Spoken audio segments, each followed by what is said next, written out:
Reality has a funny way of making you spiral into denial when it refuses to make sense.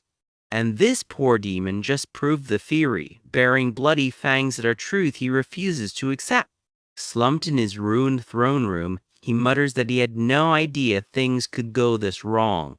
Behind him, the heroes who just wrecked his castle stroll down the steps like they own the place. This is our guy, the Demon King himself, staring down the wreckage of everything he built.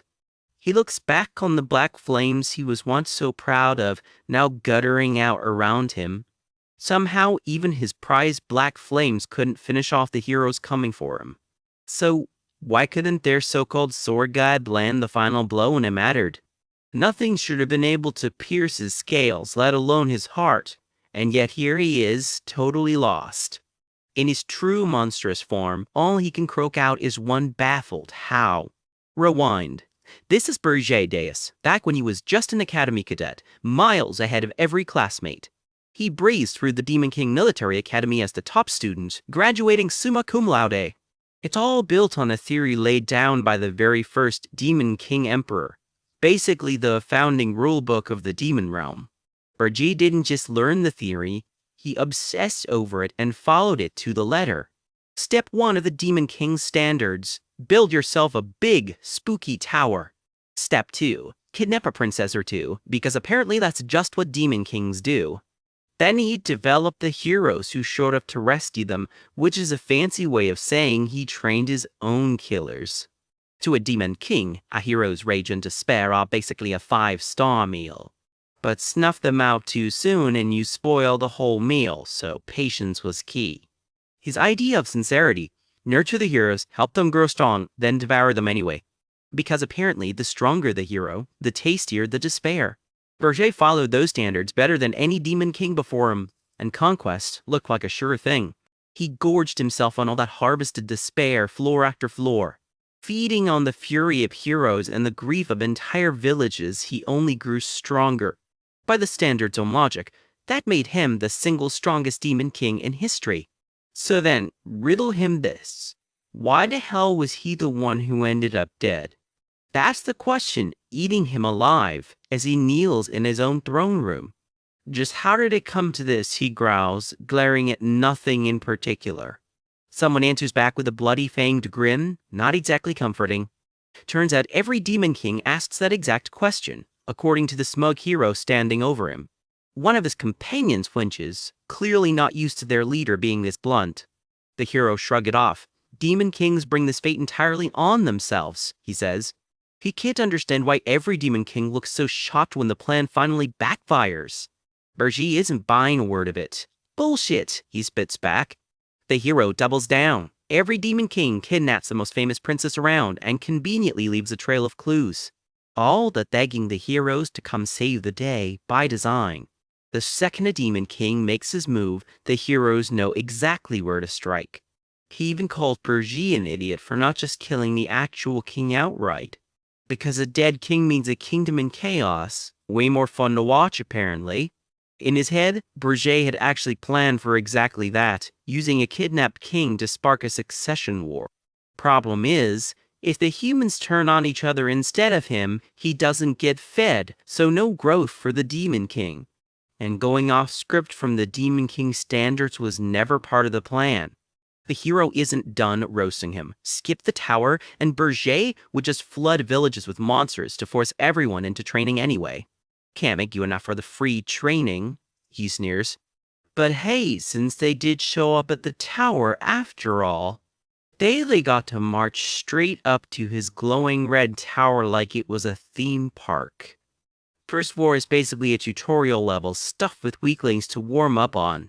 The party plows through the early floors without breaking a sweat. Every hero gets monsters scaled perfectly to their level, a personal gym courtesy of the Demon King. Berger swears he was just being careful, making sure no hero died too early and cut off his energy supply. That is literally what the standards taught me to do, he protests. The so-called sacred rulebook glows on, smug as ever. Back in the present, that same red-caped hero comes in for the kill. Berger barely gets a scream out before the blade connects. Their whole strategy, Once the tower gets stale, just kill the Demon King and reset the clock. A new Demon King and a brand new tower pop up automatically, ready for round 2. It's basically an endless, self-refilling hunting ground built just for them. Right, guys, the leader grins, looking for backup from the rest of the party. The whole squad chimes in with a mocking round of thank yous for raising them so well. One hero even calls him more of a godfather than a villain at this point. The crowd applauds him like he just ran a really solid summer camp. Thanks for the best hunting ground ever, someone shouts, twisting the knife just a little deeper. Godfather, him! The words don't even compute. It finally hits him. His life's work was never a fortress, it was just their gym. To be fair, the hero admits plenty of their own died taking him down this time. Small comfort, since it just made him famous instead. Then comes the polite send-off. Goodbye, Demon King. And just like that, the strongest Demon King in history goes down for good. His last thought is pure disbelief. How dare a hero actually pull this off? Dying is one thing. Dying while being humiliated is the part he cannot stomach. For the first time, he actually questions the sacred standards he swore his life to. Refusing to just fade away, he claws for one more chance. Something inside him cracks open, and whatever is left of his power comes roaring back. The blast turns the throne room to ash in an instant. From the smoke he screams the one truth he refuses to let die. I am a Demon King! Raw power floods the ruined hall in waves of red light. Something dark and monstrous is clawing its way back from the brink. Blood sprays as he lashes out, refusing to go down quietly. His face, a mess of blood and fury, says everything words can't. The heroes creep back in, way less cocky now that he's still moving. Blood pools where he collapsed only moments ago. Cracks spread through the floor like the last of his composure. One of the heroes edges closer, boots splashing through the mess. A voice rasps out a warning. Those who look down on him are about to regret ever underestimating him. His eye burns with something a lot more dangerous than pride. You will pay, he vows, voice barely more than a growl. The lead hero creeps down toward him anyway, sword ready. Someone in the back calls dibs on his horns as a trophy because priorities. Then the room lights up with a violent surge of magic. One of the heroes barely has time to react before it hits. Still, the hero pushes forward, unfazed. Berger's voice cuts through the chaos. Even if I have to. Give up what's left of my life. I'm taking you all down with me. One of the heroes finally clocks what's about to happen and panics. Berger unleashes everything he has left in one final desperate surge. Everyone. Someone screams. The other party scrambles for the exit. Something monstrous claws through the wreckage behind them. The whole tower detonates in a blinding wall of purple light. Screams echo through the collapsing halls. Stone and magic rain down in equal measure. Death finally catches up with him, for real this time. As everything fades, one thought finally breaks through. The standards were wrong all along. If only he'd known the heroes despised Demon Kings precisely because of that rulebook. He never would have followed it so blindly. And if he ever somehow got a second shot at this, he'd tell the sacred Demon King standards exactly where to shove it. Petty, but he'd rather just throw a few orcs at them and call it a day. And with that final bitter wish, his entire tower goes up in one last blaze of light.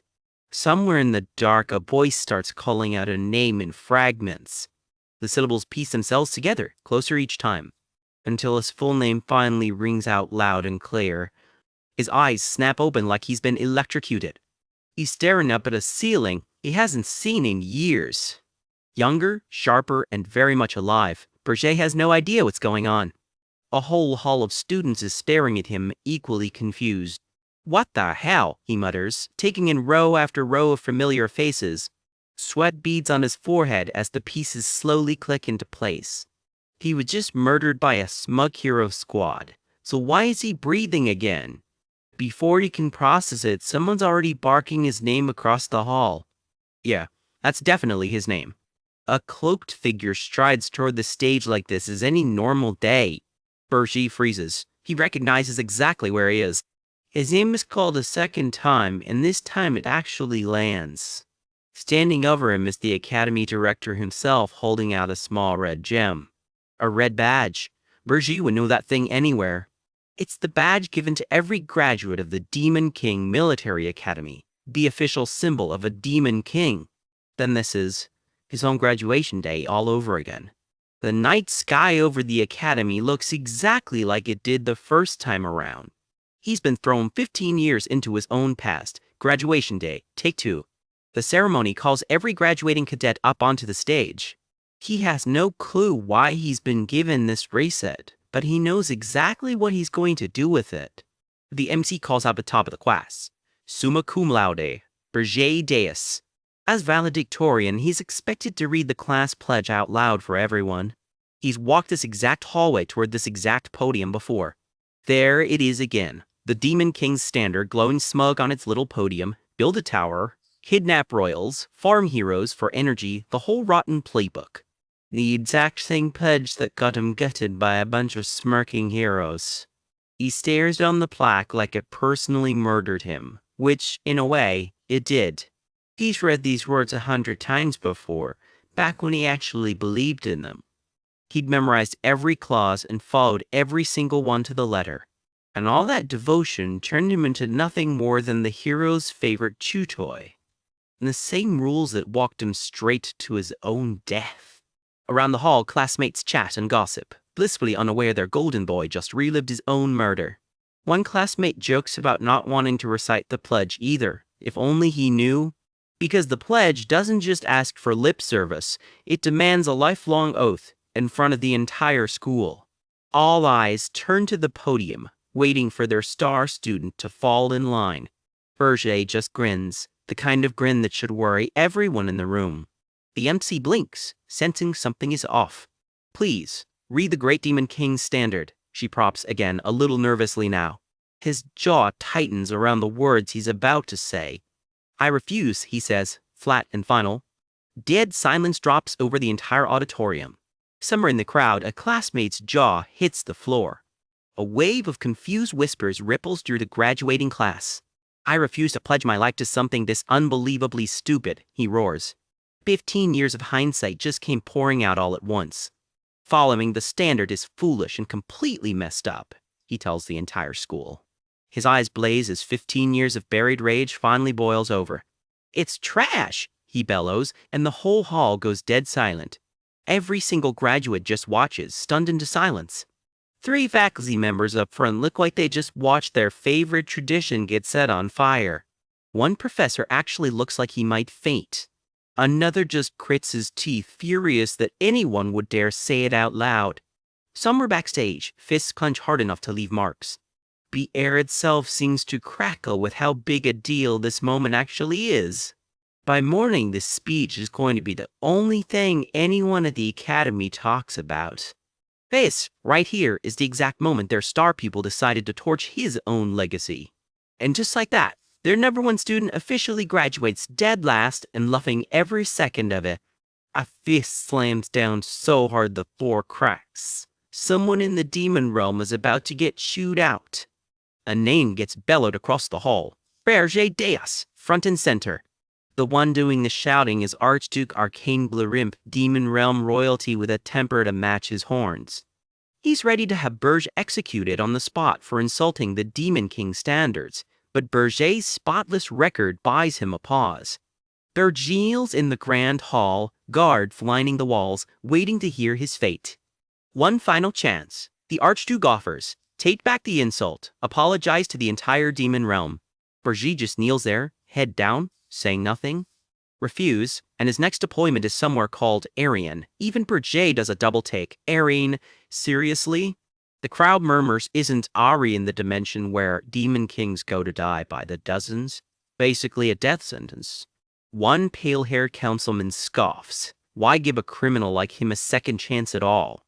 How dare he insult the standards? Someone snaps. An apology isn't enough. The Archduke lays it out cold. Aryan is the worst domain there is, a graveyard where countless demon kings have already died. Bosch doesn't blink. Send me there. I'll go prove that the demon king's standards are garbage, he says, cool as ever. The whole room chokes on a collective, "Nobody expected that." "You are truly hopeless," the Archduke spits, as a dark portal yawns open ahead. Decree time, effective immediately. Your deployment location is Aaron. No privileges normally granted to a top demon king, none of it applies to him anymore. A magic circle blasts open beneath his feet and yanks him straight into the sky. And no demons will accompany him, not until the occupation of Arian is complete. You are forbidden from returning to the demon realm, the decree finishes, as he's flung through the clouds. He tumbles through the sky, watching the palace shrink below him. "Well, guess that's expected after the mess I caused," he mutters mid-fall, while the crowd below watches him go. "Still, I'm really being sent back there," he admits, and there's a weight in it that has nothing to do with the fall. Arian, the name alone hangs in the air like a curse. He plummets over a vast, sunlit kingdom he's seen before, from a life he isn't supposed to remember. This is a place where the heroes who killed him are waiting. Because here's the twist. Even before his regression, he'd personally chosen Arian as his assignment. "I fought the strongest like me," he remembers thinking, "should conquer the hardest difficulty." That arrogance is exactly what got him killed. Too many heroes, it turns out, were exploiting the Demon King's own standards against him. The same standards everyone in that courtroom just accused him of insulting. A mountain peak erupts in his memory, the fight that ended his first life. The scene, the northern continent's Regressed mountains, the very place he's about to land at. A Demon King's broken body crashes into the snow. It's the memory of his own death. Back in the present, his horns flare. "I won't let it happen twice. This time," he growls, "I'll be the one to exploit it." The hero's standards. That's really what they should be called. And he's about to prove it. His expression settles into something colder, more focused than before. Rewind to graduation day. A demon fusses over his own collar in the mirror, breath fogging in the cold morning air. Buttoning up his ceremonial uniform, one careful button at a time.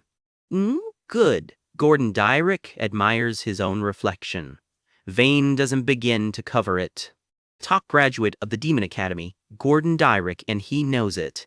The graduation hall is packed. If the Demon Academy trains Demon Kings, then by Demon Realm regulation, the top graduate is bound to serve the top Demon King himself. Lucky Gordon, the runner-up sighs, "You'll be serving the top Demon King, Lord Bergy." Gordon struts off with a fellow graduate while the third-place finisher seethes, cracking the railing with his fist. "If only I'd worked a little harder," the third-place demon grumbles. "I could have been the one to serve him." "All of your Demon Kings are great people," Gordon says airily. "Tant, none are as great as Lord Bergy," he adds, grinning ear to ear. Gordon's grin says it all. He's already picturing his glorious future. They call Bergy a once-in-a-millennium prodigy of the demonic dragon lineage, a name for the history books. Graduating in the same year as him is an enormous blessing, Gordon gushes. "With Lord Bergy," he declares, "we can conquer any dimension."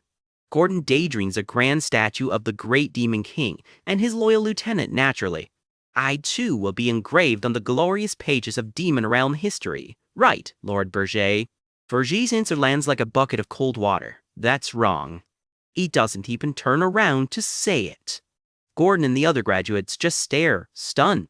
"Because," Bergy explains flatly, "the Demon King's standards are trash." Gordon's jaw drops. He did not see that coming.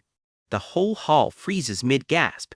Cut back to the present, the deep region of the Regressed Mountains, where a lone figure trudges through a pink-lit haze. Bergy drops out of the sky again, luggage and all, déjà vu, minus the dignity. But someone stammers, processing what just landed in front of them. "Why, they said no demon would accompany me." Yet they sent one after all, Bergy realizes. And there's Gordon, standing right there in Auron. Gordon is utterly speechless. "Good to see you, Gordon," Bergy says. "Like this is the most normal thing in the world." He stands there in the snow, completely unbothered. Why would you do something like that?" Gordon finally manages. Do what?" Bergy asks, genuinely unbothered by the chaos he's caused. "To standards. How could you say such things in front of everyone?" Gordon spirals, and of all places, Auron, now I'm going to die too. Died too, he wails, while Burgess tells him, calm down, you'll rip your hair out. My hair is not the ISU, Gordon screams, missing a point entirely. Not this loud right now. Bash snaps, then quietly wonders if Gordon was always this dramatic. Before his regression, Gordon was confident, composed, nothing like this. Well, it'll be difficult, Berger admits, but there's you and me. We can do this. Gordon does a total 180. Actually, if it wasn't Irene, I wouldn't feel motivated. Berger chalks it up privately. The situation really is different this time around. He almost tells Gordon the truth about the regression, but figures Gordon would just think he'd lost it. Gordon trudges on through the snow, huffing under the weight of the luggage. Forgive my shameful display earlier, he says, gritting through it. Since it's come to this, I will fulfill my duty. Berger's response is a flat, unimpressed, right. Demon King's standards. Rule 1. Every Demon King must build a tower, and it can't be hidden or placed anywhere too harsh. The whole point is that heroes need to be able to find it. This place is dangerous, Gordon warns, gesturing at the towering peaks around them. Difficult for humans to even approach. Powerful monsters roam everywhere out here. You can't build a tower here. We should move, Gordon insists. No, Berger says simply. I'm building the tower here. Gordon nearly chokes. He strides forward, something glowing faintly red at his feet. A tower seed planted in the snow with a stab of his heel. Feed it Demon King blood, and the tower grows. The standards. You're going directly against them, Gordon protests. I never swore any oath to follow them, Berger replies. Even the pride of a Demon King. Are you throwing that away too? Gordon begged. Berger understands the disgust Gordon's feeling all too well. As a demon, faith like that is carved deep into the bone, hard to just let go of. Unless you die or go through something just as drastic, you can't reject it, he thinks. Because that was me too, once. He clenches his fist until blood runs, the price of feeding the tower seed. Listen well, Gordon, he says. The Demon King's standards are garbage. And he raises his bleeding fist to the sky, ready to make good on it. The blood hits the seed and it flares to life, especially here in Erin. Gordon can only stare as the ground starts to rumble. The mountains themselves start shaking. Something massive is stirring beneath the snow. A pillar of red magic erupts skyward, roaring like a living thing. The blast tears the ground open beneath his boots. From a distance, two tiny figures watch the might show unfold across the mountains. The sky itself seems to bleed red. Cut to a hero camp nearby, one hero mutters, because Orion is swarming with heroes. Way too many of them, he adds, eyeing the crowd of armored fighters gathered around him. One armored hero with a striking crown-like circlet looks on, confused by all the commotion. Back at the new tower, Magic scans its summoner. Race, Black Flame Demonic Dragon Triad. Name, Berger Diaz. Identification complete. Summoning Tower. The tower punches up through the clouds, jagged and massive. Back at the hero camp? That's why Demon Kings kept dying here, the hero says, watching the tower rise. Humans realize after countless towers destroyed that the tower itself has a mechanism. And they turns the Demon King's own standards against them. In this land, those standards no longer work.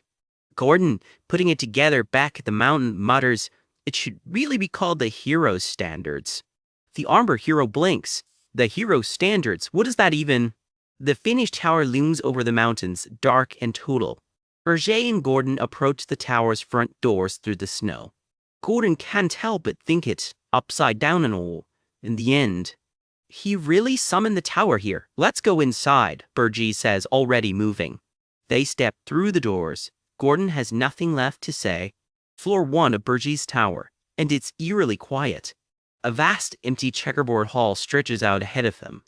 A normal tower should be a complex maze crawling with monsters, Gordon thinks. But there's nothing here.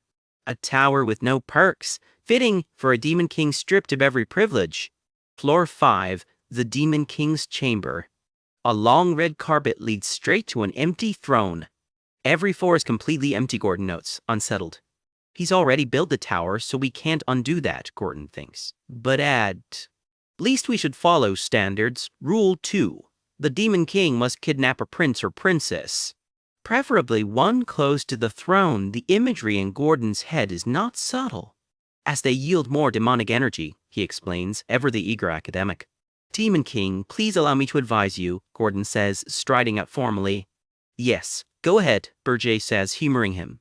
The kingdom, of course, and sits closest to the Regressed Mountains. Kidnap the princess with the highest succession rank, Gordon proposes, map in hand. Absorb their kingdom's rage and sorrow to make the tower grow quickly, Gordon finishes. I know you'll probably refuse, but all right, we'll do that, Berger says instantly. Gordon nearly falls over. What? There's a princess I already have my eye on, Berger says. I will help too, Gordon blurts, delighted. You guard the tower, Berger tells him, looking out over the mountains. The Demon King's residence can't be left empty. Gordon practically melts with relief. See, he is still the top Demon King after all. He was just stressed from the graduation, Gordon reassures himself. This is still salvageable. This is where it really begins. So, who exactly are you planning to bring with you? Gordon asks. Berger's already halfway down the stairs, moving fast. Well, is all the answer Gordon gets. The target, the country farthest from the tower, the southernmost nation on the continent. Berger takes to the sky on dragon wings, closing in on the kingdom of Hilderan. A quiet window glows in the moonlight, flowers on the sill. He drifts down toward the balcony, moonlight behind him, wings spread wide. Inside, a girl with long blonde hair sits alone on her bed, back turned. Of all the royals in the palace, she's the one with the least presence, easiest to overlook, easiest to take. The 13th princess turns, startled, violet eyes wide. I've come to take you, princess, Berger announces, cool as ever. His horns catch the moonlight, as he lets her see exactly what she's dealing with. For a moment, his expression is unreadable. Even he isn't quite sure how this is going to go. Back at the tower, Gordon somehow finds out and loses it completely. That's the total opposite of the standards. In a moonlit bedroom, a blonde girl stirs awake under the covers, blinking against the dark. She has no idea her night is about to get very complicated. A tall figure in a black and gold coat looms in the doorway, darkness pooling behind him like something out of her worst bedtime story. She bolts upright and demands to know who is standing in her room. Fair question, honestly. His answer does not exactly ease the tension. He is the Demon King, and he is here to kidnap her. As if to prove it, his horns catch the moonlight. Classic surprise, I am actually terrifying reveal. Instead of screaming, she tilts her head and fires right back. Is he sure he can handle her? Bold much. That answer catches him completely off guard. He cannot help but wonder if she thinks Demon Kings are some kind of joke. Of course he can handle her, he insists. He is a Demon King. Thank you very much. And then, she shrugs, she will let him take her. Somehow that is not the reaction he expected from a kidnapping victim. He stares at her outstretched hands, completely thrown. This is not how kidnappings are supposed to go. He narrows his eyes. She is way too calm for someone about to be dragged off by a demon. What is her angle? She just shrugs it off. Finger to her lips. She is a princess after all, and figured a Demon King showing up was only a matter of time. And if he is hoping she will let her guard down, he can forget it, she warns sweetly. He is not buying the calm act either. He is desperate enough himself not to fall for any tricks. She insists, all wide eyes, that she is not plotting a single thing. Swara. Grudgingly, he admits her logic checks out. How could she have set a trap for a Demon King she could not have known was coming tonight? She has a point, he admits, but something about this whole situation still does not sit right with him. Suspicion or not, there is a kingdom to disappear from. He offers his hand. Shall they? Barefoot and unbothered, she takes the Demon King's clawed hand like she is heading to a dance, not a kidnapping. Deep in the snowbound Regressed Mountains, a dragon circling its spire, Berger's tower waits, home sweet home for the newest Demon King. He carries her bridal style through his own frostlit halls while a sharp-eyed aide watches them arrive. Welcome home, his aide chirps, clearly relieved his king made it back from the kidnapping run in one piece. Keep her on the 4th floor, the Demon King orders, not the dungeon, to his aide's visible surprise. She barely put up a fight, he reasons, so she has earned a little leniency. His aide accepts the call without argument. Before they part ways, his aide mentions there is something urgent he needs to report. The Demon King raises an eyebrow, waiting to hear what has got his aide so serious. Alone now, she is deposited on the 4th floor of Bergie's tower, and the heavy door creaks shut behind her. Her first review of her new accommodations. The floor is cold and hard, off to a great start. She plops right down on the stone, dress pooling around her, clearly unimpressed with the whole demon lair aesthetic. It is finally sinking in. She really has been kidnapped, and apparently there is not a single pillow in this entire tower. No blankets, no maids. This Demon King clearly was not planning on hosting overnight guests. No pretty gardens either, she sighs, watching a lonely butterfly drift by in her mind's eye. It is nothing like the palace she grew up in, she admits to herself. But, she decides with a slow, sly smile, it is really not so bad. Turns out this princess does not scare easy or miss her palace much at all. Back to business. The Demon King opens a formal invitation. The Tower of Beasts wants a word. He does not love the sound of that. His aide explains it is technically a welcome party thrown in his honor as the newest Demon King. He is not fooled for a second and calls it exactly what it is. A thinly veiled attempt to haze the new guy. Demon Kings, he muses, are famously too proud to ever work together on anything. A gallery of monstrous rival demon lords flashes through his mind, beasts and fiends and worse. However, something unprecedented apparently forced even these prideful monsters to set their egos aside and cooperate just this once. He used to write that alliance off as something only the weak-minded would bother with. But this time he figures it might actually be worth playing nice. Or at least pretending to. So off he goes, deep into the jungle, to the looming Tower of Beasts. Vines, mist, and the distinct feeling of being watched. Charming welcome party so far. A massive fanged beast man steps out of the shadows and announces himself. Draxen, Demon King of Beasts. The self-appointed host of this little gathering, apparently. Great.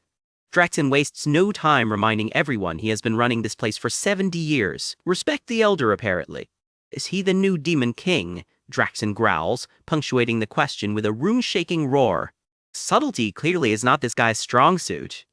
Draxen has heard he mocked the old traditions, and honestly, he is not impressed by what he is seeing in person either. Is he here to pick a fight? The Demon King asks flatly, already privately regretting showing up at all. State your business, he adds, done with the pleasantries. Draxen just cackles. He knows nothing, apparently because Archduke Arcane sent him personally. Told to keep an eye on the new Demon King the moment he showed his face. Draxen explains. Oh, the Demon King says dryly, does he mean that noisy old vampire geezer? Not exactly reverent. Somewhere far away, a certain red-horned Archduke definitely feels that insult land. Draxen mutters to himself that maybe dropping this newcomer in Arryn was not punishment enough to humble him. Then he explodes. How dare anyone talk about the Archduke like that? He's got some serious guts, Draxen snarls, fangs bared. Guts or not, Draxen lunges, and the fight is officially on. Claws and debris fly as the two Demon Kings clash. Draxen pins him down and demands he lick his hand in submission. Charming guy. Do that, Draxen sneers, and he will graciously forgive the insult. How generous. Instead of groveling, the Demon King calmly asks if Draxen really has no idea why he is here. Draxen snarls that he knows exactly why, because this fool mocked the sacred Demon King traditions. Well, according to that very tradition, the Demon King says, still infuriatingly calm, Demon Kings are not allowed to kill each other. Good rule to know. However, nobody said anything about a beatdown. A surge of raw power slams into Draxen like a freight train. Did Draxen seriously think he would actually roll over and lick anyone's hand? Cute assumption.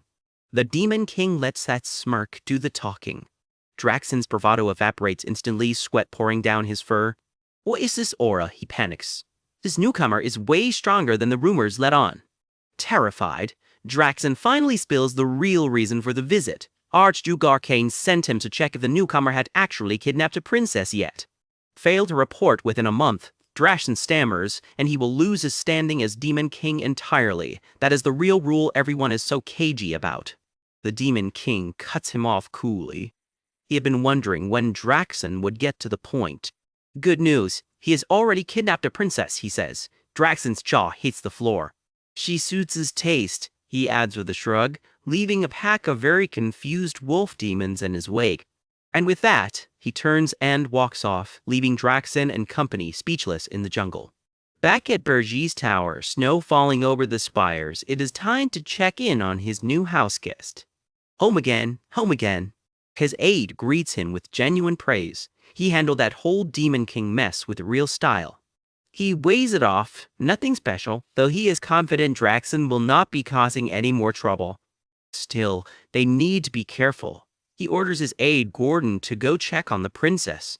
He has got plans to figure out how best to use her, he muses. Gordon simply nods. Yes, Demon King. Gordon heads off through the tower's frost-dusted halls toward the 4th floor. Snow drifts past the tall windows as he goes. Left alone, the Demon King lets out a long breath. This whole situation is getting troublesome. If this is how every Demon King plans to treat him, he's in for a genuinely exhausting reign. The fallout from mocking tradition turned out to be a lot bigger than he had bargained for. And yet even with a do-over, he knows he would make the exact same call. He would rather die than ever bow his head to trash again. Whatever happened to him before, it clearly left a mark. This time he bows. He will not repeat the same mistake. He's rebuilding his power from the ground up. He pulls up his status screen to check what kidnapping a princess actually got him. A low-ranked princess should only net a few hundred measly points, he figures, but at least it was the safe play. Then the number pops up, 13,219 points. He does a double take. Why on earth does he have that many points for one unimportant princess? The numbers just do not add up, and it is bugging him. Before he can dig deeper, a video message pings in from the Tower of Beasts of all places. He praises himself for whatever fresh chaos this is. It is Dr. Draxen. It is a towering, crowned white beast king, all fangs and grace, sending his congratulations to the newest Demon King. Their first meeting was not exactly smooth, the Elder King admits, but he wants to offer this gesture as a fellow senior Demon King. What he pulled off back in Arian, the Crowned King says, was no small feat at all. He's genuinely impressed, and wonders aloud if mocking the old traditions was just a clever cover the whole time. Before he can process the compliment, a sudden alarm goes off in his gut. Something is wrong. Gordon comes sprinting back, panicked. The 4th floor, he blurts out, is. The Demon King takes off running, dread building with every step. He skids to a stop and finds a waterfall, butterflies, a garden blooming out of nowhere in his supposedly bare stone tower. Flowers and butterflies now flutter where cold gray stone used to be. What the heck happened here? He can only manage to say. His jaw is somewhere on the floor right about now. His tower's own status readout flashes a very concerning update. 4th floor, naturalization in progress. Somehow his cold prison floor has become a lush little world of its own. And there she is, casually greeting him like this is all completely normal. Oh, you're here, she says. Around her drift a cloud spirit, a flame sprite, water blobs, and little rock critters, all as friendly as house pets. He can barely process it. She built an entire ecosystem inside a Madra tower out of thin air. That kind of feat is only possible for someone who has fully mastered all 4 elements. All of them. Wait a second, he thinks. He distinctly remembers going to the 13th princess's castle, and there is only one spiritist on the entire continent. One person capable of this, and she is definitely not the 13th princess. She just keeps petting her little water spirit, completely unbothered by his mounting panic. As expected, she says with a knowing little smile, he mixed her up with her sister, Elena. Wait, he says slowly, dread creeping in. Do not tell him she is. Cold sweat, meet Demon King. That's right, she beams, cloud spirit perched on her head. Her name is Ernin Hilderan. And she is not some minor royal, she is the first princess of the Hilderan kingdom. The princess, the important one. Word breaks across the Hilderan kingdom fast. Their beloved first princess has been abducted by a demon king. And this is not some small, forgettable kingdom either. Somewhere in that castle, a furious voice roars a single question: who dared kidnap his precious Ernan? Rage twists across a crowned, fanged face as the order goes out. Gather every hero, mobilize the entire military. This instant, they are marching on the demon king and they are bringing an axe. One armored figure steps forward with a single vow echoing through the hall: bring back my princess. The demon king has absolutely no idea what he just started. Back in the demon king's chambers, the newly outed princess just keeps smiling, her little cloud spirit bobbing happily on her head like nothing in the world could rattle her. She leans in with a wink. If he thinks he can handle her, he is welcome to try. The demon king pushes back, still trying to figure out exactly how she slipped past his detection. There is no way to detect a spirit like that, he snaps. How did she fool him? She just shrugs it off. Her spirits go wherever she wants, whenever she wants, detection be damned. Turns out her little trick runs in the family, a rare relic passed down through Hilderin royalty. Does that answer his question, she teases, or would he rather just ship her home? He goes dead silent, visibly rattled, not exactly the reaction you would expect from a fearsome demon king. Internally, he is already doing the math. Sending her home now would make him a laughingstock. No kingdom fears a coward, and without that fear, his demonic energy income dries up completely. Decision made. He is keeping his hostage no matter what. Right on cue, some kind of system pings a warning. A wave of fury out there now has his name attached to it. Berger Deus. His eyebrow shoots straight up. A status screen flashes his current war chest. Just under 20,000 points of demonic energy. Not exactly a fortune. Looks like he has officially been marked. Princess mix-up or not, he tells Ernan flatly, nothing changes. She is still his hostage. She studies him for a long moment, clearly recalculating exactly what kind of demon king she is dealing with. Cut to the Hilderin capital, gleaming, proud, and about to erupt. On the throne, the king of Hilderin is already losing it, demanding somebody go kill this so-called foolish demon king and bring his daughter home immediately. His aide tries gently to interject that they still do not have all the details. Trolls are already out, the aide stammers. If His Majesty could just wait a little longer. His grip on his own crown looks about ready to crack it clean in half. This princess was kidnapped, he roars at his council, and you people are just standing here doing nothing? Then an aide hesitates. Something about this whole thing feels off. What now? The king demands. Word comes in that this demon king may have gone after another nation's princess too, which raises more questions than it answers. A grim bit of history gets dragged up. The last demon king who pulled a stunt like this was hunted down and killed by heroes. There's precedent for a demon king kidnapping a princess, and the advisor admits, and precedent for how badly it can end. Wait a second, someone mutters. Isn't that strange? The room goes stiff with realization. Hands clench white-knuckled around the armrest. The king's jaw sets, teeth grinding under his crown. It has to be a new one. Someone finally says, a brand new demon king, reckless enough not to care about the old rules. A runner bursts into the hall. A teleportation trace has been found. The whole court snaps to attention. It is headed north, the runner reports, straight for the Regressed Mountains. The Regressed Mountains? The king can hardly believe it. His expression sours. That is about as far from anywhere as a demon king could possibly get. And there it is, Berger's tower, standing alone in the frozen wastes of the Regressed Mountains. Back inside, Gordon reports that the army from Hilderin will be arriving soon. Don't you think, Gordon ventures, that this might be a bit much for just one demon king to handle? The demon king just smirks. I am fine, he says simply. Gordon straightens his collar for him. And just like that, the plan is set. Let the kingdom of Hilderin come all the way here. Back at the war table, an advisor lays out the grim geography. Regressed sits at the continent's far northern edge, and Hilderin is about as far south as it gets. There is no way, someone points out, that every kingdom in between is just going to let an entire army march through. No nation is going to open a road for someone else's war. So instead, they will have to route the mission through the Hero Guild. We have no choice, the king admits, deflating. The order goes out over the war table. Contact the Hero Guild.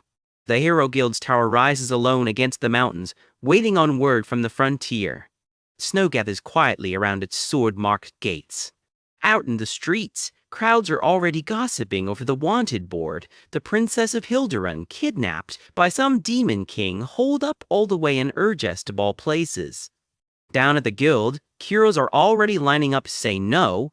Nobody is thrilled about hiking into monster country for someone else's problem. One grinning hero seems almost delighted at the King of Hilderan's misfortune, not exactly Hero of the Year material. Word comes back to the tower. The Hero Guild will not budge, not for guys who only care about the payout. The Demon King is not worried. He made sure to leave a little extra incentive of his own. Gordon cannot help but notice he really does not stick to the usual Demon King playbook, does he? I feel like he understands humans a little too well, Gordon thinks to himself. A low chuckle escapes him, like he has lived through this exact scenario once before. Whatever he is planning, it is already in motion. Back at the Hilderan court, the king is completely losing it. Not one hero willing to take the job, call themselves heroes? The guildmaster looks about ready to tear his own hair out. Plenty of heroes are on the books, he admits. Almost all of them are turning this job down. Turns out today's heroes care more about profit margins than princesses, which makes them extremely picky about jobs. Forming a proper team, the guildmaster warns, is gonna take some time yet. Meanwhile, back at the tower, the Demon King is doing some shopping of his own. Defenses, wards, and skill upgrades, all bought with points. Getting his own defenses in order is going to eat up plenty of time too. Problem is, even maxed out, his stockpile of demonic energy is nowhere near enough for a full hero army. He can already picture exactly how badly this goes if he cannot find more resources fast. Rows of heroes march through his imagination, precisely the kind of force he cannot currently afford to fight. Gordon, he says, get Draxon on the line. He has got an idea. His plan, sell off demonic energy for cold hard human cash. On the other end of the line, the reaction is pure disbelief. Draxon's jaw is somewhere on the floor. Demonic energy? He wants to sell it? To demons, that is not pocket change. That is the very currency that lets you transcend your own species. Draxon is fully spiraling now, and he wants to trade it for human money? The Demon King, perfectly calm on his throne, explains he is sure Draxon will pay handsomely for it, since his current stockpile alone will not stop the heroes. But with human money on hand, there is something he can actually do about it. Cut to a fortress city near the mountains. His next target. A labor site just outside the walls, quiet and unassuming. A cloaked figure slips through the shadows toward the gate. Who goes there? A guard calls out. Stop. Instantly, the guards peg him as some kind of mercenary. What kind of insane mercenary goes to the Regressed Mountains alone? One guard demands. You are suspicious. Whatever he flashes them shuts the questioning down instantly. Turns out he already has a reputation. They know him only by the alias Half-Half. Now then, he mutters to himself, getting to work. He cannot exactly go poking around the human city on his own. He needs a guide first. So he goes looking for one. At the Scarlet Hawk Mercenary Guild, a couple of grunts are already restless, itching to leave. Apparently, the actual soldiers deal with the monsters. These guys just collect the spoils afterward. The captain is sprawled out laughing, without a care in the world. What could possibly be better than this cushy life, he grows. Word is going around about a new Demon King setting up shop in Regressed, though half the room is calling it fake news. Real Demon Kings, apparently, always build their tower somewhere heroes can actually reach, which makes Regressed a pretty unlikely spot.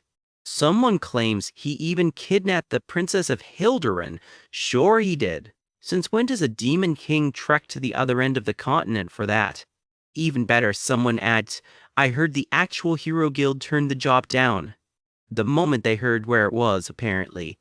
That's just a show, one scoffs. What is a princess, anyway? Just a precious heir with a fancy title.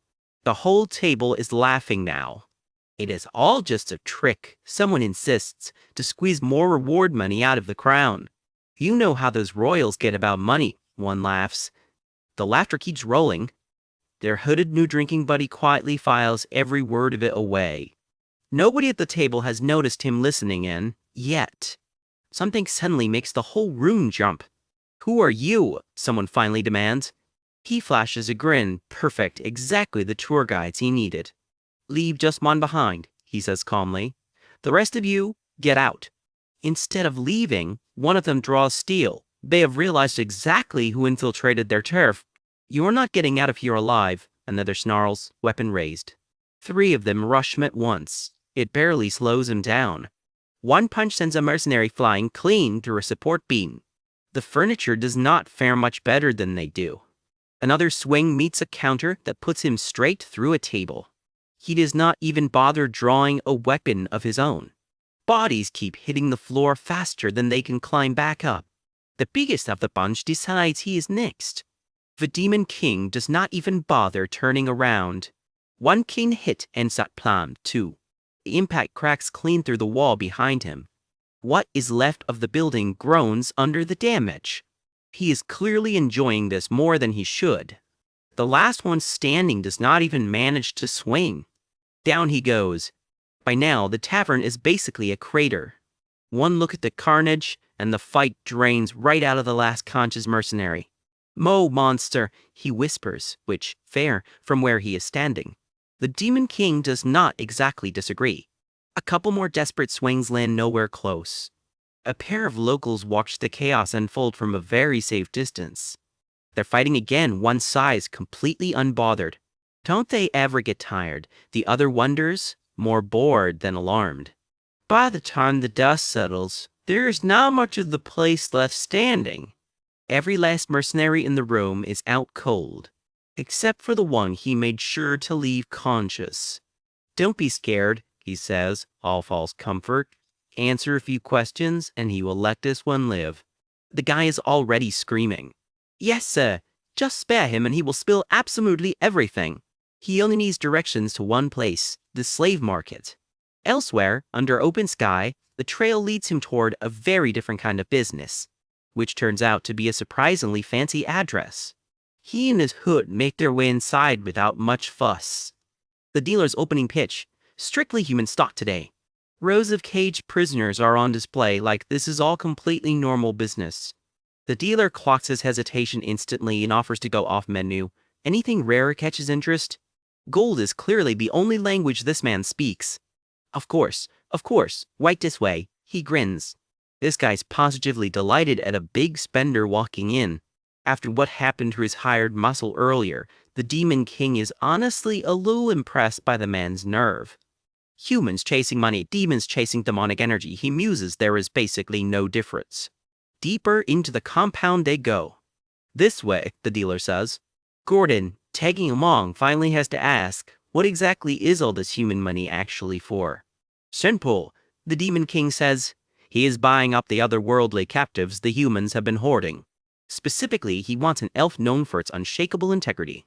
And there she is, caged, masked, blaring daggers at anyone who looks her way. His plan clicks into place. Use that elf as a spy. An honest elf, planted right in the middle of the hero party, the perfect recipe for chaos. Cut back to the Hildering court, where the guild's answer has finally arrived. Hero Hillen Cargill is here. The hall falls silent as he strides in. The king practically lights up at the sight of him. He knew this hero would step up. "Of course," Hillen says, kneeling, "he will rescue the princess." Hand pressed to his chest, the young hero looks every bit the storybook champion. "And bring back the Demon King's head," he vows. In the name of justice, he declares, utterly unaware of exactly what is already waiting for him in Regressed. The Demon King's opening move: recruit an elf as a spy, so the heroes end up chasing their own tails. He heads straight for the black market, and the sleazy old trader running it can barely hide his glee at a customer this loaded.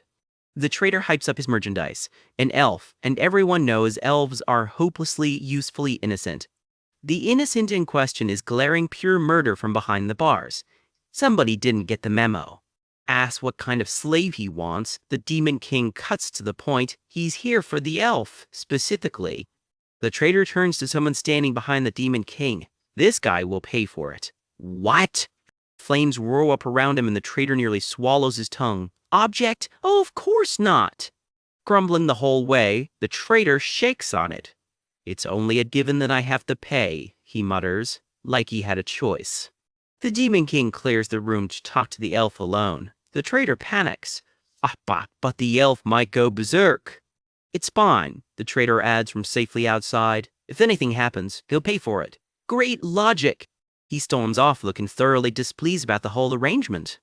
Alone now, the Demon King walks the dark corridor toward the cell block. A once proud elf reduced to chains in a cage. Rock bottom, party of one. With a burst of purple magic, the Demon King snaps the chains open. The elf jolts upright, stunned. This energy. Are you a demon? The elf asks, sizing him up. What business could a demon possibly have with an elf? He snarls back. I wish to give you a chance, the Demon King offers. A chance to get your revenge on humans. Now that gets his attention. A tempting offer, the elf admits, wary. But I can't trust demons any more than I trust humans. I am different. If you stay loyal to me for exactly 50 years, the Demon King counters, I will guarantee your safety and your freedom. The elf shrugs it off. 50 years isn't even that long. For an elf, it should still beat getting humiliated by humans like this. The Demon King shoots back. You're a demon, the elf spits. Your kind is trying to destroy. Taint world tree we elves serve, and this entire world it holds up. Sustains, he finishes, glaring pure hate. So how am I supposed to trust you? The Demon King privately admits it. Even he thinks it's strange, a demon coming to an elf for help. He's hitting right where it hurts, the Demon King thinks. Fine, let's do this then. A slow, calculating smile spreads across his face. I vow on the great Demon King's own standards to keep my promise, he swears, magic swirling around the contract book, and not lay a single hand on the world tree. The elf's eyes go wide. A Demon King's standards mean to a demon what the world tree means to elves. Kneeling, the elf lets the magic settle over him. In return, I want you to vow on the world tree to pledge your allegiance to me for the next 50 years. The elf freezes. You're a strange one, he says, grinning despite himself. But if you're willing to go that far, then... He offers his hand. I am Granada of the Maple Tribe. I'll make my vow the moment I actually see the Demon King who sent you here. Bold assumption there, buddy. A sly little smile creeps across the Demon King's face. I am the Demon King, he says. Qui the record scratch. Wah? Is all Granada can manage. Then he loses it completely, cackling. Why would a Demon King ever show up here himself? Demon Kings get weaker the farther they stray from the tower. Why bother coming in person just to buy a slave? Doubling down for the joke, Granada raises the stakes. If you're really the Demon King, I'll serve you for 100 years instead. He howls with laughter, dead certain he just called an easy bluff. Deep inside his own tower, the Demon King leads his newest hire further in. 100-year contract. Your words, not mine, the Demon King reminds him, perfectly deadpan. The throne room reveal lands like a truck. You're really a Demon King? Come on, this is a scam, Granada protests. Way too late to back out now. You never said the tower would be this empty, he explodes. There's literally nothing up to the 3rd floor. The echo confirms it, and the 4th floor is just nature. What kind of sloppy tower doesn't even have a single monster? At this rate, you won't even last a year. The heroes will tear you apart. No way I'm working in a dump like this, Granada shouts, ready to bolt. Dark magic flares. Have you forgotten? You and I made a contract. The binding magic yanks him right back into line. Such pressure from raw demonic power alone. Granada's suddenly much less mouthy. He really is a Demon King, he realizes, sweating. His mind flashes to the Frost Mountains. Not one monster from up there ever dared attack them. Not this tower, and definitely not its owner. Those are all disaster-level monsters. Granada mutters, putting the pieces together. They weren't risking a fight with just anyone. They were avoiding the Demon King himself. A Demon King is still a Demon King, he decides.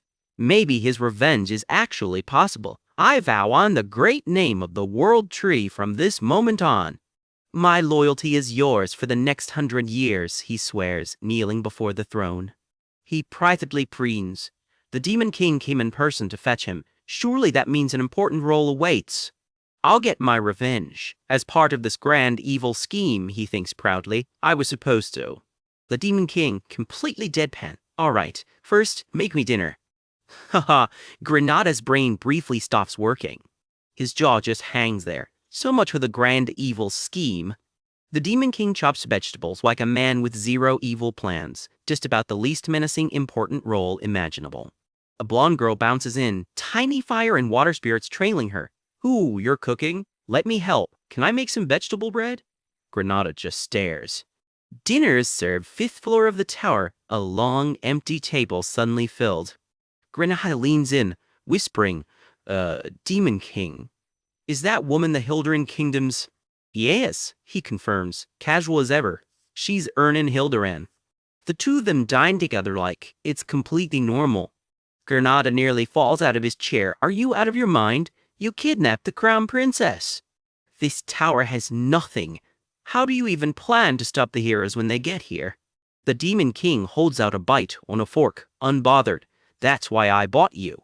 Now sit and eat. Granada has fully given up trying to keep pace with this guy. Your cooking is pretty good, the Demon King admits. I helped too, the princess chirps. Granada off to the side. What in the world is going on? Out on the garden floor, Granada finally gets down to business. Do you want me to fight the heroes here? No. If the heroes make it this far, it's already game over, since getting here means they'd have plowed straight through the Regressed Mountains. You'll be disrupting the human world in my place. You want me to become a spy? Yes, but first, the Demon King says, sealing the deal with a fist bump. I need to test your skills, says the Demon King. Come at me, says Granada, way too confident. One finger snap later, that confidence is gone. How am I supposed to beat a Demon King inside his own tower? Then how about this? I'll only use one hand and skip the demonic energy entirely. They both leap into the trees. Plus, if you win, I'll knock 50 years off our contract. You'd better keep your word, Granada roars, charging in. His magic ignites, ready to swing for the fences. I'll blow your head out. I'll take you on with everything I've got. The clash begins, sparks and wind ripping through the trees. Strikes fly in a blur, too fast to fully follow. The Demon King parries every single hit without breaking a sweat. Even after all that time as a slave, your form's still solid, he notes. Did you absorb mana from the 4th floor or sharpen your body yourself? Fitting style for an elf. An average elf could never pull this off. Granada snaps back, pushing harder. So blame yourself for picking the wrong opponent in the wrong place. A wall of vines ricks out of the ground straight at the Demon King. His eyes narrow. That one actually caught him off guard. You're wide open. Granada presses the advantage. The punchland's queen. I'm taking my 50 years back from you. The Demon King, still eerily calm. Yes, this should do. A slow, dangerous smile spreads. But his true demonic form erupts, claws, horns, and a wave of red aura that flattens the air itself. I hope you haven't forgotten who your opponent actually is. Granada freezes solid. Relax. And still not using any demonic energy, he adds, which is somehow not comforting at all. His monstrous grin fills the frame. I'll make sure to control my strength so I don't actually kill you. One clean strike launched straight in. Bop or wait is all Granada manages before it lands. The impact sends him rocketing clean out of the tower and into the mountains beyond. The snow settles over a brand new Granada-shaped crater. That's one way to end the job interview. New scene. Horton Walk, headquarters of the Red Hawk mercenaries. A familiar figure strides into their quiet meeting room. Their gray-haired, gold-eyed captain lights up like it's a holiday. It's an honor to see you again. The Demon King, straight to business. I'd like to hire you for a year. Of course. And what's your budget? the captain gushes, while his crew mutters nervously about the guy who beat the living daylights out of them. Should I just get a different job? One grumbles, right before the Demon King cuts in. This is your deposit. He drops an absolute mountain of gold coins, glowing and unmistakably real. Every jaw in the room hits the floor at once. Captain, we will follow you for the rest of our lives, one declares, because apparently loyalty is just a mercenary word for well paid. Sure, thanks, the Demon King says, mildly overwhelmed. I should get a new squad and put this man on your team. The captain barks the order. He'll be relaying my commands from now on. Yes, sir, sure thing. One holdout panics. Captain, wait! The crew side-eyes their new stranger. Having someone we don't know on the team is kind of... Bruised and bandaged from his beatdown, Granada introduces himself properly. Hello, my name is Granada. The mercenaries just stare, thoroughly unconvinced. Then, out of nowhere, the whole crew dogpiles him in a group hug, sniffling like old friends reunited. Confused faces all around. Nobody's quite sure how they got here either. The huddle erupts into pure noise, cheering like Granada's already one of the family. They might look like a mess, but the Red Hawks know her just as wild's better than anyone. Watching them from the doorway, the Demon King thinks, try finding mercenaries this seasoned anywhere else. Not to mention they're very easy to manage. His gaze sharpens. The only hero the Hildering Kingdom would send out right now is Helen Cargill, the one who took down the Demon King of Lust. Red Hawk mercenaries, this is your first mission. The order comes down. Investigate Helen Cargill. One of the crew bellows back, confirming the target. Frank, the hero employed by Hilderin. The whole squad snaps to attention. Yes, sir. With the whole heroes are coming to kill me problem headed off to someone named Granada, he finally has time for himself. He beams into a call with 3 fellow Demon Kings to announce it's officially his turn to get stronger. Turns out Demon Kings rack up points just for existing, points that can buff either the tower or the king himself. Tower defenses or raw personal power, tough call.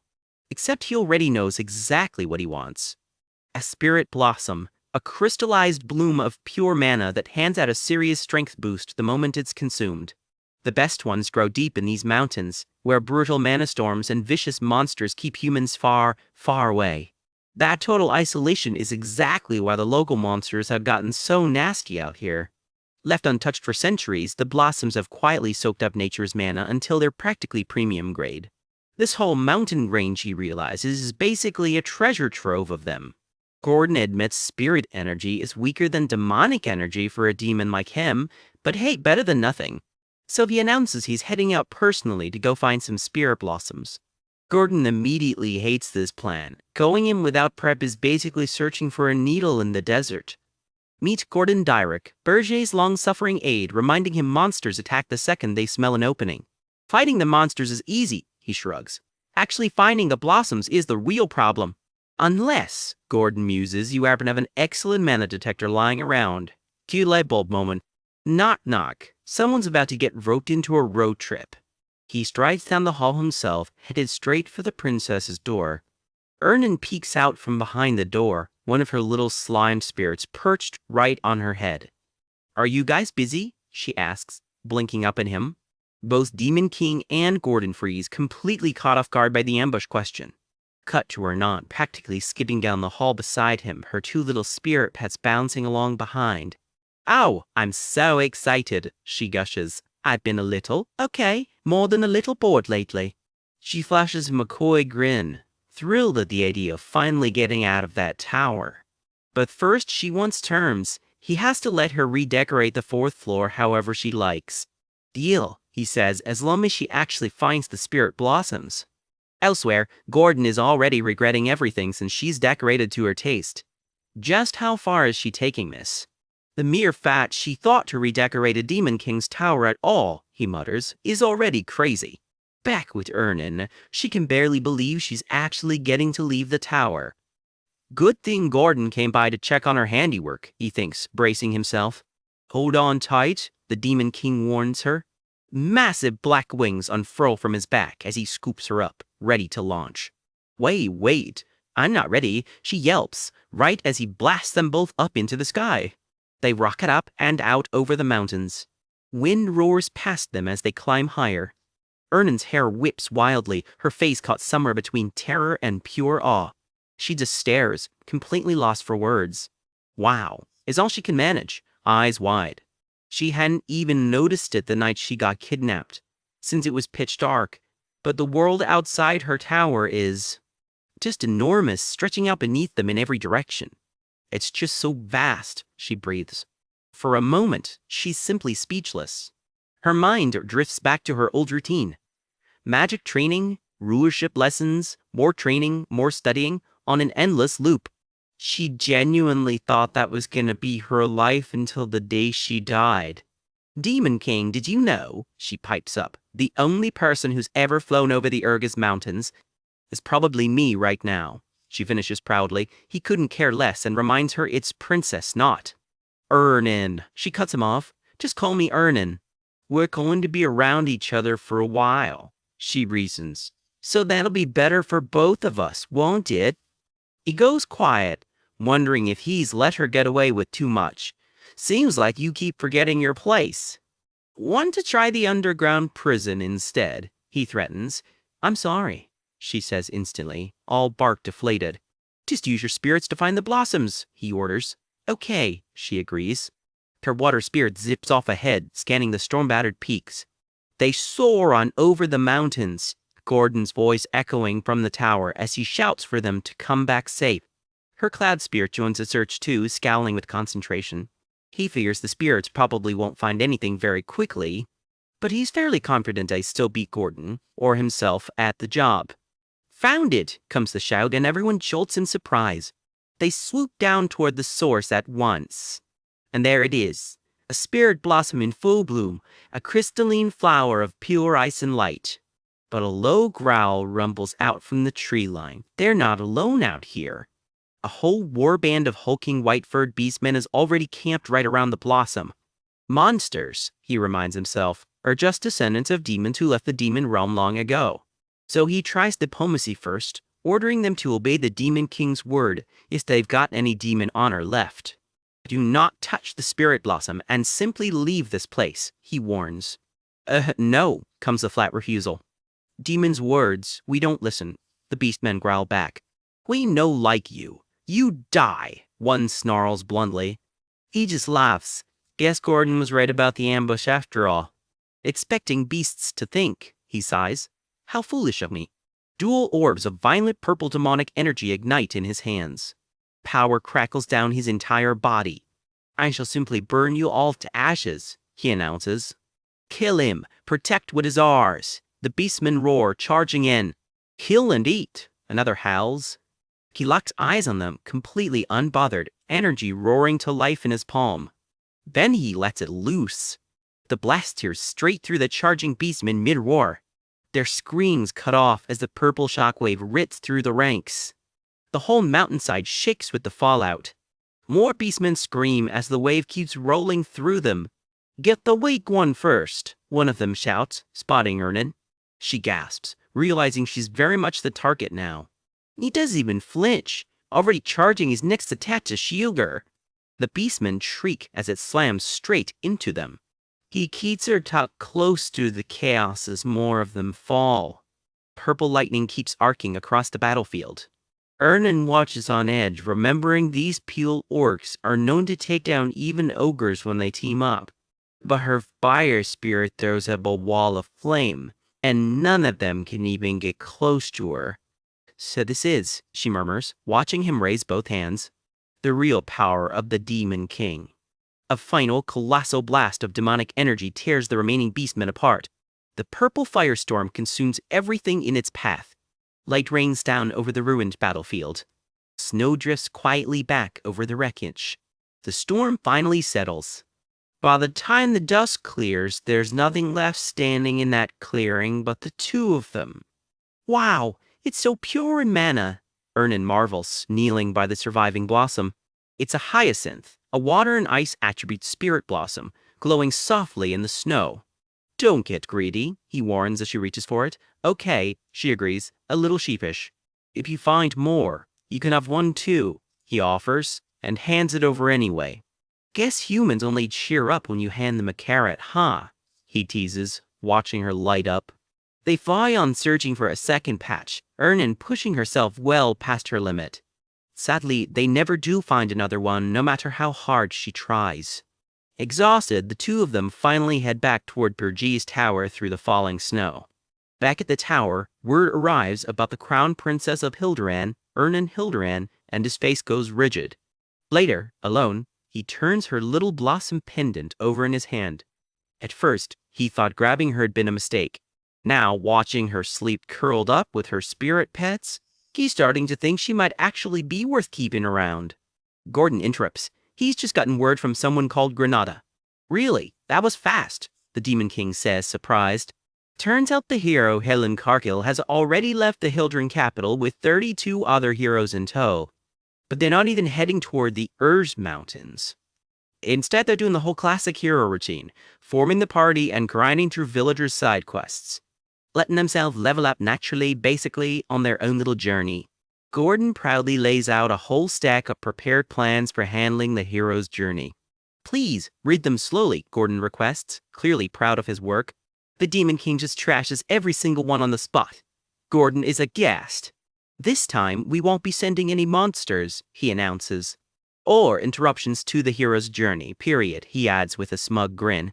Pardon? Gordon sputters. Half-baked interruptions just make the heroes stronger. Take that up with Granada.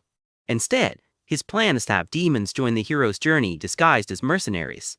Help them out, earn their trust, he says. Gordon just stares, speechless.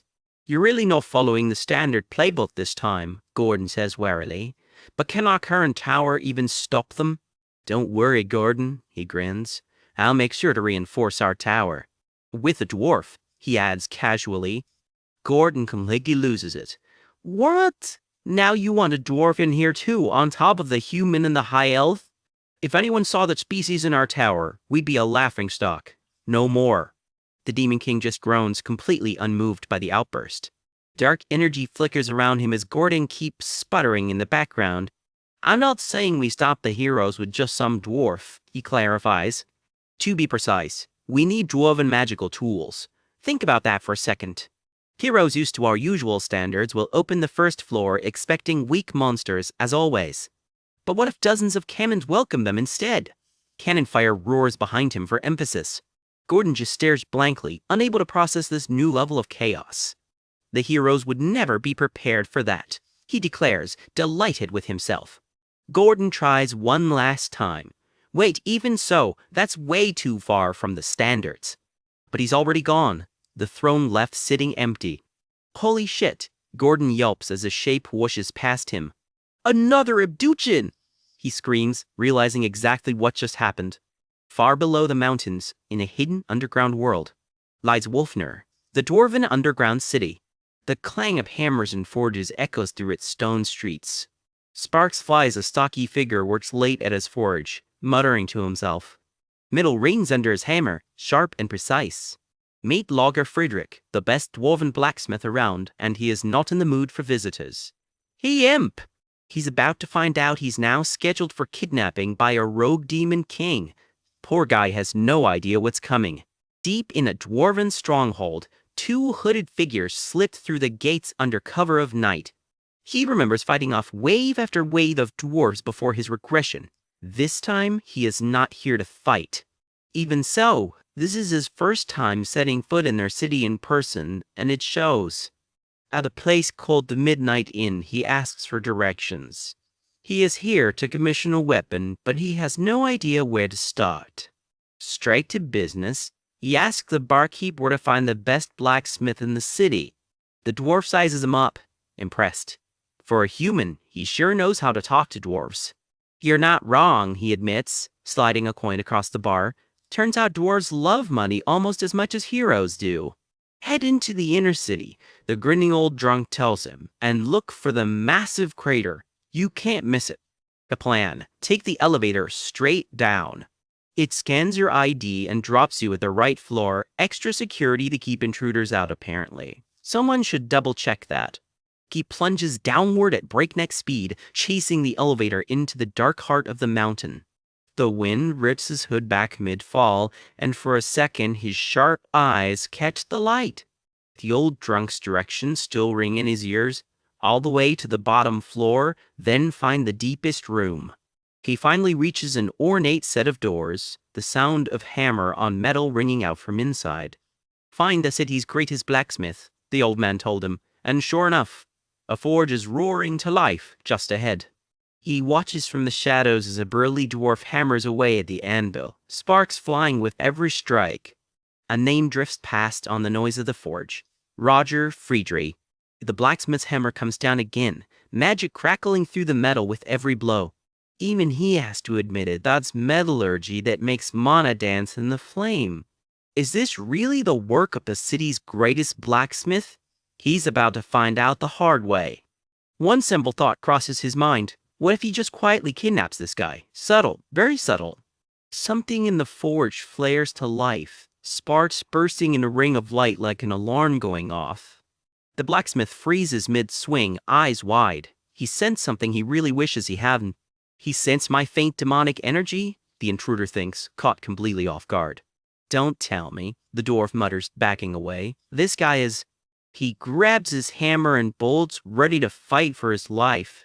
Sparks fly as the two finally clash head-on. "So, you're a hero," he says, sizing up his target.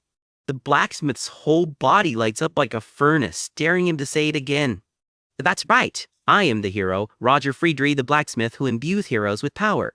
For a demon to fearlessly set foot in the city of dwarves, Roger roars. He must have a death wish. "Don't expect to leave here alive," he warns.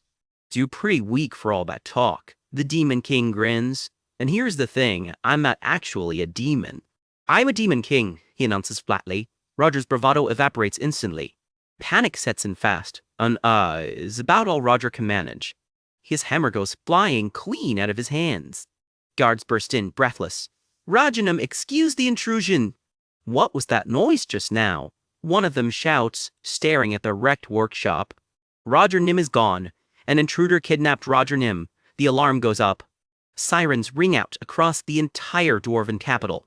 "Search everywhere," comes the order, while the Demon King slips off with Roger slung over his shoulder. He couldn't have gone far. The guards insist below, completely unaware how close they are. "Make one loud noise," the Demon King warns quietly, "and I will end you." "Why is a Demon King even here?" Roger stammers. "Are you after the princess?" "Princess? Not interested," the Demon King says flatly. "Don't lie." Roger fires back. "I'm serious. I've heard what dwarf blacksmiths are worth to a Demon King." "We dig our own escape tunnels, just in case," Roger admits grudgingly. "Lead the way," the Demon King orders, while upstairs the guards remain convinced this whole thing is about the princess. Roger just groans. "Damn it. I lived quietly this whole time specifically to avoid fighting Demon Kings." He wails. "Why is this happening to me?" A status window flickers to life above his head. Dwarf hero Rogers? Trait, weakness, it reads, complete with a little chain icon. Rough. "You don't seem too keen on sharing information," the Demon King muses. "Then how about this?" "I'll kidnap the princess and let you go," he offers. "What are you plotting?" Roger demands. "Who rot are you?" The story practically writes itself. The selfish hero sold out the princess to save his own skin. If a rumor like that got around, he lets the threat hang in the air. "How do you think the dwarves would look at you after that?" he finishes with a grin. "No, anything but that," Roger screams. "Damn it, you vicious bastard!" "I'm already known for being weak," Roger thinks frantically. "If they hear I sold out the princess too, everyone will believe it." Behind a blood-red door, muffled screaming echoes. "That's a one-way. Take it to a lifetime of torture," the Demon King finishes. "So choose. Sell out the princess, or follow me." "Obviously the princess," Roger blurts, collapsed on the ground. "But I really don't want to be tortured either. Help me, and I guarantee your safety," he promises. "I swear it on the standard of the Demon King." The standard is basically a religion to Demon Kings, Roger realizes, stunned. He wouldn't break a vow sworn on the standard. Not even a Demon King this insane. In that case, Roger's resolve finally cracks. "Let's move to the tunnel immediately, Demon King Nim," Roger says, suddenly all in. "What's with that face?" the Demon King asks, unsettled by the sudden enthusiasm. Creepy, he mutters.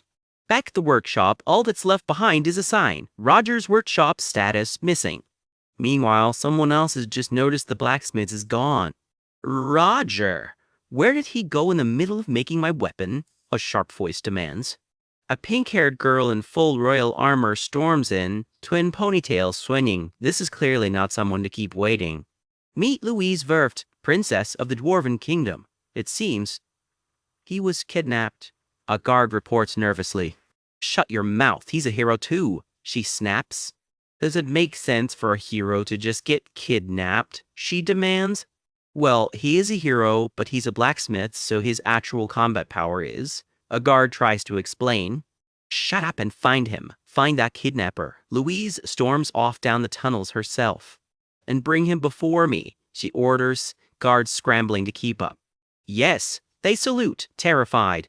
If you don't find him, all of you, her hair practically blazing like fire itself, can prepare to have your heads ripped off, she finishes, dead serious. Back in Roger's secret passage, the unlikely duo presses on toward the surface. The tunnel is so cramped the Demon King ends up staring straight at the back of Roger's head the entire way. How much longer do I have to stare at this disgusting view? He complains. The tunnel's narrow, I can't help it, Roger protests. We're almost there, just bear with it, Roger pleads. Walk faster, comes the icy reply. They finally reach the far end, a lantern-lit passage leading out of the mountain. My role ends here, Roger announces. I showed you the tunnel, so you're on your own now, Demon King. I'm out, he says, already halfway gone. What kind of nonsense is this? The Demon King asks, not moving an inch. Claws close around him mid-escape. You swore on the standard, Roger yelps. You said you'd guarantee my safety if I helped you, Roger reminds him. Ah, that trash standard, the Demon King says coolly. I didn't care about that, he adds, smiling in a way that promises nothing good. Crazy. What kind of Demon King even is this? Roger wails. Now, what should I do with you? The Demon King muses, claws looming closer. I should have just said I'd sell the princess. Roger thinks, regretting every choice that led here. I am very useful, sir. No one can match my metallurgy skills. I can make you any weapon you desire, he blurts out. You, a hero, want to voluntarily work for me, a Demon King? He asks, genuinely surprised. Why not? Please, use me however you see fit. Roger insists, all in now. I'll even steal information on the Dwarven City for you. Let's just survive this for now, he adds under his breath. To think you'd pledge loyalty this fast? Fine. I'll grant you mercy, the Demon King finally agrees, under a starry sky. Roger throws himself into an over-the-top bow of gratitude. Thank you so much. Long live the great Demon King, he gushes, while privately thinking, stupid Demon King, did he really think that'd work? Spy for him? Sure. The second I'm out of here, Roger thinks, grinning like the villain he apparently is now too. You're finished, Demon King. I'll organize a pursuit squad immediately, he declares to his own guards. Roger Nim, excuse the intrusion. His own dwarves snap to attention, ready for orders. Just you wait, Demon King. Roger cackles, completely convinced he's already won. Except, deep inside the Demon King's own tower, a very different scene is already unfolding. A butterfly lands on a very unconscious, very confused dwarf's beard. Welcome to Burz's Tower, 4th floor, where a familiar blonde face turns out to live too. Roger, tied up, gets unceremoniously dumped in the flowers.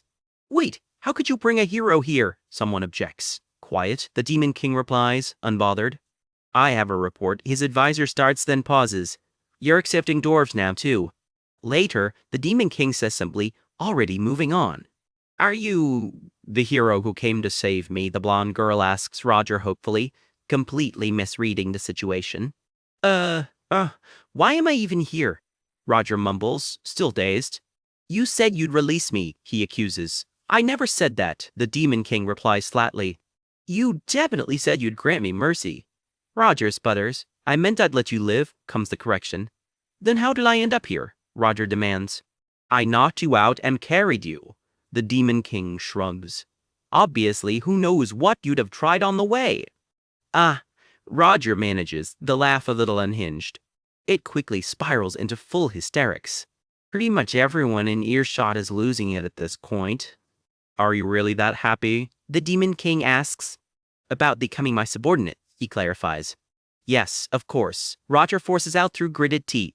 I am very happy, he wheezes, laughing like a man who has lost all hope of leaving. Excellent mindset, the Demon King says approvingly. I'll give you a mission. Huh.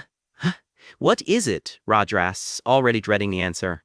Install massive artillery on the first floor, the Demon King begins, Roger grinning despite himself now. And smash every last hero who comes for me, he finishes, claws catching the light. Welcome to the Regressed Hero's Journey Prep Station. Ground zero for every wannabe hero gearing up before they go looking for trouble. Word spreading fast. The new Demon King can supposedly summon black flames, and the whole station is buzzing about it. So the heroes are scrambling into fire-resistant gear, just in case those rumors turn out to be true. Here's the weird part, though. This Demon King hasn't sent a single monster out to attack anyone. One sharp-eyed elf isn't buying the coward theory. Watching the hologram, he mutters that this Demon King hasn't lost his edge one bit. Turns out it's calculated. With no demonic beasts to fight, heroes can't earn glory or loot from their so-called journey. In the end, they'll just get bored and quit, and the whole hero's journey stalls dead in its tracks. It's a war of patience now, and the elf's orders are simple. Watch, wait, and don't blink. Slowly but surely, this Demon King is starving the heroes of everything that makes them stronger. No monsters, no experience, no glory. The elf just watches, putting it together in real time. Has there ever been a Demon King like this one? He wonders, because this guy clearly understands people better than most kings do. He heads back inside to keep tracking the situation, because this mystery isn't going to solve itself. One thing's for sure, he's relieved this particular Demon King isn't gunning for him. Cut to the Demon King himself, laying down the rules for his next big project, and rule 1 is a strange one: no mana stones allowed. He doesn't care how his brand new blacksmith remodels the dungeon's first floor, as long as that one rule gets followed. Logger, freshly recruited, red, kidnapped, panics. A trap without a mana stone is basically useless against heroes who can sense magic. The Demon King's answer? Not his problem. Figure it out. See, heroes get boosted by this whole dimension. Their knack for sniffing out magic is off the charts, which is exactly the problem. Any trap powered by a mana stone gets spotted and disarmed before it ever triggers. Logger's stuck, sweating bullets over what sounds like an impossible ask. The Demon King's patience is thin. If Logger's not up to the job, he's happy to go find a replacement. Nothing sparks innovation like a Demon King casually charging a spell behind you. Logger suddenly remembers he does have an idea. Should have led with that, the Demon King says, waiting to hear the pitch. Logger's big idea: a magical tool he invented that can completely hide the traces of mana. It normally takes 3 years to build one from scratch. Lucky for him, he's already got a finished one sitting in his workshop. The Demon King isn't convinced. To him, it sounds a lot like an excuse to slip away and never come back. One look at that grin and Logger's backpedaling hard, swearing he means it. The Demon King relents, though trust clearly comes with strings attached. Those strings turn out to be a literal collar, clamped on before Logger even sees it coming. Casual as ever, the Demon King explains it's basically a one-handed guillotine switch, no pressure. Logger's too busy having a small heart attack to argue. Next comes a face-hiding mask, and taking it off, even by accident, counts as an escape attempt. Logger clans that mask on like his life depends on it, because, well, it does. And with that, the world's most reluctant field trip officially begins. In disguise, Logger crisscrosses kingdom after kingdom, hunting down rare materials. It takes him a full month just to round up everything on the list. Every purchase vanishes straight into a slicing rift in the air, not exactly subtle but very effective. It's his own subspace pocket trick, stashing everything away before they head back to Wolfner. Back underground, the whole operation continues in secret, far from prying eyes. Meanwhile, elsewhere, tempers are running a lot hotter. A month and a half in, and someone very important still hasn't been found. Enter Princess Louise Werft, mid-meltdown, demanding answers. Her patience, it's safe to say, ran out weeks ago. Her soldiers are tearing apart every tunnel the blacksmiths ever dug, chasing any lead they can find. Trouble is, whoever they're chasing is almost certainly long gone, which naturally makes the princess even louder. Because yes, her blacksmith has been kidnapped, and everyone in the room is about to feel her fury about it. Her ultimatum for the search team: 2 weeks, or it's their heads on the line. One terrified officer swears he'll deliver. Her orders: seal every tunnel the blacksmith's ever created, no exceptions. Her soldiers scatter to obey. Nobody wants to test what happens if they don't. Not a soul dares to slow down. Left alone amid the wreckage, the fury drains out of her just for a second. This pile of scrap should have been her weapon, forged by the one person she trusted with the job. She picks up a broken, unfinished blade, a reminder of exactly what she's missing. For a moment, under all that rage, there's real fear for him. "Logger, please be alive," she whispers.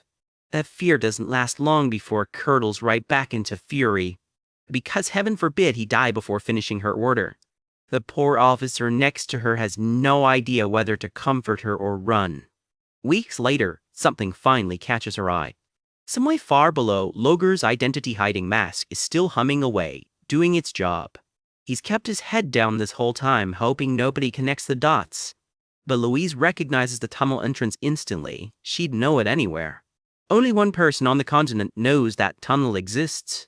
And she says his name like she can hardly believe it. That fancy face hiding mask, useless against someone who already knows exactly who to look for. The logger freezes mid-panic, caught completely red-handed. He tries out the world's least convincing laugh, hoping to play it cool. She's not buying it for a second. In her mind, this was never a kidnapping, just a runaway blacksmith who ditched the job. And that theory has her absolutely delighted to finally get some payback. Logger scrambles to explain it's all one big misunderstanding. She's already decided otherwise, and now she's furious he'd even suggest she's wrong. Her verdict lands with a literal jolt. He's officially her slave now. Forever, apparently. No negotiating. But first, she's got some punishment to hand out for the running away part. Logger's scream says everything about how that's going. He begs for mercy that clearly isn't coming. Then, out of nowhere, an explosion sends her attack flying wide. Louise gets knocked clean off her feet by whatever just hit her. She's back on her feet in a flash, demanding to know who just interrupted her. The answer steps calmly out of the shadows. The Demon King wastes no time. He orders Logger straight to work, grabbing the gear. The face-hiding tech flares back to life around them. Louise wants a name, and she wants it now. The Demon King's answer flips the whole story. As far as he's concerned, he's the one rescuing Logger from her. Louise isn't having it. As far as she's concerned, Logger belongs to her. She launches straight at him to prove the point. The Demon King meets her head-on without flinching. Fire and demonic power collide in a shower of sparks. Neither one is holding back. Even taking a hit, he doesn't back down an inch. He answers with a blast of his own. The two trade blow after blow, neither one giving ground. Louise clearly isn't used to losing a fight. But he's not backing down either. Another exchange rocks the whole area. She keeps escalating, throwing everything she's got. Just as she turns to grab Logger mid-fight, she gets cut off cold. The Demon King flips the tables and yanks her clean off balance. That is not a position she's used to being in. She threshes to break free, magic sparking everywhere. But he's got her dead to rights. For a second, this fight is completely his. This, he realizes, is Louise Verft, the Dwarven Kingdom's second princess. Not a hero, technically. Doesn't matter. Because in the future, he already lived through once. Before he regressed, she was one of the strongest fighters alive. And back then, she was even stronger than this. He could end her right here, before she ever grows into that potential. But that would burn every ounce of strength and demonic energy he's got left. And thanks to the regression, that's a lot less than it used to be. Worse, going all out here risks getting himself captured the moment her soldiers show up. And now that he's shown his hand, she already knows exactly what he is. Not exactly the low profile he was going for. The fight rages on around them regardless. Logger, meanwhile, is caught right in the crossfire. The Demon King checks in mid-fight. Is the gear secured yet? Logger still mid-teardown, and it is slow going. The device in question is enormous, not exactly a quick grab and go. This is Mana's Phantom, Loger's own invention, built specifically to erase every trace of magic around it. The Demon King's deadline is not negotiable, 1 minute, or else. Logger kicks into overdrive. Louise isn't about to let that machine walk out the door either. The Demon King lays it out flat for Loger, finish up, or get left behind. Nothing like a threat of abandonment to speed up the work. Even so, the Demon King knows he's running on fumes. This regressed beacon version of himself can only hold the line for so long. Louise keeps swinging, testing every gab in his guard. The fight only gets messier from here. He answers every hit with one of his own. Louise makes her intentions very clear. Nobody's walking out of here. She turns her focus back to Loger, ready to finish what she started. Her plan, shatter both his legs so running away is never an option again. The Demon King can resist a jab. You sound just like a Demon King yourself. He lays out his terms plainly. The blacksmith and the machine are both leaving with him. Behind them, the last pieces of Mana's Phantom finally come loose. Done! Loger shouts, right on cue. The whole rig lights up one last time as it powers down. Louise finally puts it together, and she is not happy about being played. She throws herself back into the fight harder than ever, but in her fury, she leaves an opening wide open, and the Demon King takes it without a moment's hesitation. One clean hit is all he needs to buy them some room. The impact sends debris flying everywhere. He calls out for Logger without missing a beat. Time to open the escape route, and Logger had better not be standing in it. Louise isn't done, insisting nothing he's got can actually touch her. She throws herself back in, screaming at full volume. But by the time she recovers, the two of them are already gone, swallowed into a tunnel of their own making. Her own soldiers finally catch up, only to find the scene completely wrecked. Louise has zero patience left for their timing. Yep, she snaps at them to move and orders a full chase through the tunnel. She dives in after them herself, not about to sit this one out. But something's wrong. The passage ahead is completely sealed. She just stares at the dead end, putting it together. He really did not want to make my weapon that badly, huh? She mutters, equal parts stunned and impressed. That stunned look doesn't stay confused for long. She vows to hunt him down herself, continent be damned. And judging by that grin, finding him is only step one of the revenge plan. Somewhere out there, Logger should probably start running, because this princess does not do letting go. Her scream echoes through the tunnels, and somewhere Logger definitely just felt a chill. Deep inside Berger's tower on the first floor, something massive and strange has just been wheeled in, and everyone wants to know what it is. Gordon can only ask what in the world this is still mid-clean, while Ernan just marvels at how enormous the thing is. Berger just states the obvious. This hulking contraption is the magical tool he needs to stop the heroes once and for all. Deep in the machine's core, installation of something called Mana's Phantom is confirmed complete, and Berger wants it activated immediately. Gordon snaps to attention with a crisp, "Yes, Demon King," as Berger strides off to watch the activation for himself. After all the trouble it took hauling this thing here, Berger mutters. It had better be worth it. Dark energy already crackling around him. Logger stammers through an awkward laugh before shouting that activation is a go. A blinding pillar of energy erupts from the machine's core, so bright that even Berger has to shield his eyes. A message flashes up.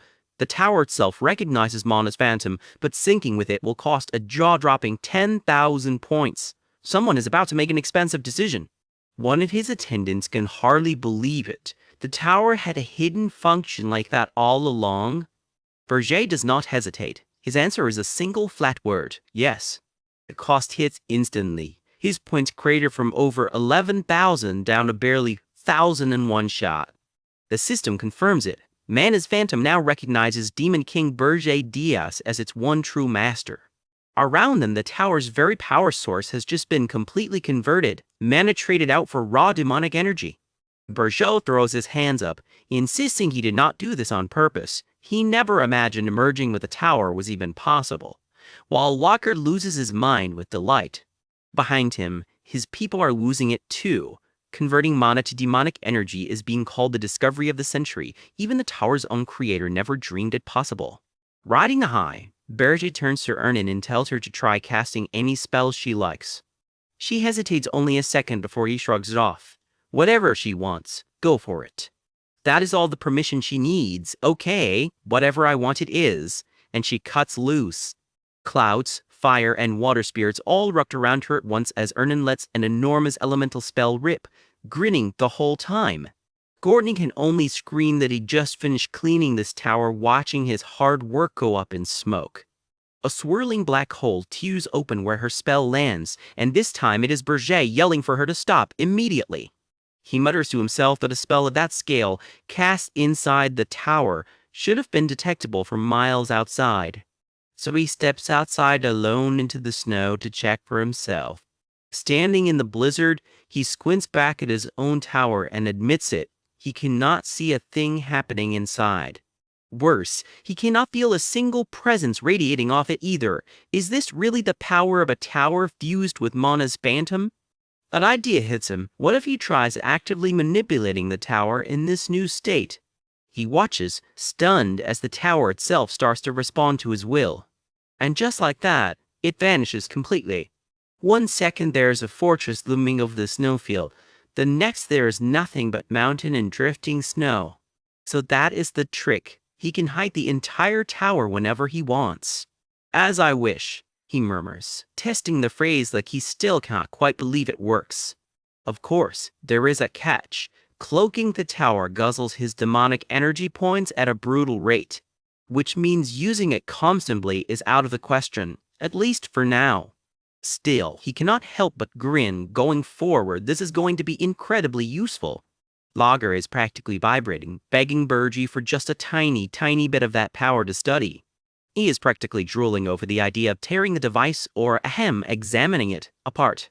He swears he has never seen or heard of anything like this in all of history, and begs for the chance to study this discovery himself. Berge eyes him warily. This demon sounds less like a scientist and more like he's itching for a fight. He strikes a deal anyway. Wipe out the heroes on the first floor with a trap, and Lager can do whatever he wants. Lager's grin turns downright feral. Consider those crafty heroes swept away. As Lager runs off cheering, Berge turns to make his next proposal, this one for the princess.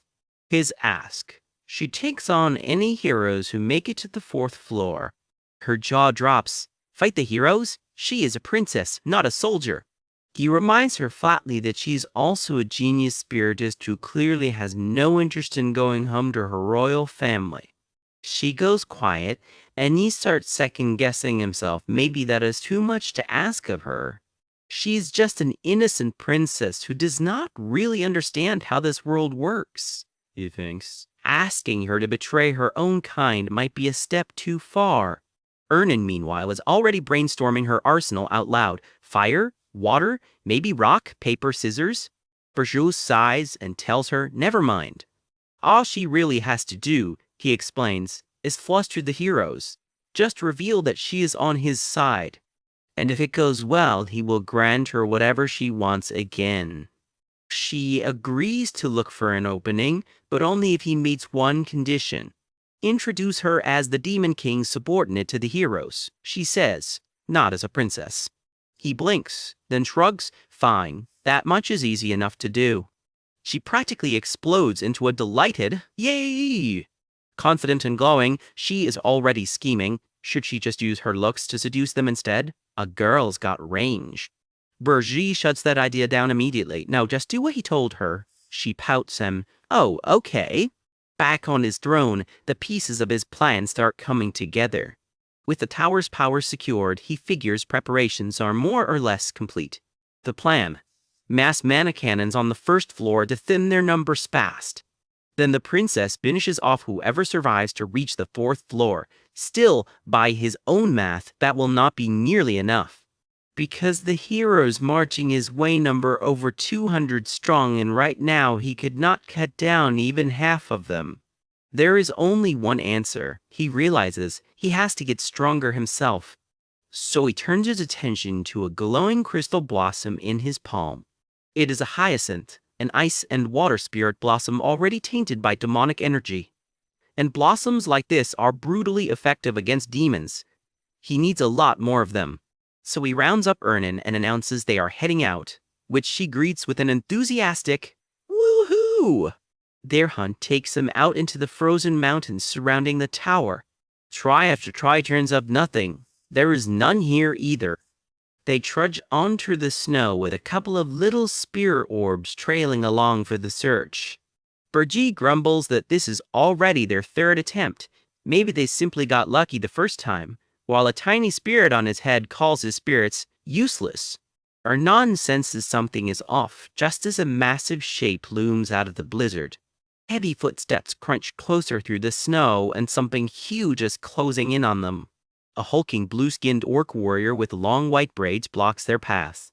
Burji just groans "Poor orcs" again as demonic energy starts crackling around him. He is done playing nice. He tells the creature flat out that he has gotten sick of it.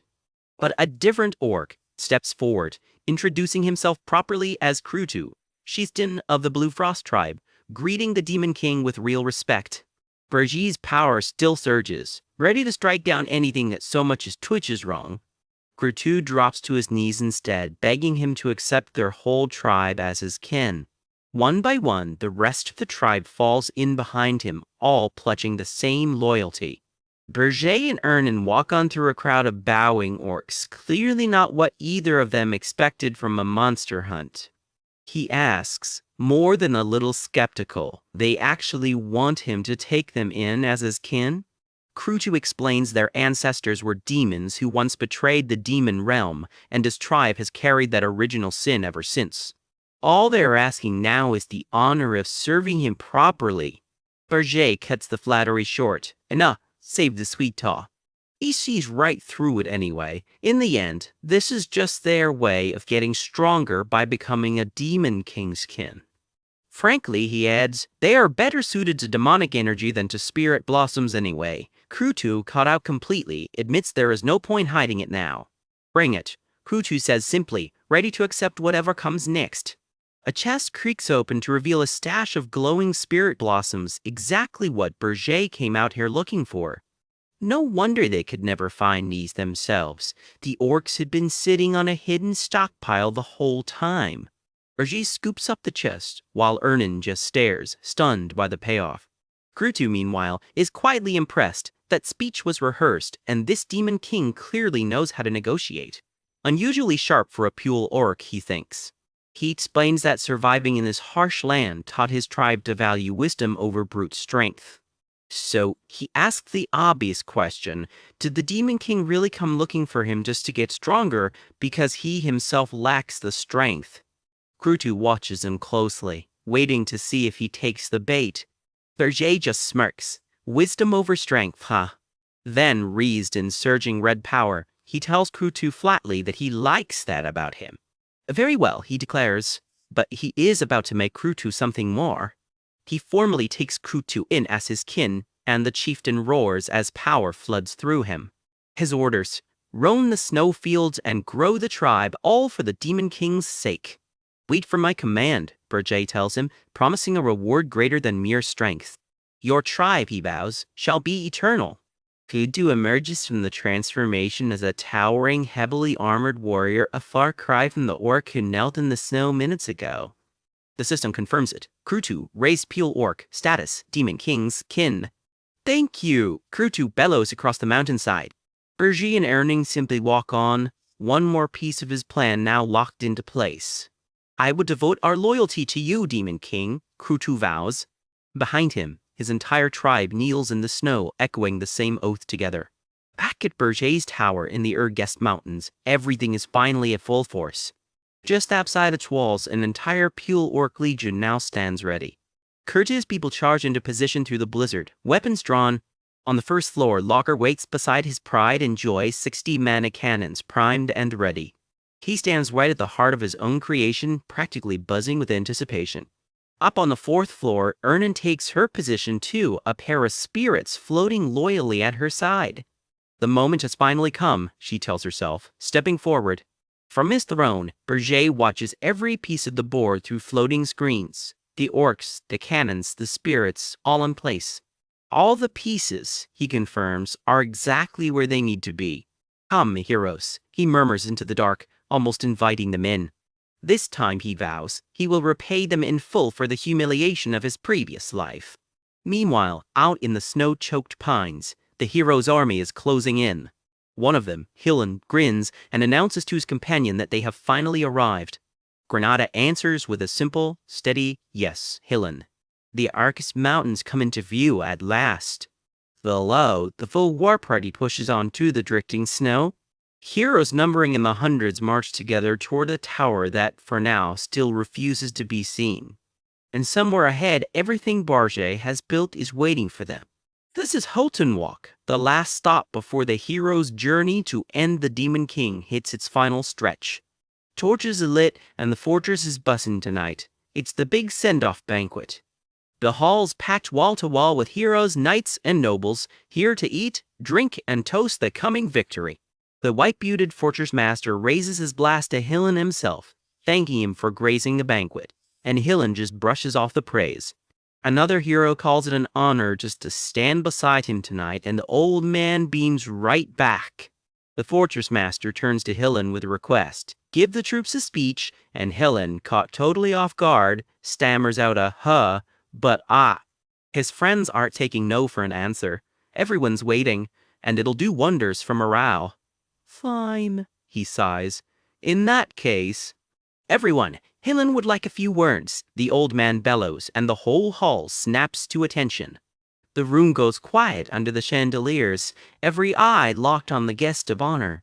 Even the other heroes lean in close. Apparently, this speech is a big deal. Hillen clears his throat, nerves gone, and puts on his best leader's face. Fellow comrades, he starts, heroes, nobles, knights, wizards, mercenaries, merchants, and everyone else here tonight. The long-awaited hero's journey has finally reached its final stretch, he announces, and the crowd hangs on every word. He needles the Demon King a little. Maybe he's just spooked by this army marching his way, which is why not one monster's shown up to fight. But don't get comfortable, he warns with a grin. They've spent all this time preparing, and they're not letting their guard down now. Tomorrow is the day, the crowd roars back. We'll make that foolish Demon King pay for daring to kidnap. Wine sloshes into raised glasses as the whole hall braces for the next line of the pledge. The kingdom of Hildrain's own Princess Ernin, the crowd bellows. Who are we?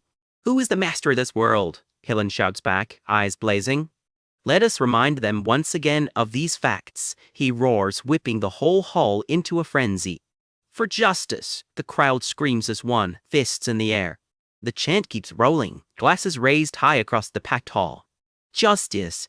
Somewhere in the back, a far more practical voice just yells, let's eat and drink. Priorities, right? Watching from the crowd is Granada, the party's elf fighter, and true to form, this hero count hasn't grown one bit, just like the Demon King expected. It hasn't shrunk either, though.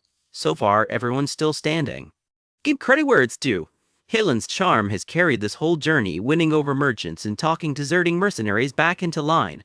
Granada watches him work the room, clearly turning something over in her head.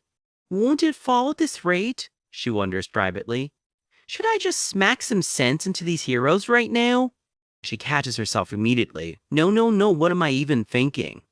Truth is, if this subjugation actually succeeds, she admits to herself, that's good news for her too. She'd finally be free. Get a grip, Granada, she mutters, catching Hillen watching her over a glass of wine nearby. Let's get some air, she decides, and report in. Out under a cold, clear moon, she slips away from the noise of the banquet.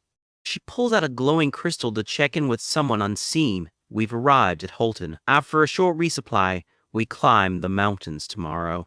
The voice on the other end is cold and clipped. I see. Once you leave Houghton, don't contact me again, and there are things you need to watch for. A sharp-eyed, blue-haired stranger lays out the warnings. Watch the snow when you climb the mountains. Don't let your guard down at night. And lastly, he adds, letting the pause hang. When they open the tower, stand far from it. Granada blinks, thrown. Ha! What do you mean by that? The call cuts out with a click, leaving her alone in the snow.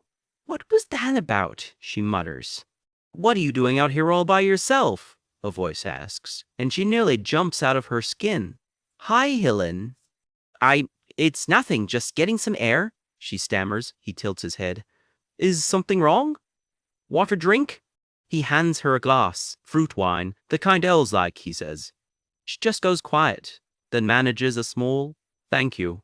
"You look like you got something on your mind," he says. She finally asks it outright. "Can we actually beat the Demon King?" "Nervous too, Granada?" he teases. "Well, yes," she admits. His reflection in her wine cup goes surprisingly honest. "To be honest, I don't really know either." Granada nearly drops her glass. "What?" "Even though people trust me, follow me," he admits. Taking down a Demon King's tower is always hell. Elsewhere on a balcony, two more silhouettes echo the same grim truth. Not once has it ever gone smoothly. Granada isn't buying the modesty, though.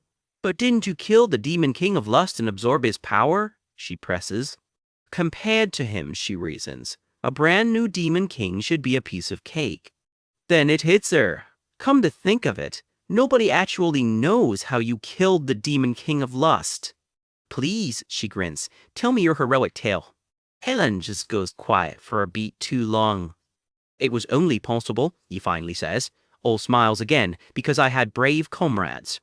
"Comrades like you, Granada, always at the front, cleaning up the monsters." He strikes a heroic pose against the night sky. "I'll lead the way. You just protect my flank."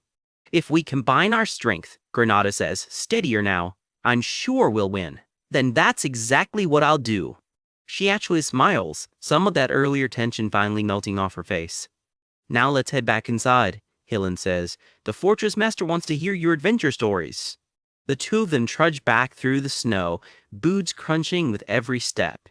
Later, alone with his wine, Hillen turns the night over in his head. "Yes, I joined forces with brave comrades." But the warmth drains right out of his face the second no one's watching. Something colder flickers behind those eyes. A dark little thought curls up in his head. "Please take care of me again this time, Granada the elf." Morning breaks over the fortress, and it's time to move out. The whole town square is packed. This send-off is a full-blown event. Banners wave over the crowd. "The March of the Heroes is here. Stay strong." "Long live Granada! Long live Wharton!" the people chant, cheering on two of the party's own. And loudest of all, "Long live Hillen Cargill!" Now we've got his full name, and this crowd is not shy about the hero worship. The road leads them straight into the Regressed Mountains. Ahead lies a narrow gorge, cutting through the peaks toward the Demon King's tower. The whole army winds its way down into the pass, tiny against all that snow and stone. One dark-haired soldier, that's Wharton, this party's resident chatterbox, jokes that he was worried about these mountains, but so far it's nothing special. "Not even snowing much, weather's clear," another soldier adds. "At this rate we'll reach the tower without any trouble. Looks like." "Is that the goddess of victory is on our side?" he laughs. "They said disaster-class monsters were everywhere. Are they all just hibernating or something?" "With Hillen here," someone else grins, "even the monsters must be scared." Nobody notices the faint purple flash overhead as they keep marching. One soldier feels something drip onto his forehead and freezes. "Huh." Purple slime drips down his face. "What is this?" he asks, dread creeping in. Then a scream comes. "There are ghouls on the cliffs." "What's with their size?" someone else shrieks, staring up at monsters way bigger than they should be. "They've finally shown themselves." Wharton snarls, readying his blade. Hillen leaps into the fray first. "All units get into battle formation. Don't panic and protect the comrades around you," he orders, cutting through the chaos. The whole army clashes with the frost-covered ghouls in the narrow gorge. The gorge isn't long. Push through. Then something massive rears up ahead, a skeletal horror wreathed in ice. "Knights, cover the mages and pull back." Hillen grits his teeth as the real threat reveals itself. Hillen, a frost giant's appeared at the front. "What?" "Everyone, fall back," comes the order, as an ice room flares to life. The frost giant looms over a fallen soldier, all jagged bone and glowing eyes. Hillen and Wharton square up against it, weighing their next move. "Wharton," Hillen says, dead calm, "while I deal with the frost giant, get everyone else out of this gorge." What? You're taking it on alone? Wharton balks. Hillen doesn't even blink. It won't be a problem. Ice energy crackles to life around him as he steps forward. He launches the first strike, a spear of frost tearing across the gorge. The frost giant roars as the blow connects, ice shattering off its bones. Lightning quick, Hillen's already closing in for the next hit. Claw marks rake across the giant's skull as it staggers back, wounded. Hillen just grins through it all. A frost giant can't possibly be stronger than the Demon King of Lust. Power surges through him, wrapping his blade in blinding light. He carves clean through the giant's frame, ice and bone flying everywhere. He drops out of the sky for the finishing approach, Kate snapping behind him. The strike lands hard, and he skids into a crouch in the aftermath. The frost giant reels, shattering apart under the pressure.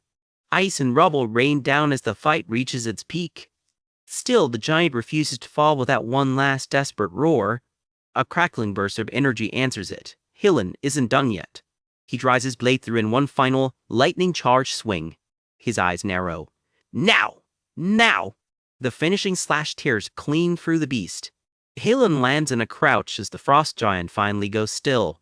A ring of light pulses out from the kill. It's over, just like that.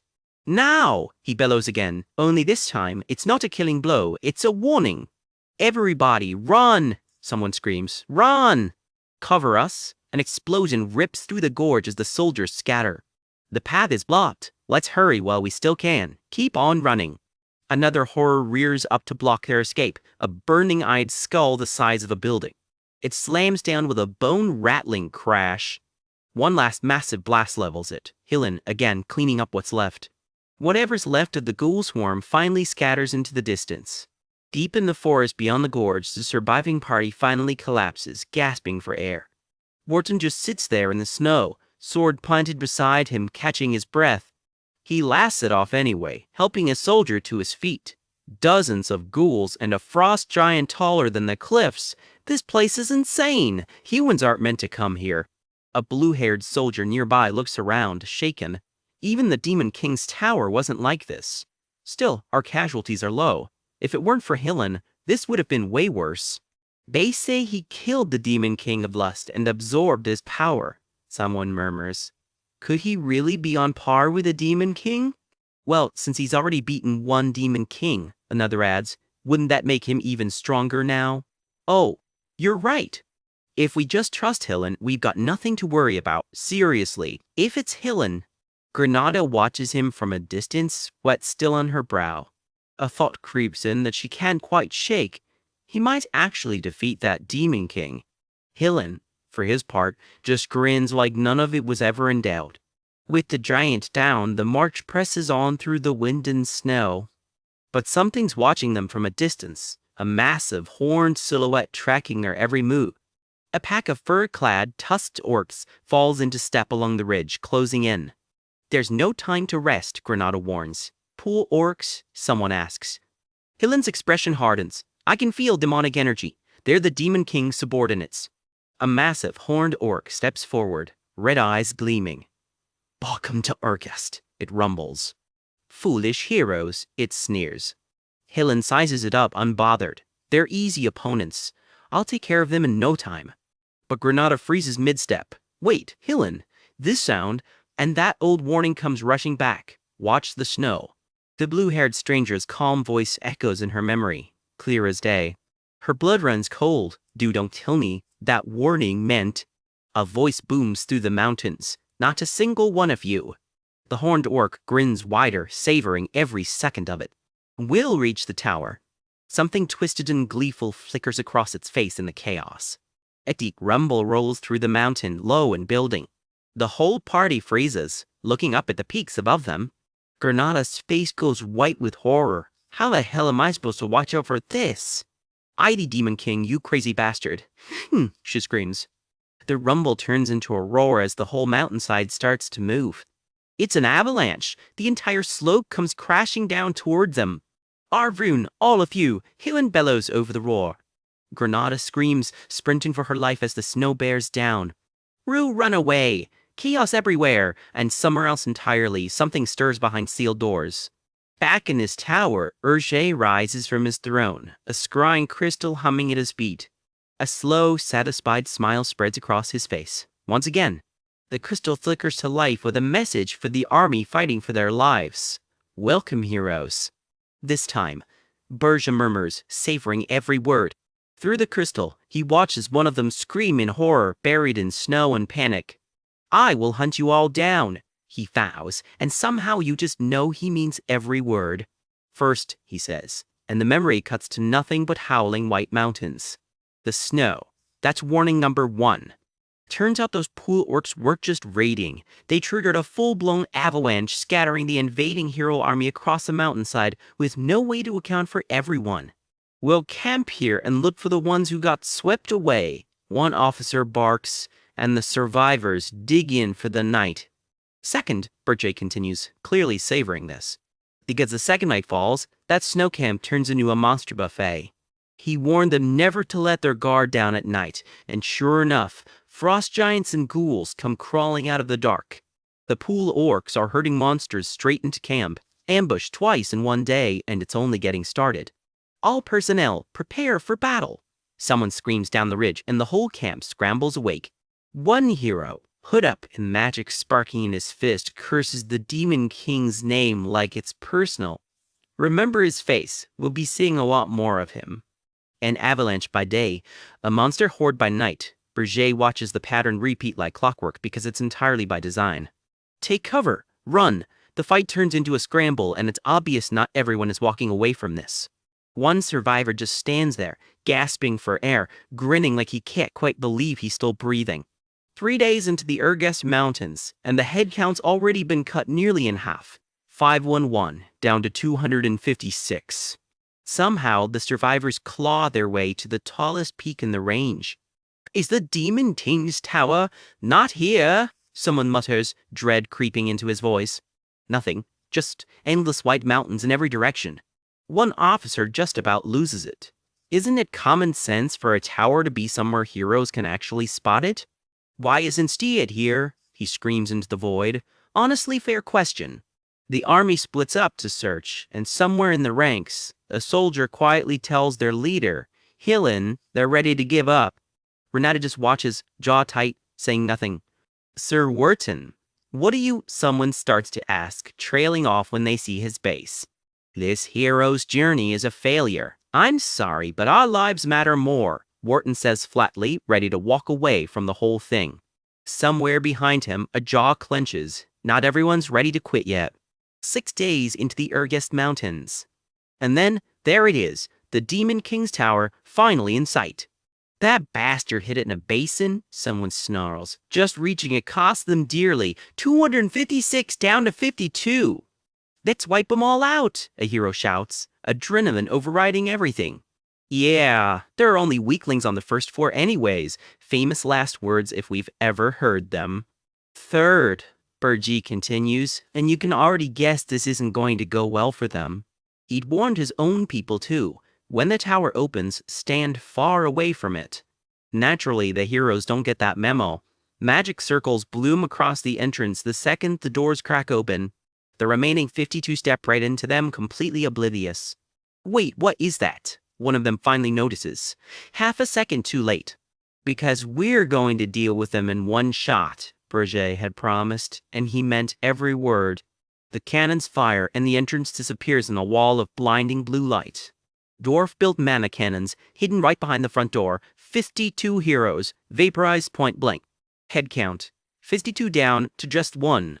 Watching it all from his tower, Berger just smirks. Oh, so even that wasn't enough? Turns out this entire elaborate trap existed for one purpose, to bring down a single hero. Hillen, cargo. Due to the smoking wreckage, Granada staggers out alive, armor scorched but somehow still standing. What the hell is this? Someone chokes out, stunned he's still breathing at all. Wharton, one of the last ones standing, just starts screaming. What the hell is with this Demon King? Nothing about what's been happening is usual. Honestly, fair point. Hillen drags himself to Granada's side. Granada, are you okay? Yeah, barely dodged that one. Granada groans back. Thank God, let's go up to the next floor, Granada says, way too eager. Hillen just stares at him. With just the two of us? Granada straightens up and flexes a little. I'm the hero who killed the demon king of lust and absorbed his power, he brags. Blue energy crackles off his gauntlet to prove it. A new demon king is no match for me. Helen just looks at him sideways. And you're more than enough, he says, a compliment that's about to get a lot more loaded. Granada, none the wiser, just grins. Let's go together, Sir Helen, and up they go. Second floor of the tower, completely empty. Third floor, also empty, which should probably worry them more than it does. Helen's instincts are screaming. This place should be crawling with monsters. There's no one here. Something's wrong with this tower. If the second and third floors are completely empty, then she must be, he starts, trailing off on a hunch. Fourth floor of Brigitte Tower. And instead of a dungeon corridor, they step out into an open, sunlit meadow. What the hell is this? Helen mutters, completely thrown. Granada just stands there, taking it in, silent for once. Nothing on floors 2 and 3, but a whole forest on 4? Helen grumbles, while Granada just curses under his breath. Are we seriously inside a Demon King's tower? Doesn't feel like it, Helen says, right before a voice answers back. I see you somehow. Managed to make it up here, the voice chirps, and a pair of heel boots step down out of nowhere, petals drifting through the air. I'm one of the 4 Heavenly Kings, the voice announces, and both heroes freeze. A woman descends, wrapped in swirling spirits, ice, fire, wind, each one snapping and hissing around her. Who protects the Demon King? She finishes, landing without a sound. I, the Dark Spiritist, she declares, striking a pose, cat-eye glasses and all, will be your opponent. The full display of spirits swirls around her, and the 2 heroes below just gape. My God, what even is that? Helen breathes, while Granada quietly reaches for his sword. Then Helen's eyes go wide. Princess Ernin? Off to the side, she's already thinking something very different. I'll retreat quietly for now. Why do you look like that, Princess? Helen asks, gesturing at the whole goth ensemble. I'm not a princess. I'm the Dark Spiritist, she insists, very unconvincingly.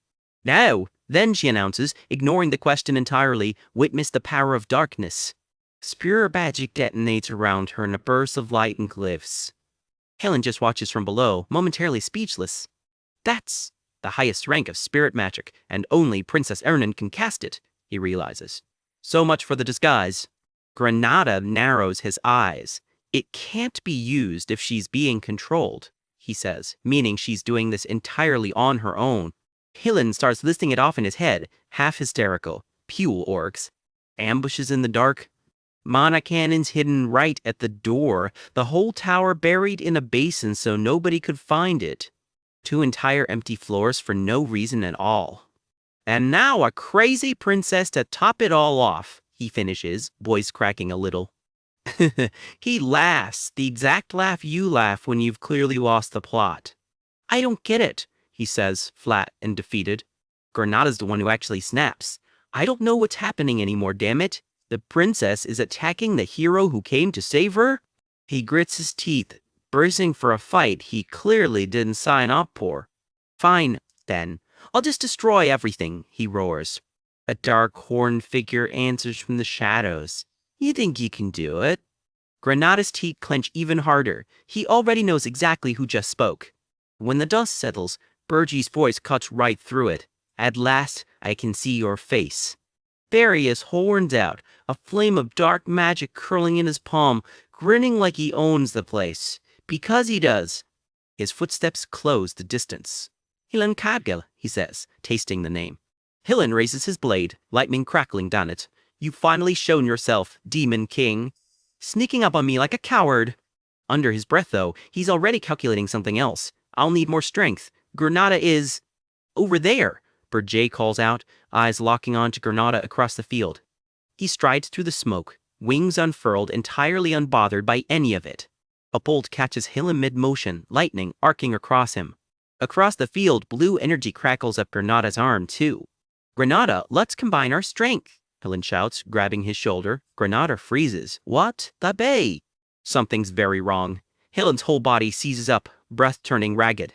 My energy, it's being drained out of my body, he realizes in horror. Granada just smirks, tossing Hilan's own empty reassurance back at him. Didn't I tell you? As long as you're by my side, there's no problem. He straightens up, glowing brighter, while Hillen crumples in the grass behind him. Berger's eyes narrow at the artifact glinting on Granada's hand. That artifact? He's already put the pieces together. It's a forbidden artifact called the Elf Eater, he explains, while Helen writhes nearby, drained and half-conscious. It converts an elf's infinite vitality straight into mana, Berger continues, savoring every word. Its flaw is that the elf dies before long, he adds, as Granada strolls off laughing. Helen collapsed in the grass behind him. You're fine with this, right, Granada? This is for the greater good, Helen spits out bitterly. You swindler. Hypocrite, he manages, barely holding on. Berger just laughs. I like how vile and lowly you are, he tells Granada. He's not wrong. So if I just took that ring off, you'd go right back to being weak? Is that it? He asks, almost casually. Granada's face goes blank. What? Try that if you can, you idiot, he snaps back, all bravado. Not even the Demon King of Lust could get this ring off me, he boasts. Berger doesn't even blink. Gordon. There's a flash, and something suddenly horribly wrong with Granada's hand. Huh? He says, not quite processing it yet. Then it hits him. My hand is... Blood pours from the stump where his hand used to be, and now he's really screaming. How? I didn't even feel a presence, he shrieks. Honestly, that's the scary part. Gordon just stands there, ring and severed hand in his grip, completely unbothered. You're both rude and noisy for a human. Granada's still screaming, blood dripping down his ruined armor. Gordon turns, blade already moving, and Helen doesn't even see it coming. The strike lands clean, sending Helen sprawling due to grass. What? A high-ranking demon, Helen gasps, barely processing the power depth. Even using an artifact, I got taken down by a mere high-ranking demon? He chokes out, humiliated.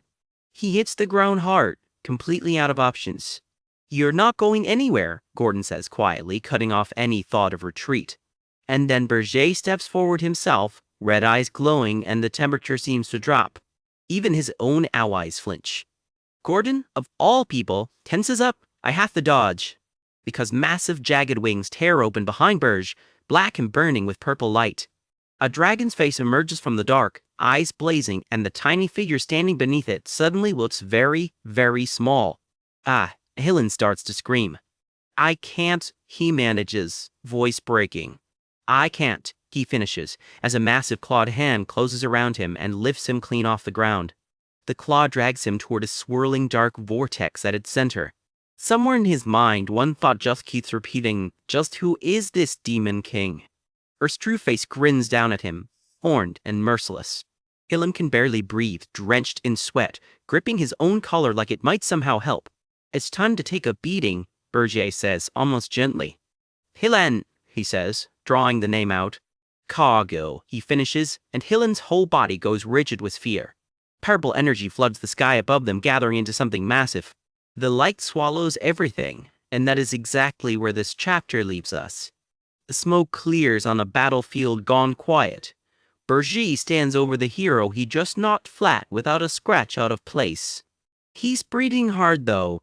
Sucking in air like that fight cost him a lot more than he wants anyone to see.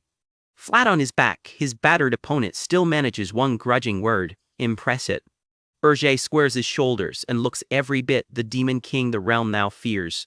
Cool, composed, untouchable. His fallen foe is in far worse shape, flung down and howling, all the fight finally drained out of him. You're still alive, Berger notes, like that's mildly disappointing. Bind his hands, Berger orders, and throw him in prison. No gloating, no fanfare, just business. Lock up the other humans collapsed outside the door too, he adds, and the subordinate snaps off a quick, understood. Deep in a cell, an old elf soldier lies with his eyes shut, murmuring that he can see something, and it sure sounds like he thinks this is the end. As the old elf mutters about the afterlife, Berger, because sure, why not, tosses off a dry good work, here's a carrot to whoever hauled him in. Then, without much ceremony, Berger's hand glows red and starts stitching the old elf back together. The elf's eye snaps open, stunned into silence. He can't even get a coherent word out, just a strangled, disbelieving noise. Because a beat later, he's not a dying old elf anymore. He's back on his feet, crackling with energy, hollering that he's fully recovered. He can barely process it himself. What exactly did the Demon King just do to him? Turns out Burji wasn't the only generous one. Princess Ernin tops him off with a rare spirit blossom, and the elf can only stammer out a thank you. Burji's not done handing out rewards either. He tells his gadget-obsessed engineer he can finally tear the tower apart and tinker to his heart's content, and the poor guy just about loses his mind with joy.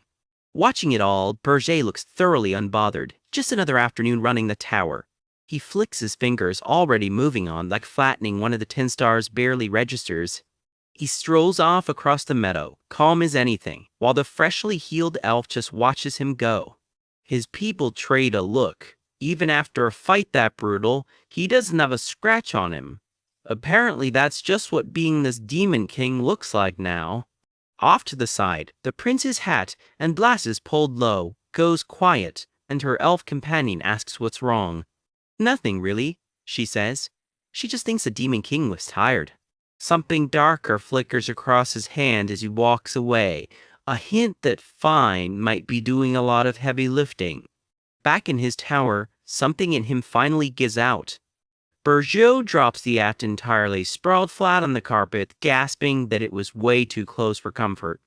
Out loud, though, he won't admit it. A Demon King, he reminds himself, can't afford to look weak. Still, he can't help cursing the human who nearly ended him. Hillen Cargill. So this, he thinks, catching his breath, is what it actually means to be one of the 10 stars. The 10 stars. The 10 strongest heroes alive on the entire continent, a title that clearly means something.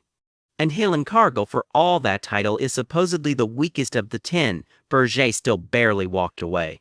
Truth is, he admits to himself, he's barely spent any of his points strengthening himself this life, mostly because he doesn't have many to spend. If Hillen Cargill had been anywhere near full strength, Burji's honest enough with himself to know he never would have won. The whole fight only worked because his plan wore the man down first. Cut back to the battle, Hillen Cargill marching his hero party in with total confidence. Burji's scheme finds its mark, and Hillen's confident grin cracks into raw panic. The rest of his party doesn't look much better. Dread spreading through the whole group. Everything piling up at once narrows his focus down to almost nothing. He's screaming now, completely unraveled. And that's exactly the opening Burji needed. His true demon form rises up grinning wide. This is the strike that ends it. One all-out attack, and it connects clean. For now at least, Burji's pulled off a win that has nothing to do with any old Demon King's rulebook. Something that, by every account, never happened the first time around. Because last time, it was Burji lying broken on a floor just like this one. This time, he's the one still standing. I can do this, he tells himself. I can actually change the future. Every taunt from the heroes who killed him once already comes rushing back, and with it the promise of revenge. The memory of that old red scar still burns. Damn heroes, he mutters, done looking back. Word finally breaks that cracks the story wide open. The Demon King's tower has actually been found. Wait, so the heroes gave up before simply because they couldn't locate the tower? At a packed press conference, furious investors demand answers for all the wasted time and money. One reporter shoves a recording crystal forward, flat out demanding to know who's responsible for the failure. A guild spokesman tries to hold the line. They haven't failed, he insists. There's still hope. Hillen Cargill and the rest of the Grey Heroes haven't given up, he says. They're still out there searching. Just give them a little more time. Whether anyone actually believes that or not, news of the new Demon King is already spreading fast. It reaches every corner of the continent within days. One furious fur-covered king rages that if this hero can't rescue his princess, heads are gonna roll, starting with his. Elsewhere, a fed-up noblewoman snaps at her staff to quit wasting time and just go find Loger already. Meanwhile, the real story keeps getting twisted with every retelling. Rumor has it Hillen Cargill never made it back at all, that he's already dead, and the whole world sinks into mourning over it. None of them know the truth, And while the world mourns, Berger's demonic energy points just keep climbing past 290,000 and counting. Meanwhile, at the Heroes Guild headquarters, the real story is quietly getting sorted out behind closed doors. Presiding over the hearing, Hero Wharton, addressing the hall from above. He wants to know one thing. Is there even a hair's breadth of falsehood in the testimony he's just heard? The witness swears on his own name that every word of it is true. He spoke, he insists, nothing but the truth. Wharton takes that seriously. This, he says, just became a very serious matter. Since nobody actually knows who this new Demon King even is, he warns, the guild needs to tread carefully. Helen Cargill is one of the 10 stars after all. A hero like that isn't supposed to go down easily. The guild agrees to wait 10 more days for any word on him. Is there still nothing after that? Every hero on the continent, all 4,728 of them, launches one full-scale assault. Their target? Wipe out the new Demon King entirely. Back in the tower's underground prison, though, the dead hero is very much alive. Berger walks the quiet cell block himself, past the muffled groans of his newest prisoners. He stops at one particular cell. Are you awake? Even his recovery speed is impressive, Berger admits, sizing him up. Helen doesn't waste time. If the Demon King kept him alive, he must want something. So skip the small talk. Get to the point, he says. Berger smiles, glad to see he's willing to talk. Then he lays it out plain. Become my vassal. Helen just stares back. What? Did you hear that right? Berger isn't finished. A hero's journey doesn't come cheap, he points out, and gold coins spill out to prove it. Food of 400, security, lodging, guild dues, armor, weapons, top-grade consumables. The bill adds up fast. Normally merchants and nobles front all of it as an investment. Beat the Demon King and a hero's whole life turns around. Fail though, and it's the hero left holding a mountain of debt. And this time, Berger says with a slow smile, every single one of those investments was riding on exactly one person. The Euro Party's captain, Helen Cargill. In other words, him. The color drains right out of Helen's face. He's right, and Helen knows it. Even if he somehow escapes, he'll be branded a failed hero forever.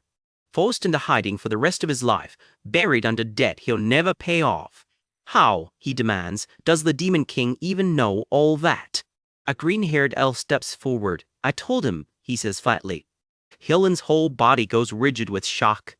Granada? You betrayed us! Helen screams, and Granada just sneers back that he's got some nerve after what Helen pulled on him. Turns out Granada's been on the Demon King's side since the very start. Berger cuts back in. The reason Helen lost, he says, is simple. There's never been a Demon King quite like him. Sure, sooner or later some hero would adapt and find a way to crack their towers again. But if one of the strongest heroes on the continent is secretly working against his own side, can the humans really pull it off? A ball of dark purple energy starts forming in Berger's palm. It's called Blarmani's orb, and Helen clearly does not like the sound of that. It's a tool Berger uses to keep tabs on his subordinates. The second it's inside you, it locks onto the brain instantly. He'll know the moment Helen even thinks about turning on him, and with one gesture, he can just pop his brain apart. Cheerfully, he adds that the thing wasn't exactly cheap either. If it fails to take, he warns, he'll just assume Helen's rejecting him and kill him on the spot. There are, after all, plenty of other usable heroes out there. Helen panics. Wait, a hero as strong as him should be immune to mind control. Not his fault if it doesn't stick. He insists a hero can shrug off that kind of control through sheer willpower alone. You heard him. Granada grins, right as Berger's true demon form looms up behind. Helen rounds on the elf. Deranged. Shameless. Has he got no dignity left at all? Granada fires it right back, wasting a precious magic tool like that. HE should be ashamed. And Helen still swears he'll never submit to any demon key. Before the scream cuts off entirely. Shut up and swallow, Berger snarls and forces the orb down regardless. Wings flare out as the struggle turns violent. Even Granada winces at what he's watching. The impact rings out through the whole cell block. He's stubborn, Granada admits, almost impressed. So what's the plan if he'd honestly rather die than give in? Don't worry, Berger says simply as Hillen crumples into the smoke. He's greedy, Berger explains. The type who treats his own comrades as disposable the second money's involved. And a status screen confirms it worked. Hillen Cargill, freshly equipped with Armani's orb. A man like that, Berger says, will never actually sacrifice himself. Damn it, Hillen mutters, because the screen doesn't lie. Status, Demon King's vassal. The dust settles on a hero who isn't a hero anymore. Sometime later, back in the tower's main hall, business as usual resumes. Gordon points out the obvious problem. Sure, Hillen's a vassal now, but with 100,000 gold debt hanging over him, there's only so much he can actually do. All the Goldberg he's traded points for so far barely adds up to 2,000. That's still roughly a small nation's entire annual budget. So, Gordon asks, how exactly does he plan to raise more? Funny, he should ask. He's about to get a message. Pardon? Gordon blinks. Berger means the yearly gathering every Demon King attends, the Unison of Towers. Last life he never bothered showing up. The whole idea of Demon Kings cozying up together always struck him as beneath him. But the other Demon Kings out there in Aryan has survived a very long time. Which means, Berger grins, they've almost certainly piled up plenty of gold and treasure worth taking. Gordon panics. Is he seriously about to try trading demonic energy points for cash again? That's what he would have said, Berger admits, before all this. But after dealing with the heroes up close himself, he understands things a little differently now. If they'd stuck to the old Demon King playbook, Gordon realizes, they'd never have actually stopped the heroes. Then the invitation to the Unison of Towers arrives for real, and Gordon has to admit it. Berger called it. Berger grins, already 3 steps ahead. Let's go, he says. With Gordon in tow, he heads out looking entirely too pleased with himself. The plan? Swindle his own senior Demon King's blind, and, judging by the cheer that goes up, yes, Demon King, his people are fully on board. A lone bridge cuts across the water straight to its front door, which tells you exactly how confident this guy is. 13th floor, the Demon King's private chamber, and someone's already stomping in, late, or so they think.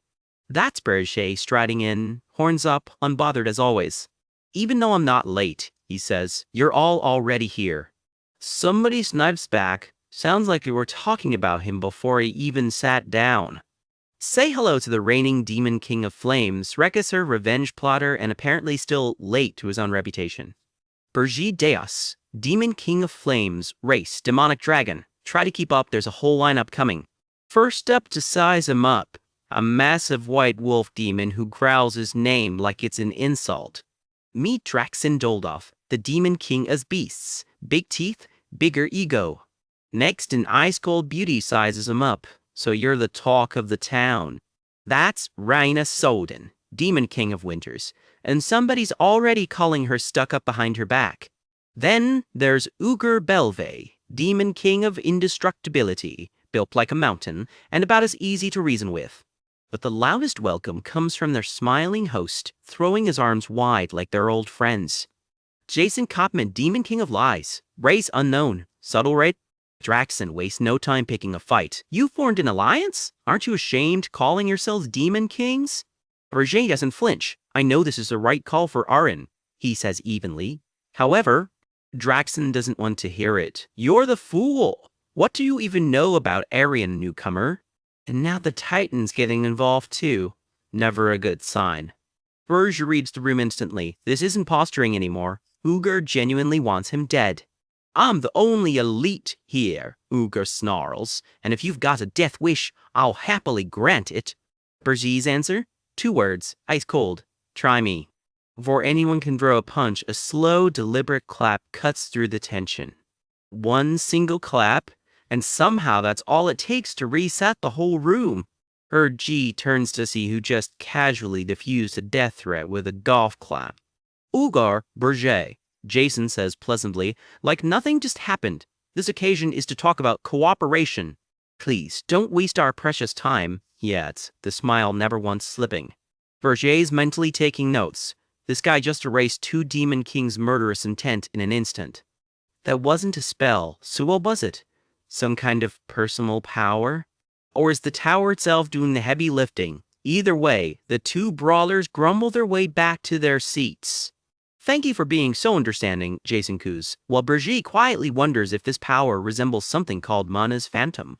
He catches himself. No jumping to conclusions without proof. Best to stay sharp around this one. Now, let us begin, Jason announces, all smiles. Please, feel free to voice your thoughts.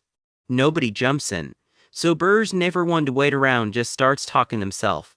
That gets a few raised eyebrows around the table.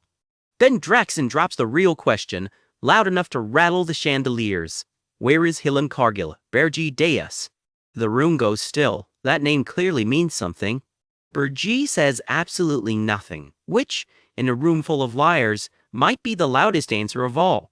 He opens his mouth to answer, and the chapter smash cuts right before he does. Hillen Cargill is... Well, that's the question everyone in this tower wants answered. Down in the Ains reception room, the gossip's already flying. What happened to Hillen Cargill? Is he even dead? I'm not sure, the lies aide stammers. He never even entered our tower. Another aide just shrugs it off, probably wandering the Urgest Mountains somewhere. Don't ask me. Don't be ridiculous. He should have spotted your tower from a mile off. Not in our case, comes the awkward reply. Wait, are the rumors true? Is your demon king really... The silence that follows says plenty. It's exactly as the demon king said, one of them mutters, and the whole group falls quiet. Off to the side, Gordon coaches Brigitte directly. If the other aides ask about Hillen Cargill, you know nothing. Turns out somebody's already been turned into a spy for them, and secrecy is non-negotiable. Meanwhile, one of Reina's aides is having a moment. It's strange. Now I know my demon king wasn't wrong after all. Yes, the demon king I serve is... She starts working herself up.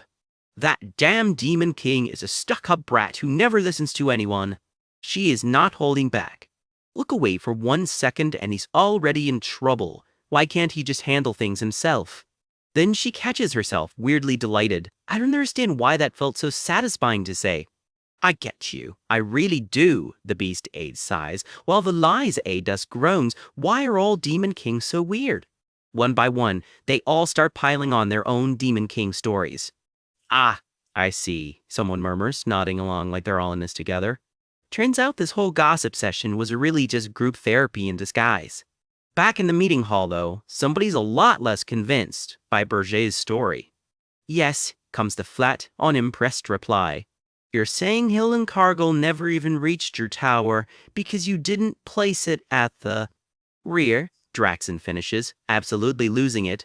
Berger shrugs. I'm free to build my tower wherever I want. Draxon looks ready to combust. Jason slides in smoothly.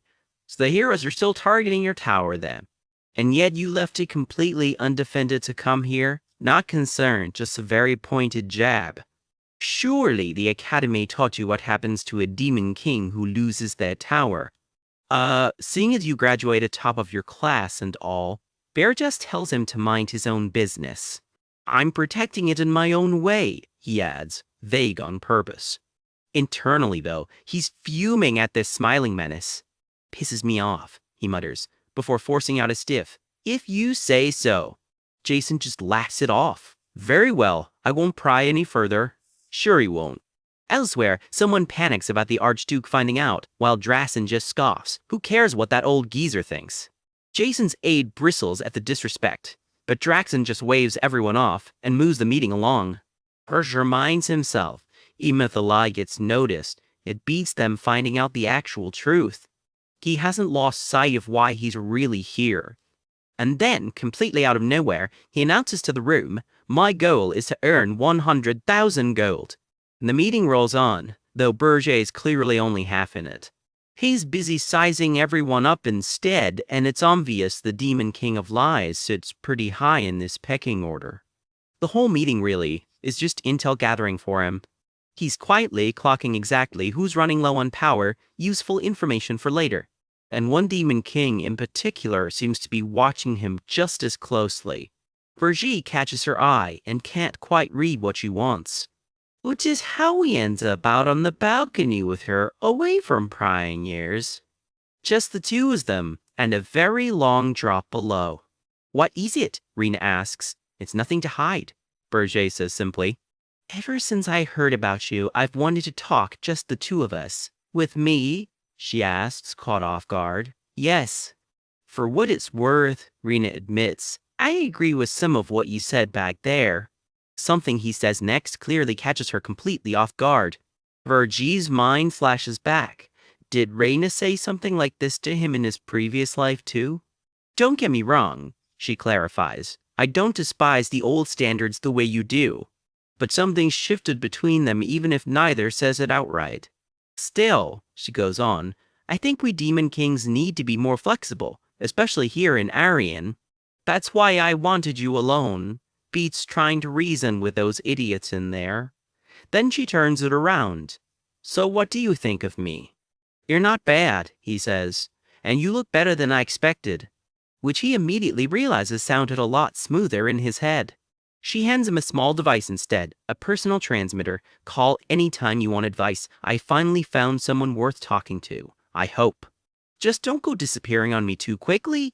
What about, the Demon King of Lies? She asks, before walking off without waiting for an answer. Bergeau admits it, quietly, to himself. He genuinely can't read that man at all. Still, he adds, better company than those two morons. He watches her disappear down the hall, turning it all over in his head. Reina Soldan, I can't fully trust her yet, he decides. But an ally who hands you a direct line to her? That's an unexpected win, no matter how you slice it. Meanwhile, back home at Burge's own tower, things are considerably less tense. Logger, try these cookies I baked. Someone chirps on the first floor. It's Princess Ernan, cookie plate in hand, practically glowing with pride. Logger nearly drops his tools. Wait, cookies? How'd you even bake in a demon tower? The Demon King bought me the ingredients. She beams, so I improvise with a little help from my elementals. Logger just stares at the cookie tray. Being a genius elementalist must be convenient. Go on, try one, she insists. He laughs it off nervously and takes a bite. He's quietly touched, a princess who's never had to lift a finger, baking cookies just for him. He braces himself. No matter how bad it is, he's saying it's great. No, well, that reaction did not go as planned. This tastes. Logger chokes out, eyes wide. Turns out it's the opposite kind of shock. This tastes so phenomenal, it's literally moving my mana. The man is having a full-blown transcendent experience over a cookie. This must be what heaven is like. So, how is it? Ernan beams. I can't escape from it, he chokes out. What in the world have you created? He demands, half amazed, half terrified. Turns out she folded spirit blossoms into the dough. I'm glad you like it, she chirps. Logger nearly chokes for real this time. Wow, why would you use something that precious on me? No wonder it's practically magic. It's a gift, she says warmly, so we stay close going forward. We'll be seeing plenty of each other from now on, she reasons, already wondering if a certain hero named Granada would like some too. Him too? Logger asks. More than me probably, he admits. Ernan just lights up. Sweet. Then it hits her. What about the Demon King? You think he'd like these too? She trays off, suddenly a little flustered by her own question. Back at the summit, Berger returns from the balcony to find the hall suspiciously empty. Has everybody left already? Yes, we finished talking, comes the reply. That was short, Berger notes. Jason lingers behind, all smiles. Care for some tea if you'd like to talk more? Talk? Just the two of us? Yes, Jason confirms, and something about the way he says it doesn't feel casual at all. He laces his fingers together, smile widening. I know you're in need. Whatever's coming next, Berger is not going to like it. Of the human's money, Jason finishes, and just like that, he's got Berger's full, undivided attention. Berger's expression goes ice cold in an instant. What do you mean by that? He demands, all pretense gone. Jason just grins wider while inside, Berger screaming one question at himself. Where did that information leak from? He's not bluffing either, flashing that smug smile like he already knows he's got Berger's full attention. Berger's eye narrows to a slit. Somebody's fishing, and he does not appreciate being the bait. What do you mean by that? Berger growls, his voice cracking the air like a whip. He's furious. Somebody leaked information they shouldn't have, and he wants to know exactly who. The stranger just smirks. Pretending you don't know won't work. he sings, clearly enjoying himself. Then he drops the name that changes everything. Draxon told me. Berger's jaw practically hits the floor. Let's not waste our time on pointless mind games, the broker says, all business now. He grins wider, hand out. Come on, let's make a deal. Cue the pitch. He wants to swap the Demon King's raw magic for good old-fashioned human gold. Berger just stares, unreadable as ever, before asking the only question that matters. What's your angle? I'm on your side, Berger, the broker insists. Hand over his heart like that means anything. He cackles and claps him on the back. Let's get along from now on. Yeah, that's not ominous at all. Deal apparently struck, the scene shifts inside Berger's tower, first floor where the real business begins. Berger wastes no time putting the arrangement to work, telling a very familiar face, pick out 100,000 gold from this and take it. Helen can barely believe it, actual money at last. Berger's only condition, hide exactly where it came from. There's a catch. Someone sharp enough could trace that gold straight back to them and blow the whole operation. Berger shows exactly what happens to loose ends. Strings of dark magic wrapping tight around anyone who gets too curious. Whoever's caught in that grip already knows how this ends. Turned into puppets. Black knights, black mages, take your pick. Since I can't tell what he's botting, one of them mutters, we need to act as cautiously as possible. Turns out the ringleader has a name. Aman, a merchant from the Golden Moon Merchant Guild, now very much in over his head. Berger calmly explains what the contract they just signed actually means. Even Granada looks a little rattled hearing it. Use these guys to grow the money, Berger says. They'll follow your orders to the letter. The guild men are not thrilled about their new career. One of them, now bound in crackling black magic chains, begs the one person he thinks might still help him. Please save us, Sir Helen. Helen, for his part, is doing some quick math. Kept the hostages alive. Debt's about to vanish. Could be worse. Does this mean I can keep doing hero work again? He asks, daring to hope. He pumps his fist. Current state of affairs, this isn't so bad for me. Famous last words if there ever were any. I look forward to working with you, business partner, he beams, while the newly enslaved merchants behind him mutter that he's got this coming. Berger's smile doesn't move an inch. Huh, partners? Dark energy crackles to life around him. A not-so-subtle reminder of who's actually in charge here. The magic bites deep, a searing pulse of mind and blood that leaves no room for misunderstanding. Let me be clear about this, Berger says, and somehow that's scarier than if he'd shouted it. One demonstration later and the message has landed hard, literally, judging by the body on the floor. We aren't business partners, Berger states flatly. You're my slave and I'm your master. The bound merchants can't help a bitter laugh, serves him right. Helen, flat on his back, splutters. Master and slave? I didn't know you were into that kind of thing. Berger isn't asking for sincere loyalty, just obedience. Now get moving, Berger orders. Helen groans and hauls himself up. Later, on his new assignment, Helen crosses paths with someone he wasn't expecting to see out here. Ernan. The princess has a simple request. Could he deliver a letter for her? To my younger sister, Elena, Helen repeats, stunned. The 13th princess of Hilderan herself. Apparently family Ernan's never mentioned. He's not thrilled about the errand. Why are you siding with the Demon King? He presses. You're part of why I ended up in this situation, you know. I'm sorry, Ernan says simply, but I have no intention of returning to the kingdom right now. Someone remind him a hero of his standing surely already knows about the royal family's secret. Helen turns it over in his head. He's heard rumors about Hilderan's secret before, but never confirmation it was true. If that's the case, then her actions make a lot more sense to him now. I understand, he finally says, resigned to carrying both the letter and the secret. Back at Berger's tower, perched high in the frozen mountains, the real planning session is just getting started. It's not that I distrust you, but, Gordon starts carefully, will that hero really follow orders? Berger doesn't hesitate. Helen isn't a despicable man who only cares about money, even if he doesn't look like it. The two of them trade a look, both clearly turning the same problem over. I can't see that uniquely human crassness in him, Berger continues, picturing that gold-toothed grin from earlier. That said, he adds, he's not particularly noble either. So what does Helen actually want? cut to a very different city where the answer is about to show itself. There he is, center stage, camera flashes popping, flanked by two very quiet escorts. Whatever's actually driving him, Berger decides, it isn't honor. It's popularity. Plain and simple. Since he wants to stand out, he's proactive about it, Berger muses. If we lean on Armani's orb the right way, a pulse of dark magic answers from his palm, the very same orb already keeping Hillen in line. He'll be the best spy we could ask for. Gordon can only stare. To think he studied humans to this extent. Not one to be outdone, Gordon straightens up. I can't afford to sit still either. If a hero destroys human society from the inside, Berger continues, as the vassal of a demon king. Well, don't you think that'd be a sight to behold? A quietly chilling plan, delivered with a smile.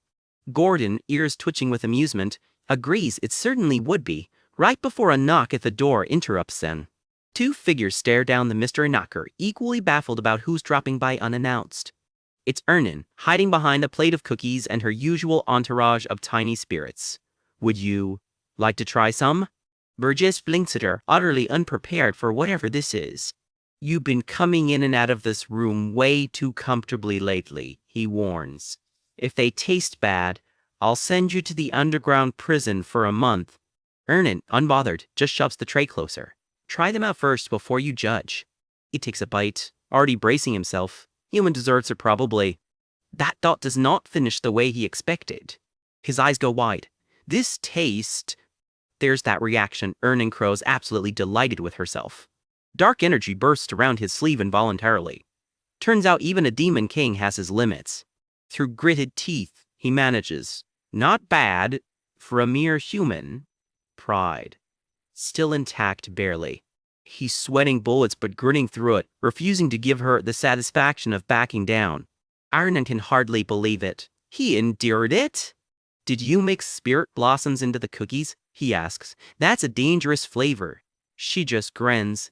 Yes, I knew you'd notice right away. She beams, way too proud of nearly taking out a demon king with baked goods. He exhales, relieved the worst is over, then clocks the look on her face. Sounds like there's something you... want separately, he finishes. She blushes. Yes, actually. She just grins, finger to her lips. He's left staring, deeply suspicious of whatever favor is coming next.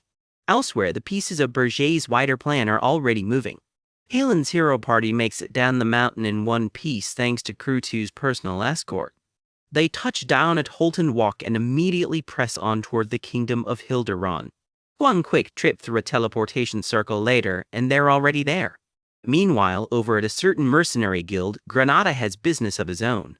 He's come to establish some discipline, and by the look of that lightning crackling in his hand, he means it. Welcome to Scarlet Hawk Mercenary Guild headquarters, where somebody's about to have a very bad day. You're saying you all ran away during the first blizzard, Granada demands, leaving only me, the captain, behind. One terrified mercenary tries to explain. It's not like that, Captain. Listen to us. We went to the Regressed Mountains, a place where even heroes die, he wails. How were we mid-tier mercenaries supposed to hold out? We didn't have a choice if we wanted to survive. So you chose to abandon your captain? Granada isn't buying it, and one deserter learns that the hard way. Amid the chaos, a familiar green-haired elf blinks in confusion. Sir Granada! Someone else steps up behind him with a quieter greeting. We finally meet. She introduces herself plainly. My name is Kaide. I am a hero. Her boots hit the floor with purpose. I couldn't join the hero's journey due to my circumstances. However, I came all the way here to seize this opportunity, even though I'm late. She presses her hands together, pleading, please allow me to join the hero's journey. The guild's green-haired captain looks her over. A hero? A buddy leans in. While you were gone, she's the one who paid our bar tabs. One of the rougher mercenaries offers him a drink. How about it, Captain? Although I appreciate you paying for their drinks, the captain starts, already bracing her for bad news. The hero's journey is already over. Kitty's face falls. Sorry? No way, she whispers, refusing to accept it. Grabbing him by the collar, tears in her eyes, she demands, please tell me more about your failure. Guess, he mutters. He agrees, up to a point. He'll only tell her as much as the Demon King has allowed. Yes, that Demon King. The town settles into evening as the two of them keep talking. And that's how it happened, he finishes. Katie's jaw drops. Unbelievable. The Demon King's tower isn't at the summit. In that case, I have no reason to stay here any longer, she says, standing. Thank you for giving me your valuable time. She leaves a generous stack of coins on the table. Consider this a small token of gratitude. The captain watches her go, expression unreadable. His buddy eyes the money and snorts. Just by looking at her, you can clearly tell she's a rookie who doesn't know how the world works. As a hand creeps toward the coins, the captain cuts in flatly. Move your hand away from the money. Kaide, fully armored, strides off alone into the streets, blissfully unaware anyone's paying attention. Back at the guild, something catches the captain's eye, a knot of hooded figures gesturing down a side alley. He goes quiet, all business now. He follows, ducking after them into a deserted alley of Holton Walk. Above the rooftops, an armored escort in royal colors is closing in on someone. You must return now, your highness, one of them insists. Your fiancé is waiting. The hero, surrounded by knights, turns out to be Kaide herself. I refuse, she snaps. I want to live as a hero. The green-haired captain, tailing them unseen, notices something off. He never even heard their footsteps, and they're in full plate armor. Using a face-concealing magical tool, he puts it together. This hero is actually a princess. He tells himself it's not his problem. Kingdom business is kingdom business. That's when a blade whips out of nowhere, straight at him. The knights have him cornered. Who are you? Why were you spying on us? You're even using suspicious magic, one adds, sword hovering far too close for comfort. He breaks into a cold sweat, thinking of the very magical tool in question, a gift from the Demon King himself. This is bad. If they catch him, he's exposed as the Demon King's vassal on the spot. Are you a spy from another kingdom? The knight demands. Steel gleams inches from his throat, the standoff drawn painfully tight. Then I can't let you live, the knight states, and he clearly means it. Panic wins out over discretion, and it slips right out of him. Demon King. Well, that's one way to make things worse. I think I got myself into trouble, he thinks. What should I do? Night in Hotenwalk turns violent in an instant. An explosion rips a door clean off its hinges as a shadowy figure comes flying through. The knights on guard freeze, weapons half raised, completely blindsided. Assassins! Someone screams, and just like that, chaos breaks loose. A green-haired elf swordsman is already airborne, blade flashing, cutting the attacker off mid-charge. Don't let them get away, a knight bellows, boots pounding after the fleeing intruders. More knights scramble into position, still shouting over each other. Assassins, here, now! One knight throws himself between the chaos and someone important. Princess, stay back! The elf quietly reminds himself he's the only elf anywhere near Hotenwalk right now, which is exactly the problem.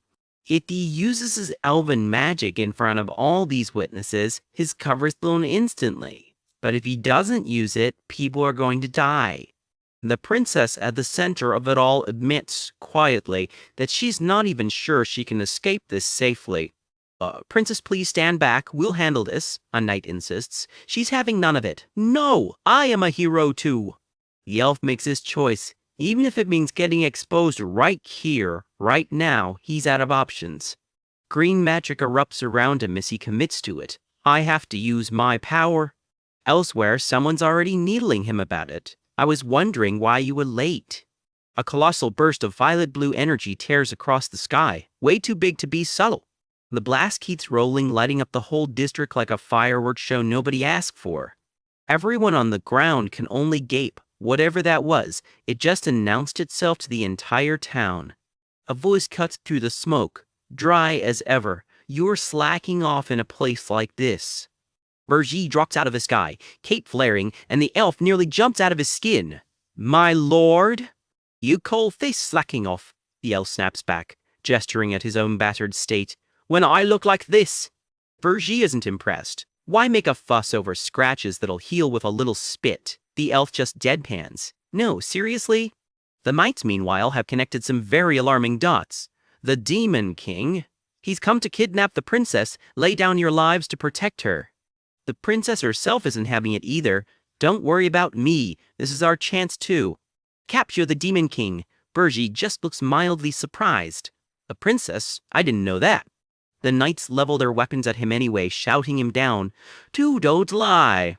Then why is the Demon King here? Even the elf turns to him, half annoyed. Good question. Why are you here exactly, my lord? Berger shrugs it off. I was running an errand, and happened to be passing by. The elf is not buying a single word of it. An errand happened to pass by. Stop lying.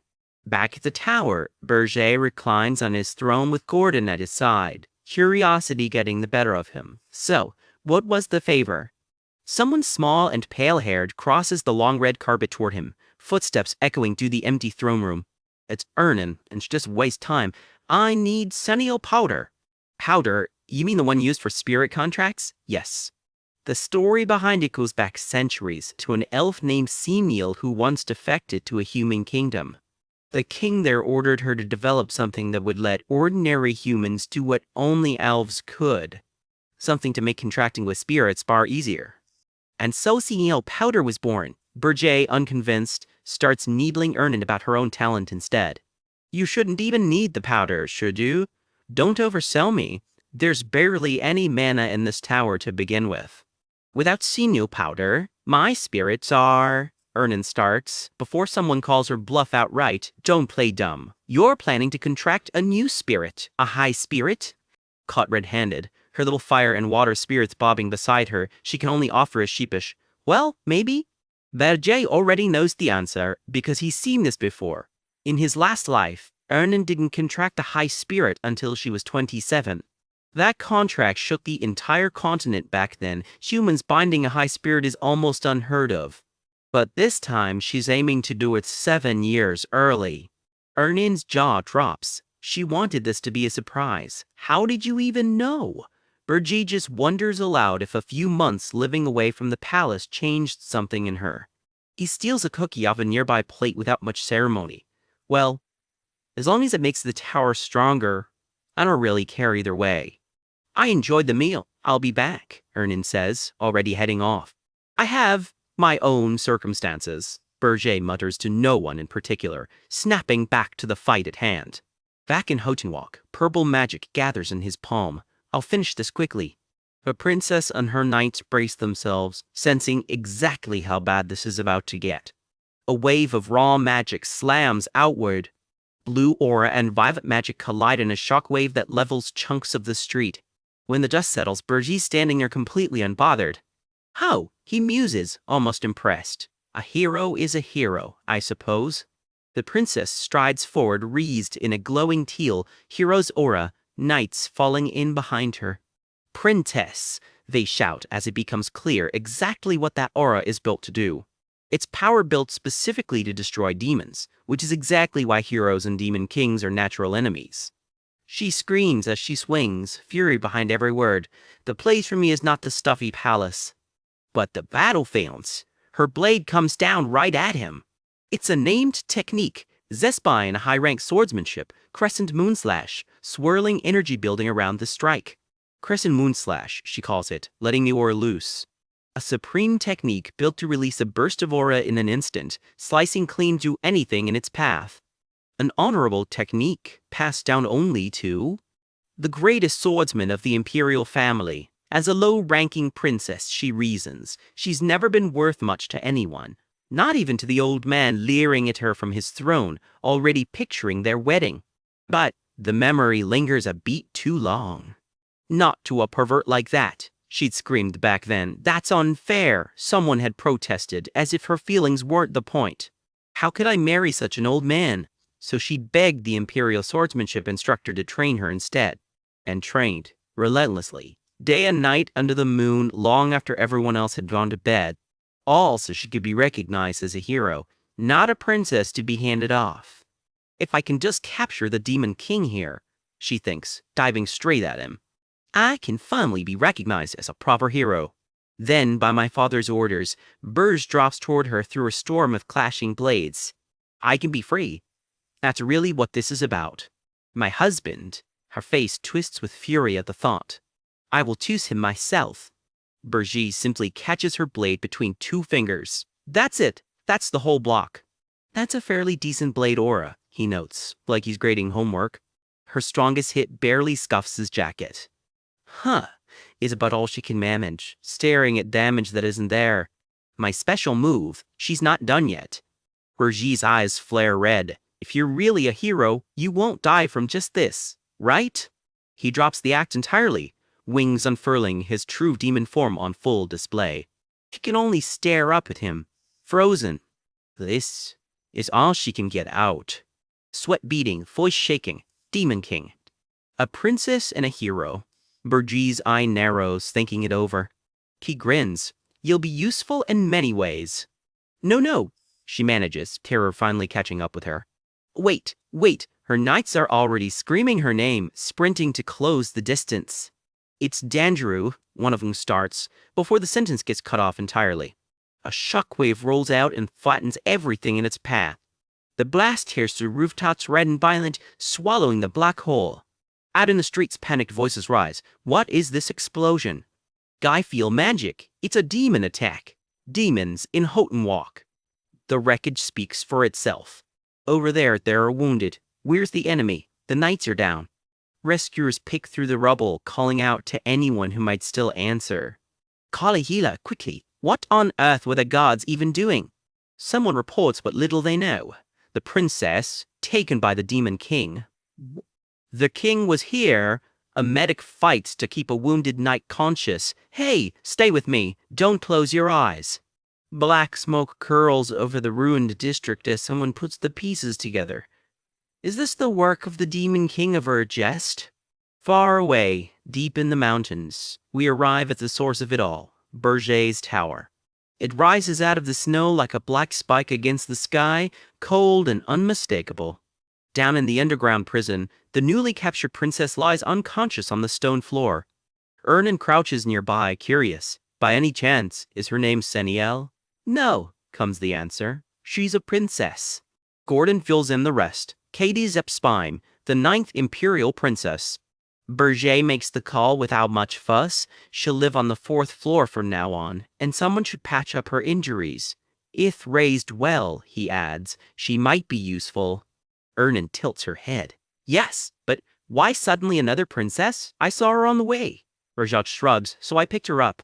Turns out this isn't a one-off. To keep collecting magi points, the tower periodically needs to acquire princesses or princes, ideally ones nobody important will miss. Magi points? Ernan asks. Burji starts explaining magi points are, before catching himself mid-sentence, horrified. Why is he handing a prisoner classified information? Why am I even saying this? Oops, indeed. Never mind, he backables. I'll bring the Seniel powder myself. Ernan just nods. Yes. Alone with his thoughts, he can't help but wonder if he's gotten a little too comfortable having her around. Get a grip, he tells himself. The princess is just a prisoner, he insists, to absolutely no one. News of what happened doesn't stay quiet for long. The 9th Imperial Princess of the Zespian Empire kidnapped in Hodenwalk. The story rockets through palace halls and city streets alike. Within days, it spread across the entire continent. At Hero Guild headquarters, one name gets called forward, the hero Hillen Kagil. From the balcony above, the guild master doesn't mince words. Can you swear there isn't an inch of falsehood in your statement? Yes, Hillen admits, head bowed. I'm ashamed to say I could not find the Demon King's tower. I will take full responsibility for the failure, he adds, bracing for the fallout. But the guildmaster waves it off. No need to worry about that. If we punish every hero for a failed expedition, what hero would ever step forward again? Hillen exhales. Thank you for saying that. Business moves on fast. Right around the time that expedition pulled back, the Demon King of Regressed kidnapped the 9th Imperial Princess of Zespine. The Zespine Empire is now formally requesting a full hero expedition. Since you've already faced Regressed firsthand, I'd like your opinion. My apologies to the 9th Princess, but Keelan doesn't sugarcoat it. Even I couldn't find the tower. Rather than launching a full expedition right away, I think a small reconnaissance squad to pin down its location first is the smarter move. Once we know where it is, the guildmaster reasons, subjugation after that will be simple. Our council member chimes in. If the Demon King were confident in his power, he wouldn't need to hide his tower in the first place. That checks out, another agrees. There's no reason for a truly strong Demon King to stay hidden. I agree. It might go against the usual playbook for Demon Kings, one adds. But if he's just a cowardly weakling, he's no real threat. I also agree. I too believe this Demon King is weak. The whole room nods along, entirely wrong about all of it. The guildmaster stays quiet a moment, weighing it all. Then the decision comes down. Taking Hill and Cogill's advice, they'll hold off until the tower's location is actually confirmed. Back at the tower, red eyes gleam in the dark as Bershi gets word. The all-out hero war has just been postponed. Hillen, elsewhere, simply answers. Understood. Alone, he lets his guard down for a second. Demon King, is this what you wanted? Using my authority to choke off the hero expedition at the source. Bershi's voice answers through the connection. I bought you the time, you handle the rest.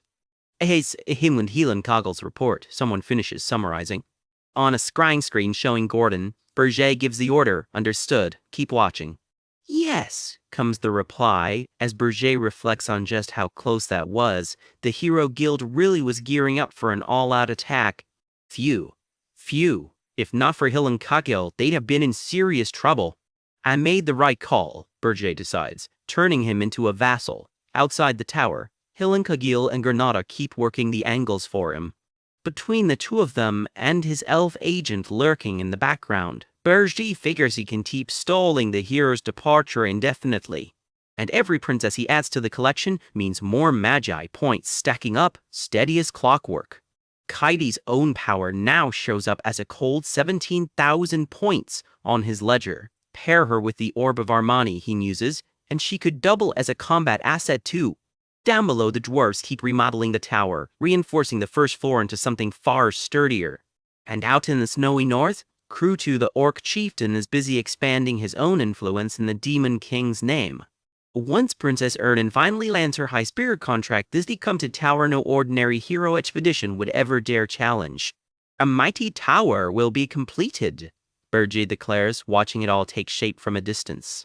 Only then, he tells himself, can I turn my eyes outward and begin my true revenge on those detestable heroes who killed me. Ah! A wicked grin spreads across his face, horns catching the dim light.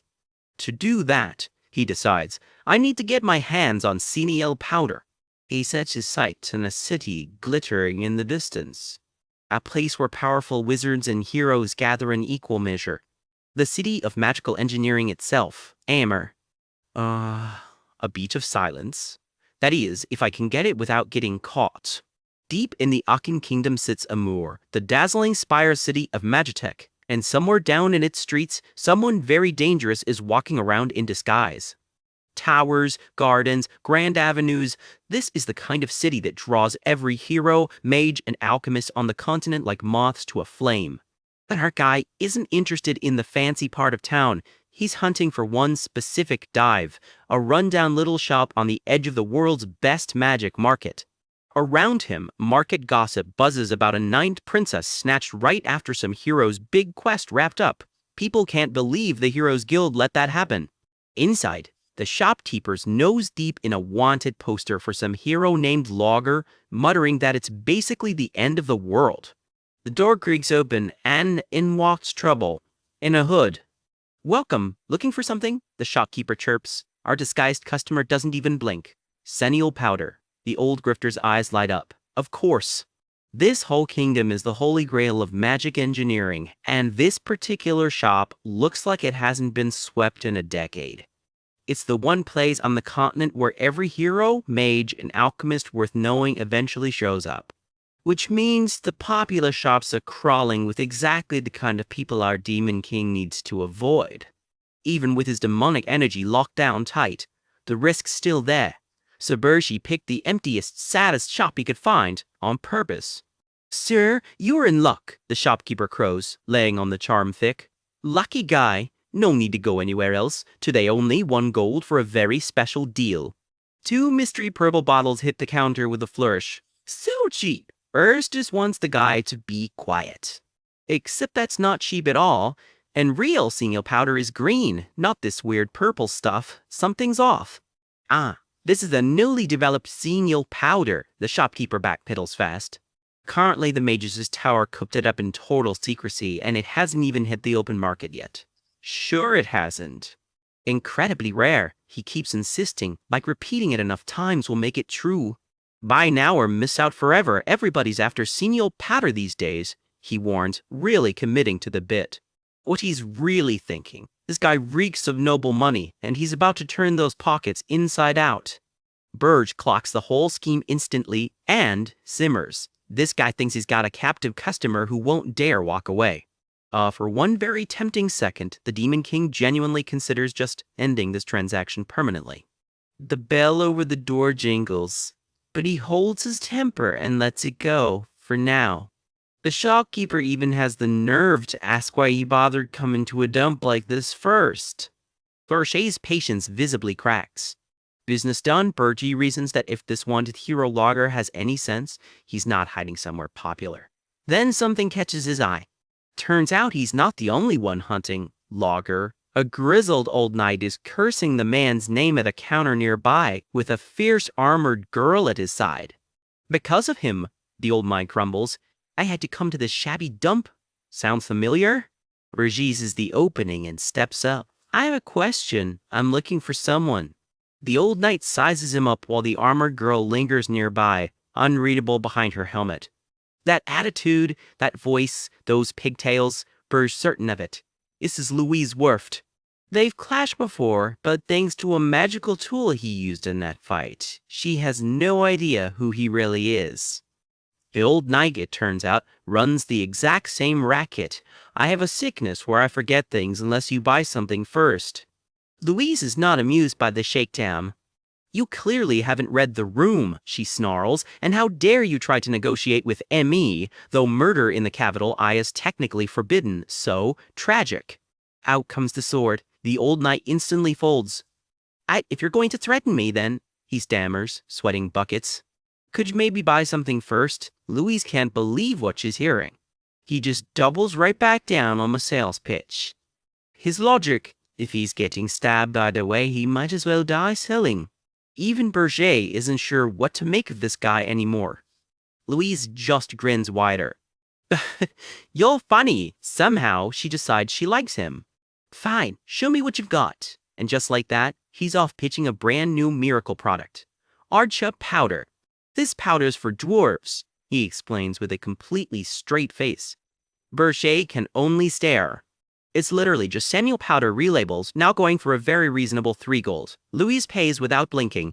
Riding high off the sale, the shopkeeper gushes his thanks, and Louise finally asks her real question. Has any dwarf passed through the city recently? Berger jumps in with the name he's really after. Logger. The old man draws a blank, but points them toward a shop called Rodeer's Leaf near the central square. Apparently it's the store every blacksmith in the kingdom swears by. Someone there will know, the old knight figures. Not bad. Let's go. Yes. Berger offers a quick, oddly formal apology on the way out. The odd trio heads off toward the next lead. Berger actually respects the hustle. Not bad. You sold pure trash for 3 gold. That's because you didn't say a word to stop me, the old man grins. Turns out he'd pegged Louise as an easy mark from the start, figuring she was never really going to run him through. Emboldened, he tries to upsell Berger too, offering to teach him the secret of the grift for 10 gold. Berger, internally, this man simply does not quit. Grudgingly impressed, Berger decides he actually kind of respects the guy, who then, unprompted, tells him to go check out the Golden Moon Merchant Guild. Password required. Just say, I was sent by the mountain, and they'll let him in. Berger tracks down the guild and tries the phrase on the clerk inside. The clerk scoffs. The guild's practically bankrupt, and he's got bigger plans than babysitting a sinking ship. Berger presses him further on exactly why he'd need to go there at all. Well, Berger says slowly, because the person you scammed, he lets a glowing bit of proof to the rest of the talking. The clerk's face goes white. The customer just now was the crazy hound herself, Louise Werft. Suddenly a whole lot more cooperative, he asks what exactly Berger wants. Berger's demand hasn't changed. Get the guild back on its feet. Sweetened with a laughably tiny salary offer, backed by the not-so-subtle threat of bringing Louise back here personally. That threat lands instantly. Which, of course, was the whole point. Berger was never actually offering him a real job. Just a very unsettling smile to drive the message home. Furious at being played, the Kark finally snaps and throws him out. Still, he calls the bluff. No way an actual princess shows up in person over this. Sure, Burr says, and simply walks out to go get her. Back at the shop, someone's about to have a very bad afternoon.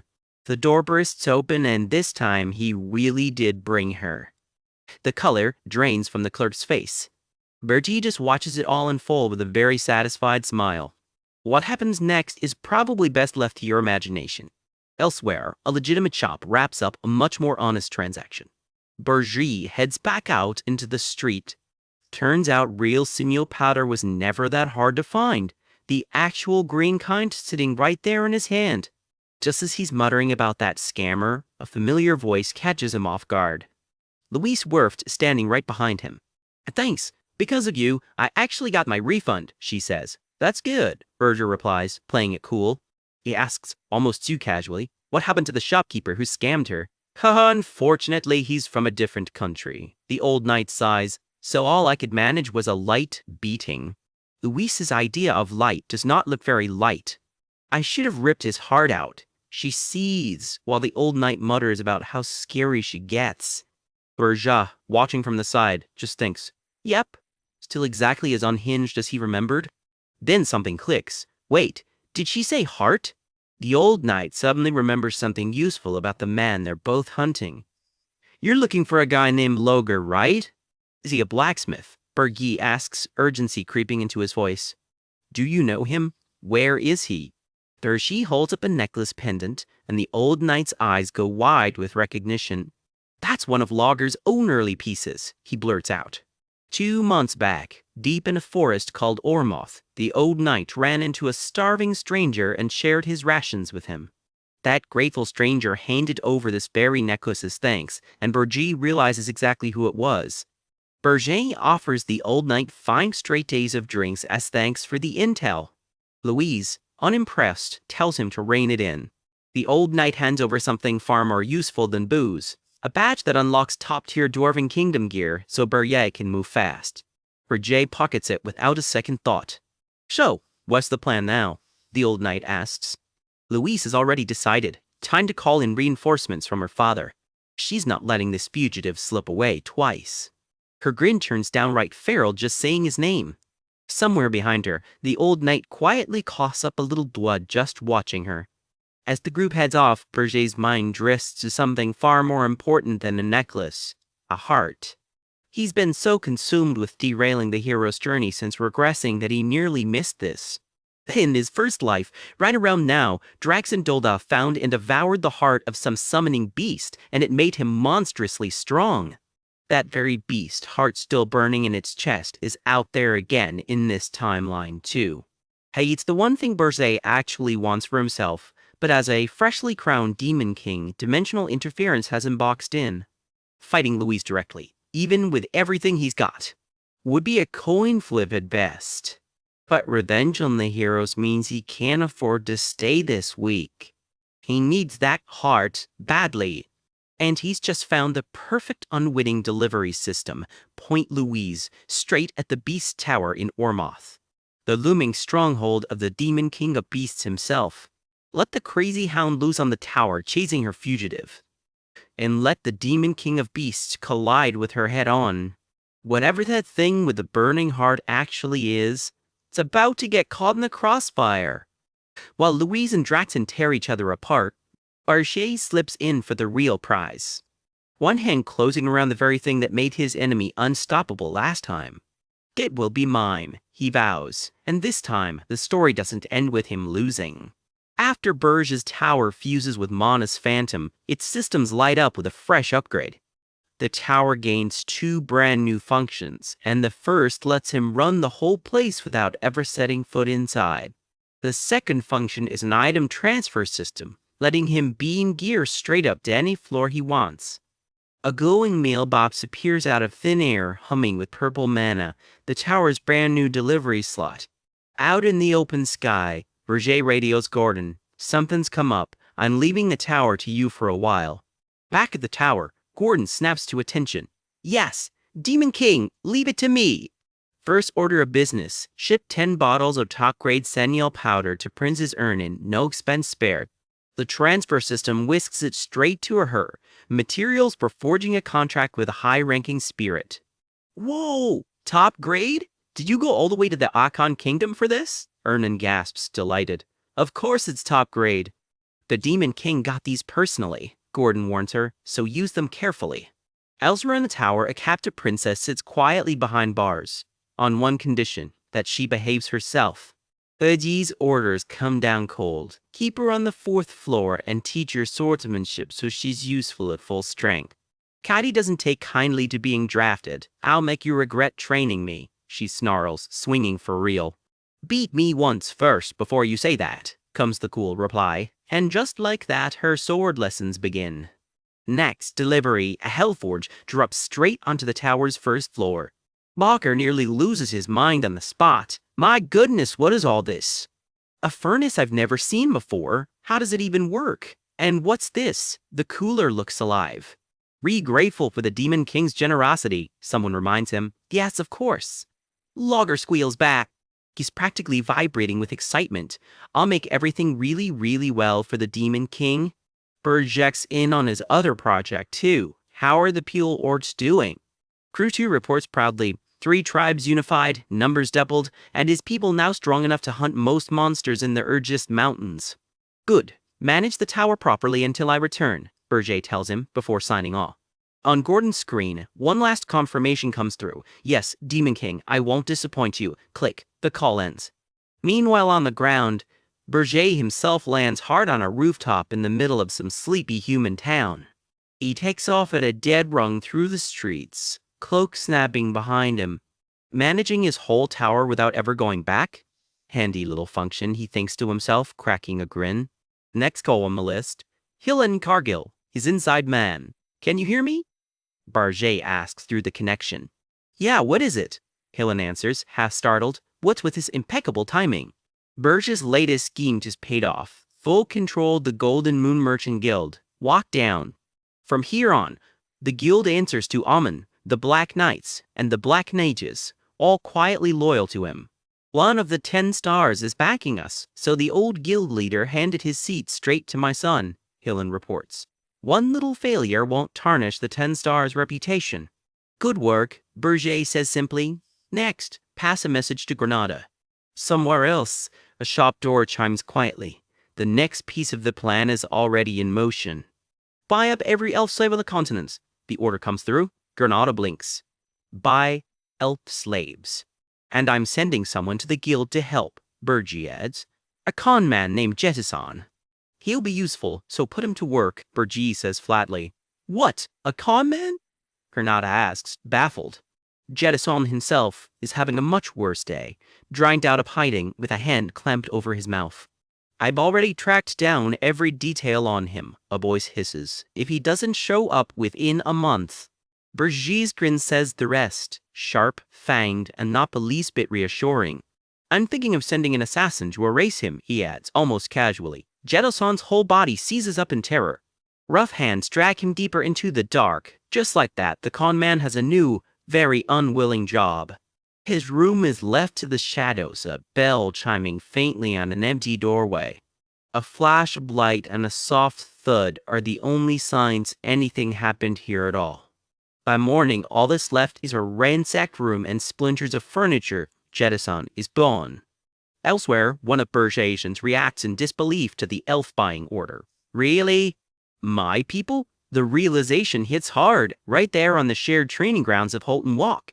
Around him, trainees drill in formation, oblivious to the storm brewing in their vice-captain's head. He answers the call anyway. Yes, understood. I'll gather them as quickly as I can. Alone with his thoughts, the green-haired elf mutters, being able to save my people is good news. But to think I'd have to drag them straight into the Demon King's grasp, he thinks bitterly. The ugly truth follows right behind. He's probably planning to use them as spies, like me. Did the Demon King deliberately hand me this mission? He wonders, unsettled by how neatly it lines up. A trainee nearby asks the obvious question, Vice Captain, why are we learning elf swordsmanship? I don't know either, he lies, straight-faced. Grumbling ripples through the ranks. That old fossil ordered it, so what are we supposed to do? He never shuts up about being hundreds of years old. How about we just run for it, Vice Captain? One soldier jokes. He answers with nothing but awkward silence. The Vice Captain was our captain originally, right? Another chimes in. If you go, we'll follow you. More silence. Loaded silence. Training carries on in the courtyard, oblivious to the mutiny quietly taking shape. Beep. But even still, the Vice Captain stammers, wrestling with the decision in front of him. In his head, the mass is brutal and simple. A lifetime of suffering as human slaves versus dying that way for nothing. Being under the Demon King is far better, he decides. His hand ignites with green magic, leaves scattering in the sudden burst of power. The old human captain scrambles backward in shock, while another soldier yelps, "God, Captain! I'm sorry!" The old fossil ends up wrapped head to toe in glowing green vines, groveling. "I'm sorry. I was wrong. Don't humiliate me in front of the men." Nearby, one unlucky soldier gets gagged mid-coup for good measure. Pwah! Why is it only me? Chaos and cheering ripple through the ranks as the old regime officially falls. Back on the call, Berger asks, What's going on over there? The vice captain covers the camera smoothly. It's nothing. Elsewhere, a couple of Berger's aides gossip about their boss's whereabouts. What's he going to do now? Who knows? Something about looking for treasure. Treasure? Someone repeats, squinting out at a wall of dense, steaming jungle canopy. Deep in the Ormith Rainforest Kingdom's current territory, a new thread of trouble is about to unravel. A furious red-haired princess grits her teeth, tiara gleaming, sweat on her brow. She is not having a good day. Her name is Louise Verft of the Dwarven Kingdom, and one of her men has news. Princess, we received an ultimatum from Ormuth. They're ordering us to march out with troops immediately. Louise storms ahead anyway. I still haven't found that bastard. Her knights struggle to keep pace. We've already checked every area Ormuth allowed us into, a soldier reports. No, Louise snaps. There's still one place we haven't been. Her jaw clenches at the thought of it. Don't tell me you mean, a soldier starts to ask. The Beast Mountain, Louise confirms. Demon territory looming right there through the trees. She marches on toward it without hesitation, ponytail swinging. An older knight begs her to reconsider. You can't! That's the Beast Demon King's territory. It's too dangerous. Louise doesn't even slow down. It's fine. They can't touch me anyway. Sweating but grinning, she explains her logic. If they dared lay a hand on the dwarven royal family, they'd have to go to war with every nation that uses dwarf-made weapons. In other words, everyone. She's not bluffing either. 200 years ago, someone messed with a dwarf prince, and the fallout was catastrophic. There was even a demon king taken down in a single subjugation over it, she recalls. There's precedent. They won't come at us recklessly. One of her knights isn't so sure, but Logar might not even be here. That guy could have fooled us. Another knight leaps ahead anyway. Logar could be here too, he calls out, while Louise dives forward into the canopy. It's an order! Move! If you don't follow, I'll pull your head off first, Louise barks. Yes, understood, comes the very quick reply. Then the jungle finally parts and a massive, overgrown ancient tower rises up out of nowhere. Demon King! Big trouble! Someone shouts. Word reaches the Demon King of Beasts himself. Princess Louise Werft of the Dwarven Kingdom is heading straight for Beast Mountain. Draxen, the hulking wolf Demon King, snaps around in alarm. What? Why is that crazy princess suddenly going there? Could it be she found out about the heart of the summoning beast and came to seize it? No, security should have been airtight. Draxen growls, teeth bared. Deep beneath a volcano lies pure mana energy slumbering in the magma, a power he wouldn't trade for 10,000 spirit blossoms. A molten red orb pulses in the dark. If I absorb that power, Draxen vows, I'll have the strongest force in my hands. The excavation is in its final stage. Why now, of all times? He snarls. Stop her! Don't let that princess get close, he bellows to his forces. And listen, under no circumstances are you to kill her or leave her seriously injured, he adds, dead serious. His cat-eared aide flinches at the news. That's gonna be difficult, she finishes, wincing. Somewhere in the jungle, another voice reacts just as sharply. What did you just say? A towering figure looms over someone much smaller, voice dripping with menace. Do you have a death wish? Princess Louise Werft of the Dwarven Kingdom, the voice finishes, cold and pointed. A muscular warrior in gold armor plants a spear and blocks her path outright. This is the Demon King's territory. Entry is forbidden. The palace already warned you, didn't it? He presses, towering over the group. Because there's a real risk you'll be killed by the demon tribe, he adds, smirking. This is Max Ormuth, second Prince of Ormuth, and he's clearly enjoying himself. Louise isn't impressed. As if they can touch me, she scoffs right back. Clear the way, I'm not going back until I find Logger, she demands. Somewhere in her mind, or maybe right in front of her, a crowned, grinning figure purrs. No. Dwarves really are stupid, huh? The figure taunts. It spins out an old story for her. 200 years ago, the Jespine Kingdom, sitting right next to a demon king's castle, made an absolute fortune selling war supplies to the heroes during the fighting. They used those profits to grow into an empire, the voice continues. If you die here at the hands of the Demon King's underlings, won't it turn out just like back then? Louise's confidence cracks, sweat beading on her face. Princess, one of her men murmurs worriedly. Orma's kingdom, the voice needles, driving the point home. Her eyes narrow to slits. You bastard, she seethes, putting it all together. Because right on cue, Ormut's own soldiers turn on her party. Now it's our turn to make that profit. Max Ormuth himself gives the order, grinning ear to ear. Kill them all! A wall of shields and spears closes in around Louise from every side. She ignites her spear in defiance. For the prosperity of the Ormuth Kingdom, anyone who wants to die, come first. Flames wrap around her weapon as she fights back, tears of rage in her eyes. You cowardly monkeys, she screams at the traitors closing in. Back on Beast Mountain, the cat-eared aide gasps. The dwarves are about to be killed. What? Draxon's ears shoot up. No, we have to stop this. He puts it together instantly.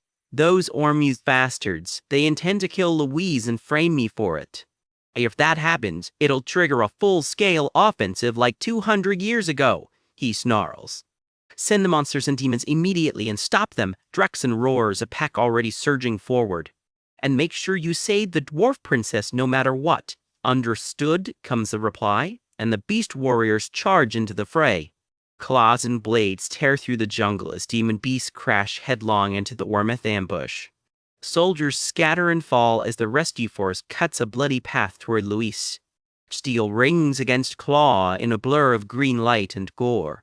A tusked beast warrior slashes clean through another attacker without slowing down. The fighting only gets messier and bloodier the closer the demons get to her. Shields shatter under the weight of the assault as Draxon's forces punch through the line. Even so, one of Louise's own knights grits his teeth. Princess, the terrain favors them too much. We have no chance head on, the old knight admits. We'll break open a path, please escape. Louise isn't in the mood to run. How frustrating. I'll just wipe them all out myself. No, princess. Please calm down, her knight pleads, trying to hold her back. She crouches behind a shield wall, teeth bared, refusing to give up the fight. From somewhere close by, a mocking voice cuts through the chaos. You look ridiculous, turtling up behind defenses. Max Ormuth surges forward himself, weapon blazing gold, ready to finish this personally. I'll end that with this single blow, he roars, unleashing everything he's got. Purple-black energy explodes across the clearing, swallowing everything in its path. The blast tears through the jungle with a shockwave that stops everyone cold. Demonic energy? Someone gasps, staring at the dark, swirling power now filling the air.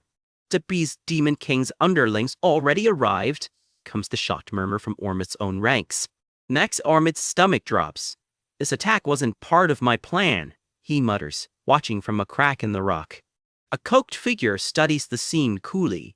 Human interests really are complicated, he muses. It's not a beast demon. Both Max Ormuth and a terrified Louise freeze, eyes wide, as the truth of who just arrived starts to sink in. The figure's voice turns ice cold. You're going to die here, Ormuth Prince. Purple energy crackles around, a familiar, wicked grin hidden behind a facial recognition jamming mask. Berger has crashed the party himself. A demon wrapped in violet flame gives the order without even turning around. Kill the princess. I'll deal with him myself. One of his men lunges to block the retort, grim-faced and ready to die trying. Yes, sir! Arr! Comes the answer, and just like that, the fight is on. Flame and rubble tear through the clearing as the first blows land. Someone screams for the prince, and there he is, crowned and bleeding, agony written across his face. The chaos rips wide open across the whole battlefield. A burst of golden fire answers back. How dare you! Someone snarls through the flame. Somebody shoves a companion aside. Look away, shielding them from whatever's about to happen. Right in front of me, someone chokes out, watching it happen in real time. And that's when the dwarf princess loses it completely, eyes blazing white with fury. How can a dwarf be this fast? The prince can barely track her. The prince quits his teeth. He needs to put this crazy princess in her place first. But the shadow behind it all isn't finished. Dark power crackles to life around him. In a blink, the prince himself is caught, wrapped head to toe in writhing demonic energy. He bound me with demonic energy? Damn it. The prince snarls, fighting a losing battle against it. He can't believe how easily he just got tracked. Something rips loose in a blaze of light and heat. The dwarf princess erupts with rage of her own, burning even hotter than before. Somewhere in the smoke, someone screams the prince's name. A mangled body hangs from a branch, and furious soldiers demand to know where the demon tribe went. The magic energy just vanished. How dare a wretched dwarf attack our prince? The Ormus soldiers rage, already convinced of her guilt. Spears rain down on the dwarf princess from every side, and she's still standing. Kill the prince's enemy. Piles. Soldiers howl, baying for blood. You guys were the ones who attacked first. She snaps back, not backing down an inch.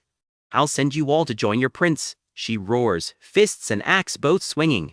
Protect the princess. Someone screams, shield snapping up in a wall. Don't let them get near the princess. Yes, sir. At this point, honestly, hard to say whose side anyone's even on. The chase tears through the treetops in a hail of fire and steel. Nearby, Berger looks down at another demon's handiwork. Guess you won't die from that, Louise Verft, he says flatly, already bored of it. Well then, he says with a slow grin, already moving on to his own agenda. Take the bait, he murmurs, and someone very large is about to. He got his sights set on the Tower of Beasts itself, and the timing couldn't be better. Rewind 5 minutes to the moment this whole scheme actually kicks off. Deep in Draxon's territory, something's very wrong at his own tower. Demonic energy, right inside the Tower of Beasts of all places. Draxon himself goes rigid, ears back, teeth bared. His cat-eared aide gasps, Demon King. It's demonic energy. Yeah, it's not one of mine, Draxon growls. Another Demon King sent someone. Someone dared to send demons straight into his territory, and he does not take that well. With this energy level, is it an elite demon or higher? He mutters, already suspicious. And the timing's suspicious too. Right when the dwarf princess and Prince Ormus are fighting, other demons just happen to invade? The timing's too perfect, Draxon growls, narrowing his eyes. I need to check this personally, and he's already moving? What about the dwarf princess? What happened to her? He demands. And the demons that invaded, Demon King. One of his men trails off hesitant. I'm sorry, when we arrived... The soldier starts, bracing for bad news. The princess was already surrounded by Ormus soldiers. What? Draxon's blood runs cold. It can't be, not if that attack from 200 years ago is repeating itself exactly. His eye burns with an ugly old memory. I have no way to stop something like that. Once it gets started, he finishes, dread rising. We even tried to save her, but... And then the word drops. Sovereign. Turns out the dwarf princess didn't need saving. She turned the whole battlefield into her own kill box. Princess, stop. This has already turned into a massacre, her own men beg, terrified of her. Even Draxon's beast soldiers backpedal fast. I apologize. One blurts on pure reflex. Don't confuse me, you idiot, she roars back, still swinging. The wolfmen on the ground just whimper a pathetic, "Sue, worry. Why did we get beaten up too?" One groans, and then comes the worst news. The second prince of Ormus is dead, killed, they say, by the dwarf princess herself. What should we do with the remaining Ormus warriors? Silence answers. Somewhere in that silence, someone's already calculating, kill the witnesses and get blamed for the frame-up too. Damn dwarves! Draxon weighs it coldly. Demonic energy points are nice, but kidnapping and murder are not the same crime. Ormus might be small, but a dead prince could still start a war he doesn't need. Send them back alive, he orders. These idiots need to report exactly what happened, so nobody pins this on me, he mutters. Did you find the demon that invaded my territory? Well, we haven't yet, either. You useless fools, why don't you use those noses of yours for once? Drax interrupts. Forgive us, sir, comes the meek reply. No, if it's a high-ranking demon built for stealth, it's not exactly strange they can't sniff him out, he admits, calming down. Guess I'll dust this off after all this time, he growls, powering up a technique he hasn't needed in ages. Supersensory maximization, a technique that pours demonic energy straight into the senses, strong enough to sniff out even stealth magic itself. He goes utterly still, reading the air for a trace of anything out of place. I see it, he growls, traces of an unknown demon. If that bastard went after the dwarf princess, his voice drops dangerously. Fangs bared, eyes burning, Draxon's done being careful. He tears off through the jungle at full speed. Where did the dwarf princess run to? He snarls at his scouts. She went that way. One of his men points, visibly shaken. Draxon barrels straight through rock and fire exploding in his wake. That bastard, he roars, finally putting the pieces together. Demon King? Someone he trusted less than he should have. A clawed hand curls into a fist, ready to make someone pay. It was a trap. The realization hits like a gut punch. He tears back through the trees the way he came, dread mounting with every step. Even exposing the evil energy in the first place, it was all just a plan to keep me away from the volcano. A high-ranking demon, no. The pieces click together and he does not like the picture. The real goal of the Demon King who sent him is. Deep in the jungle, a hidden mine tunnel leads straight down toward the heat. Workers haul cart after cart of glowing ore out of the dark. This is it, the heart of the mystic beast itself. A churning sea of light and fire, humming with power that has no business being in ordinary lava. And watching it all from the shadows. Berger, right where nobody's supposed to find him. This really isn't ordinary lava, he notes. The mystic beast energy reaches all the way out here. No matter how tough Draxon is, jumping straight into this would have been suicide for him. That's exactly why they're running the secret dig instead. Workers labor around the clock, quietly draining the lava bit by bit. Berger just shrugs it all off. I don't care. Because the scales of the black flame dragon can move through lava just fine, he grins. And with that, he dives straight into the molten heart of the volcano in full dragon form.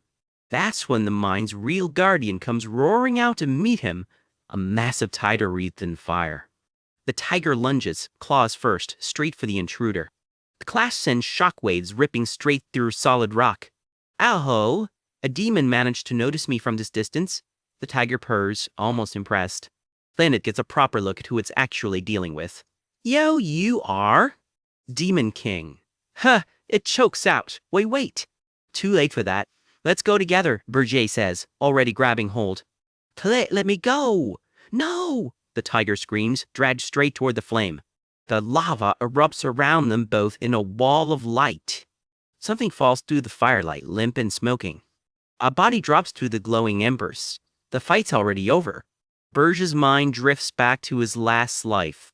Back when Draxon absorbed a mystic beast heart just like this one. That one meal alone made Draxon's regeneration monstrously strong enough to matter in the war to come. He'd always wondered exactly what kind of mystic beast that was. Now he's got his answer, and it's carved right into the flesh in front of him. It was the corpse of a phoenix all along. A literal phoenix, dead but still burning. Cut back to his academy days, buried in the restricted archive of the Demon King Academy. He remembers records confirming phoenixes exist, not just in this world, but scattered across many dimensions. Phoenixes can supposedly cross dimensions entirely, beings gifted by something divine. In their home dimensions, the old texts call them finalizers. Their powers vary wildly from one phoenix to the next, but one thing never changes. Any demon king who fully absorbs one becomes strong enough to carve their name permanently into the history of the demon realm. Thank you, Draxon, Burgee says quietly, back in the burning present. Flame coils around him like it already recognizes an owner. I'm only standing here right now because you absorbed the phoenix in our last life. It's the one power I ever actually envied. And it's finally going to be mine. He grins, scales and all. His hand ignites, closing around the prize. Energy roars up around him in twin pillars of light. The whole cavern goes white with it. Miles away, Draxon freezes mid-run. Who's the bastard who found my phoenix? The word alone stops him cold. Was it Burj Diaz? He nearly stumbles out of the trees at the thought. Besides, he doesn't have any high-ranking demons of his own, except that vice commander who should still be back at his tower. This isn't something a rookie demon king could pull off, Draxon mutters, crossing Burj right off his suspect list. So who does that leave? Management. He bellows, dread creeping in. Something slams through the trees ahead of him, hard. Two of his beastmen freeze at a tunnel mouth. Demon King? What are you doing here? The answer comes back as a scream. Blue and crimson slashes cut them down where they stand. Draxon's mind races through suspects. Reyna? Uger? More slashes tear through the clearing. Whoever's doing this isn't holding back. No, Uger's not smart enough to plan something like this, he mutters, ruling names out one by one. And Reyna's pure frost race. A fire phoenix would be like poison in her hands. More golden slashes rip past him toward the volcano. Then, there's only that bastard left. And by bastard, he very much means Jason. Is the mystic beast safe? He roars the question at his own men, who just stare back blankly. What? Down at the lobby chamber, someone finally answers, Yes, Your Majesty. But just a moment ago, Brother Tiger. Jumped into the lava out of nowhere? What? His worst fear just confirmed itself. Ooh, get him out right now, he screams, sprinting the rest of the way. They drag the Tiger Guardian out, burned and barely breathing. Demon King, what happened? That bastard is trying to steal my phoenix. Demon King, watch out. He dives in after it anyway, a small shape swallowed by the glow. Crimson slashes rip through the light right where he lands. For 1 second, something ancient and orange opens its eye at the center of it all. Far from all this, word is already starting to travel. A hooded figure studies a distant tower with narrowed eyes. A cloaked stranger adjusts his collar, watching the same tower from the road below, guards close at hand. Back on the battlefield, the dwarf princess is still fighting, axe swinging, fire on her back. Elsewhere, a green-haired elf and a grizzled traveler trade a grim look. News like this doesn't stay quiet for long. A young knight goes pale, like he already knows exactly what this means. And in a room somewhere else entirely, Ernan's violet eyes go wide with shock. She sinks down at the edge of a wash basin, listening hard, like she's just caught the first thread of something much bigger. Back at the volcano, it all clicks into place, or so he thinks. Jason, you son of a bitch. Wrong guess, big guy, but we'll let it slide. The Tiger Guardian howls in agony, eyes blown wide with pain. It screams tears through the whole cavern. Flame swallows the chamber whole. The fire climbs higher and higher still. By the time it settles, the Phoenix's power and Burj's next move are already long gone. Somewhere deep in an unfamiliar jungle, our Demon King stirs awake, and the first thing out of his mouth is a confused mumble. This place?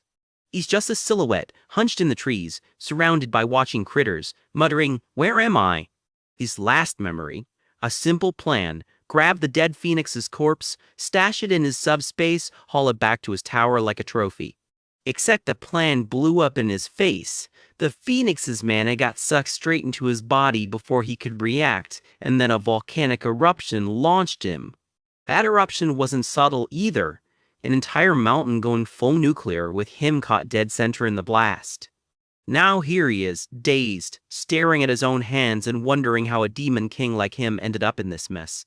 Why? He groans. Then he cocks the audience. Deer, squirrels, birds all just chilling around him like he's some kind of forest prince. Am I surrounded by wild animals? A fox nuzzles up, a hedgehog waddles over, bunnies crowd in for pets, and the supposedly terrifying demon king just weakly tells them to get lost. Something's off though. A strange, unfamiliar feeling nags at him as a little bird lands nearby and he can't shake it. He presses a hand to his own chest and it hits him. Somehow, this doesn't feel like his body at all. He catches his reflection in the water and just about loses it. That is not his face staring back. And who is this? Yeah, buddy, join the club. We're all wondering the same thing. Meanwhile, clear across the map, the story shifts to the grand halls of Ormus Palace. A jungle kingdom built around a towering ancient palace, and it's about to get some very unwelcome news. Inside, a young princess kneels before the throne, recounting the tale of Prince Jetson and the brave warriors of Ormus. This is Princess Louise, and she's mid-report. The prince saved them all from one of the Demon King of Beasts' minions. And then, suddenly, the king cuts her off before she can finish. Enough, he growls. I've raised my son to be a brave warrior. Then he loses it completely, smashing his fist down and screaming that all that noble died protecting the weak talk is complete bullshit. Grief-stricken and furious, he orders his men to inform the Heroes Guild immediately. His demand is simple and total: assemble a hero expedition and put the Demon King of Beasts in the ground. Yes, sir. His soldier snaps back and the wheels of war start turning. Elsewhere, deep in the jungle, a communication device crackles to life with a nervous report coming through. On the other end is a startled Might. The second he sees who's calling, he blurts out, "Who are you?" "It's your master," comes the reply. "My appearance just changed for reasons. Don't worry about it. Give your report. Our Demon King still getting used to that new face of his." The knight reports a hero expedition is already being organized at the King of Ormus's request. "As I expected," comes the cool reply.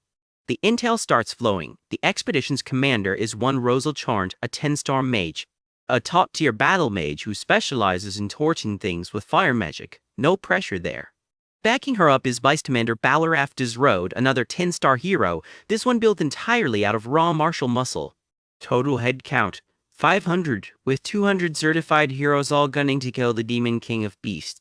The plan is to muster the whole army in Ormus, then march straight for the Tower of Beasts. Our disguised Demon King crunches the numbers out loud. 200 heroes is more than he expected, though only 2 of them are actually 10-star. That math doesn't add up to him. If this were truly an all-out kill mission, there'd be a lot more heavy hitters. He suspects somebody's quietly pulling strings behind the curtain. Wait, humans who don't actually want the Demon King of Beasts dead? Now that's a twist he wasn't expecting. His eyes narrow as the pieces click into place. "So that's how it is," he mutters. Here's the reveal. To humans, a Demon King's tower isn't just a monster den. It's a walking, breathing gold mine. Even demon corpses sell for a fortune as crafting materials, and plenty of people are quietly getting rich off the Tower of Beasts, staying exactly where it is. What looks like a simple kill the Demon King mission is actually a tangled mess of everybody's competing money interests. "Humans really are complex," he mutters, which, coming from the guy running an underground economy off his own tower, is a bit rich. His contact lays out the plan. He's to join the hero expedition himself, and in exchange they'll hand him the Demon King of Beasts' one weakness. One condition though, the kill has to be by his hand, and his hand alone. The endgame: absorb the fallen Demon King's power for himself. A hero who's taken down 2 Demon Kings would be untouchable. Trust with humans gets a lot easier after that, they say, to which he fires back a very pointed question. If he gets that much stronger, are they actually still sure they can control him? That question gets an uneasy little laugh in response. Yeah, that's not a real answer. One name in that exchange catches him off guard. "Drakdun?" he repeats, clearly not expecting to hear it. His contact just laughs it off with some serious main character energy. claiming even 2 absorbed demon kings wouldn't be enough to take them on. Leave it to me. Enough chit-chat, he's got somewhere to be. He pings his own aide through the device. Gordon, speak. Except the guy who answers doesn't recognize his voice at all and yelps, "Who are you?" Fair enough, new face and all. Gordon groans, "Not this again," gets snapped at with an irritated, "I'm your demon king, speak," and nearly short-circuits on the spot. He tries to ask why his master suddenly looks like a completely different person and gets shut down instantly. I said just speak. Gordon pulls himself together enough to deliver the real news. An emergency summons just came in from the Tower of Beasts. That gets a very undignified "really" out of our demon king, so much for staying calm and composed. The timing could not be worse. The summons just landed and he's nowhere near his tower. Cut to the Tower of Beasts itself, guarded by hulking white-furred beastmen at the gate. A portal flares open, and the guests start pouring in. Draxon, the Demon King of Beasts, looks rattled, and Reyna, freshly arrived, asks him what's wrong. Reyna, never one to hold back, wrinkles her nose and complains that his tower always reeks. Draxon waves her off, telling her to head upstairs and wait. He's still got one more guest to escort in. She shrugs an okay and heads on up with her aide in tow. Then Draxon checks the guest list and sees Red Birche Diaz and Jason Cockman are both no-shows. He bares his fangs, wondering out loud if the two of them are off somewhere weighing their options instead of showing up. His patience snaps completely. "Bergeas! If you are late, I will consider you a suspect." Back in the jungle, our guy realizes exactly how bad this looks and curses himself for letting his guard down. He tears off through the trees at full speed, no time left to spare.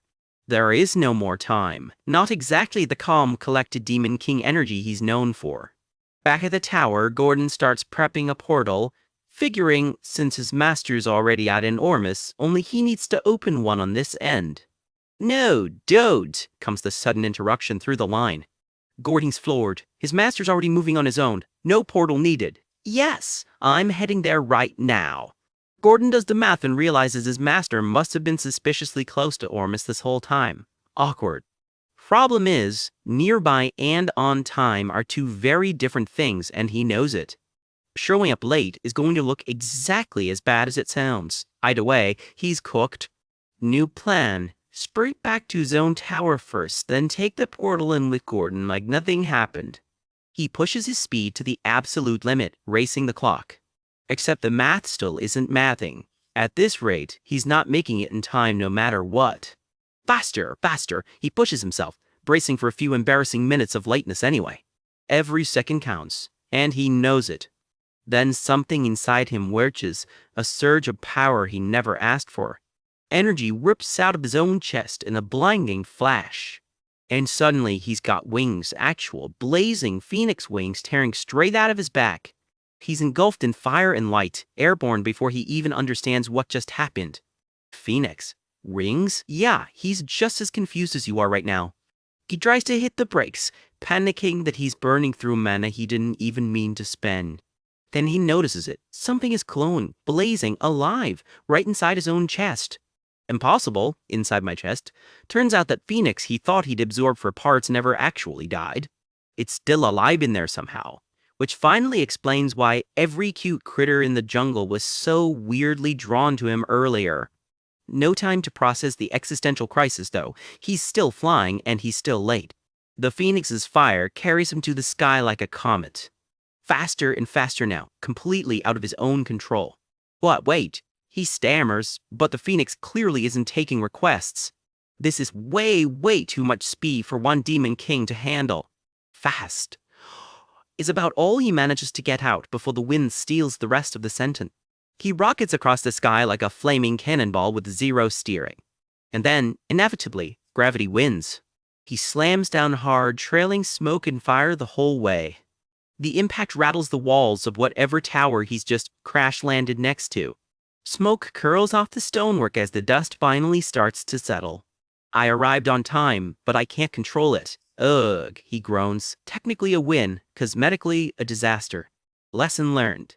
He's got to get this Phoenix under control before it flies him into a mountain again. Then, straight to business. Gordon, are you ready? The phoenix, mercifully, seems to have tapped itself out and gone quiet. Are you on the first floor right now? Comes the reply, urgent as ever. The plan's set. Straight to the Tower of Beasts. No more delays. He steels himself and heads in, doing his best impression of a demon king who definitely wasn't just set on fire by his own bird. Meanwhile, back in Ormus, the hero expedition is gathering for the march out. The crowd is absolutely starstruck. That's the Rosalchant, the prodigy who awakened every school of magic at age 5, the idol of the magic tower itself. Crone, battle-hardened heroes debate whether it's too embarrassing to ask her for an autograph. One brave soul finally steps up. Roselle. It's an honor, too. He doesn't even get to finish the sentence before he's shoved aside by the next fan and the next, all fighting over who gets to greet her first. Roselle's response to all that adoration? A flat dismissive, if you're done, get lost quickly, you losers. Meet Roselle, Chart, commander of the Dawn's Flamestrike Squad, talented, ruthless, and not here to make friends. Our long-suffering vice commander, Bauroff, begs her to watch her language before their squad's reputation craters further. Her response, total genuine confusion. What did I do? She's already moved on, gleefully replaying how she insulted some poor recruit, and openly wondering how she's supposed to clear a demon tower with trash like her own teammates. The whole procession marches on, her reputation preceding her the entire way. Then a ripple runs through the crowd. Word is Helen Cargill is joining this expedition too. And there he is, the celebrated 10-star hero who supposedly took down the Demon King of Lust single-handedly. Sure, his last expedition apparently flopped, but hey, a 10-star is still a 10-star. He strolls right up to Rosal with an easy long time no see. He's here to help with this one too, apparently. Roselle wastes no time cutting him down, calling him thick-faced as ever and needling him about some dirty ring he's mysteriously not wearing anymore. Did you leave it behind because there are no elves here? Ouch. There's clearly history there she's not letting him forget. He tries to laugh it off and steer the conversation elsewhere, quietly cursing how she always knows exactly which buttons to push. Truth is, his big legendary kill isn't quite as clean as the rumors say, and if Roselle ever decides to start talking, his whole reputation goes up in smoke. Turns out that whole encounter only happened because the Demon King ordered it in the first place, a very interesting thing for a famous demon-slaying hero to be hiding. Roselle, oblivious to all that baggage, just cracks her knuckles and announces she'll be the one finishing off the Demon King of Beasts personally. Helen tries to get chummy again and gets swatted down instantly. She wants nothing to do with his dirty hands. He just laughs it off, easy as ever. Water off a duck's back at this point. A portal rips open in the wilds and 2 Demon Kings step through, summoned to a sit-down they didn't ask for. For JDS and a fellow Demon King touch down in unfamiliar territory, guard already up. Somebody's expecting them. You made it in time, comes the greeting. And that somebody is enormous. Draxon, the towering beast lord they call the Big Bad Wolf, looms over his guests. Draxon heated short. Whatever this is, he wants it said behind closed doors. Berger's face gives nothing away, but you can bet he's already 3 moves ahead. We're not late, he says, with the smirk of a man who enjoys a good entrance. Top floor of the Tower of Beasts. Whatever Draxon once said, he wants it set up here. The pair make their way toward their host, footsteps echoing through the dark.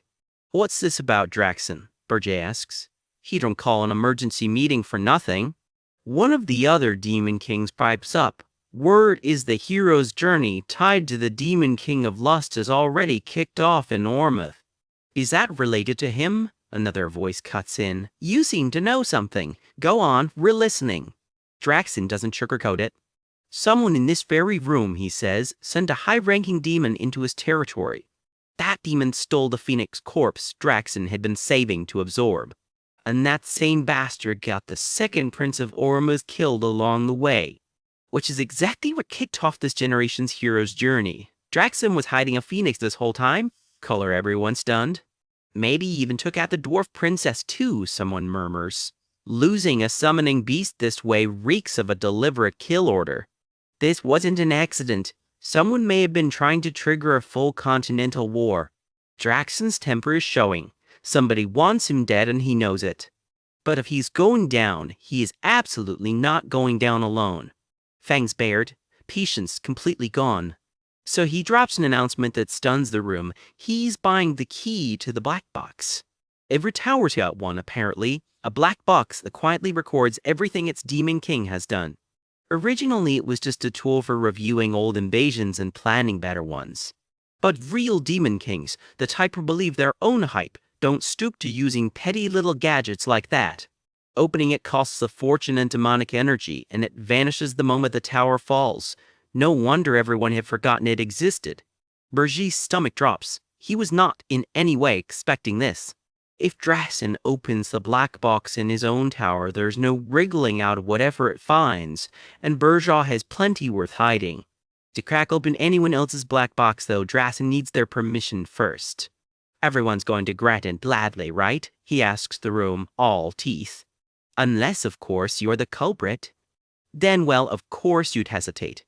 Berger tightens. Draxen, you sly old wolf.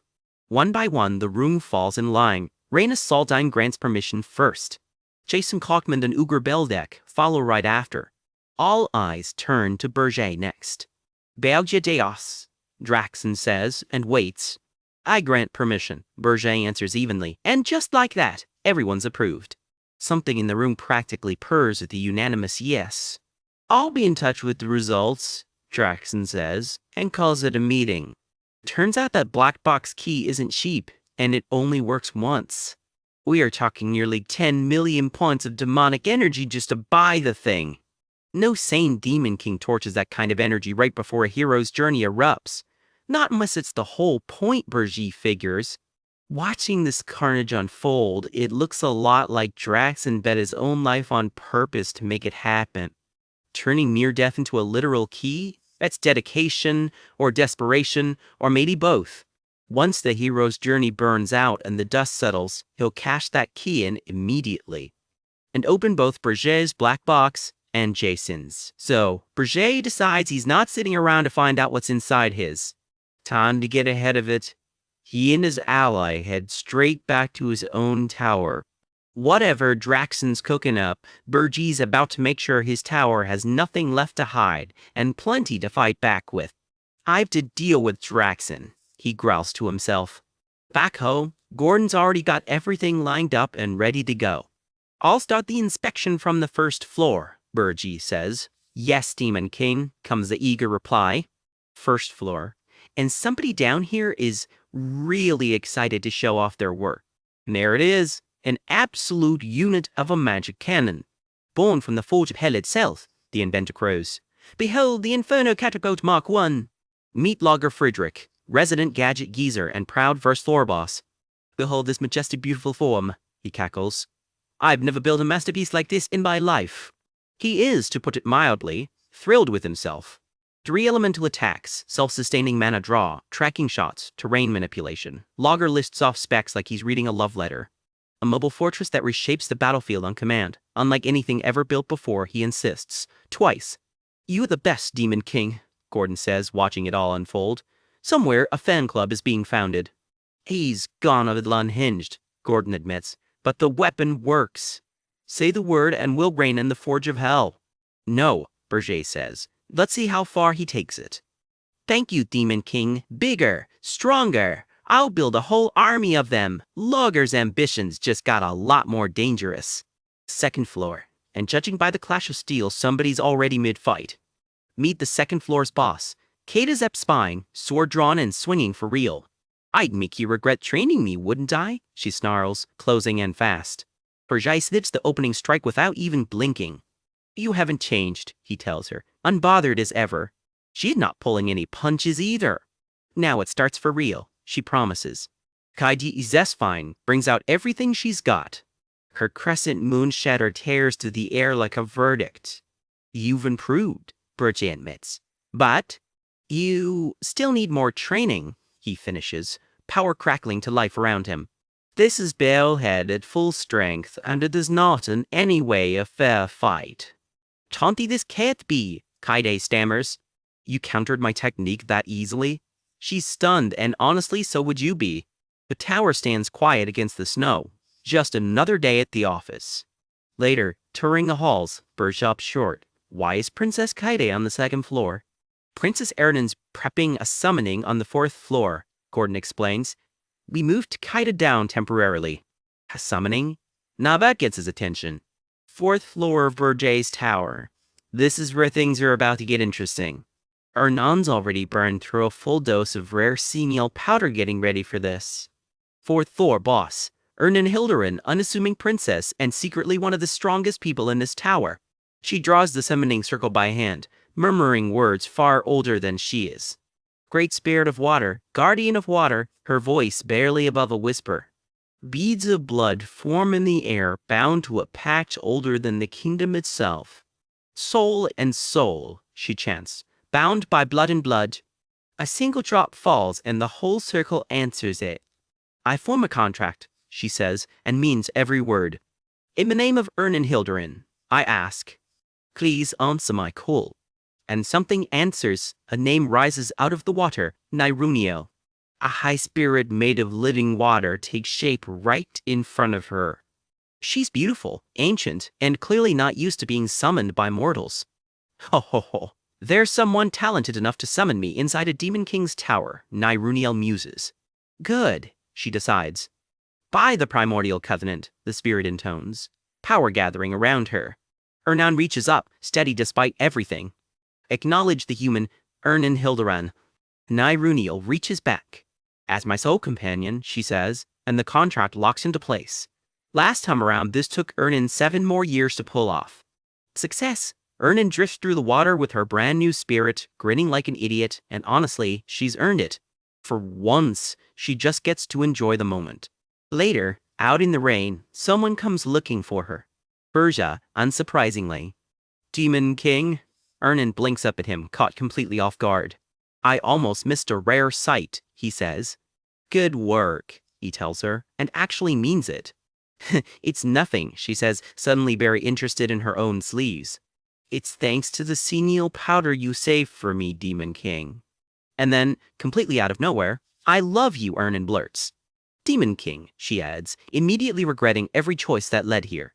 Huh? Even she looks shocked at what just came out of her own mouth. No. That wasn't me, she yelps, mortified. Urjita stares, devastatingly unhelpful. Please believe me, that was my voice, but I swear I didn't say it. You summoned an annoying spirit, Berger deadpans, spotting the real culprit floating right behind her. But I do love the Demon King, Niruniel giggles. You already caught on? No fun. Say hello to Niruniel, high-ranking water spirit, hobby of reading romance novels, favorite genre strictly forbidden love. Ernan's new roommate is a certified shipper. What kind of nonsense is that? Burji mutters, unimpressed. Ernan's face is doing about 6 different things at once. What are you even talking about? She splutters, and that's exactly where this one leaves us. Ernan practically levitates off the ground, face bead red. What? Dating. A tiny spirit floats in, all smirk. Apparently the Demon King and the princess's love story is already famous clear over in the spirit realm.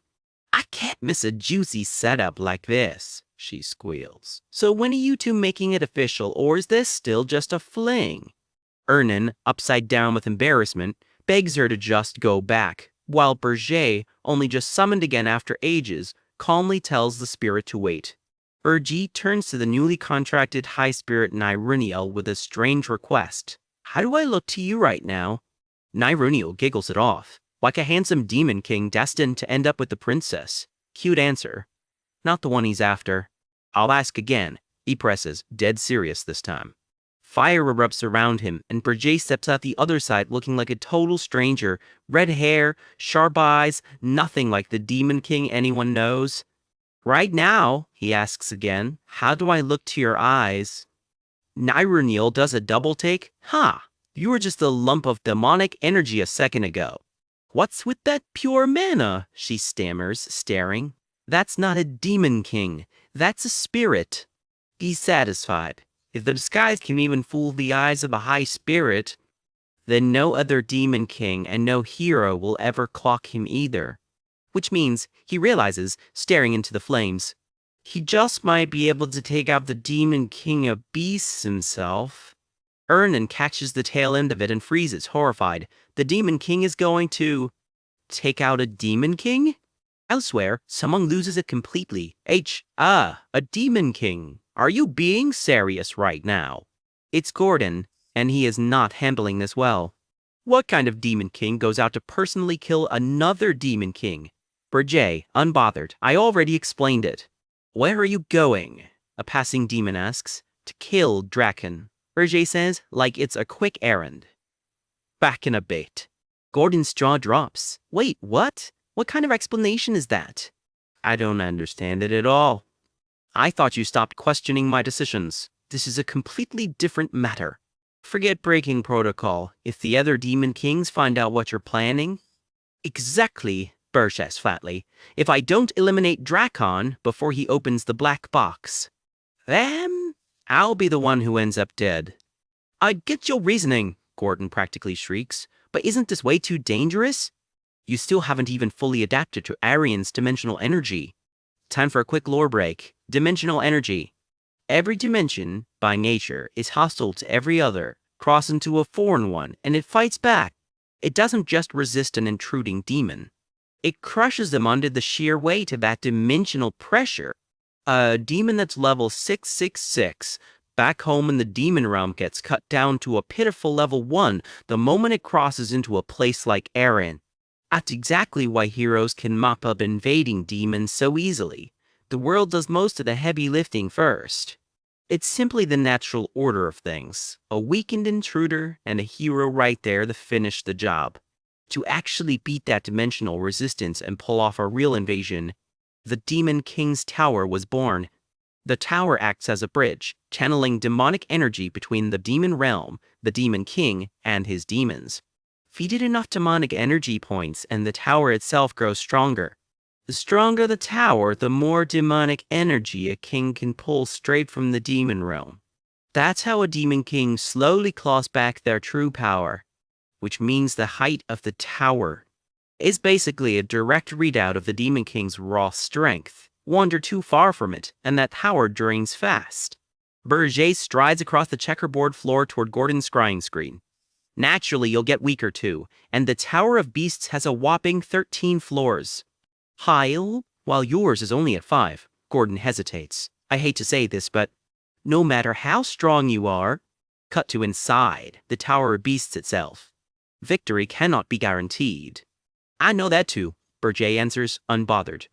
Purple-black flame erupts off him. He absorbed a phoenix's heart, he explains, but he hasn't fully adapted to it yet. Right now, fighting any Demon King head-on would be a rough match. A wicked grin creeps across his face. If I were fighting alone, that is. A subordinate goes pale. Don't tell me, my lord. Fire and feathers swirl and outsteps a whole new identity, under the name Pale. That's right, I personally joined this hero expedition. A phoenix-winged silhouette streaks over the forest of Ormus, straight toward the Tower of Beasts. Deep in the trees, a beast demon takes a blade straight to the shoulder mid-charge.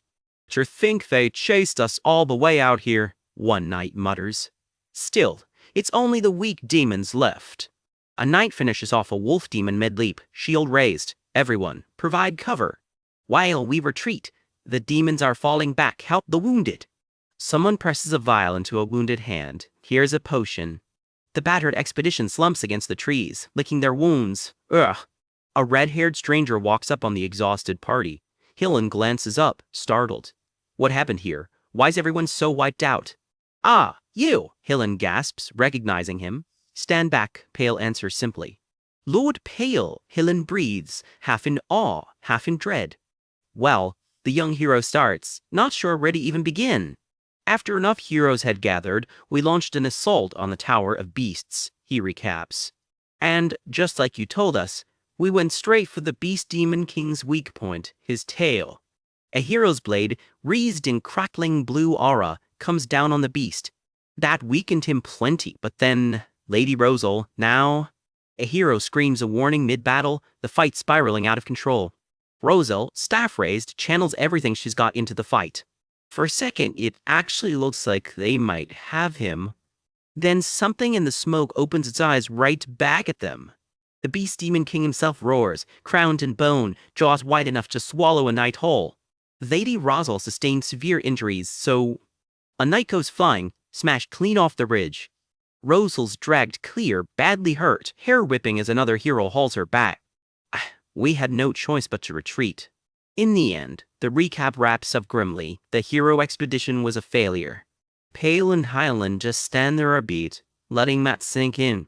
I see. I understand completely now, Pale says, a dangerous little smile creeping in. In other words, a lavender-haired hero looks completely wrecked. I am completely screwed. Although we lost, Pale points out, we did deal some real damage. He'll need to heal fatal wounds, Helen agrees, and we thinned out a lot of his demons too. Ahaha! Pale's expression sharpens. If that's the case, there's still time. We just need to resume the expedition before Draken can repair his tower. Wait, Rosaltarn got attacked? Helen asks. What was Balaf's Road even doing? Wasn't his whole job to protect the mage? Ugh, that guy disrode. Turns out he bailed right before the assault on the Tower of Beasts even started. Rosal's face twists. Balaf Disrode's sponsors, someone spits, are the ones profiting off the tower staying right where it is. The mage steps forward properly for the first time. Rosal, Charnt, eye patch and all, fury barely contained. They're all money-grubbing bastards. You must be Rosal, Charnt, Pale says. I see you came to the expedition late, he says, and as you can see, we're a mess. Are you willing to try again? Again? Someone blurts, stunned. Of course, Pale answers. I will. Kill the beast demon king, Rosal snarls. Since he did this to my eyes, I absolutely cannot back down now. But we have too many wounded, a hero cuts in. We just ran out of potions. That's not a problem we need to solve right now, Pale says calmly. It's actually surprisingly simple. He pulls out a stash of potions. I have plenty, prepared these in case the hero expedition needed them. They can't regrow a lost limb, he warns, but you'll be able to fight again.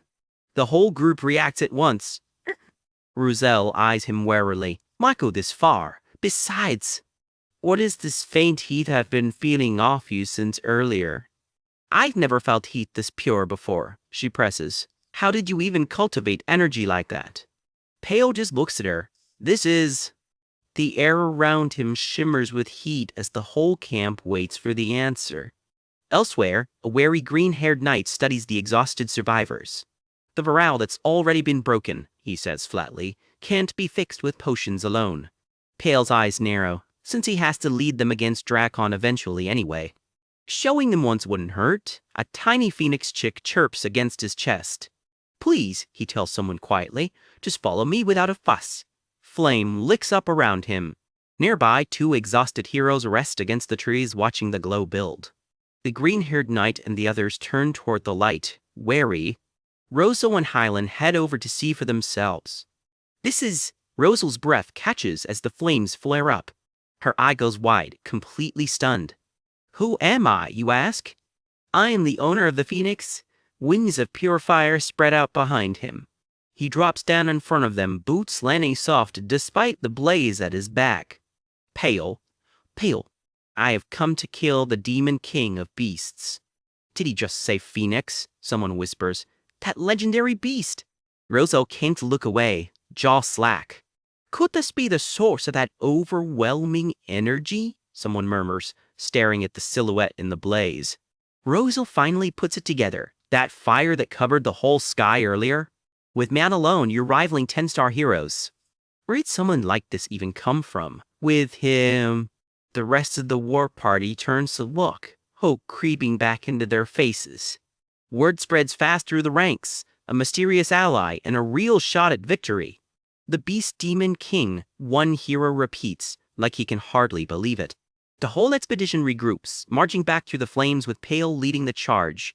We might actually be able to catch him this time. Deep in his tower, Draxen Doldoth, the Demon King of Beasts, sits on his throne surrounded by his loyal wolf horde. He mutters that he burned through way more demonic energy than he planned.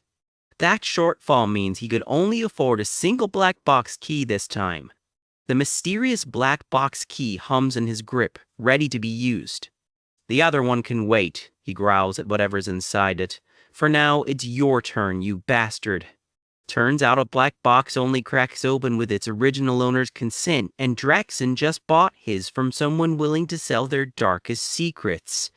Now show me everything, Draxon demands. Every secret you've been hiding. The box floods his mind with visions, and for a second he actually grins. Then his grin dies. Wait, this is the truth? A black box can't be tampered with, he realizes. If this is real. So that's why he did that, Draxon mutters, piecing something together. Whatever he just learned, it's bad enough that he needs to warn the other demon kings immediately. Draxon lets out a furious roar, and that's when the bad news arrives. An aide bursts in stammering, barely getting the words out. Demon King! Right now! Draxon shoots to his feet. The heroes have invaded. Invaded? What? And that's not even the worst part. Because this time, it's the new 10-star hero leading the charge. His name drops like a hammer. Ralph Schmitz. Golden armor gleaming, Ralph strides through the gates like he owns the place. He's leading the vanguard, someone shouts, and yeah, that tracks. Cold blue eyes, wavy blonde hair, not a shred of doubt on his face. Meet the man about to ruin Draxon's week. Ralph Schmitz, Guildmaster. Remember that name. Rewind 1 hour. Somewhere in the kingdom of Ormus, the hero expedition is already gearing up. Planes roar around them as a red-haired figure stands at the front of the assembled party. Yes, let's try this again, someone says, itching for round 2 against the demons. We've got the legendary Phoenix on our side, one hero brags. The demon king of beasts is nothing. Everyone, draw your swords! Let's slaughter all the demons. The legendary Phoenix itself rises in a blaze of fire, their trump card for this fight. The demon king of beasts' treasure is ours, they cheer, charging in. Off to the side, a sharp-eyed red-haired stranger isn't so sure. Their morale's recovered, he thinks, but I'm not sure if they can actually pull this off. Use the Phoenix's mana, he advises quietly. Though not freely in battle yet. The 10-star heroes alone won't be enough. Nearby, another ally requests reinforcements if at all possible. Well, that's convenient, comes the reply. A decent hero just volunteered to join the fight. In walks the volunteer, a fierce orange-haired fighter with an eye patch and a smirk that says she knows exactly how good she is. The red-haired stranger freezes at the sight of her. This person is. Cut to the man himself, formally announced this time, the 10-star hero Ralph Schmitz. They call him the strongest powerhouse among all the shield masters. And he proves it instantly, shrugging off a full pack of leaping wolf beasts. He's the vanguard. The narration doesn't even need to say it twice. A wolf gets a shield to the face for its trouble. For this revenge mission, someone growls, egging the fight on. Ralph takes a hit and grunts through it. Gah! But he's still standing. One of Draxon's wolves reels back, snarling in pain. Another howls in pure fury, teeth bared. The fight turns into a blur of slashing claws and spellfire. Steel and magic keep colliding as the heroes push deeper into the tower. A wolf beast takes a direct hit and goes down hard. Deeper in the tower, the party pushes towards something guarded, a gleaming inner chamber hidden from prying eyes. Back to introductions. Ralph Schmitz, the second strongest tank among all the 10-star heroes. His signature weapon isn't even a sword, it's a shield that reflects any impact it takes right back at the attacker. The red-haired stranger watches Ralph with a scowl. I know better than anyone how troublesome he is to deal with. Memories flash by, a hero party, grinning down at him. Because he was one of those hero bastards who brought me down. And mocked me, in my previous life. I want to rip him to shreds right now, he seethes. But Dractom takes priority for now, he reminds himself, swallowing the grudge. Turns out the eye patch fighter has history too. Ralph Schmitz also arrived only after the hero expedition ended, just like you. If I'd waited just a little longer, the stranger mutters, clearly regretting some old timing. With both of you combined, someone begins and doesn't sound thrilled about the idea. We could have won without a single casualty, the eye patch fighter grumbles, still sore about it. First floor cleared. Let's head up to the Demon King's room. Confidence is fine, but someone's about to get a reality check. Do not underestimate the Demon King, the red-haired stranger warns flatly. The eye patch fighter blinks. What? A Demon King always keeps a trump card in his back pocket. You save your last resort for the moment you're about to die, and if Drakon manages to reclaim the tower, and he's already bought the key for it, there won't be enough demonic energy left to stop this whole expedition. In that case, I might actually get to see it in this life. Drakon's trump card, whatever it is, it's coming. Beast Tower, 13th floor, the Demon King's room. The party pushes forward, weapons drawn, expecting a fight. Instead, nothing. The demons are gone. This is definitely the top floor. So why is it only the Demon King? Last time this place was crawling with them. Draxon finally speaks. You bug-like hero bastards! Didn't expect you to challenge me again so soon! I couldn't be bothered with anything else. I was too busy preparing this. The eye patch hero's eyes go wide. A massive lump of demonic energy density. Is that why there are no demons here? Draxon grins wide. That's right, to finish you all off.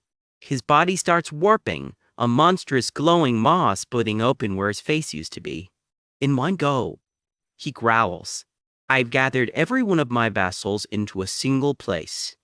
The red-haired stranger's eyes narrow. By the book, you're supposed to put your strongest monster on the top floor. You actually found a loophole.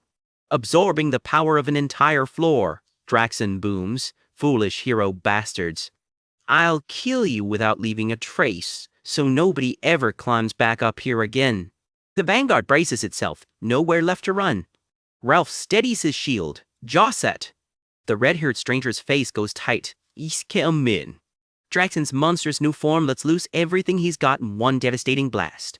Ralph plants his feet and takes the full force on his shield. While Draxon's attention is locked on the shield, the rest of the party moves in through the chaos. Elsewhere, someone shouts a warning. Stop, it's dangerous if you go now. What are you saying? The Demon King's trying to get stronger, one fighter realizes. This is our shot. Attack now. The allies pile on while Draxon's still mid-transformation, landing every hit they can. One strike lands clean and the impact sends shockwaves through the room. A couple of fighters get thrown clear off their feet by the backlash. Ralph swings back into the fight, sword raised. His shield eats another brutal hit without breaking. Draxon's eyes narrow with pure fury. Fully transformed now, he roars, and the whole room shakes. Green countermagic slams into his gaping jaws, buying the party a second to breathe. His magic. Someone gasps, stunned it actually worked. He deflected it that easily, the eye patch hero blurts, watching the red-haired stranger's spell do its job. That is, someone starts and can't even finish the sentence. Draxon's true form finally stands revealed in full, wreathed in turning red light. A monstrous, fanged face that barely looks like the Wolf Demon King anymore. The best, Beast Demon King, someone screams. His silhouette looms over the battlefield like a walking nightmare. Somewhere else entirely, other allies feel the shockwave of raw demonic energy. What is this ominous power? He's choking my throat like poison. One of them chokes out. More allies start collapsing, gasping for air. I can't breathe. Save me. The red-haired stranger raises a hand, channeling a high-ranked defense spell. Defense magic. Protect Phoenix version, he calls it. And it's exactly as strong as it sounds. A blazing phoenix wraps its wings around the falling allies, shielding them completely. Pale Nim, someone cries out gratefully, so that's his name. Pale. As expected of a legendary trump card, they gush. I'll never forget this kindness. Pale isn't celebrating though, not with Draxon still out there. I can't let him collect any more demonic energy. Good, the spell activated clean. He turns back toward the fight, cold as ever. From now on, you'll only get in the way, so don't come out of that barrier, he orders the people he just saved. Wreathed in Phoenix Fire himself now, Pale gets a heartfelt yes, thank you in return.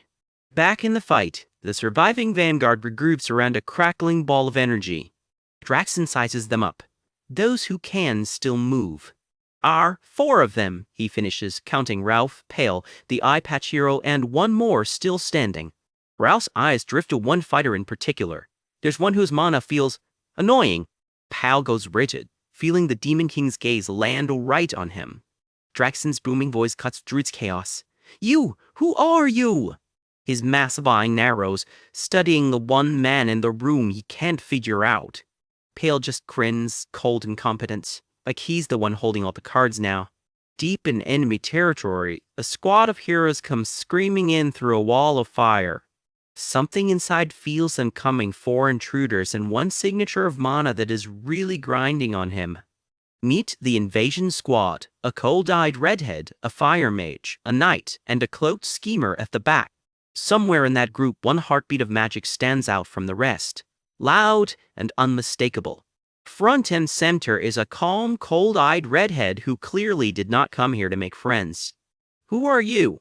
Someone demands, rattled by whatever just walked through that wall. A slow, unsettling grin answers instead of words, never a good sign. A demon king of this tower does not need an introduction. He screams the name like it costs him something. Burge. Deus. Full name, full fury. Stealing the phoenix wasn't enough. He roars. Now you dare step foot in my tower? Draxon, the demon king of beasts, drops his human act, a red-black monster tearing loose in full fury.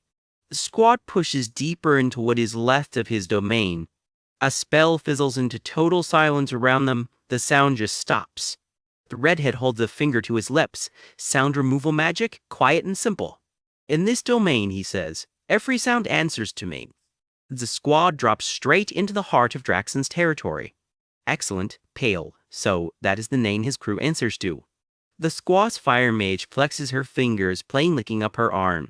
You cancelled his roar before he could finish the chant, she says, then slams down high-rank binding magic. Sage's chains. Golden chains whip into Draxon, wounding him mid-roar. You pathetic insects, he spits, still defiant.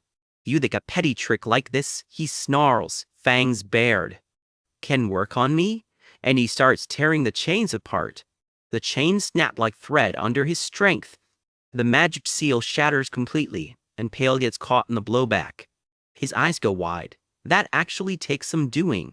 This isn't a fight, it's a one-sided hunt. I'll chew you to pieces first. He screams the same name again, charging straight in, Deus. Pale does not even flinch. I can't hear you, he says flatly, and he means that literally. His grin sharpens. He is just getting started. Over all that barking, you know? Silence, status, permanently active, target, the beast. He isn't just quiet, he's muted for good. Draxon roars with everything he has. Nothing comes out. Pale. Even his own allies flinch at whatever he just did. Draxon gets swallowed in fire and thrown clean off his feet. A wing of flame unfurls overhead. And it looks expensive. He's too fast. I can't get a lock, one of the squad shouts, trying to track Pale's movement. On him, Pale is already there, weapon in hand and closing fast. It doesn't matter, one hero shrugs, panicked. Just follow Lord Pale's orders. Draxon, still bound and furious. I don't care why you're pulling this stunt. Why bother trying to understand a lunatic's head? Honestly, fair point. But now that you've bared your fangs at me, Pale says, almost gently, a small phoenix streaks past, riding a blade of fire. Draxon howls straight into the blinding light. Don't expect to leave here alive. Then, screaming again, Burjadias. Pale's head snaps up, a real flicker of alarm for once. The most important thing in killing the Demon King of Beasts, Pale says, back turned, is speed. A cloaked figure finishes for him. The plan, bind his feet, then go straight for the weak spot. Draxon has insane reflexes for something his size. Granada isn't so sure, but can I even keep up with him, even with my lightning dash? That won't be a problem, the cloaked figure says. I'll give you the signal. Granada blinks. What signal? Draxon lunges and grabs hold. Got you, you bug-like bastard! He thrashes wildly, red streaks whipping through the air. Pale goes spinning, wrapped in phoenix fire, completely unbothered, upside down.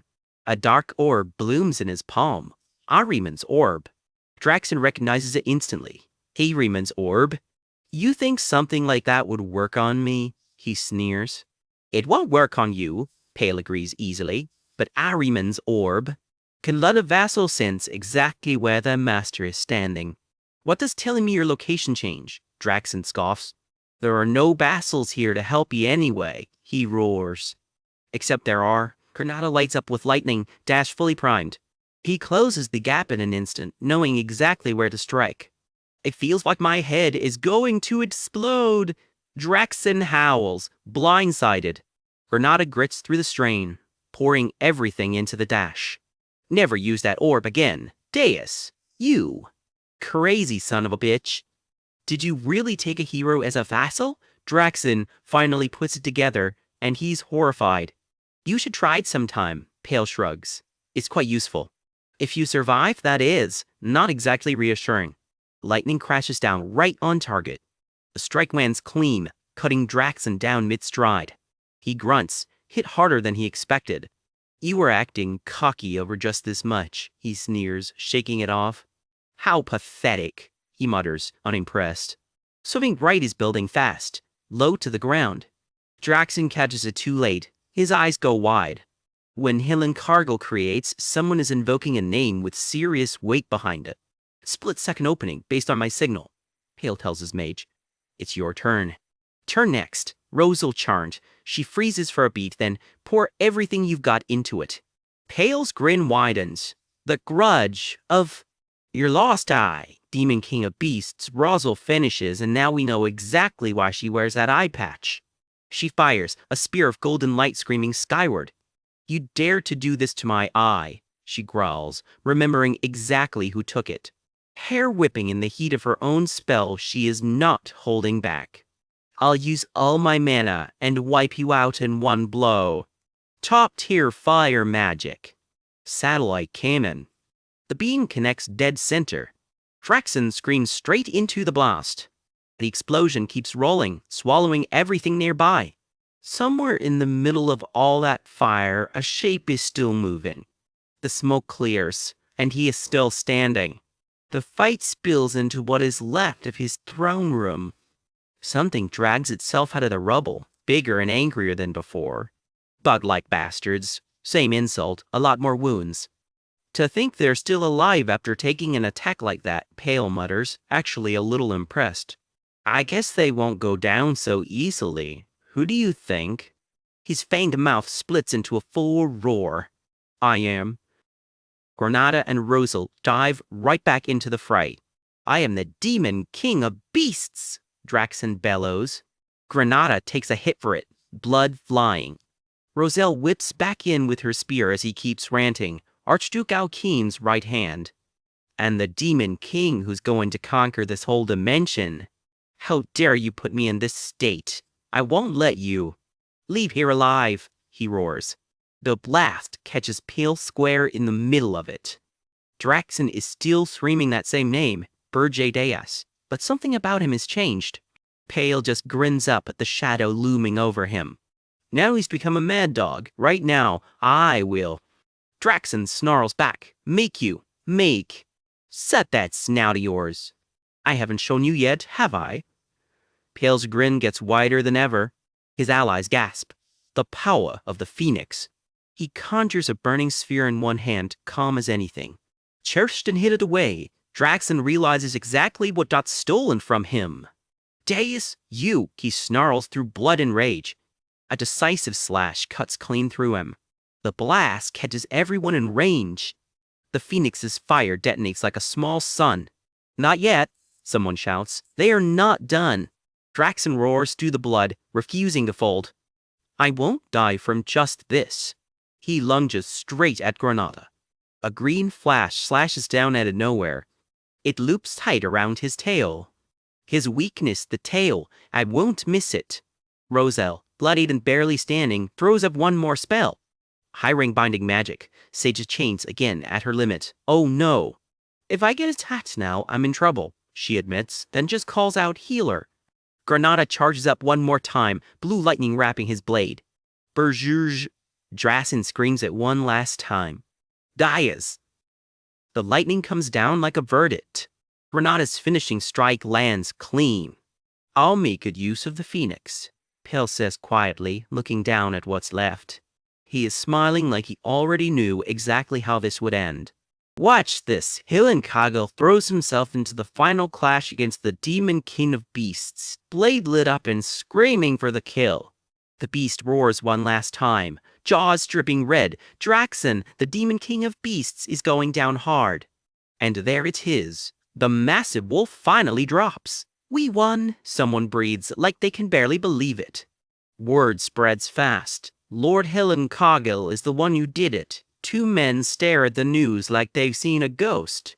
He defeated the Demon King of Beasts, the crowd gasps. And just like that, a legend is born. There he is, blood-soaked and triumphant. Long live Lord Kagel, the soldiers roar. And Kagel is eating it up. Good, more. Worship me even more, he thinks, already crowning himself the greatest hero alive. Grinning like a maniac for the blood on his face, he launches into his big speech. I, Kagel, will be. No time to finish that speech, the whole beast tower starts coming down around them. Grab the treasures, someone yells, while another hero scrambles to get recovery potions to the 10-star heroes first. Amid the chaos, something claws its way out of the wreckage, trying to escape. But someone's already waiting for it. A cloaked figure with fiery red hair steps into the ruins, murmuring the Beast King's full name. Pale. Will a second chance be given to a bastard like you? He asks coldly. And you already know this isn't ending well for the loser. Even if there were, he adds, it would be meaningless. You couldn't let go of the Demon King's so-called standard, he says, closing in on what's left of Draxon. Until the very end, he finishes, and somewhere out in that snow the real killing blow lands off the record. Cut to the aftermath, and Rosal Chand is already glaring daggers. You planned this from the start, she says, that you'd be the one to take the Beast King's head. That's a misunderstanding, Kagel mutters, bandaged up and looking anywhere but at her. Given the situation, whatever, she scoffs. Truth is, she'd been suspicious the second he suddenly jumped into the fight. So much for the Demon King's power, huh? Still, she can't really complain. They all fought with their lives on the line either way. And if she's honest with herself, she only made it out because of him too, back then. I took the Demon King's corpse, she tells him flatly. You don't have any complaints, right? No, of course not, he squeaks, hands up. Before she can say more, someone shouting her name from deeper in the wreckage. Lord Rosal Chand, come over here for a second. Turns out they found more than a corpse. The kidnapped prince, and the princesses too. The heroes freeze at the sight, a whole pile of royals knocked out cold in the grass. Then Rosal spots something odd. Wait, is this princess? There's a curly-haired figure pass out nearby, completely unbothered by all the chaos. Turns out it's the Aachen Kingdom's third princess, Lavinia Aachen, fast asleep like this is a spa day. It's really her, Rosal practically screeches. Lavinia, why on earth are you here? Because apparently this reckless princess snuck into a Demon King's tower solo to collect materials for Chimera research. Rosal is losing it. Are you insane? Monster flesh? That's dangerous. Someone else chimes in, while the rest just stand there stunned. These two are even having a civil conversation. Did the Demon King of Beasts do anything to you? Rosal demands. Lavinia just shrugs. Money, monsters. You traded monsters for money? Yeah. And just like that, the mystery of Draxon's suspiciously deep pockets is solved. The princess was bankrolling him the whole time. Let's head back for now, you reckless princess, Pale mutters, already herding both women away from the wreckage. So she whopped in alone to strike a deal with an actual Demon King just for Chimera parts. Even he has to admit that takes nerve. I remember thinking the same thing in my previous life, he tells himself. She really is a crazy princess. Somewhere far from that snowy wreck, the Hero Guild's elders are already in session. That beast tower was an important hunting ground, one grumbles, and we went through all the trouble of lining up sponsors just to keep the 10-star heroes in check.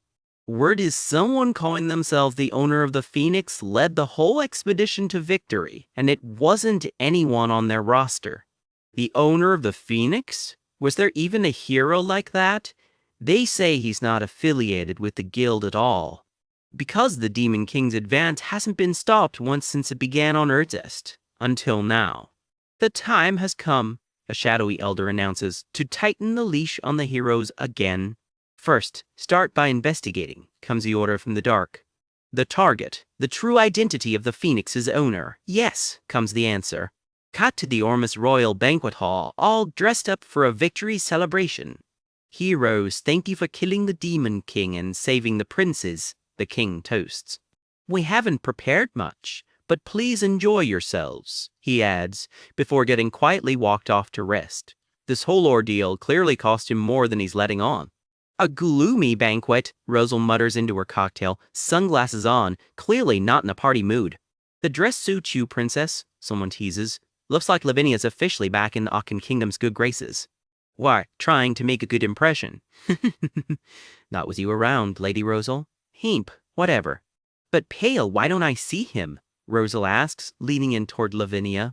I got something to ask him, she admits, especially about that phoenix. Turns out she's not the only one. Half the ballroom wants a look at Lord Pale, the mystery man who saved everyone's skin. We haven't even thanked him properly yet. Someone frets, someone else just wants to salute the owner of the phoenix. And then the phoenix itself, who apparently goes by Ralph Schmitz, opens its beak and the whole room loses it. Lord Ralph, you can talk. Unfortunately, comes the reply, Lord Pale has already left. Cue the room wide, deflated what? Meanwhile, back at the actual Demon King's tower, deep in the Erzist Mountains. Thank you for your hard work, Demon King, Gordon offers carefully. Yo, you couldn't have possibly, really? You killed the Demon King of Beasts and just casually strolled back here? I killed him, Berger shrugs, obviously. The whole tower loses their minds. This crazy Demon King actually did it? How's he even planning to handle the aftermath of this? Someone else shrieks. Stop glaring at me, Gordon grumbles. Then gets serious. Now that Dracon's dead, the other Demon Kings will be reaching out soon. If I'd been away from my post when it happened, I'd be the prime suspect, Berger explains from his throne. Oh. So that's why you rushed straight back, Gordon realizes. Anyway, a hooded voice cuts in. I felt something during that battle. I'm still weak, Berger admits quietly, stirring at his own hands.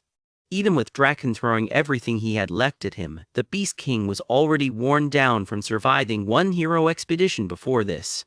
That final attack was meant to end him for good. But it didn't hit nearly as hard as I expected, Berger notes, and not just from my own strength. I need to keep building up the Phoenix's power too, he decides, feeling the ember glow warm against his chest. Right on cue, a scrying screen flickers to life. Lord Bears, comes the call, and Berger tenses up. What is it? Just as expected, a summons came through. Good thing I made it back early. They want a meeting of the Demon Kings at your tower today. So soon? Isn't there still time left? Berger replies. You don't know yet, do you? Draken Doldov. The caller starts, already bracing for bad news. Has passed away, Berger finishes flatly. Yes, I know, he adds with a wicked little grin, because I did it. My God, the caller sputters, did something like that actually happen? And a new Demon King has already descended to fill the vacancy, Berger adds, like it's just another Tuesday. Already? Even Berge is caught off guard by that one. A new Demon King in half a day? That's way too fast. He starts wondering about Archduke Arcane. Did the old vampire see Dracon's death coming in prep in advance? A small comfort. The mysterious black box vanished along with the tower, so there's no hard evidence pointing back to him. I won't get caught, he decides, so I'll just walk in like I own the place. Down the grand hall he goes, straight into a room full of Demon Kings already sizing him up. The famous one, purrs a horned woman with pink hair, practically glowing with mischief. Bad said yes. I am the queen of the Blood Moon clan, she announces, all drama. Zidian Blunt, she adds. And yeah, she knows exactly the effect that entrance is having on the room. It's Berzedeus, Berger mutters back, deeply unbothered, or at least trying to look it. Vivian's eyes narrow with interest. This one's gonna be fun to mess with. There's no way Draton would fall that easily. Another Demon King growls from his throne, clearly not buying the official story. Whoever violated his territory is the real suspect, comes the order. Investigate it properly and report back to me. And Berzedeus, Vivian adds, watching him from behind, Keep a close eye on him. If anyone among the Demon Kings has broken the rules, she says, all horns and unblinking stare. It's the guy who trashed the whole standard, she finishes. He's suspect number 1. Yes, comes the answer. That prickly type is always the easiest to manipulate, Vivian thinks to herself. Should I go poke him a little? Up front, the meeting's host, white hair, one eye covered, calls the room to order. Since everyone's gathered, let's begin. The Aryan dimension really is fascinating, Vivian muses, already drifting Burgie's way, and so are these little Demon King get-togethers. Especially the part where you're all so eager to find the culprit, she teases, just because one Demon King died. She's not even hiding it. This whole investigation is way more entertaining to her than the actual dead Demon King. The famous Deus, she purrs again, sliding right into his space. What exactly do you think you're doing? He asks flatly. Just curious, she grins, not moving an inch. Gordon, watching from a safe distance, mutters to himself. What kind of demon flips the whole demon realm on its head like this? Any thoughts? You're pretty handsome, I'll give you that, Vivian coos, getting way too comfortable. How about tonight? She adds. Subtlety was clearly never her thing. Don't touch me, Burgee snaps. Done playing along. You're unsightly, he adds for good measure. And just like that, her flirty confidence shatters into pure sputtering sha. What? I'm a succubus queen, you know? She squawks, mortally offended. Somewhere, Karma is laughing. Someone reaches for Berger's hair, and he snaps around, furious. Keep your hands off of me! Ugly bitch. Bold move, insulting a total stranger at a Demon King summit. Spoiler, it does not go well. The pink-haired woman he just insulted goes pale with shock. Ugly. Turns out she's not some random courtier. I'm the succubus queen, no. Oh no. An elegant frost-pale Demon King waves the moment off, telling the flustered succubus queen to get back to her seat before things escalate further.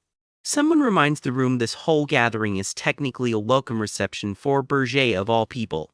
The frost-crowned Demon King turns businesslike. They're also here to figure out exactly how the Demon King of Beasts got taken down so easily. Now maintain your dignity.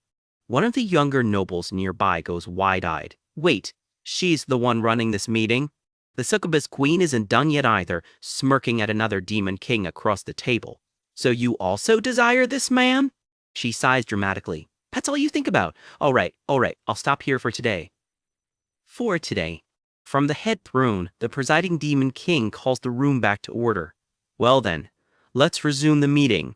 Talk turns serious. The main force driving this hero expedition is a legendary squad called the 10 Stars. The meeting grinds on, monotonous, as each Demon King shares whatever intel they've gathered. Then comes the topic nobody saw coming, and it lights the room up like a bonfire, literally. Word is spread of a mysterious new powerhouse burning through the heroes' ranks. They're calling him the Phoenix's Master. Bourgeois keeps a perfectly straight face. He should. He is the Phoenix's Master. Opinions split hard across the table, but after all the arguing, the meeting lands on one decision. Investigate the Phoenix's Master further, but proceed with caution. Meanwhile, Berger's already thinking about the close call. His disguise held up during the hero's expedition, but barely. He couldn't risk properly scouting the other demons while he was undercover. Lesson learned. He'll need to be a lot more careful about exposing his face going forward. And there's one more loose thread. This new arrival came in on a secret mission straight from Archduke Arcane himself. That arrival, of course, is the succubus queen he just insulted 5 minutes ago, Vivian Blunt. Vivian blows him a wink and a kiss like the insult never happened. She's clearly not one to hold a grudge, or she's playing a much longer game. She leans in, all confidence and no subtlety, making sure everyone in the room clocks exactly who she's got her eye on. Berger's takeaway? Watching her go? I don't need to worry about her that much. Famous last words if there ever were any. With the summit wrapped, Berger straightens his coat and heads for home. His tower's had the run of itself while he's been away. What could possibly go wrong? Back at the tower, Kaidi Zespine, still locked up on the 4th floor, notices something. Security has gotten sloppy. She scans the hall. No demons in sight, right? Even Princess Ernin is nowhere to be found. The whole place is basically empty. Now's my chance to escape. Katie bolts for the exit. If I can just get past this door, freedom is right there, one archway away. A voice stops her cold. Where are you going? Kaede freezes, caught red-handed. For the peace of the tower and your safety, the voice warns, closing in. It's Ernin Hilderin, spirits swirling around her. I'll stop your escape. Kaede draws her sword, aura flaring teal. Our guest is dangerous. Who knows what could happen if I stay longer? I didn't want to fight, Ernin says quietly, but you leave me no choice. Both women lock eyes, the standoff about to boil over. Then a third voice cuts through the tension, flat and unbothered. Leave if you want to. Both women turn, startled. It's Gordon, strolling in like he's got nowhere better to be. Whatever happens, it's not my problem. Berge's adjutant Gordon shrugs, feather duster and all. This is why. You should never treat humans well. Kaide's inner monologue is not having it. They kidnapped me and said they're treating me well. And what's with him just telling me to leave? Whatever his scheme is, Kaede thinks, suspicious. She decides not to overthink it. This is my chance, now that he's careless. Get out of the tower, and I can manage in the Regressed Mountains somehow. She sprints for the main door, hand outstretched. I'll rush straight to Holden Walk to request support. Then her hand hits the door, and something bites back, hard. Huh. Purple sparks erupt where her hand made contact. That is not a normal door. Wait. Runes flare to life around her way too fast to dodge. The whole door goes off like a bomb, and Kaede is thrown clean across the hall. Even Gordon flinches at that one. Contact with the door causes that, he explains, deadpan, like he's describing a mildly hot doorknob and not a magical bomb. Magic petals drift down through the smoke. Kaide's escape attempt ends face down on the floor, out cold. Elsewhere in the tower, Ernin's testing a barrier of her own, quietly, while the tower's warning echoes. Those without the Demon King's permission cannot even leave the tower, the ward finishes. Gordon warns her off. Don't touch it recklessly, you'll have problems too. Ernin reaches out anyway. The heavy door creaks open, just like that. Gordon and Ernin find Kaide's unconscious body sprawled nearby. Guess she really did try to run for it. One of the tower's staff catches sight of the whole mess and freezes, eyes huge behind her goggles. Ernin blinks down at her own hand, baffled by what just happened. It just felt like it'd work, she mutters. Wait, why did it work? I'll close it again, she says quickly, reaching for the door, right as footsteps approach behind her. Busted. Berge's back. Snow still melting off his hair, and he's just watched Ernin open a door only the Demon King is supposed to be able to touch. The Demon King? The goggled staffer squeaks, while Gordon greets him with a perfectly composed bow, right next to a knocked-out princess. Gordon stays silent, arms crossed. Ernin freezes. Berger weighs the wreckage, one eyebrow raised. What were you all doing? He's clearly not letting this one go without an explanation. Back in the Demon King's chamber, the report comes in plain and simple. Princess Kaede was attempting an escape. Lock her in the underground prison, Berger orders. Yes, sir. Gordon snaps off, all business again. But Gordon isn't done. What about Princess Ernin? What actually happened out there? What do you mean? Berger asks, genuinely unsure where this is going. Gordon reminds him, normally only someone with the Demon King's own permission can leave the tower at all. Didn't Princess Ernin open the main door herself? The tower's already recognized her as one of its own. Berger's jaw drops. What? The gears start turning in his head. If Ernin has a contract with a high-ranking spirit, then crossing the Regressed Mountains alone wouldn't be much trouble at all for her. Not particularly difficult, he realizes, which raises an uncomfortable question. She's had the power to walk out of here for a while now, so why hasn't she? His expression hardens. What is your true purpose? Ernin Hilderim? The question he can't shake now hangs in the air. Down in the underground prison, meanwhile, Ernin pays Kaede a visit. See, I told you not to leave, she teases, strolling up to the cell like she's checking in on a grounded little sister. Kaide's not in a joking mood. Kindness without reason doesn't exist. The Demon King surely has some scheme, so you too. Ernin just turns, unbothered by the accusation. I came here on my own, though, she says simply. Katie's stunned into silence, and somewhere nearby, Burge is caught watching this whole exchange he definitely wasn't invited to. She realized I was watching her, he wonders, half caught in the act of eavesdropping on his own princess. Ernan keeps going. I ran away because I hated the royal palace, the royal family, and my father.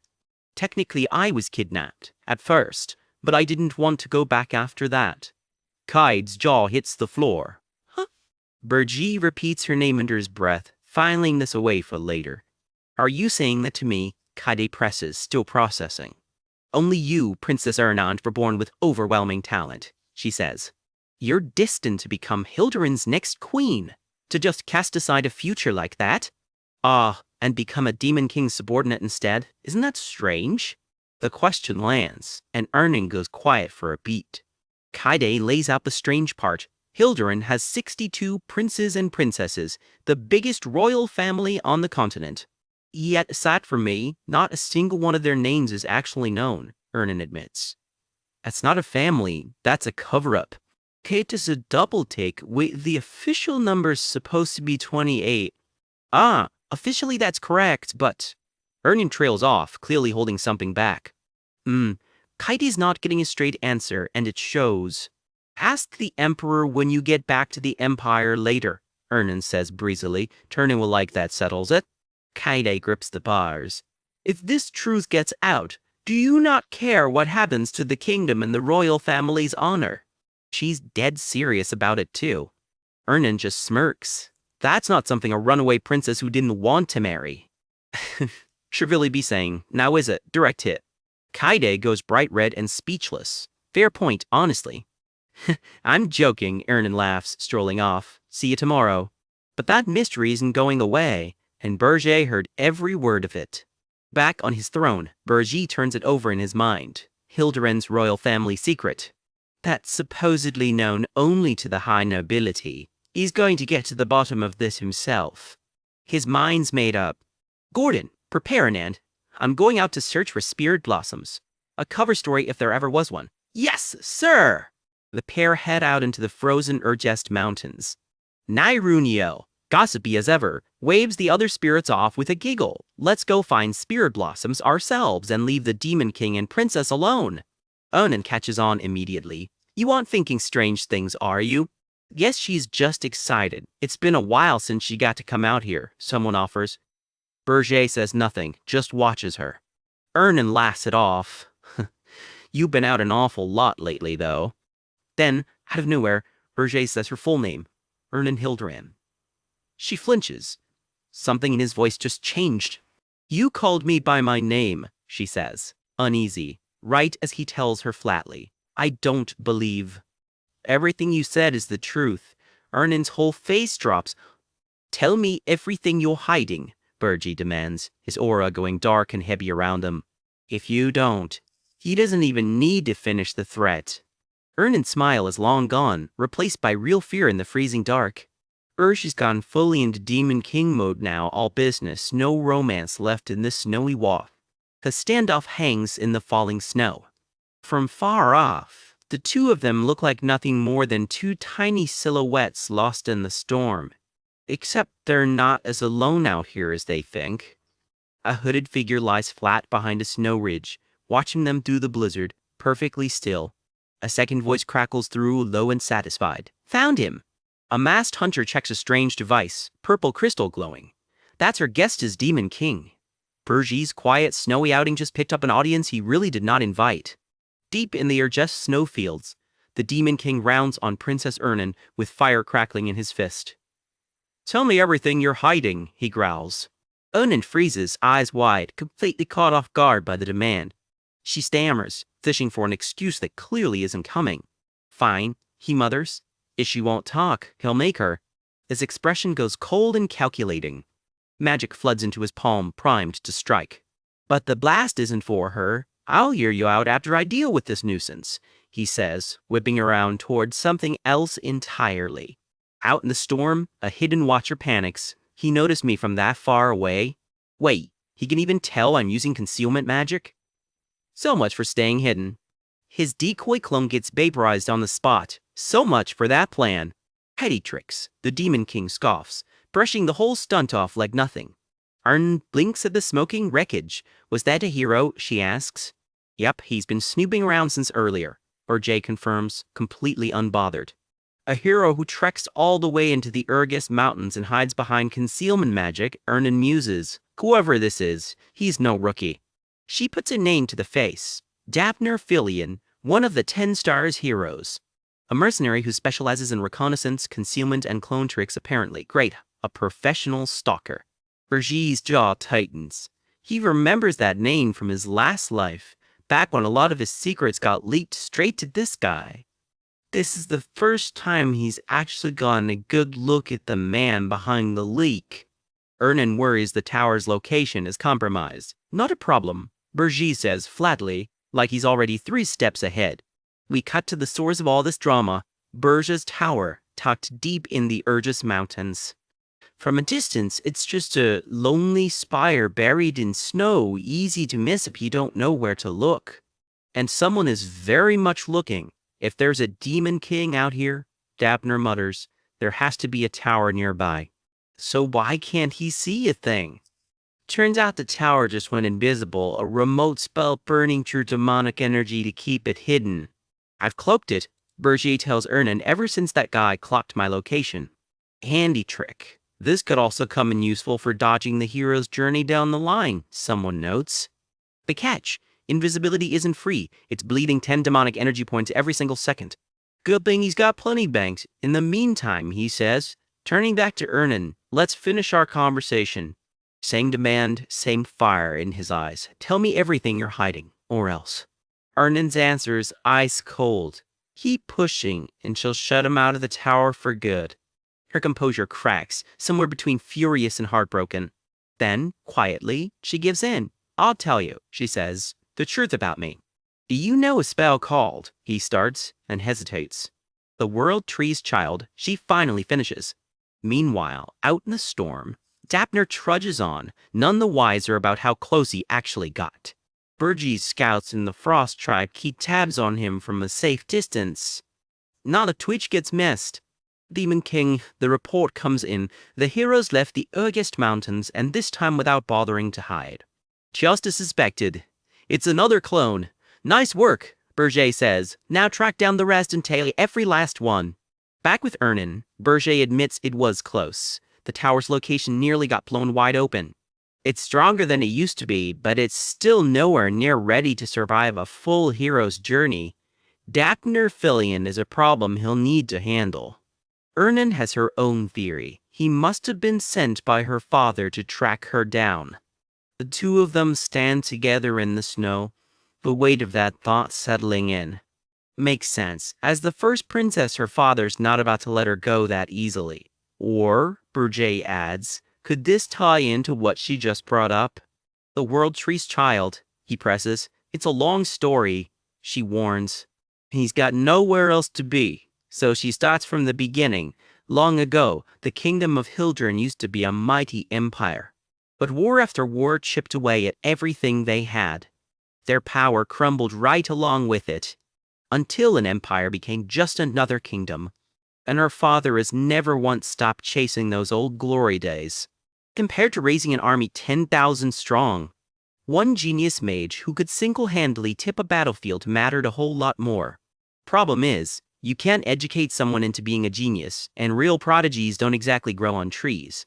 Bergier's face says he already sees where this is going, and he doesn't like it.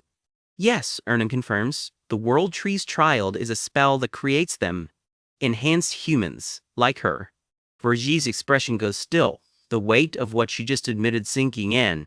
From the fetal stage onward, massive amounts of raw mana get force-fed into the womb, all to engineer a prodigy with off-the-charts mana sensitivity. Turns out humans and demons aren't so different when it comes to playing God. Bergier asks the obvious follow-up, could the mother and child even survive that? Plenty didn't. The ones who lived often carried deformities or simply didn't live long at all. She keeps going, steady, like she's recited this 100 times before. The public, of course, only ever hears about the success stories. A heavy silence settles over the snow. It doesn't last. Something's coming, drawn straight to the mana she just let slip. A top-tier monster, Bergier realizes. Step aside, princess, he orders, already moving to shield her. He shifts horns and all, bracing for a fight he fully expects to finish himself. She keeps talking right through it like this is just another Tuesday. Among the successful cases, I was built to be an overwhelmingly outstanding genius, she says. The monster barrels in the all-teeth tentacles and one very unfriendly glowing eye. Ernan doesn't even flinch. She just raises a hand. Ice magic erupts around her, sharp and merciless. No hesitation, no fear, just pure controlled devastation. A wall of frozen spears comes down like judgment itself. And just like that, the top-tier threat gets turned into a pincushion. Berger just stares. A human, one-shotting a top-tier monster? No wonder her father refuses to let her go. This, he realizes, is bloodstained power. Ernan says nothing, just trembles quietly in the aftermath. With power like that, and her standing this close to the throne, you really don't want to go back? He asks her directly. And you expect me to just believe that? He shoots back, still not convinced. It's the truth, she insists. Use that lie-detecting tool you gave Hill and try it on me right now. Except there's a snag. Armani's orb shatters against a spirit's mana. You physically can't use it on a spiritist. So drop the act, Berger warns. If she's trying to play him again, he'll show her exactly what a demon king is capable of. Ernan is having none of it, practically fuming. Before he can even finish the threat, she's already moving. I'm telling the truth, she snaps, and grabs him by the collar to prove it, catching him completely off guard. Well, what are you doing? He stammers, all that demon king composure gone in an instant. Listen to my heartbeat, she demands, pulling him closer. I have only ever told you the truth. Berger freezes up completely. What on earth is happening right now? Something stirs deep inside him, the phoenix's heart flickering awake. I can feel it through the phoenix, he realizes. Her heartbeat, loud and clear. Ernan Hildebrand's heartbeat, her pulse, her emotions, all of it laid bare to him. And what he reads there is anger and sorrow, and no small amount of embarrassment. This is how spirits actually talk to each other, he realizes. Pure mana reading vibrations directly. A shortcut straight past the lies, straight to her real feelings. And she really has only told him the truth. He can't argue with that anymore. She's speaking the truth. And she adds quietly, when I first saw you, I knew right away. Burr just blinks, caught completely flat-footed. But you're different, she says. Nothing like the other demon kings. She looks at him like she's known that all along. Like she's known he could actually help her. Help you? He asks slowly. What exactly are you asking me here? Please, she says. Help me. I want to take down my father, she declares, and the entire kingdom of Hilderon with him. That lands like a bomb. Even the Demon King doesn't see this one coming. He checks one more time whether this too is the truth. And every signal says dead serious. Now that is one hell of a plot twist to end a chapter on. Out in a howling blizzard, Ernan finally gives Berger her answer. All right, she'll trust him. A jeweled magic circle glows in his hand as she goes quiet, then murmurs a small, genuine thank you. Nearby, Nyronil's huge eyes snap wide open. Huh. She leans in, squinting. What exactly is going on here? Turns out she's clocked exactly how close these two have gotten, and she is not letting it slide. You sneaky little kitten. Ernan flusters, insisting it's just how spirits communicate. Nyronil is absolutely not buying that excuse. Berger cuts through the teasing. Fine. Message received. Let's finish this conversation about Hildebrand back at the tower. Nyronil agrees, but Ernan's got one more thing to bring up first. Here's the real plan. Use the spirits to track down whoever's actually behind the decoy clones running around as Daphner-Philian. Berger's expression doesn't change. They're going to capture him. Off to the side, someone goes stiff at those words. This hunt just got personal. Cut to a lone hooded figure dropping through the storm. A label tags him. Daphner, a hero, already on the move. A golden scanning lens flares in his palms, icy runes ripple beneath him. His search is starting. His whole trick is cloning magic. Every copy shares power and senses with the real him, like one set of eyes spread across a battlefield. More clones means weaker hits each. That's the trade-off. But it also lets him sweep a massive stretch of wilderness in one go. A glowing tactical grid lights up. clone markers scattered across the frozen map. Daphner kneels at the center of his own search, grumbling. A Demon King's tower is at least 50 meters tall. How did nobody spot it before now? Two soldiers below marvel that Hero Command combed this entire area without seeing a single shadow. Word is, the whole expedition's route and timing were calculated using Daphner's own method. One marker on the grid flares brighter than the rest, the tower's location, finally narrowed down. A crystalline blue tower rises out of the mountains, half dream, half nightmare. A hooded figure drops in, certain it has to be around here. Except there's nothing here. Daphner's rattled. What on earth is going on? He yanks his hood back, revealing the gas mask rig strapped to his face, his real body out here searching in person. The tracker flickers, a warning marker blinks in. His clones, built to dodge even high-level monsters, are getting picked off. He grits his teeth behind the mask, refusing to believe it. Then the grip lights up red, dozens of skull markers at once.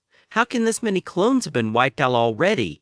Crew 2, hulking and armored, reports in clones found and eliminated, Demon King.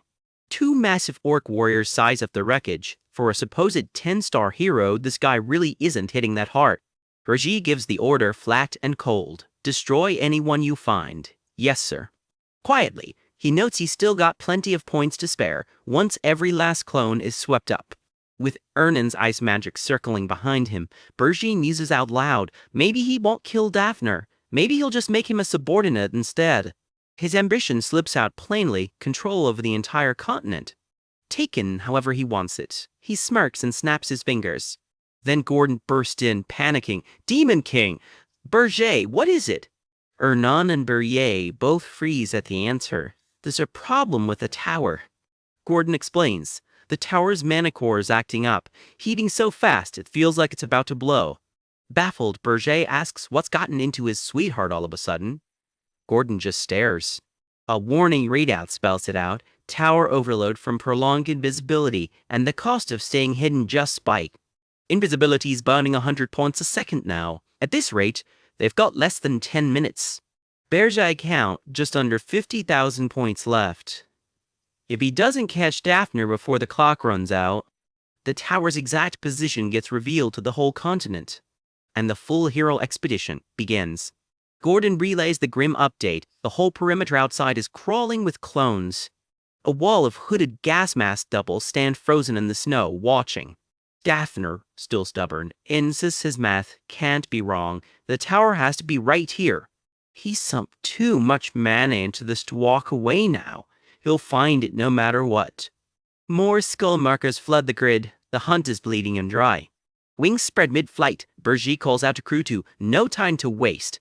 Search every corner. Don't let a single clone get anywhere near the tower. Crew 2 barks back at cheerful, yes. Bergie pings Gordon. Send him the location of every clone destroyed so far. Understood, Gordon confirms. A pattern emerges. The clones from this magic can't move too far from wherever the real body is hiding. Berger takes to the sky in his true form. If the search around the real body's finished, that's their opening. A targeting reticle locks onto the ice below. So the real body's location is dead center of every destroyed clone. Got him. Daphner spots the Demon King descending in person and grins. He must have finally found the tower. Face to face at last, crimson eyes lock onto the gas-masked target. One word cuts the tension. Here, the real body's location confirmed. Perched high on the cliffs, the spirit reports in. Wide, glowing eyes lock onto the trail as the tracking spell takes hold. Real body found! Chase is over. A massive circle of ice magic blooms and fires straight at him. A small water spirit darts through the snow, hot on the trail. Claw marks rake the snow as Daphner scrambles, barely dodging the hit. He escaped, the spirit cries, furious. Berger bellows for Ernan. He needs the location now. Ernan throws her arm out. It is here, Lady Neruniel. She channels everything she's got, her hand blazing with icy light. A beam of pure spirit magic tears straight through the storm. And this time Berger's true form uncoils, horns, wings, and unmistakable fury, and dives in. The strike connects in a blinding flash of light and steel. Daphner's masked face jerks up, caught completely off guard. He's thrown clean off his feet, feathers and debris scattering around him. He crashes down straight into a pillar of erupting flame. Burji lands over him, wings still crackling with leftover power. He says the name flatly. Daphne Filion. I will give you a choice, he says, and it doesn't sound like much of one. Flames coil into the shape of a phoenix crest above his head, his true colors fully on display. If you want to live, obey me. Daphne recoils Demon King as fire roars around them both. Wings of pure flame unfurl and the heat spikes hard. Daphne stares, stunned. Wait, a phoenix? Word ripples fast through his scattered clones. Are there two phoenix owners now? Wasn't the phoenix supposed to belong to someone called Feyre? The pieces start clicking into place. Someone close to Lord Hillen Cargill, which would make this Demon King. Daphne's eyes go wide behind the mask. It can't be. Feyre is the Demon King and Hillen. Cargill is his lackey. His eye twitches, disbelieving. And that spirit that just showed up, that was definitely real spirit magic, no trick. A spirit helping a Demon King? Impossible, and yet a princess is standing right there beside him too, like she belongs. Fafnir's mind skips right past the shock and lands on opportunity. A scandal this juicy could sell anywhere. Ice and lightning crackle around him mid-thought. He grins anyway. Dirt like this could set him up for life. First though, he actually needs to escape. And then, his clones freeze mid-step. Huh. Burji's voice cuts through, ice cold. Idiot! I told you I'd give you a choice. A wall of purple gold fire erupts around him. The blast swallows every last clone in the field. Smoke and streaking light are all that's left in its wake. Somewhere in it, someone screams as the power washes over them. A single line hangs in the dark, a 10-star hero. Daphne can only wonder, this is a Demon King who hasn't even held the title a full year? Battered, he curses under his breath. How dare they saddle him with a job like this? Ice spikes burst from the ground around him. Money or not, he should have bailed on this trap ages ago. If he'd known this guy was this strong. A massive burst of fire and magic rips through the sky. I never would have come, he screams. He goes down hard, a small bird creature fluttering helplessly beside him. The scene cuts away to the kingdom of Hilderan, as a tiny manna bird streaks off into the night carrying his last message. The capital sits quiet under a starlit sky, for now. A courier bursts in. Your Majesty, the letter from Daphne Filion just arrived at the kingdom's intelligence department. The king demands to know, did he find the tower? Yes, exact coordinates sent. The king booms with pride. Of course Filion came through. He never disappoints. However, Filion, what is it? The manna bird that carried the letter? Caught fire mid-arrival and vanished on the spot. Someone cries out his name in alarm. That means the king's face goes pale. For that bird to die that suddenly, it means the real body, Daphne Filion, died at the Demon King's hands, the exact same way as the bird. Even Daphne, loyal and reliable to a fault, is gone just like that. The king's fist clenches white-knuckled around his ring. He badly underestimated this new Demon King. Contact the Hero Guild, right now. I demand the general summoning of every 10-star hero we have.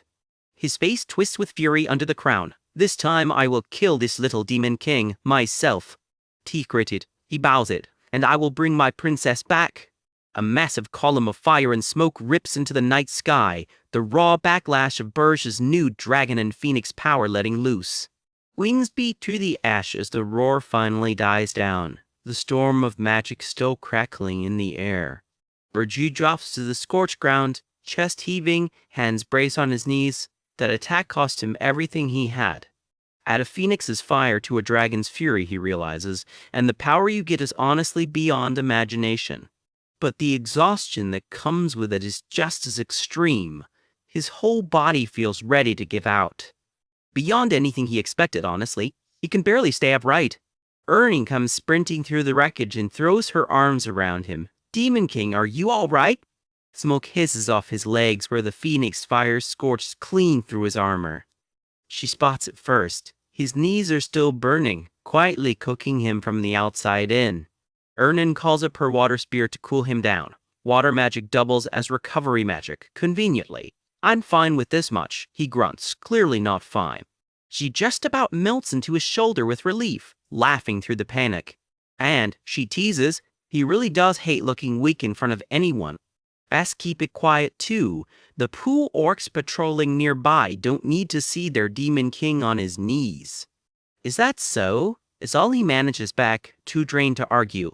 He'll take a short rest, he says. She tells him not to worry about a thing as the snow keeps falling around them. Elsewhere, a scandal breaks wide open. Dozens of succubi have stormed straight into a royal palace. Headlines scream about it under a moody skyline while a dragon silhouette wheels over distant towers.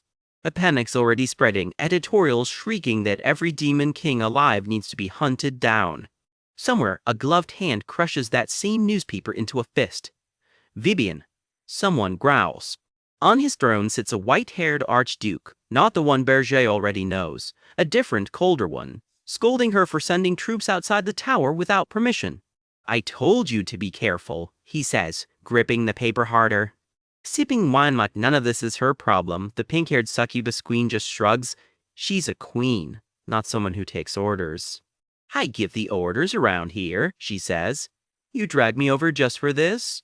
Thanks to her little stunt, he tells her, humans everywhere are on high alert now, not what he wanted. From high above the round table, she's told he's overreacting. They're just heroes after all. Excuse me, heroes, she reminds him, are prey for demon kings like them. Her subordinates running into a hero inside the royal palace? Just bad luck, she insists, wine glass in hand. The Archduke doesn't answer right away. He just watches her, silent. With a sigh, he mutters to himself, why did they saddle him with such a scatterbrained nympho? Excuse me? Did you just call me a scatterbrained NYM pecho? She demands he take it back. She is the succubus queen. She's not just a nympho, thank you very much. She's the ultimate nympho. It's a matter of pride, she huffs, strutting off in her heels. Truly, the hill she'll die on. The Archduke just watches her go, smiling in a way that isn't friendly at all. Vivian, he asks casually, how many heroes do you think exist in this dimension? In the dimension she personally conquered, there were maybe 10. That's her whole frame of reference. 50 tops, she guesses, since everyone says Arian is supposedly crawling with them.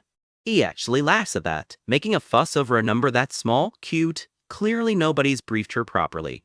If she'd actually heard the real numbers, he tells her, she never would have set foot in this dimension in the first place. 4732 heroes. That's the current head count registered with the Hero Guild alone, and that's just the ones on paper. You have to be joking. He isn't. There's a limit to how far even he'd take a joke. If dimensions had population caps on heroes, he points out, this one blew past it ages ago. Any demon king before her would have already conquered it, if a ceiling like that even existed. Her subordinates bumping into a hero wasn't rotten luck, he tells her flatly. In this dimension, running into a hero is just Tuesday. She freezes, horrified. The Archduke, he promised her something. Vivian Blunt, the demon king who conquered an entire dimension. That's how he'd sold this assignment to her. A queen of her caliber, he'd told her, would breeze through conquering Arian. And if she pulled it off, he'd hand her the next open seat as Archduke. Oh, and quietly keep an eye on a certain dais while she was at it. I'll be watching closely, don't disappoint me, he'd said. Yes, she'd answered, eager to prove herself. Back in the present, he needles her. Did he really promise her the Archduke's seat of all things?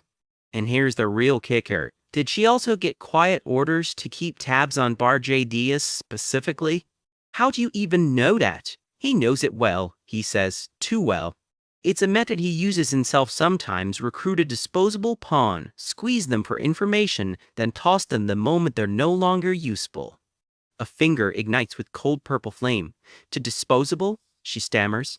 The strike lands before she can even move. She crumbles to the floor, wings crushed beneath her. Somewhere above, a scream rips through the hall. In short, he tells her coldly she's been abandoned, used up and discarded. Stupid succubus queen, he mutters, standing over her. From now on, he orders, that meager little brain of hers isn't allowed a single thought, not even something resembling one.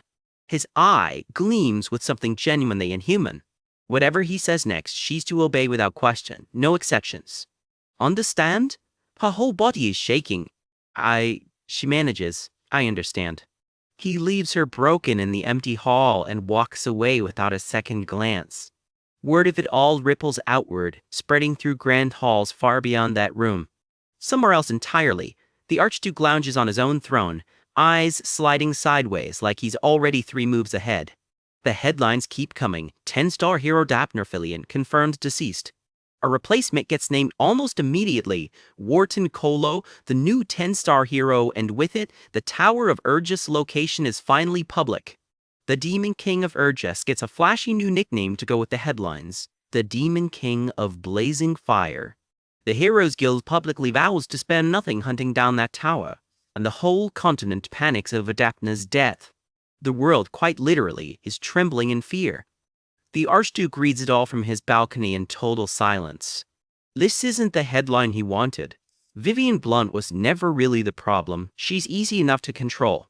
The real problem, he admits to himself, is someone else entirely. Bertias. That arrogant, black flame dragon. He'd honestly hoped to leave that one alone a little longer. But since it's come to this, he sighs. There's no other choice left. His eye flares with that same cold purple light. He's going to have to deal with Berge Dias personally now. Back at the tower, far from any of that, a pot of soup bubbles away over a quiet little fire. Warm white spills through the wooden rafters of a cozy hideaway. A dazed figure blinks awake in bed, hair gone a striking phoenix red. Where am I? A small blue spirit bobs over cheerfully. Are you awake, Demon King?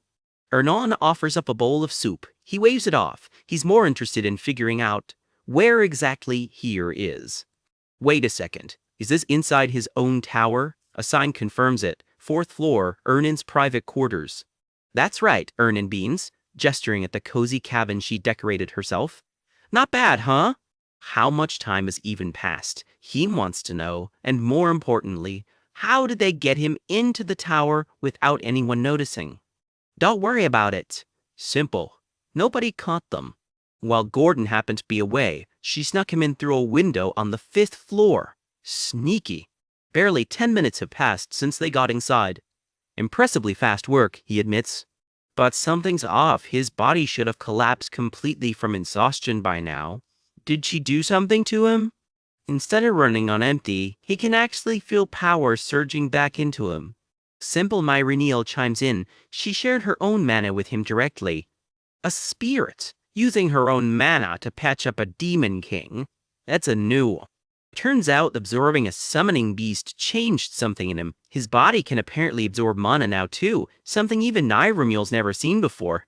That's also how he managed to use a spirit's prized communication trick in the first place.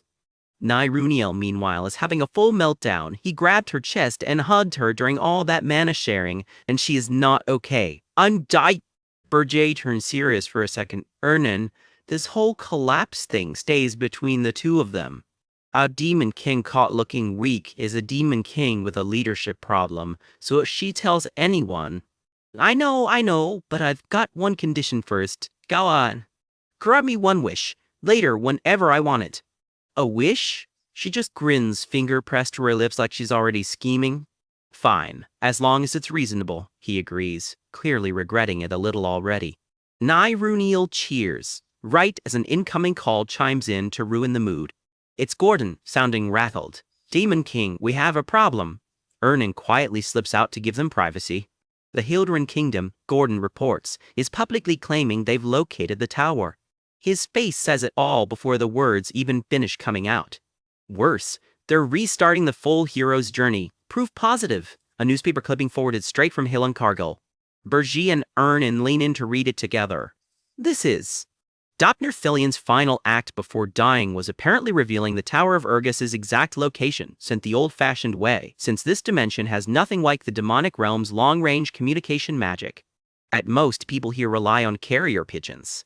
Berge realizes he did try to wipe out every pigeon in the area during that fight, so Dapner must have sent his message off earlier, before they ever crossed paths. One small mercy, His cover identity as File, the Phoenix's actual master, never made it into the report. Maybe that's a blessing in disguise, he figures. Ernan's already gone pale reading ahead. Huh? This new hero's journey isn't some small posse. It's being built to gather every single 10-star hero, the largest operation the guild has ever assembled. Getting it fully organized will take at least 6 months by their own estimate. 6 months. That's the countdown they're now working against. And the tower's exact location is already common knowledge. No more hiding it. With that many 10-star heroes converging at once, every trick that worked before stops working, and Avalanche won't cut it anymore. Neither will luring in a monster or two, not enough firepower to actually dent a force like that. Bottom line, hundreds of heroes are going to show up at full strength, ready for a real fight. And just like that, 6 months burn away. Deep in the tower's cells, Kaidi stews over her own situation, waiting to see how this all plays out. Is she really about to get toyed with and killed all over again? The thought alone is eating her alive. There has to be some way to turn this around, she thinks, gritting her teeth. Some way. Any way at all. Demon King, she calls out. I know a way. Berger and Ernan walk over hand in hand to hear her out. Apparently it's something only a certain, capable subordinate of his could pull off. A dark spiritist, specifically, she says. Stunned silence all around. Back to his usual black hair now, Berger just laughs it off. That title sounds absolutely ridiculous. Such a childish name for it, honestly. Somehow just hearing it again drains all his tension right out. He turns to Ernan, softer now. Sorry for worrying her over nothing. Time to get that strategy meeting moving, he decides. He refuses to crumble before he gets the revenge he's owed. Cade, meanwhile, is burning for payback of her own, against the heroes who toyed with her and killed her once already. Way to stop Hildebrand's hero's journey is, she starts. To kidnap my little sister Elena, Ernan blurts out, absolutely floored by the suggestion. Or just goes quiet, staring at the back of someone's head like he heard that wrong. What is all he can manage? Meet Elena's older sister, blonde, sharp-eyed, and done sitting around. She bows they're saving Elena and shutting this hero's journey down before it even starts. She's still gearing up when she catches movement behind her. Her breath catches, someone's here. It's Berger, our so-called Demon King, confirming the target. Elena, the 13th princess of Hildebrand, the very girl he'd once planned to kidnap himself. Yes, she says, Elena's her sister. Different mothers, sure. But as far as she's concerned, they're every bit as close as blood. She flashes back to a newspaper clipping that wrecked her whole day. The headline, Elena, kidnapped by the Demon King of absolute hardness. No wonder she can't stop worrying. Berger, lurking on the stairs, can't resist teasing her. Worried over her? Please, other Demon Kings don't treat their hostages half as well as I do. But it's not just Elena's safety eating at her, she insists, and that stops Berger cold. Cue the flashback. Some Titan magic once cranked up a child's mana sensitivity to dangerous levels. World Tree magic, apparently. And Elena, it turns out, was one of those very children. Unlike her sister, Elena's boosted sensitivity came with a nasty side effect, a painfully frail body. She was barely allowed outside, let alone taught to control the magic burning inside her. We flash to a tender memory. A much younger Elena, cupped hands glowing with a spark of magic, while her big sister watches over her like a hawk. If Elena ever learns to properly control that mana, her sister insists she'd become a force to be reckoned with. The look on her face says it all. Equal parts hope and heartbreak for the sister she couldn't protect. Berger, half in shadow, is already scheming. One more fighter with power like this Ernan would be extremely useful. He trails off mid-thought, though, because apparently there's a catch. Out loud, he plays dumb. Rescuing a princess? That's hero work, not Demon King work. Just let the hero's journey handle it, right? She's not buying the innocent act. You're awfully used to bossing people around, aren't you? She preens right back. Well, I am a princess after all, then warns him heroes are already gathering as they speak. Regie snaps into command mode. No more arguing. Gordon, get word to Hill and Cargill. The order gets relayed through a glowing message construct. Organize a hero's journey to rescue the 13th princess. The poor messenger on the other end just about loses it. What? Rescuing another princess? Cut to the Tower of Absolute Hardness itself. a jagged spike of stone clawing at a stormy sky. We're headed straight for the Demon King's private chambers inside. And there he is, Ugar, the mountain of a demon they call the Demon King of absolute hardness. I heard the news. Berger Diaz, he rumbles. Berger strolls in like he owns the place, a companion in tow, dwarfed by Ugar's sheer size. Ugar cuts right to it. Word is a hero's journey is coming for this tower again. Did you come here begging for a hand? He leans in, all teeth. So tell me why exactly I should help you. Then answers his own question with a sneer. Help the idiot who insulted the standards. How foolish. Tempers flare and the room lights up with the shockwave of a near miss. Berger, unbothered, sets the record straight. I didn't come to ask a favor. I came to help you. Ugar looks genuinely floored. And then Berger shows what he really is. Wings unfurling, horns rising, the Demon King underneath the disguise finally on display. Straight talk. A hero's journey is targeting this tower. Ugar's jaw drops. What? Berger's ask is simple. Move the princess you kidnapped down to the first floor. Reasoning. Do that, and the hero's journey just grabs her and leaves, no fight required. Ugar scoffs, insisting he hasn't heard a whisper about any new hero's journey. Berger can't help himself. Guess that's about the limit of a Titan's intelligence network. Ugar's fury is instant. Why you? Fangs bared, Ugar growls that he's only tolerated this much backtalk because he's been listening. And that patience just ran out. You're getting way too cocky, you piece of trash who insulted the standards. Ugar lunges and the whole room shakes with the impact. He powers up with Titan magic, Gigantification level 3, rattling off names as he grows.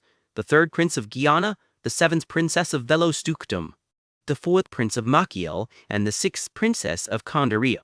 The two collide in a blinding clash of power. Berger just stands there through it all, arms crossed, wings folded, completely unfazed. He explains himself calmly. Every royal on that list was already pushed out of the succession, or too broke to fund the hero's journey.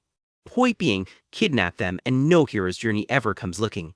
Ugar, towering now, admits sheepishly he'd actually considered targeting those very nobles himself, just wasn't sure it'd work. How did you even know that? He demands. Basil snarks. Does it matter when they're the exact people you kidnapped in your previous life?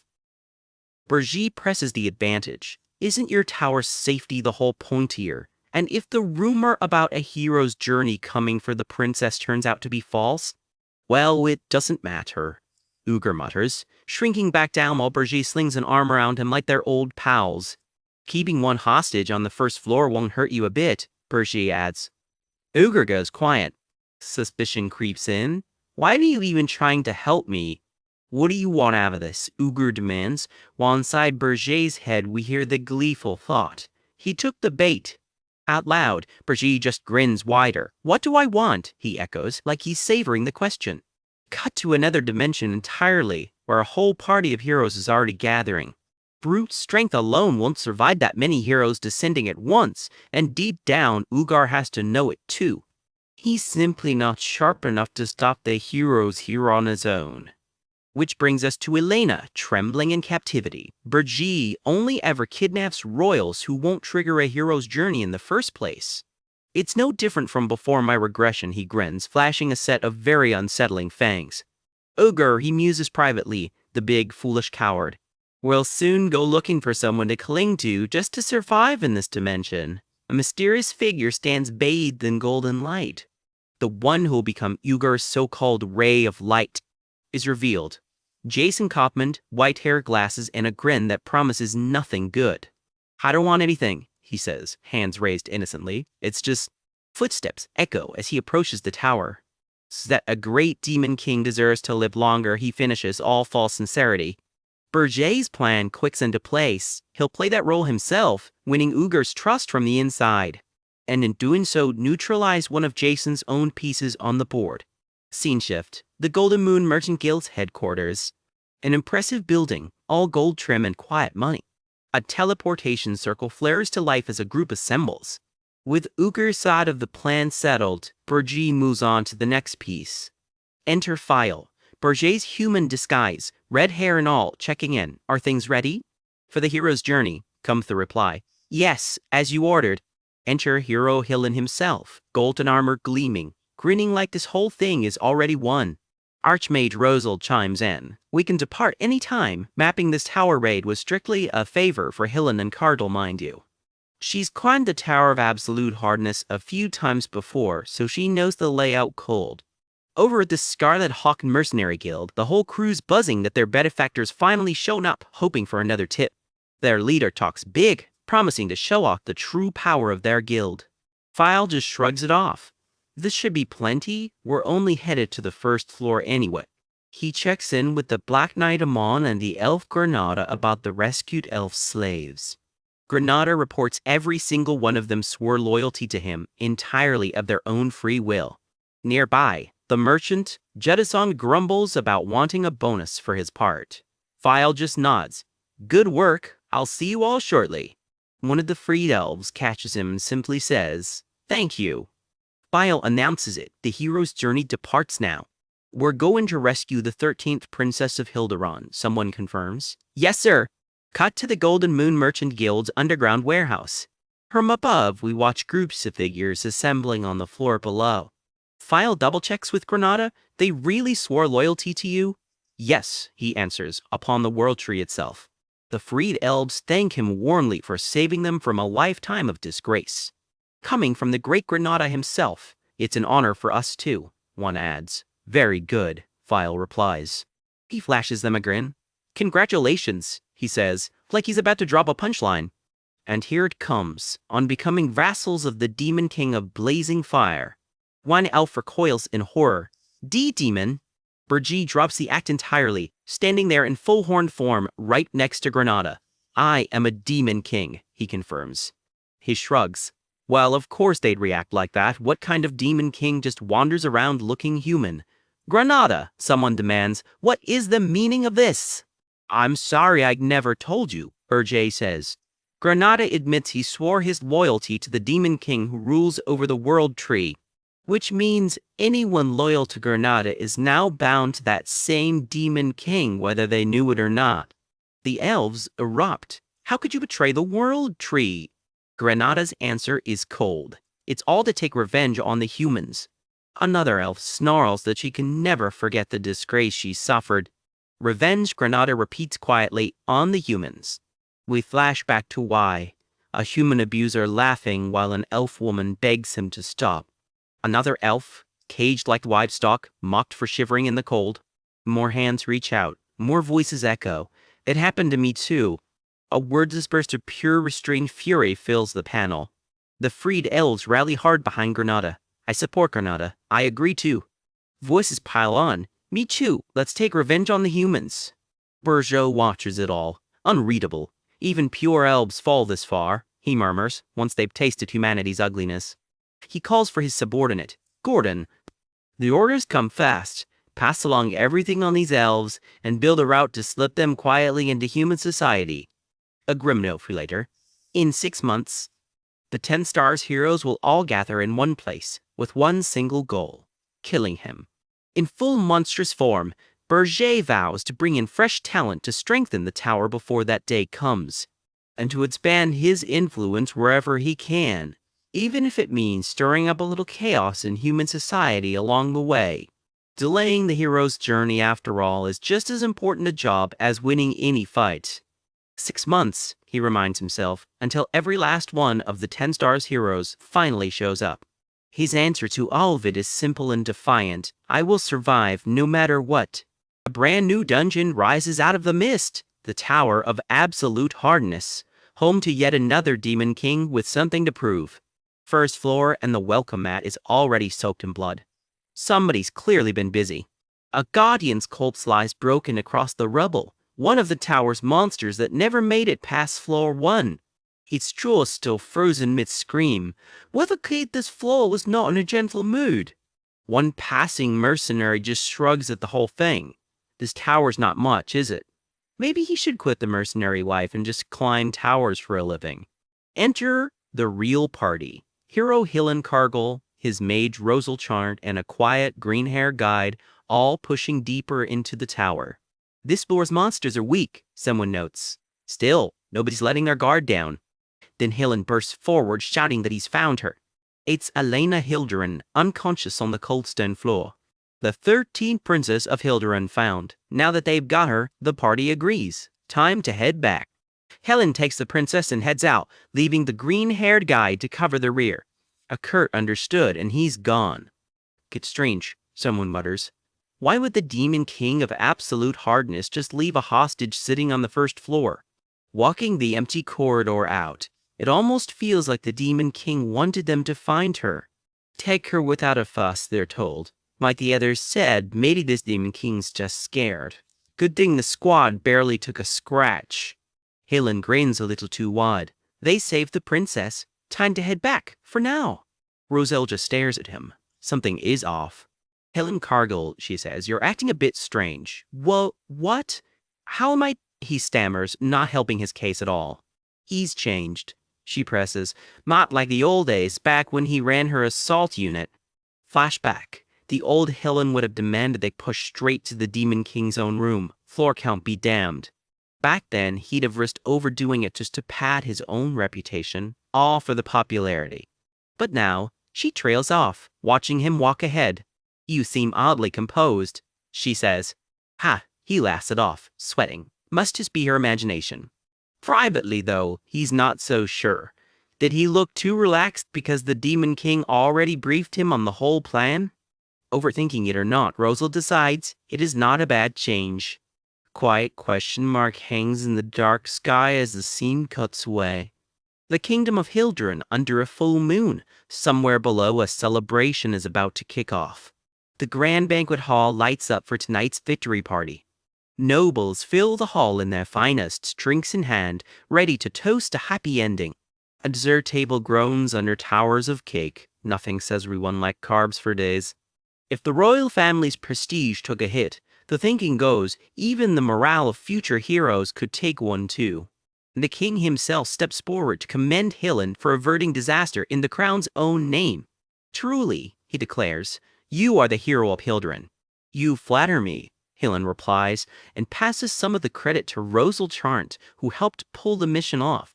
No trouble at all, he insists. The king calls him humble too, an example to everyone. Lay it on thicker, why don't you?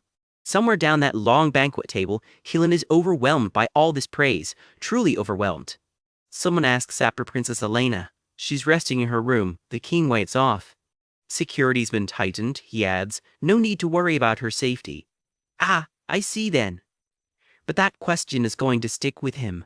His eyes narrow. This hero seems awfully interested in the 13th princess. Could he have feelings for her? A scheme starts forming. Marry off both his daughters right, and Helen Cargill belongs to the Hilderin royal family for good. The 13th princess, he decides, might be more useful than he thought. Back to business. Everyone, raise your glasses, the king calls out. And remember this day, he booms, the day Hilderin's hero brought down that atrocious tower and rescued his lovely princess, Elena. Enjoy the night to your heart's content, he tells the room. This banquet is his gift to every hero here. One guest hollers to remember it once more, glass held high, somebody's had a few. That no one shall ever look down on Hilderin again, the king roars. Hilderin, he shouts, stands right beneath the heavens. Gold light floods the hall as he vows Hilderin will prosper forever. Long live Hilderin, the crowd roars back. Long live the king, echoes right after it. Hoit the party. Too bad the knight has other plans. While the palace toasts itself silly, a streak of light cuts silently toward a tower standing apart from it all. The annex tower, cut off from the main palace grounds. Separated from the king's palace, the sign reads, convenient, that. A tiny cloud spirit dressed along, grinning like it's in on the whole plan. A familiar face in disguise, glasses and ponytail, announces that every hero who can sense demonic energy is off at the party. Which means, right now, is the chance. Even so, her cloaked partner warns, save your strength. That partner is Berger, wearing his own damning mask, playing human for the night. Crank the output too high, though, and heroes miles away might notice. All right, she chirps, entirely unbothered. Intruders! The alarm shrieks down the spiral stairwell. Berger and Ernan just keep walking, completely unbothered by the racket. Ring the bell. A guard scrambles, a little water spirit floating past his shoulder unnoticed. Footsteps pound closer. Something's coming. Ernian strikes a pose. I won't let you underestimate me. Then she lets it rip. A torrent of water magic explodes through the hall. Guards go flying, swept clean off their feet by the flood. A water spirit, one gurgles, going under. The guard captain roars over the chaos. Who in the world are they? Ernan, Thrill, someone finally asked, launches into a whole cover story. She is one of the 4 heavenly kings serving the demon king of blazing fire. Another dramatic pose. I am a dark spiritist. The guards finish for her terrified. Bergie, deadpan, wonders privately if she only got herself kidnapped so she could do bits like this. And this one, she says, gesturing grandly at Berger, is from Regressed. Ah, she yelps, cut off mid-introduction. Being looked down on, Berger says flatly, is annoying. Claws spark with magic. Let's finish this quickly, he decides. Ernian pouts. She wasn't even finished introducing him. The guards finally clock it. A demon king and a heavenly king right here? Had they come to kidnap the princess again? The commander sneers. Walking straight through the front gate took some nerve. Urjash has passed their vaunted defenses without breaking stride. How foolish, the commander scoffs as if sneaking in quietly still counts once you announce yourself like that. He powers up, confident. Without his demonic energy, the so-called demon king is nothing.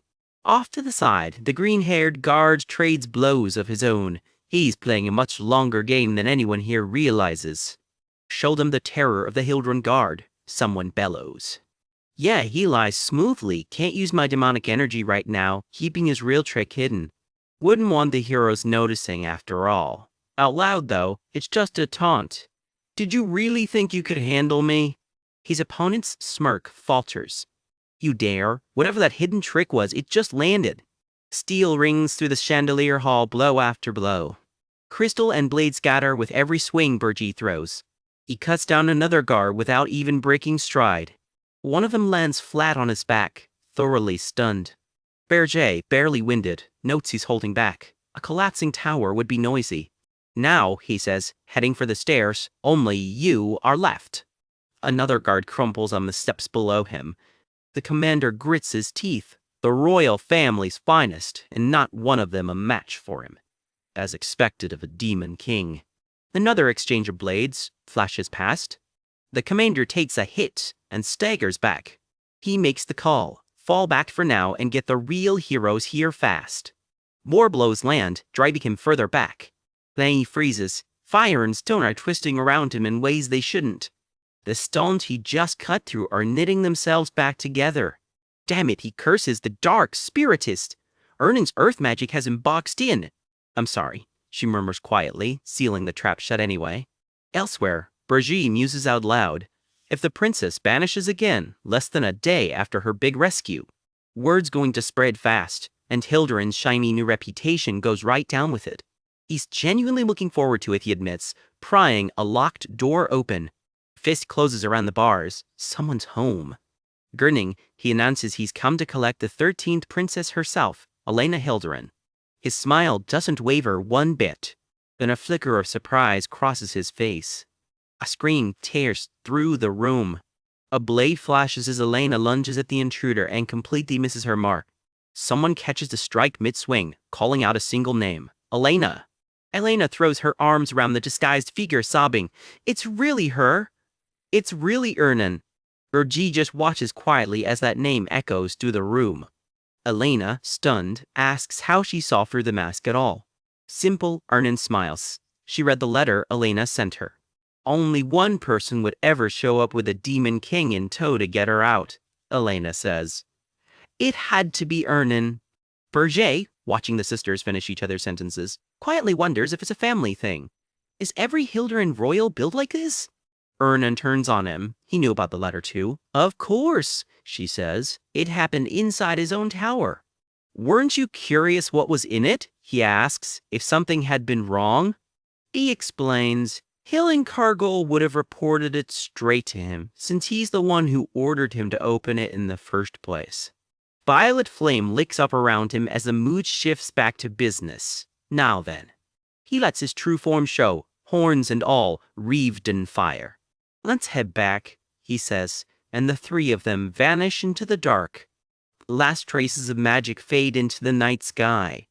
Back at the palace, the party is about to get a very rude interruption. A messenger stammers out the words nobody wants to hear. The 13th princess. The black flames. An alarm bell clangs through the halls, dripping with dread. You idiots! The king erupts! Kidnap again? Already? He can barely get the words out. Banquet's cancelled. He roars. How dare that so-called demon king of blazing fire mock Hildebrand like this? The Annex Tower just sits there under the stars, giving up absolutely nothing. Welcome back to the Tower of the Blazing Fire, standing alone in the frozen wastes of Regressed. Deep inside on the first floor, two figures cross the training hall floor, one of them dragging along a very excited guest. That guest is Elena, kid sister of Princess Ernin, and she's losing her mind over some oversized magical hardware. Holy crap, I have never seen a mannequin in this massive, she gushes. She rounds on the blacksmith responsible, practically vibrating with hero worship. Did he really build this thing himself? That's Loger, the tower's resident tinkerer, preening under the attention. Since the Demon King brought her here personally, he chuckles. She must be a princess from somewhere. The work of none other than me, Lodger Friedrich, he announces, chest puffed out like he just won a medal. Elena, unbothered by boundaries, immediately asks if she could try making one herself sometime. Logger cackles at the sheer audacity and hires her on the spot as his honorary assistant. Elena's response is one triumphant yay. Elsewhere in the tower, a knight in gunmetal armor tracks down Master Lodger with a much less glamorous request. Could he please fix the training scarecrow? A demon nearby does a double take. Who exactly is this knight? While a smitten voice off to the side wonders why the knight on duty has to be quite this pretty. It's Elena again, practically starstruck, marveling that you can tell how toned the knight is even under all that armor. Ernin steps in laughing, introducing the little charmer as her younger sister. Nearby, a demon in a sharp black coat mutters that this kid is dangerous. She's already won everyone over. The knight nearly drops her jaw. This is the fabled little sister? And every gushing compliment out of her, Ernin adds, was dead serious. Because for nearly her entire life, Elena has spent almost every waking moment confined to a bed in her room, the world outside reduced to whatever she could find in books. Now, for the first time, she's finally living it instead of just reading about it, and it shows all over her face. The flustered knight insists she wasn't just being nice, she meant every word. Elena preens, so that means she really is pretty. That's when the old Archduke comes storming in, absolutely done. He can tolerate dwarves, elves, heroes, even warrior princesses running around this tower, but a literal child living with the Demon King is where he draws the line. Berjogs him off. Nobody asked him to help raise her. The Archduke is not remotely satisfied. That is not the point. Meanwhile, Elena tracks down the tower's famously overworked aide, tugging his sleeve to ask if he's really the assistant Gordon. Gordon barely looks at her. Don't talk to him, 13th Princess of Hilderon. If word gets out the Demon King is raising a kid, it wrecks the terrifying reputation he's built. There's no room for her in this tower, he snaps. Elena, completely unfazed, just smiles. Her sister already told her all about him. She's heard he always cooks incredible meals and quietly keeps the entire tower running. And that behind all the terror branding, he's actually the one working hardest of anyone here. Thank you, she says simply, for always taking such good care of her sister. Gordon says nothing, just turns his back, though you'd have to be blind to miss his ears going red. Elena bounces back to her sister, declaring she fits perfectly here. No scary monsters, and the place is spotless. Somewhere behind her, Gordon grumbles that it was nothing. Everyone's so kind, she chirps, skipping along. And for once, she doesn't feel sick at all. Watching from a distance, Berger notes flatly that she's already won over his entire household, and braces for whatever sweet talk is coming his way next. He turns to Ernin point blank. What exactly did her sister write about him in those letters? Ernin goes red instantly. In her letters, my sister, she starts and immediately loses her nerve. Whatever it was, the mental replay alone is enough to make her whole face heat up. She didn't say anything, Ernin blurts, which is about the least convincing denial possible. Burgess blinks, thoroughly unconvinced. He changes tack entirely. Wasn't the 13th princess supposed to be too sick to even stand up? batch, Ernan explains, is thanks to his tower. Elena's condition even has a name, mana overload. She was born with a mana pool almost as vast as Ernan's own. But her fragile body could never handle carrying that much power, and dense demonic energy happens to drain mana, the same way it saps the life out of spiritual herbs. Which is exactly why back home in the kingdom she was constantly sick and coughing. Her own overflowing mana was slowly poisoning her. So her mana was being silently drained the whole time back at the palace? Exactly, Ernan confirms, which means if she stays here in this demon-soaked tower instead, Elena could make a full recovery. Berger finishes as she spins around the hall in pure delight. But there's a catch. The hero's journey arrives in 6 months. Can he get her combat ready by then? Turning her into a full archmage might be a stretch, he muses, but a high-level mage should be well within reach. That'll do. The 13th princess gets the 3rd floor, and Ernan, he adds, is to take very good care of her. Understood? Ernan promises. Berger isn't finished though. He has one condition. Elena is never, under any circumstances, to take part in actual combat. Ernan looks at him, a little surprised. She's still far too young to see blood. Berger's mind drifts somewhere darker. So that was the reason she once wanted to burn Hilderin to the ground. Because of that child. Raise her well, he says quietly, so he can actually make good on that. Got it, Ernan chirps, none the wiser. Cut to the 5th floor, the tower's strategy meeting room, all crimson carpet and glowing sigils. Gordon and Berger step inside, and even Gordon, unshockable as he usually is, looks a little stunned. My lord, this place is... Berger shrugs. He funded the expansion with the magi points he earned kidnapping the 13th princess, casual as ever about the ethics.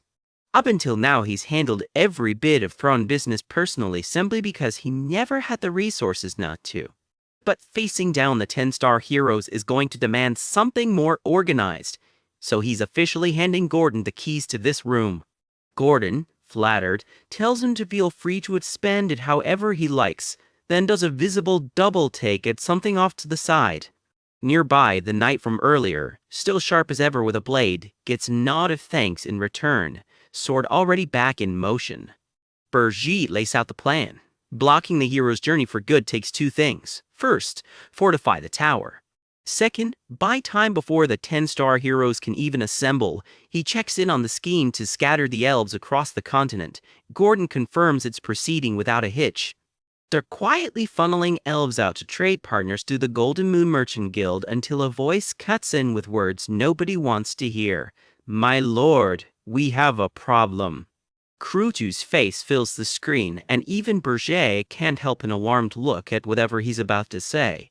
Cut across the continent to the Akan Kingdom, where palace guards are in a full panic. The princess has vanished. Again. Was she kidnapped this time? No way. Someone scoffs, not with her track record. They found a letter in her room. A guard reports grimly to the king. A messenger kneels, scanning it over one more time before delivering the bad news. It's a crude little sketch of monstrous creatures. Princess Lavinia is at it again, out hunting ingredients for her chimeras. The king, crown askew, starts running through the map in his head. If it's a frozen mountain she hasn't raided yet. There's really only one place left it could possibly be. The king erupts, bellowing for a search party to Regressed immediately, and to bring Lavinia back. Safely, he adds, practically shredding his own throat. Yes, sir, the guards snap back. Back in the frozen north, something huge and half-rotted is tearing through the snow in a spray of blood. Claws and fangs flash through the storm. Whatever's out here hunting, it isn't holding back. A massive claw closes around its kill, crunching down without a moment's hesitation. We're in Regressed now. Berger's own snowbound backyard. A hulking undead wolf thing prowls the drifts, its eyes burning an unnatural green. Whatever magic is animating it, that glow is not a good sign. Its jaws alone look like they could swallow a grown man whole.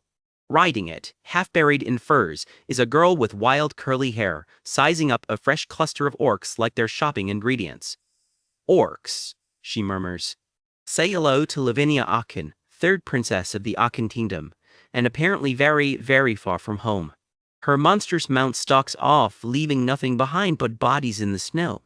There are so many, She breathes, surveying the carnage with unsettling calm. Word reaches the tower fast. A human mage is out there leading an army of monsters. Crew 2 reports over the line. She's already invading his tribe's territory and closing in fast. She's hard to stop, Crew 2 warns.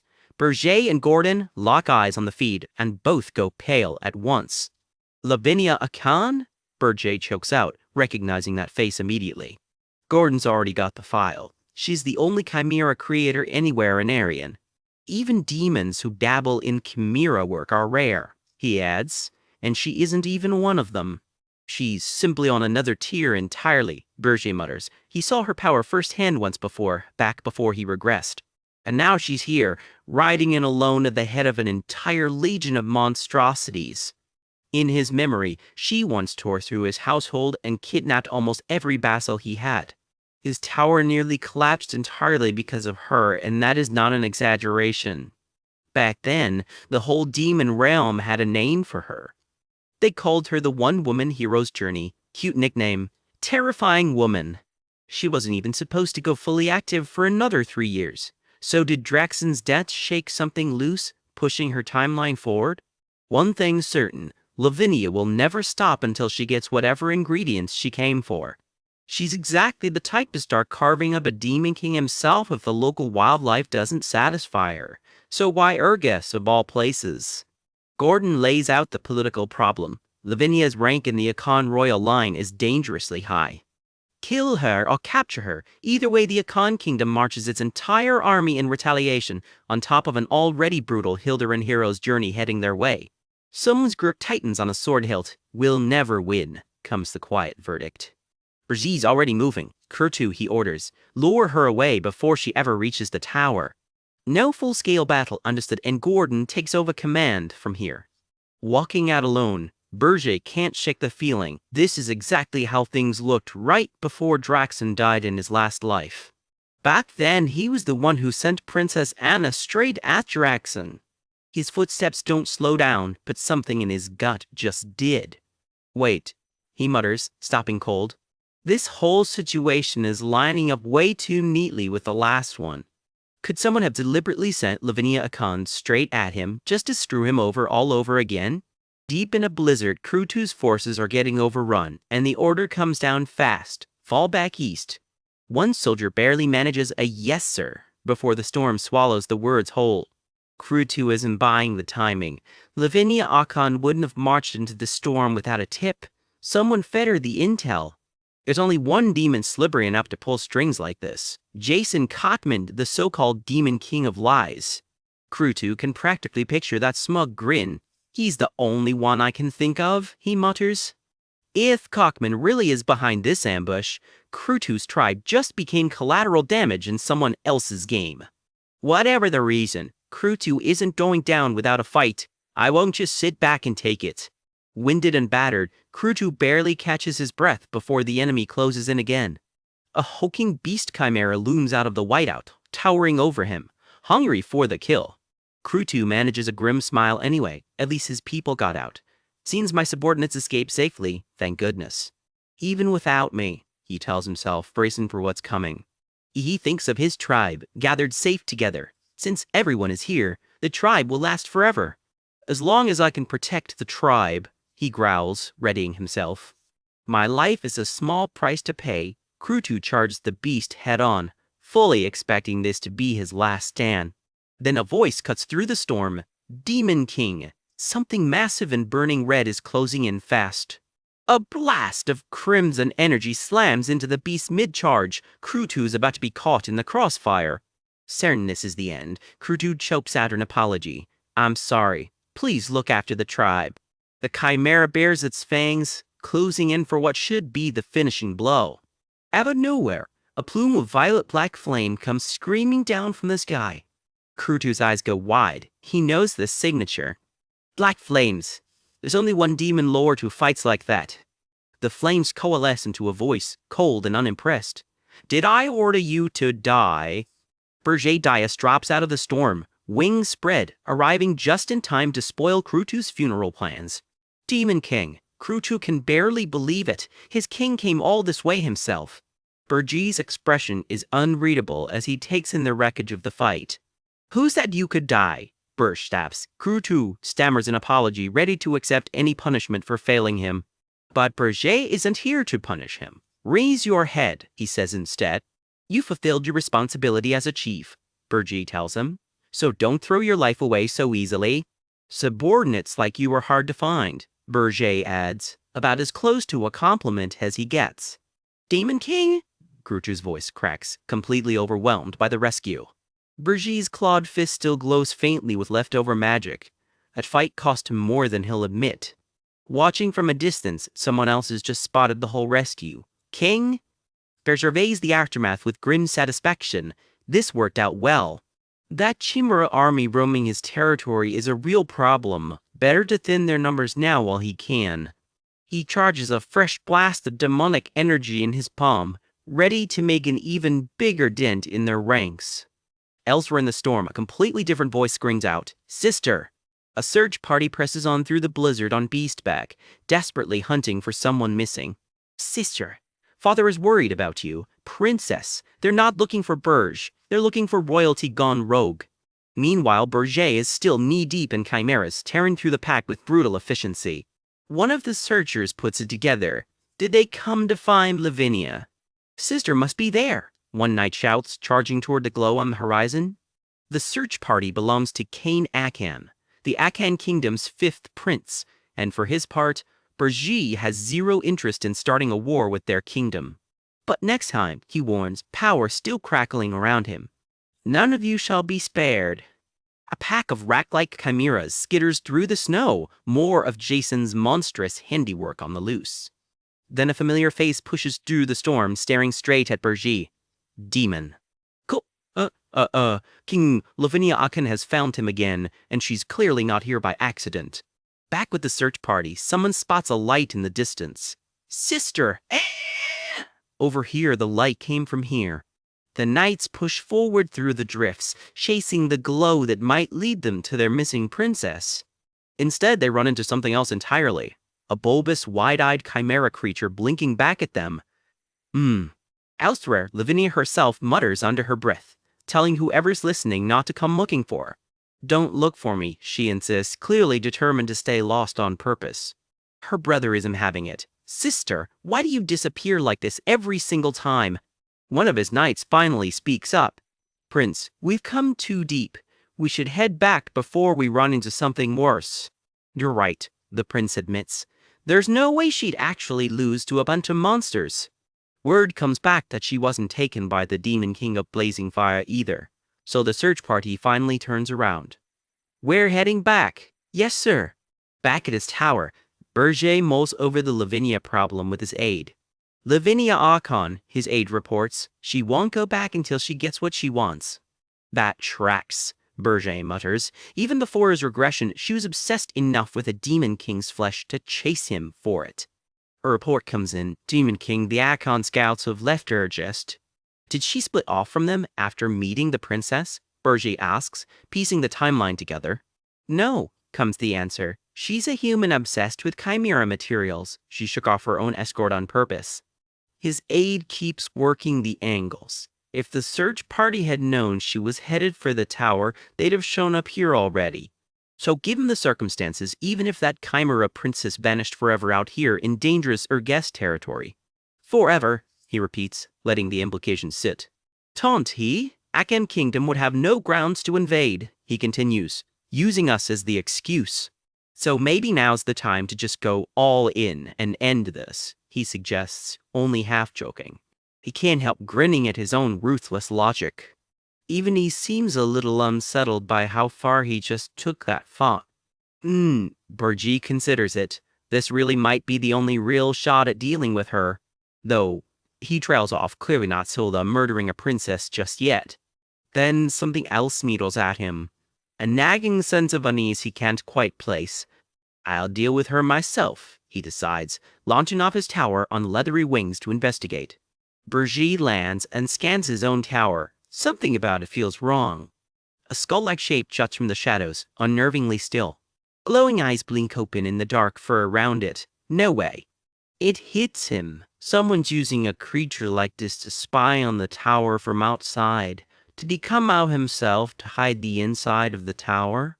He's more cautious than I thought, Berja admits, grudgingly impressed. The illusion peels away to reveal exactly who he suspected. White hair, a magenta streak, that same insufferable smirk. Berjas, the newcomer purrs. Berjas doesn't blink. I know you're listening, Jason Cockmond. Cockmond actually looked startled for a second, caught red-handed. I can feel a faint trace of your energy coming off that chimera, Urgi says, connecting the dots out loud. Now that I'm looking closely, I can tell, he adds.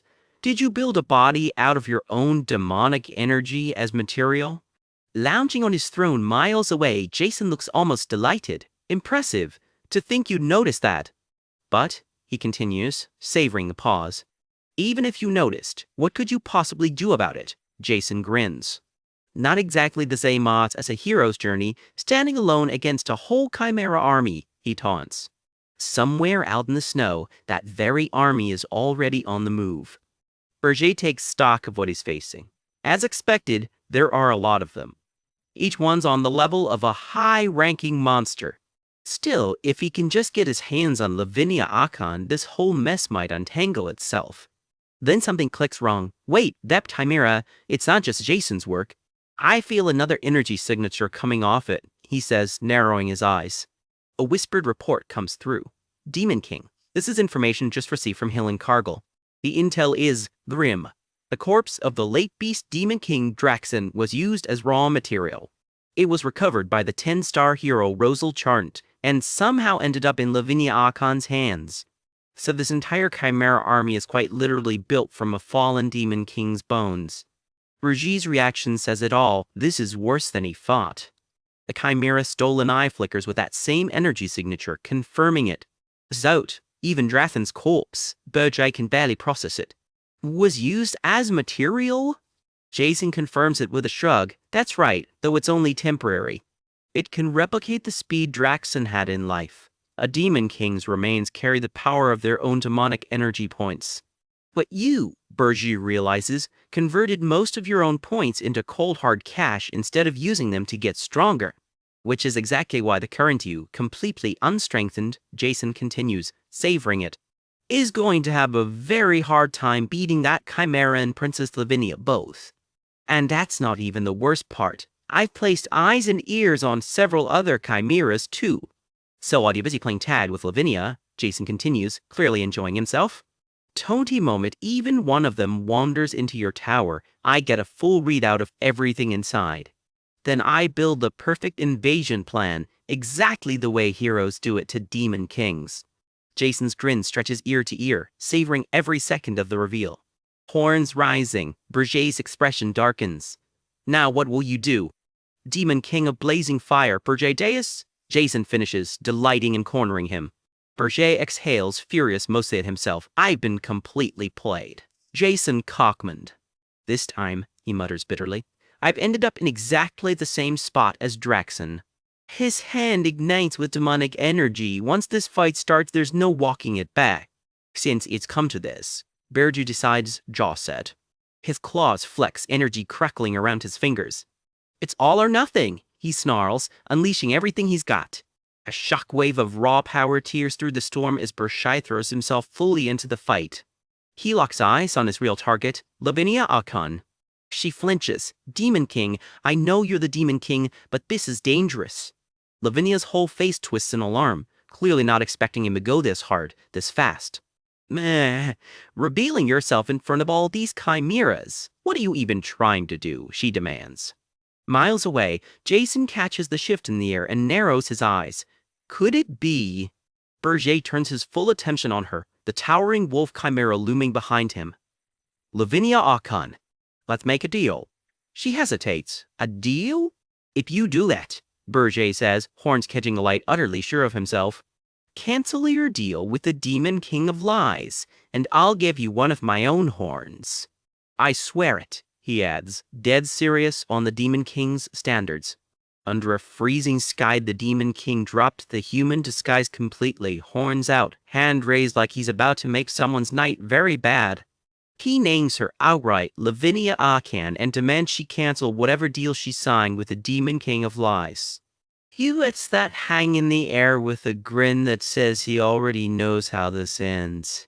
His counteroffer, his own horn, sworn on the sacred Demon King's standard itself. That's not an oath you break lightly, or so everyone assumes.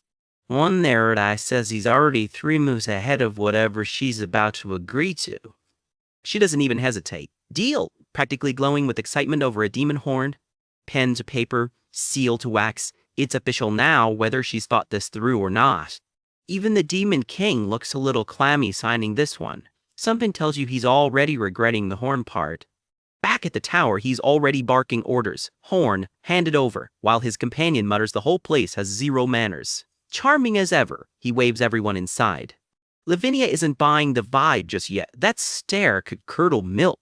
He flashes that same easy smirk. Relax, he says. We did just sign a contract, didn't we? She mutters back that he did swear on the Demon King's standard and keeps right on side-eyeing him, unconvinced. Together, they head through the tower's front doors, snow swirling behind them, beast in tow. Elsewhere, someone else has been watching. He swore on the standard? Him, of all people? A voice mutters, unimpressed by how lightly the Demon King treats it. It's Jason Kaufman, the Demon King of Lies, watching the whole show from his own tower. A choke, he laughs. I can't believe she actually fell for that. You played her like a fiddle. He admits, almost admiringly, that no one's given him this much trouble in a long while. But he's not worried yet. Standing over a massive glowing map, he assures himself his next move is already locked in. The map lights up over the kingdom of Jespine as its tone turns pointed. How much longer, he wonders, can somebody keep this act up? His grin sharpens. Hold out, he means, like he already knows the clock is ticking. And then he says the name outright, Birze Dias, like a threat wrapped in a compliment. Back in the tower's workshop, the reluctant dwarf blacksmith logger is elbow-deep in some new contraption, goggles pushed up, sweating already. A gray-armored knight keeps watch nearby, just another face among the Demon King's steadily growing and increasingly odd household. Down the hall, the frail little Princess Elena leans into her protective older sister, a tiny flame spirit and water spirit drifting close by. Somewhere deeper in the tower, that mysterious hulking machine looms in the shadows. Whatever Loger's building, it's not small. Meanwhile, Lavinia wanders the tower halls on her own, curly lavender hair bouncing with every step. This place is weird, she mutters, glancing around. So where exactly are the ingredients? A chibi version of the Demon King pops up to tease her, monsters first, and reminds her he never promised any other ingredients. She's left blinking, wondering if she's hallucinating. The Tower Knight does a double take. It really is Princess Lavinia, wandering the halls like she owns the place. What is she even doing here? Someone grumbles. The answer, apparently, is painfully obvious. Scene set. Tower of Black Flames, 5th floor, the Demon King's own throne room, and here he comes. He holds something out to her. Take it, he says, all business. The horn I promised, he says, handing over something that is, notably, not actually a horn. She erupts on the spot. This isn't it. She's practically shaking him down now. Horn, now, he promised. He shrugged off with a grin. Turns out he couldn't care less about the sacred standard he swore on. No way he's handing over his actual horn to a human. It's the pride of the Black Flame Dragon, he adds, like that settles it. She looks about ready to combust. Mire, she screams, and honestly fair. Chaos erupts around them in a blur of claws and bangs as things very suddenly go sideways. Somewhere in the noise, a voice cries out a warning. Demon King, look out. But he barely flinches. His aide Gordon draws a blade to guard him anyway. It's fine, Gordon, he says, completely unbothered. He pulls out a wolf skull trophy instead. Not his horn, he admits, but he's infused it with power just as potent, genuine phoenix flame, strong enough to rival a Demon King's own. That gets your attention fast. Her eyes light up like actual fire. Perfect ingredient for a chimera. She practically purrs, all forgiven already. Now she's bouncing around demanding more, the horn grudge already forgotten. He looks almost pleased with himself. Glad you like it, he says, but nothing's free anymore. If you want more that badly, swallow this. He produces a glowing purple orb. The same kind of mind-binding trinket he's used before, and doesn't exactly hide what it does. For once, even Lavinia hesitates. It lasts about 2 seconds. "Give it to me, Flame," she says. And just like that, her status flips to Demon King's subordinate. He blinks, genuinely thrown. "She really does have a screw loose," he mutters, before caving and handing it over anyway. She's absolutely delighted about it, screws loose and all. One more oddball joins the growing household, dwarf, princess, and everyone in between, all somehow on the payroll now. Piece by piece, he's been quietly assembling an actual army capable of standing up to what's coming. Beasts, monsters, subordinates, all of it stacked against the sheer overwhelming numbers the heroes are known to bring. Next on the list, getting ready for the 10-star heroes themselves. No pressure. His orc ally Krutu reports the Chimera's tracks are completely white. "Good work, Krutu," he says, satisfied. He allows himself a small smile. The Akan Kingdom will never guess their missing princess is holed up in his tower, but just in case, he's got a backup plan too. Turns out that backup plan is letting Lavinia write home herself. Cut to the Akan royal palace, gleaming and blissfully unaware. Word spreads fast. A letter from Princess Lavinia has arrived, and the whole court is buzzing. The letter itself is a crayon-scrawled masterpiece. Lots of ingredients. Don't look for me. Truly royal correspondence at its finest. In the throne room, her father takes the news about as well as you'd expect from a man who's clearly used to this. A courtier tentatively asks if they should send the search party out again. "No," the king sighs. "Even the 52nd prince couldn't drag her back last time." "She sounds happy," he shrugs. "I'll just leave her be. If she turns all of Regressed upside down, well, that one's on me." Somewhere, the Demon King should probably be worried. Elsewhere, word is already traveling between the Demon King's towers. This one belongs to Reina, the icy Demon Queen of Winters. She's turning his name over in her head, Berte Dias, weighing exactly what to make of him. "He actually helped you?" someone asks, clearly skeptical. Her advisor confirms it. Urge tipped them off before a hero attack, on top of solid intel. "So you're saying Berte Dias is trustworthy?" Renee asks, not remotely convinced yet. "That's right," the advisor says, then pauses. "More so than Jason, even?" Reina points out Jason's helped her far longer and far more. True enough, Jason's done plenty too. But her advisor can't shake a nagging feeling about him. Something they just can't put into words. Reina, unbothered, offers to spell it out for them. It comes down to her, her advisor, and the late Draken Dordolf, all three of them survivors who owed Jason. Decades of survival in Arian, all thanks to Jason's supposed generosity. And yet every rookie Demon King outside his inner circle got wiped out by the hero's journey inside 3 years, just like the old Demon Queen of Lust. She was taken down by the hero Helen Cargill, and if Jason had really wanted to step in, he could have saved them, Reina says flatly. Her advisor freezes, putting the pieces together in real time. "So then what do we do now?" the advisor asks, rattled. "If you're a Demon King," she says coolly, "think and decide for yourself." Point taken. For the record, she doesn't fully trust Bergie either. But if someone really did kill Draken on purpose, she's got a way to find out who. Which means swallowing her pride and calling in a favor from a woman she can barely stand. Cut to the volcanic kingdom of Burpuk. Its palace gates loom glowing faintly under the ash-dark sky. Something small and winged drifts toward the palace under cover of night. It circles the sprawling city below, taking its time. Meet Vivian, the Demon Queen of Lust, currently running around completely invisible. "You want me to kidnap the dwarf princess?" she says. Dragon's whole downfall started with her invasion in the first place. Reina, checking in by hologram, explains their theory someone among the Demon Kings pushed that princess into invading Ormus. Since Vivian's already cleared as a suspect, she's the perfect one to dig up the real answer. Sure, no one's better suited than me," Vivian says, then adds, all sass, that she hasn't heard the magic words yet. Reina visibly bristles at the implication. But she grits her teeth and actually says it. "Please, I'm begging you." Vivian melts on the spot. "Oh my god, I didn't even tell you to say that." She keeps twisting the knife. "Why are you making me look like the villain?" Until Reina just screams. Cackling, Vivian finally takes off. "Fine, time to show what I'm capable of." Underneath the teasing, her actual goal is dead serious. Find out who really killed Drakon.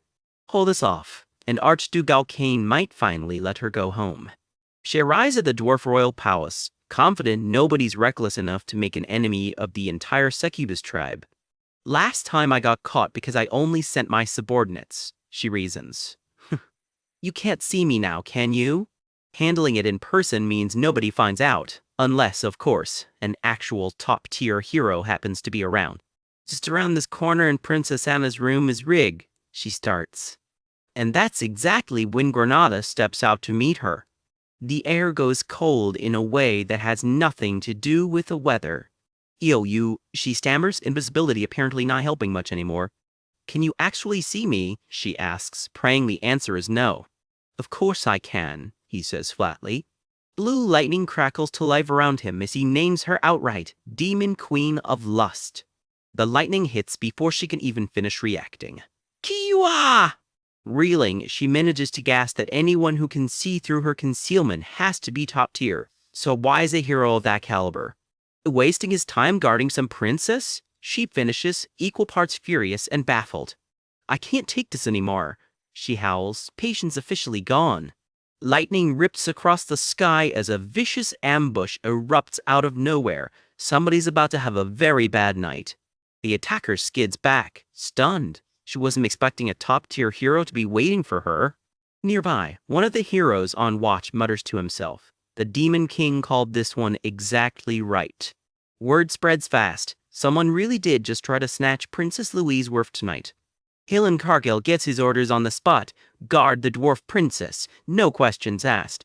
Everyone's convinced the Demon King himself is behind the kidnapping attempt. Helen just grins to himself, keep playing along with his plans, and his own legend only grows. He charges and vowing to cash this fight in for his own glory. I will defeat you and add another win to my name. He closes the distance in a blink, blade wreathed in crackling lightning. His strike connects, and the culprit is no ordinary kidnapper. Curved horns, a wicked tail, bat wings, this is Demon Key tier trouble. Helen puts a name to the horned face in front of him, the Demon King of Lust herself. The clash rattles the whole clearing, dust and splinters flying everywhere. She snarls through the pain, clearly not used to getting hit this hard. You think I'd go down in a place like this? She snaps back, refusing to fold. Clawed tendrils lash out of the dark. For a second it looks like Helen's bitten off more than he can chew. Dwarf Princess, where are you? Helen shouts into the smoke. Louise is nowhere to be seen. Were you looking for me? A mocking voice answers from the flames, and it isn't the princess. The Demon King of Lust bares her fangs, wings spread, daring him to come get her. Somebody screams mid-blow. Just die. Helen goes for the kill. The whole clearing goes up in fire and light. Turns out she grabbed the wrong target entirely. That this is a princess, she blurts. Then what? You think I'm a prince? Comes the furious reply. Helen doesn't miss a beat, swooping in blade first. This is your grave, Demon King of Lust. For the first time all night, the Demon King of Lust actually looked scared. A hero's guarding the princess, and the princess is charging me with an axe. Yeah, this job went sideways fast. Bloodied and cornered, she's completely out of good options. What is this? What is wrong with this dimension? She screams, rattled by the sheer force she's up against. The fight tears through the terrain in one last desperate exchange. Somebody's officially fed up with how long this chase is dragging on. It's so annoying, Helen snaps, sick of playing catch. His face is a mess of blood and pure frustration now. Don't even think about escaping, he warns, cold and flat. He goes in for the kill, blade trailing lightning and blood. One last flash of red eyes and steel, and then silence. A door bursts open, pink smoke pouring through it. She's making a break for it. By the time Helen reaches the room, it's empty, just her weapon left behind on the floor. She ran away, someone reports through gritted teeth. What? She, Riam, away. Helen can't believe it, and gets scolded right back for how he's taking the news.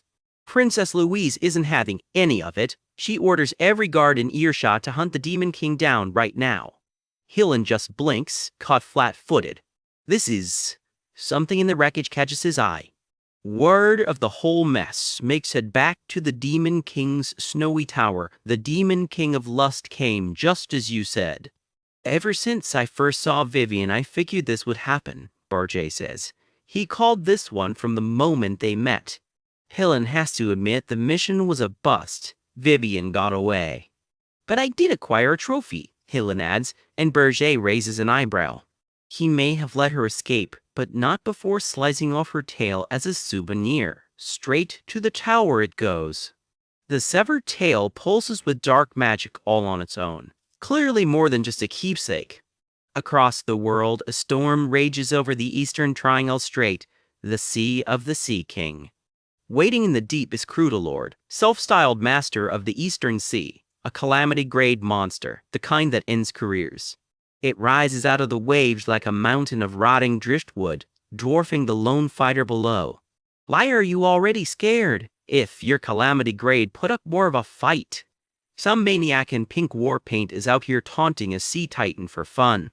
Meet Palav Disrod, 10 stars hero and total adrenaline junkie. The monster just laughs. It's only just beginning. Wait. And just like that, his cocky grin drops. Oh no. He clearly bit off more than he can chew. Watch out! Someone screams the warning a beat too late. The monster unleashes a wall of fire that swallows the whole battlefield. Crudalord looms over him, fire dripping off its claws like it's just getting warmed up. For once, Palav actually looks rattled. Out of nowhere, a blast of magic slices the flames apart. Reinforcements just arrived. Meet Rosal Charnt, fellow 10 stars hero, here to bail her reckless partner out. Why did you interrupt me, Rosal Charnt? Palav's furious, she stole his kill. I was right in the middle of it. He grabs her from behind like a sulking toddler. Turns out they're both being recalled. Every 10 stars hero summoned for a journey to Regressed. That name gets Palav's attention real fast. That place is a den of calamity-grade monsters. He's practically giddy about the danger. Don't get your hopes up, you battle maniac. We're only going there to catch the Demon King. Rosal shuts that fantasy down fast. The two bicker their way across the sky like an old married couple who can't stand each other. Get lost, Rosal snaps, but a new voice cuts in, needling her about how much her magic has grown. How about a round with me? Palav, of course, wants to turn it into a sparring match. Please just fight yourself and die, Rosal deadpans, then demands to know how he even tracked her out here. Someone said you'd be here playing around alone. A third voice answers before Palav even can. That would obviously be. Rosal goes quiet, already dreading the answer. The guild master of the Heroes Guild himself, a big boss in the flesh. He steps out of a portal of light and every joke in the room dies instantly. He's really here for Helen, praising him for taking down 2 demon kings and saving a princess from a kidnapping. Funny considering how that story actually went down. The hall is lined with portraits of the guild's greatest legends, and Helen's about to get his own plaque. Your recent achievements have been incredibly outstanding, the guildmaster says. Helen just gives a modest thanks. With high regard for your achievements, the Heroes Guild shall appoint you. A blade rises bathed in light. As an Argan.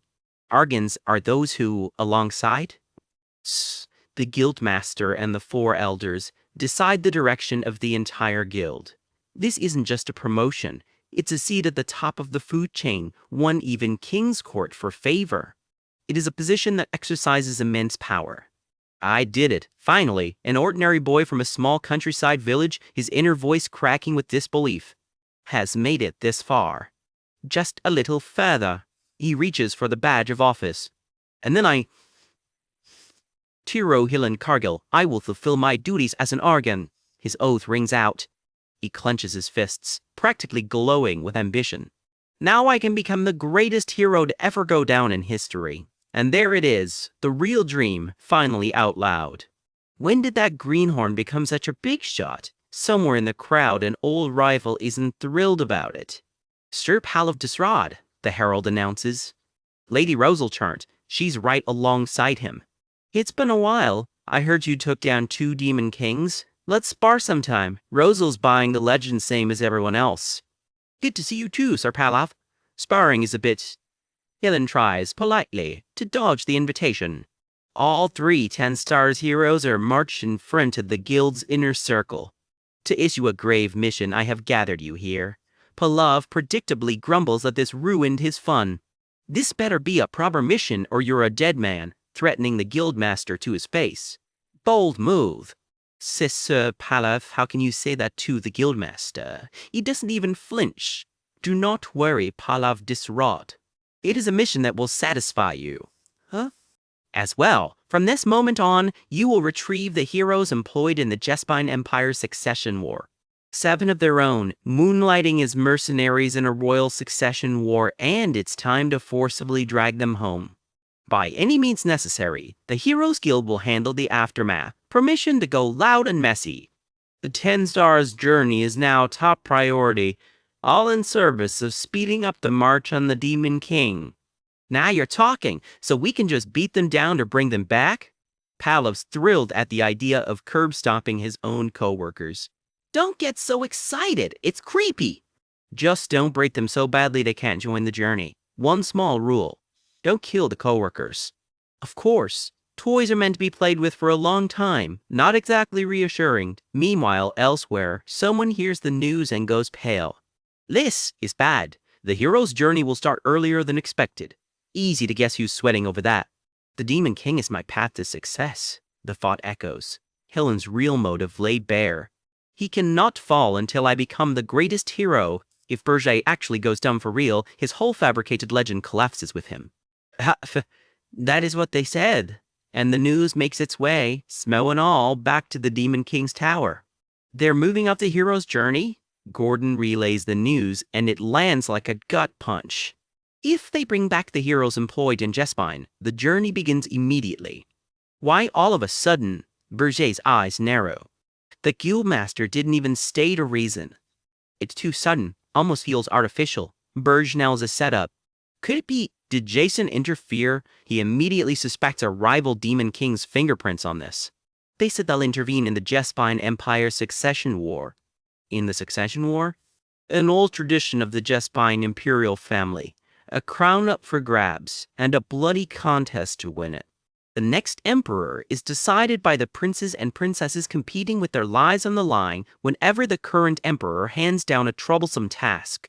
A royal decree unrolls sealed with absolute authority. Nobody argues with this one.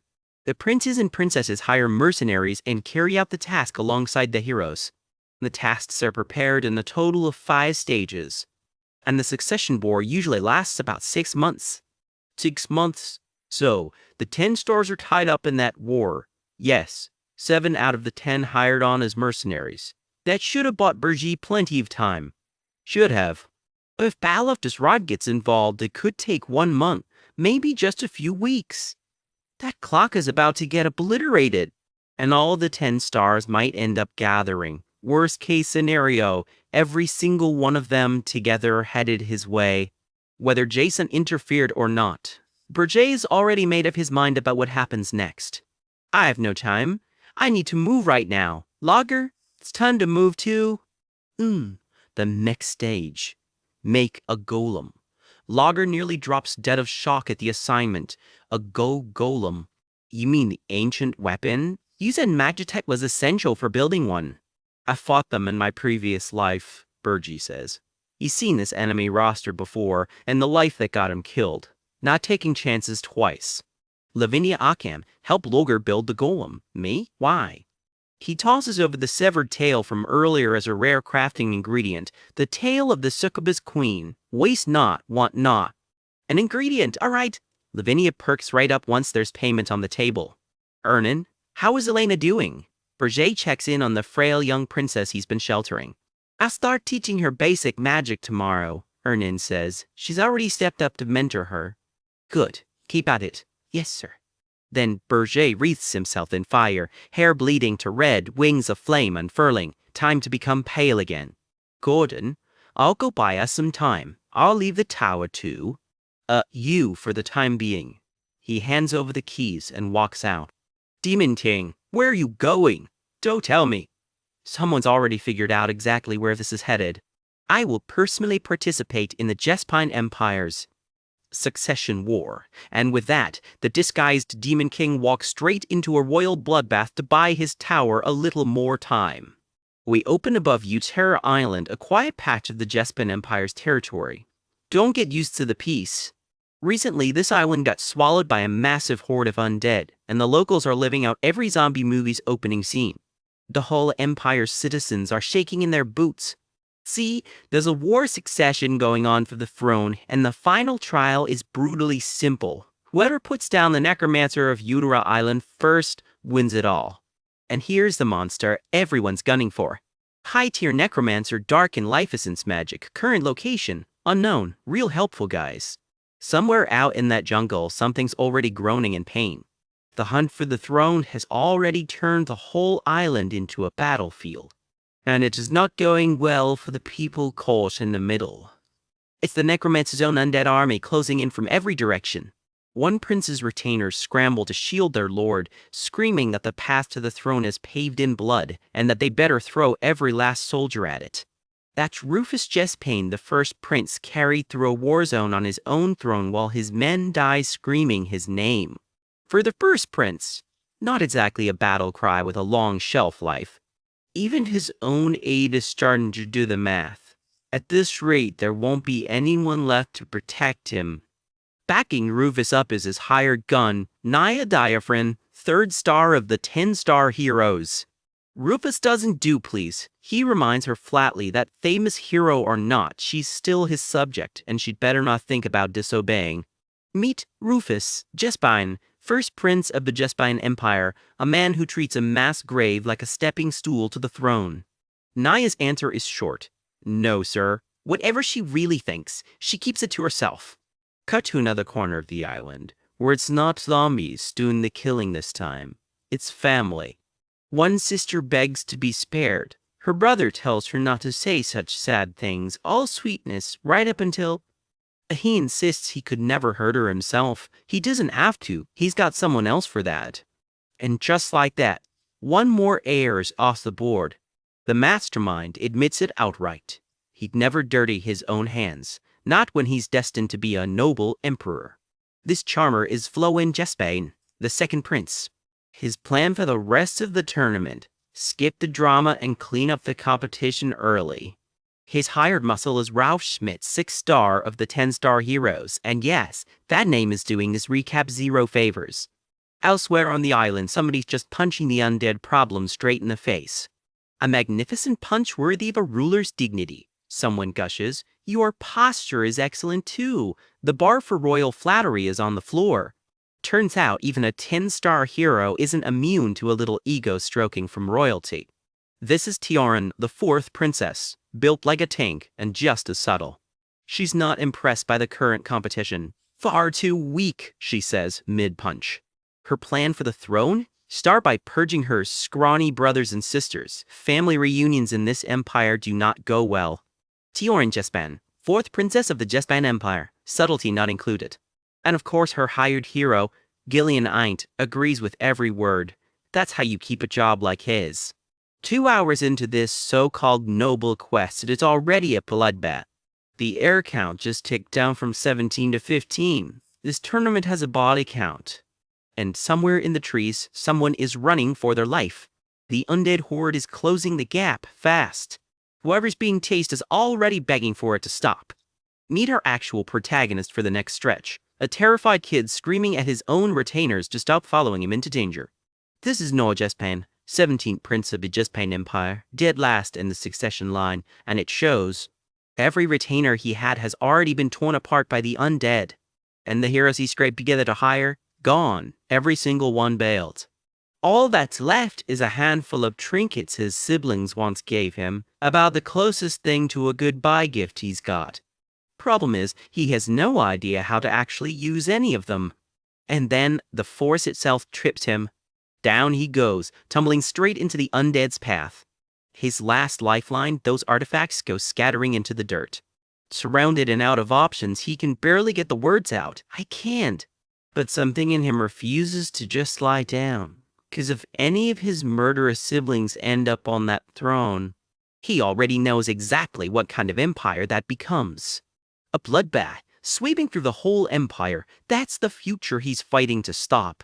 One of his last loyal men throws himself at the horde just to buy him one more second, begging him to protect the empire. Noah watches him fall, and something in him snaps into resolve. I have to stop them, he tells himself, because an emperor is supposed to be someone who protects everyone. He grabs for the artifact with everything he's got left. It flares to life in his hand. But the horde is already right on top of him. This might genuinely be it for him. Face down and surrounded, he can't help but wonder if this is really how it ends. He mutters an apology to the very siblings trying to kill him. Poetic, honestly. Just as he gives up, the air itself starts crackling with lightning. Something massive just arrived. And it is not here to negotiate. One flash of light later, and a chunk of that undead horde simply isn't there anymore. Whoever this is, they're cutting through corpses like they're nothing. Luckily, I wasn't too late, says a voice, like showing up mid-massacre is just Tuesday for them. They check on Noah first, before anything else. And they already know exactly who he is. Their rescuer steps into view, full hero armor, flowing cape, the works. He lands without waste motion, blade already put away. Noah can barely get the words out. Yo, you're one of the 10-star heroes. He recognizes the name instantly. Helen Cargill, one of the Empire's most celebrated fighters. For the first time all day, Noah actually cries from relief instead of terror. And then, out of nowhere, the sky itself catches fire. Noah stares up, stunned, as burning feathers drift down around him. One lands right on his shoulder.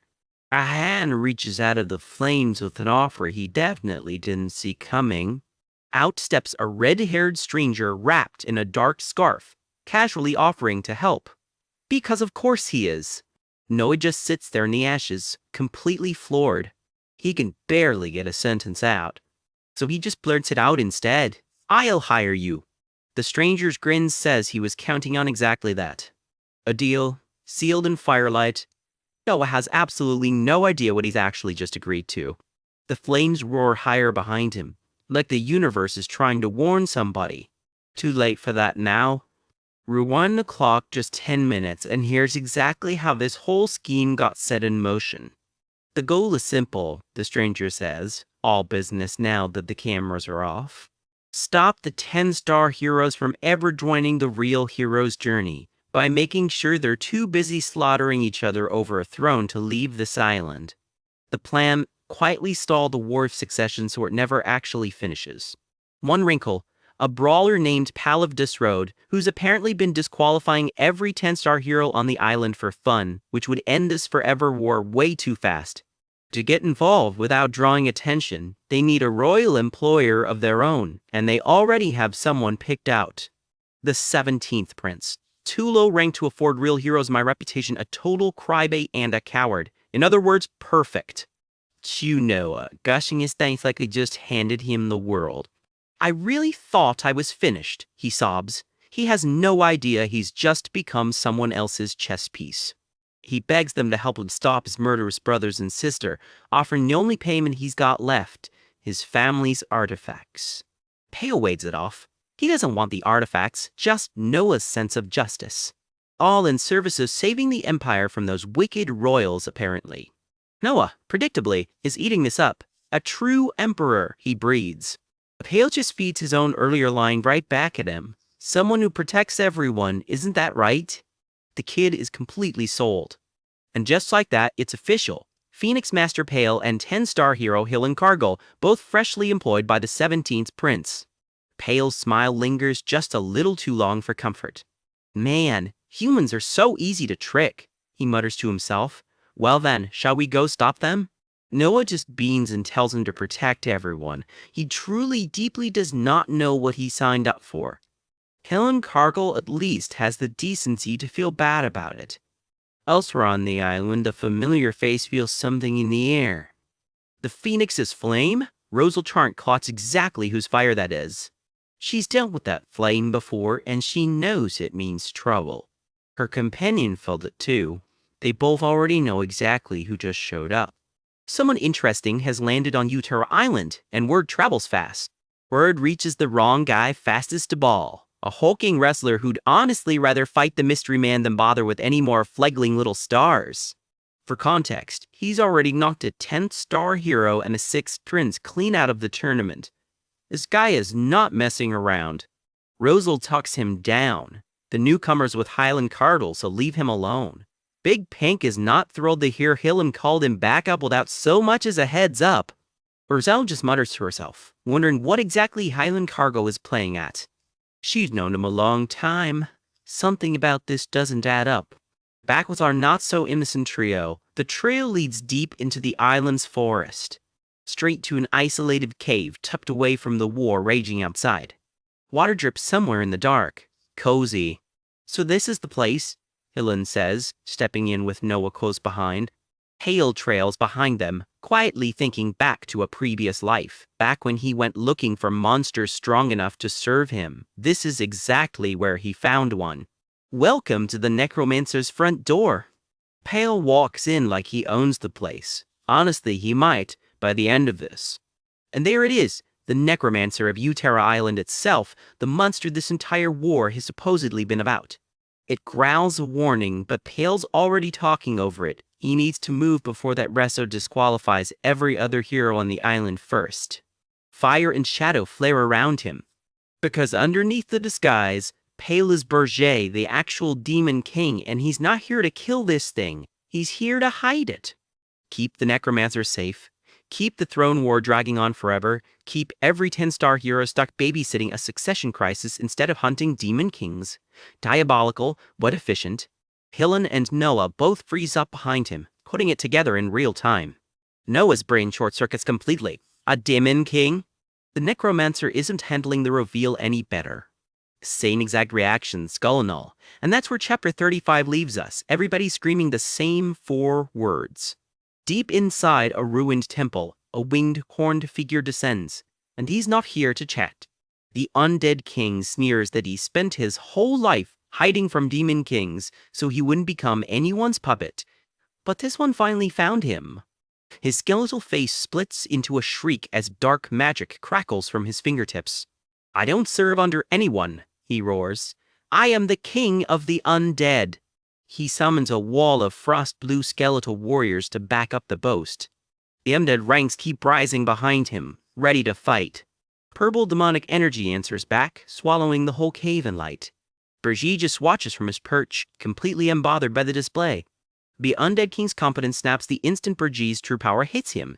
So, Berger says, letting the silence do the threatening for him. Violet magic wraps around Berger's clawed hand as he asks the only question that matters. Do you want to die? And just like that, the king of the undead is on his knees begging for total loyalty.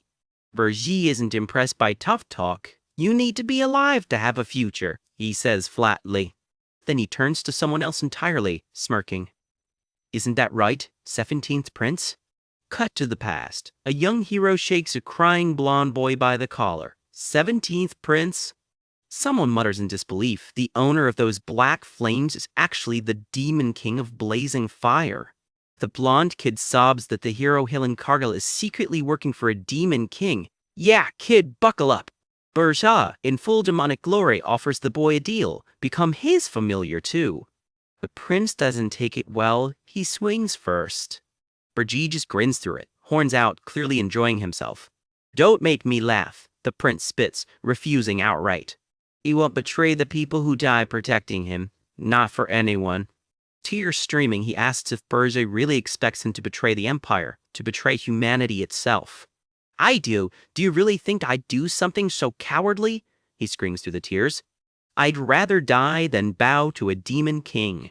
Something rips loose from him with a scream. Berger isn't taking no for an answer. A righteous heart and a stubborn streak, huh? Berger muses, almost admiring it. Dark lightning tears through the boy's small body. The more you hate me, the more pain you'll feel, Berger warns. Just swear loyalty to your new king. Through the pain, the boy manages one broken line. A demon king, like you. I'd rather die than bow, he chokes out, refusing to the very end. A massive burst of magic swallows him whole. He comes to bandaged and broken, barely conscious. Burji looms over the wreckage of the boy he just broke, then simply walks away. Someone else leaves the scene too, Kate trailing, saying nothing about what they just watched. Later, someone asks if the boy's even still alive. No, Burji says. I'm keeping him alive. It'd be a waste to kill him. How long are you going to lie on the ground? Get up. Yes, master, comes the instant reply. Cut back to the present. The undead king, all grown into his new role, declares it's time to work. Prepare for the heroes. Wait, me? He asks, like he still can't believe this is his life now. Somewhere in a misty forest, something sinister cackles in the dark. Two hero brothers pick up a trail. This is definitely a necromancer's manhwa, one says. Leaving a trail like this, he's basically begging to get caught. You're right, brother, the other laughs. Elite heroes like us can sniff out a necromancer's den easy. Famous last words. They track the manhwa straight to a cave mouth, a young princess in tow. We have to subdue him before anyone else notices. Let's head in. Meet their tag-along, the 11th princess of the Jespain Empire, Sierra Jespain. Deep inside the necromancer's cave, their target waits on his throne. This is definitely the necromancer's den, one brother confirms. He's a high-tier monster, don't drop your guard. For brothers this, close to becoming 10-star heroes, this is nothing, the other scoffs. Easier than taking candy from a baby. He's just some mob, not even a demon king's real servant, Sierra sneers. We'll slaughter him in 10 seconds. Bold words. The cave lights of blue as ice magic slams into them. How do you like that? The undead king roars. This body's been buffed by a demon king's own manhwa. His eyes blaze as a massive violet ceiling circle spreads out beneath his throne. Right now, I'm even stronger than a calamity-ranked monster, he boasts. Burji strolls in wearing his human face, and his necromancer snaps to attention. Ah, yes, sir. Beyond him stretches a frozen chamber, ice pillars glowing faintly. The trapped heroes struggle uselessly inside their new crystal prisons. That makes 3 princes and princesses frozen. Not even a 10-star hero has fallen for yet, but Burji muses. With the necromancer's sealing magic reinforced by my own manhwa, even a 10-star hero won't be a problem, he says. Lure them all in, freeze them, and the war of succession back home just won't end. And the 10 stars can't rush back to the guild right away either, Helen Cargill adds, stepping into frame. But they won't go down easy. Helen Cargill, Burji's other secret pawn, is already thinking 3 steps ahead. I have a plan. Anyway, how's the situation outside? Burji asks. Helen's face says it all. It's not good. The 10th star, Wharton Kolo, has already been taken down by someone named Pallav Desrad. There are only 6 stars left. What? It hasn't even been half a day, Burji mutters, sweating. Even if all 10 stars are called, it's just a formality, unless the King of Hilderin changes his mind. If even 7 or 8 stars gather, they might launch the hero's journey anyway. Then it's all over, Burji snaps. I need more time. I'll go deal with Pallav Desrad. Myself, Helen nearly chokes. You're going to face him personally? A beaten hero warns him off. That guy's a monster. No matter how strong you are, my lord, you can't win. Hail, Burji's other disguise, stands at the cliff's edge, unbothered. You seem pretty sure of that. Hyland shouts after him that this Pallav guy could have soloed the Demon King of Beasts without breaking a sweat. It's impossible to beat Pallav, the 1st star, one-on-one. Even Pale flinches at that. Flashback proof. A full stone golem gets torn apart like wet paper. The attack doesn't even slow down after that. Someone's about to earn a title to match the terror. The ultimate shield, Ralph Schmidt. Pallav grins. I've been wanting to fight you. They say even a broken door becomes the strongest shield in your hands, Ralph says grimly, squaring up. Show me that power. Pallav swings first. Ralph raises both hands, channeling his gift into the fight. Moments later, he's flat on the ground. I surrender. Even Pallav looked stunned. What? Flashback. His own soldiers had already peeled off before the fight even started. Talking Prince, I'm sorry, but this is as far as I go. I hope you can find a way through the rest, one says, walking off without looking back. A green-haired officer watching nearby can't believe what he's seeing. Well, wait, you fight by buffing your shield. Pallav just laughs it off. You can keep fighting. Just switch to another one. Don't give up.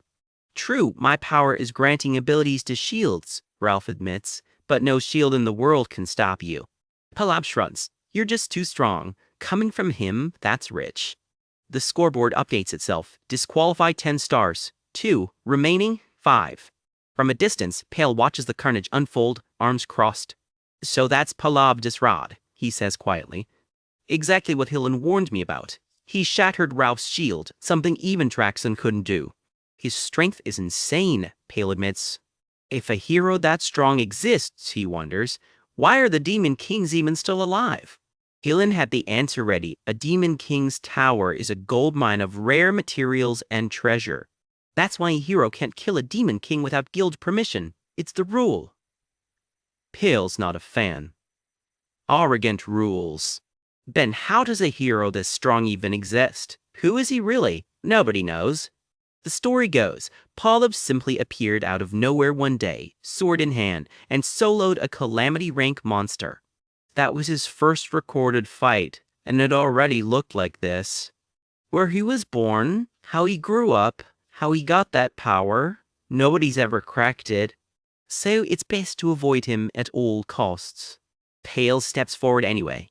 Palav Disrad. Who's your employer? He asks, cutting straight to it. Palav grins under his mask. Nice spy, but you must be the Phoenix. You're with Hillen, right? Then you've heard it all, comes the reply. Let's just stick to the mission. Your employer isn't a prince or princess, Pale presses. It's the Hero Guild, isn't it? A plot to control the Empire by installing a puppet heir on the throne? Silence answers for them. Pale leans in, smug. You think the Empire and every other kingdom would just let the guild get away with that? If this scandal got out, he turns it on the woman beside Palav. You didn't come here on guild orders, did you? What do you want? She snaps. Stop interfering and go back. And if I don't, Pale asks, clearly enjoying this. I'll blast this scandal across the entire continent. Dead silence. Ruzel, looks like we've been played. That bastard Hillen Cargill, Palav growls. Just wait until I find him. I don't care if my opponent is a monster, or if he soloed a Demon King himself.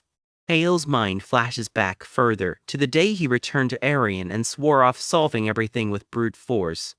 I'll use the very order you humans built, he thinks, to tie your hands instead.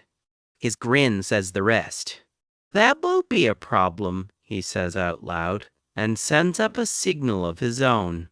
Someone's already answering it because I'm the one who hired them. Isn't that right, you two? Enter Flau and Jespain, second prince, smirking like he's already won.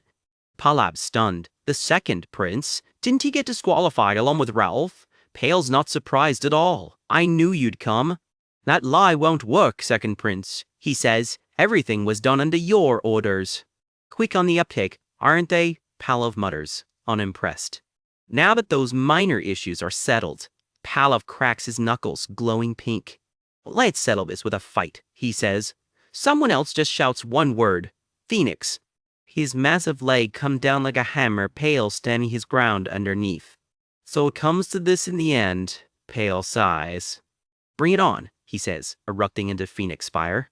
Flame and light explode from his hand, the power of the so-called greatest hero about to be put to the test. A hulking, half-masked fighter cracks his knuckles, itching for a fight. Let's settle this, Phoenix, he growls. Across from him, Pale exhales. So, it really has come down to this. Fire wreathes his hair as he grins. Bring it on. Flame ignites in his fist, the power of the so-called greatest hero about to collide with his own. That day everything changed. Flames swallow the frame as the memory begins. I saw it too, someone murmurs, watching the fire rage on. The Phoenix's appearance he recalls. If it weren't for his sponsor's orders, he wouldn't even be here. He would have shown up regardless, he admits. He's been itching for a fight like this for ages. The big guy is straight up sobbing with excitement. Tough exterior, soft interior, noted. To think this day would actually come, he thinks, watching Pale ignite with fire overhead. He can't stop shaking, he admits. And if Pale disappoints him now, he just might die of boredom. Muscles flexed, finger pointed dead at Pale, so give him everything. Everything you've got, Phoenix, he roars. In his previous life, Pale never even laid eyes on this man. Not until now. Truthfully, back then he never cared about heroes at all, Pale admits, conjuring flame. He was blinded by arrogance, he admits, convinced strength was everything, treating heroes like they were beneath him. But this life, Pele vows, will be different. I'll face you with everything I have, he declares, powers surging. A ring of fire erupts as the two collide head-on. Warm, calming flames wash over him, unexpectedly gentle for a killing blow. It's not an attack, he realizes, and not a debuff either. In that case, gladly, he laughs. That grin says it all. He's having the time of his life. Another blast rips through the clearing, fire meeting force. High tier defensive magic snaps up just in time to weather the shockwave. Pale seals the space around them with his signature barrier, Protect, Phoenix version. No one else can enter the space now, his opponent says. Just the two of them. If Pale loses this fight, he thinks grimly, the full hero expedition sets out, and history repeats. He gets killed all over again. By those very heroes. Still, his opponent offers him an out. He's free to walk away anytime he wishes. A phoenix of pure flame rises behind him, wings spread wide over the battlefield. No, Pale says flatly, I won't die. I'll get his revenge on the hero who killed him, he vows. Just say the word if he wants out. Not before he conquers this entire world, Ale snaps back. Now that's just cold, the big guy cackles, delighted. He's not letting Pale go until he's satisfied. Let's play! The phoenix screams down at him, talons and flame colliding with steel. The clash rips the clearing apart, fire tearing through everything in its path. Neither one is holding back now. This is a real no-mercy exchange. Flame continues the whole frame as the duel reaches a fever pitch. Cut to the necromancer's cave where an entirely different kind of trouble is brewing. The ground shakes violently. It's an earthquake, someone shouts. Knights scramble for the exit, screaming that they're all dead if the cave collapses. Enter Evan Jespane, 12th Prince of the Jespane Empire, and his very nervous escort. Shut up! I finally have my chance, Evan screams, ignoring every warning. If you don't catch that guy, you're all dead anyway. His knights beg him to stop. Ice magic slams down, encasing knights in solid crystal mid-stride. That makes 4, someone notes coldly. The earthquake made them easy pickings. A young blonde royal strolls in beside the skeletal necromancer, apple basket in hand. Like this is a stroll in the park. Still, not one 10-star hero has fallen to the trap yet. He wonders if this magic can really freeze one. I brought some snacks, he tells his frozen captive with a smirk, met with only a pained groan. A summoning circle flares to life at the cave's mouth. Something slips away into the night, unseen by anyone left standing. A small figure bolts through the trees, wrapped in a shimmering invisibility cloak. I managed it, he gasps. Necromancer! The 17th prince escaped. Didn't you see him? Someone shrieks in the cave. I was busy casting magic, the necromancer replies, unbothered by the chewing out. You useless piece of, someone rages before deciding. First, they need to contact the Demon King. No answer comes through the comms crystal, not exactly reassuring at a moment like this. Somewhere far off, another battle rages just as fiercely. This is a genuine life-or-death fight, and everyone in it knows it. No, it's on him for not double-checking, one hero mutters. The runaway prince can't have gotten far. Gilem Kagil's expression hardens. He's found his mission. Necromancer, keep freezing the intruders, comes the order. A clipped yes answers back. Gilem has to find that prince before he reveals their identity to anyone else. He presses on toward the cave. No time to waste. Magic streaks through the trees, tracking a target that isn't even fully visible. The chase tears through the forest canopy, closing the distance fast. Deep in the underbrush, a small glowing shape huddles, trying not to be found. You saw something transparent leaving the cave? Comes the sudden question, catching everyone off guard. He's now! What, you've been saying that this whole time? Comes the panicked reply. Well, it's not like it matters much, the necromancer shrugs, unfazed by the chaos. The Demon King is the one losing out here, not him. He's the self-styled king of the undead after all. He never even swallowed the control orb. He admits with a grin, no need for excessive loyalty to a Demon King. All right, let's get out of here, someone yells, and the scramble is on. Figures bolt down the corridor, desperate to get clear before things get worse. Footsteps stop cold. Something, or someone, just showed up. Another hero? The necromancer sighs, almost bored. What an unlucky bastard. I'll give you one last tip, the necromancer offers, hands already glowing with power. Ice Age, he intones, and skeletal claws blaze with killing frost. The necromancer unleashes everything he's got, dark wings flaring wide. He watches, calculating, claws pressed thoughtfully to his grinning skull. Huh? My magic? Something's wrong. You are, he demands. A cracked, unsettling grin answers him back. Whoever this is, they're not backing down. Somewhere over the horizon, the real fight's shockwaves are still rippling outward. A massive fireball detonates in the distance, visible for miles. Onlookers spot the blast and put it together. That's Pale, the Phoenix Master, going toe-to-toe with Balaraftis Rod.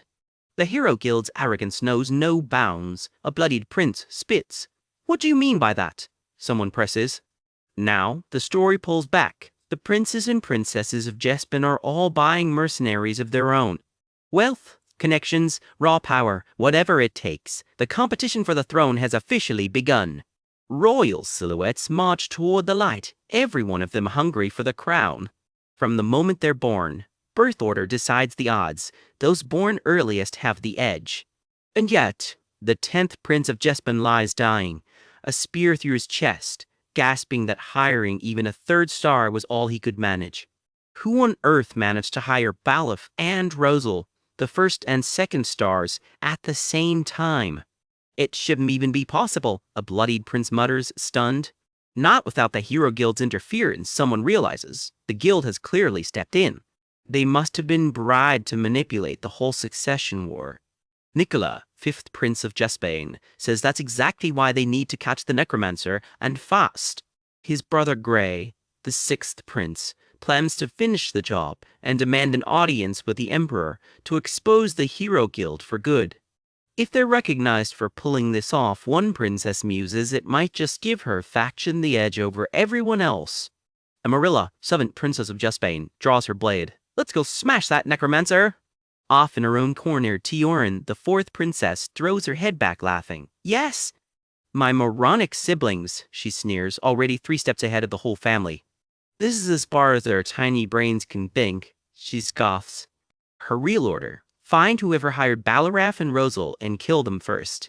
She'll be the one putting those 2 heroes to use for herself. Yes, sir, comes the reply. The real question is, who's actually behind it all? And whoever it is, they know how to stay hidden. Back in the forest, the little runaway prince keeps running, every rustle of leaves setting his heart pounding. He skids to a stop. Oh, not the reaction you want when you're hiding from your own family. He stumbled straight into a royal procession, and it's not a friendly one. Kill him, the palanquin's occupant orders flatly. Brother, wait, let me explain, the boy begs. This is no time for us to be fighting each other, he pleads, cloak fluttering as he's cornered. He's just trying to buy time, a watching prince notes coldly, unmoved. Kill him, the order comes again. Brother, the boy screams. Of all the people to run into, he sobs. It had to be his cruelest oldest brother. Something moves faster than the eye can follow, cutting through the chaos.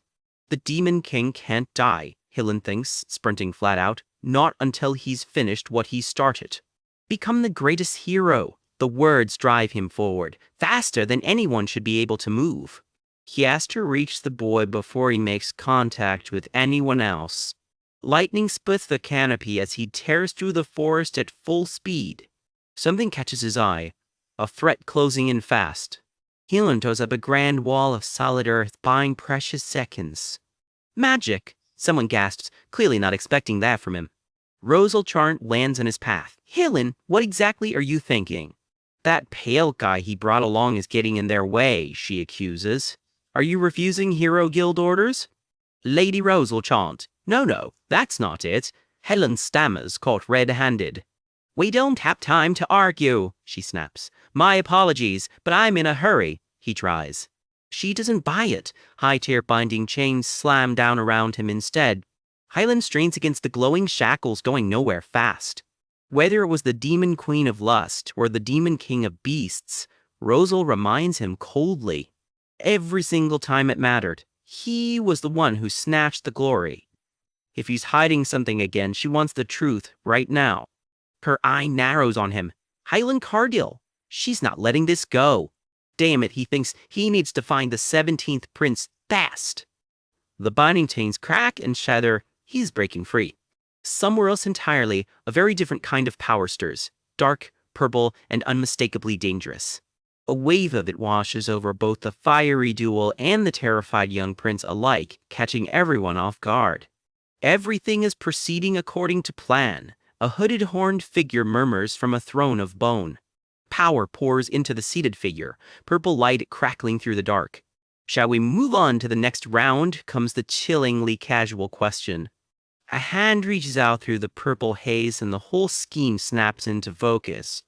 Deep in the woods, a hooded procession moves in dead silence, carrying someone toward a place of judgment. Then one voice cuts through the quiet with 2 words, "Kill him." A terrified blonde boy sobs, begging his own family to stop tearing each other apart. "This isn't the time to be fighting," he cries. But nobody's listening. A stray thought flickers in, dredging up an old mystery back at the tower. The truth about the Phoenix Master Pale is still out there, waiting to blow up someone's whole week. Somewhere else in this royal bloodbath, another rival claimant screams in agony, clutching his head while a hooded figure looms over him without a shred of mercy. This succession war is not playing nice. Back with our crying prince, the verdict comes down cold. Still trying to buy time, I see. Kill him! No hard feelings, 17th prince, someone sneers, right before unleashing a nightmare of a spell, a high-tier nature horror called the Death Flower. The thing blooms into a monstrous fanged mess of vines and petals, while its masked handler stands calmly below, ready to watch a prince get devoured. The executioner sent to finish the job doesn't even pretend to enjoy it. "I'm just following orders," she mutters, walking off into the dark. Vines snap around the boy like a trap. At the very least, he thinks, gritting his teeth, I'll take this thing down with one last high-tier spell. The vines slam him down anyway, a death fitting a prince's dignity. The monster's master coos, which, let's be honest, is a wildly generous way to describe getting eaten by a flower. Tears streak down his face. There's no way out of this, he chokes out, and for once it looks like he might be right. Is this really the end, he wonders, so meaningless after everything? In his last clear thought before the pain takes over, one name surfaces. Sister. In this whole ugly war of succession, it's her he thinks of. Rewind. In a quieter memory, the same boy sits in a palace gazebo, younger and hopeful. I want to save everyone, he says, like it's the simplest thing in the world.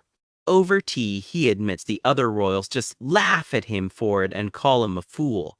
Am I really the one who's wrong? He asks his sister. Her answer is blunt. Yes, you are a fool. Even you, sister, he gasps, wounded. But she's not done. Why, she asks, do you care so much what everyone else thinks? Meet Cade Jespane, 9th princess of the Zespine Empire, his sister, sharp-tongued and sharper-eyed.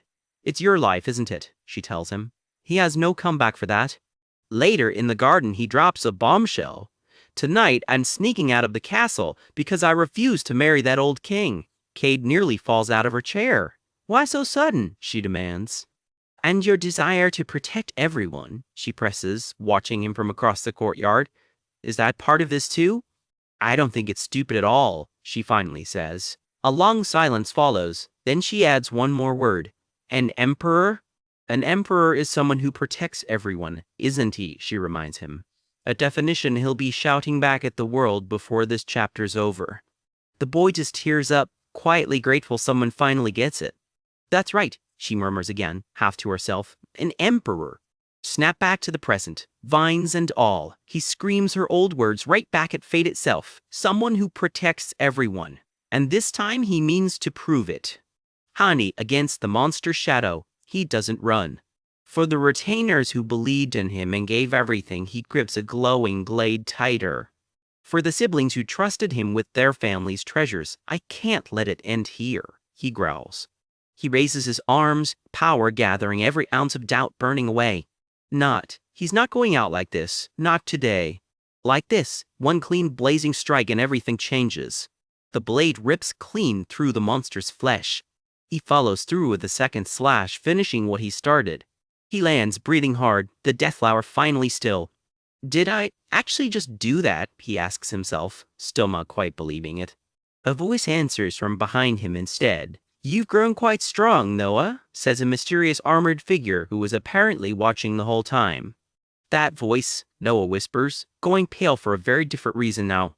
See, he starts, barely able to get the word out. Sister? He reaches for the armored stranger like he can't quite trust his own eyes. Is it really you, sister? He asks softly, brushing a gloved hand meant for someone he never expected to see again. Rewind again. A short while ago, far from all that carnage, butterflies drift lazily over a sunlit meadow. Except this meadow isn't real ground at all. It's an illusion inside Ernan's room, on the 4th floor of the Demon King's Tower of Blazing Fire.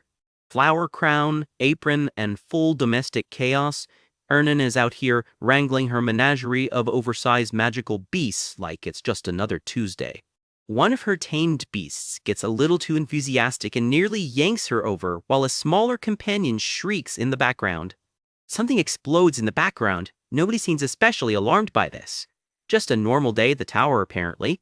Off to the side, sitting quietly in the flowers, is a familiar face. Cade, looking more relaxed than we've ever seen her. Ernan spots her and raises an eyebrow. Lady Cade, what brings you out here? She asks. You've even stopped your training. Ernan's little flame and cloud spirits come bobbing over, chirping her name like overexcited pets. The two of them settle in together, a tiny water spirit peeking curiously out of a picnic basket. May I sit next to you? The little spirit asks Cade, all wide eyes and fluff. Yes, of course, she laughs. Try some of these cookies, fresh baked, Ernan offers. Cade takes one gratefully, a rare, quiet moment for a captive-turned guest of the Demon King. Is today your day off? Someone asks her. And for a second, Cade just goes quiet. Seeing little Princess Elena earlier, she admits, it made me think of my younger brother, she finishes, watching the small princess giggling in the flowers nearby. Your brother, the spirit echoes, surprised. Yes, a half-brother, Cade says. He's probably caught up in the War of Succession by now. She admits she spoke to him coldly right before she left the castle, tense and distracted, and it's been weighing on her ever since. I wish I could somehow slip out of this tower, she murmurs, and go save him myself. But I doubt my current strength would even be of much use, she adds, deflating a little. The little water spirit gasps. What are you talking about, Lady Cade? You're incredibly strong. Excuse me, Cade blinks, not expecting the pep talk. I can tell just from the power leaking off you unconsciously, the spirit insists as Cade's hands crackle with an aura she didn't even notice building. You're incomparably stronger than when we first met, the spirit points out. I heard the Demon King himself had to use his wings just to block your last strike. Come to think of it, Cade murmurs, he did block that one with his wings instead of his hand. Huh. Just like Master Ernan said, she realizes, I really have become far stronger than I was before I ever set foot in this tower. Months here, she says, have done more for me than years of royal training ever did. Have I actually gotten close to 10-star hero territory? She wonders, stunned by the thought. If that's true, then Noah, the brother she left behind, maybe, just maybe, she could actually go save him. Well, your mind's made up, the spirit chirps. You better move fast. I'll go smooth things over with the Demon King for you. Then we'd better get you dressed for the part, Ernan chimes in. Something befitting one of the 4 heavenly kings, don't you think? Ernan lights up at the idea, clearly delighted at the prospect of a costume project. This can only go well. Cade just blinks. What? She asks, sensing this is about to get very silly, very fast. 4. What? She asks again, right before the scene cuts hard back to a shadowy memory nobody's explained yet.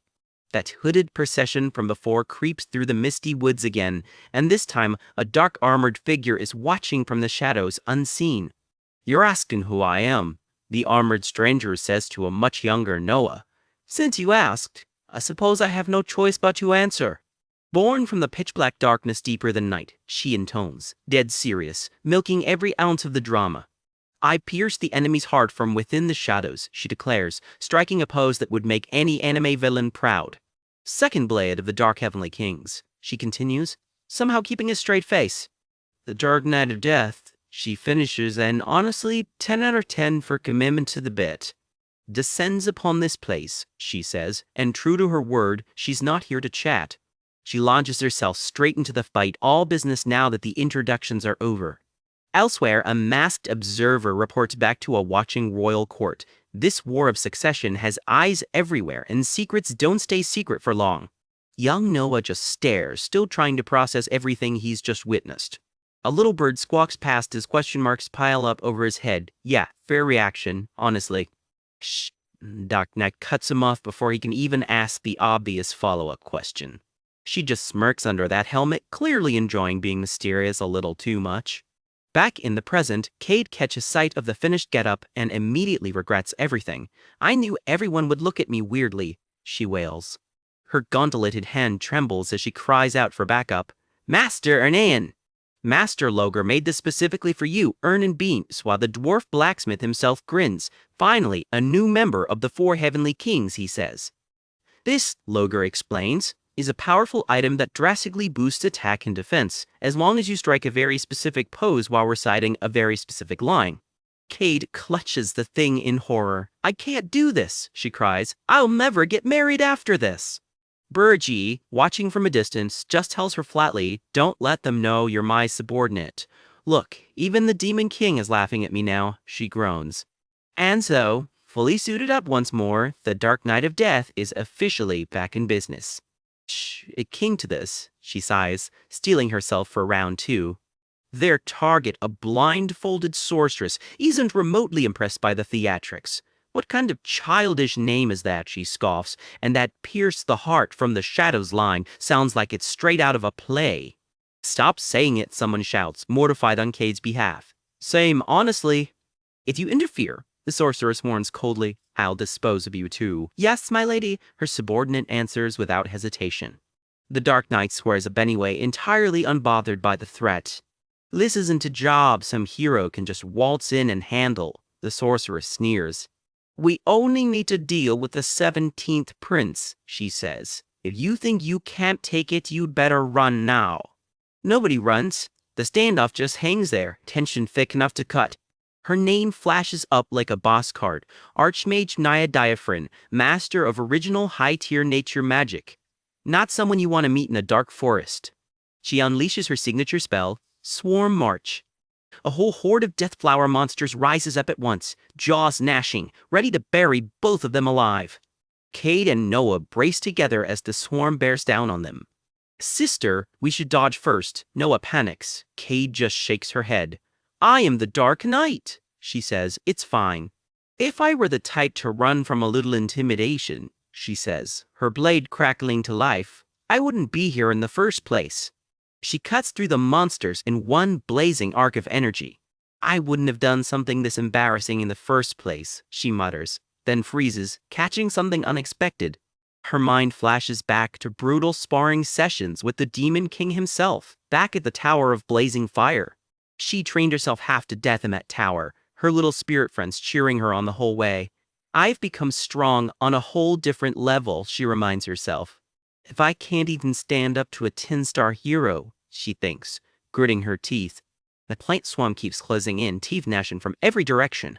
Then I haven't actually grown at all, she snarls back at her own doubt, and that settles it. I won't ever leave my brother alone again, she roars, power surging around her blade in a wave of icy light. The words Dark Elf flash through the chaos, a hint that there's more going on here than one sorceress with a grudge. She unleashes her ultimate technique, magic sword art, Jesbane fencing style. The blast tears clean through the entire monster swarm in one devastating wave. Dispersing first quarter moon, the technique's name flashes across the sky as Noah watches his sister in absolute awe. Even buried in the wreckage of her own swarm, the sorceress stays eerily calm. That's not a good sign. Someone who mocked her not too long ago gets a very icy demand in return. Say that again. Blade raised and glowing, Cade delivers the line of the chapter. Who's the weak hero now? Picture a hybrid blade style forged from dark elf magic and Jesbane fencing. Lighting up mid-strike, this fight is about to get loud. The strike detonates in a wall of cyan light, shredding cloak and cover alike. She calls this move Shattering Crescent Moon. Dramatic name, bigger results. Two onlookers flinch at the shockwave, eyes blown wide. That's not a spell you walk away from casually. A hooded stranger in a crescent moonbiter dares her to repeat that insult. She doesn't flinch. Who exactly did you call a weak hero? Blade blazing teal, she's ready to prove a point. And she backs it up with her fists as much as her sword. Well, that was a surprise, the masked knight admits. However, and you already know that word means trouble.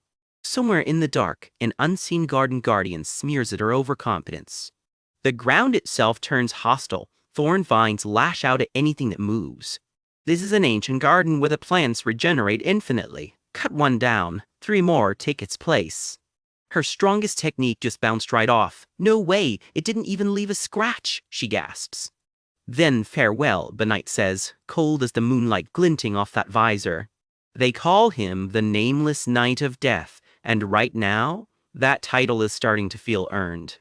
I miscalculated, she admits through gritted teeth.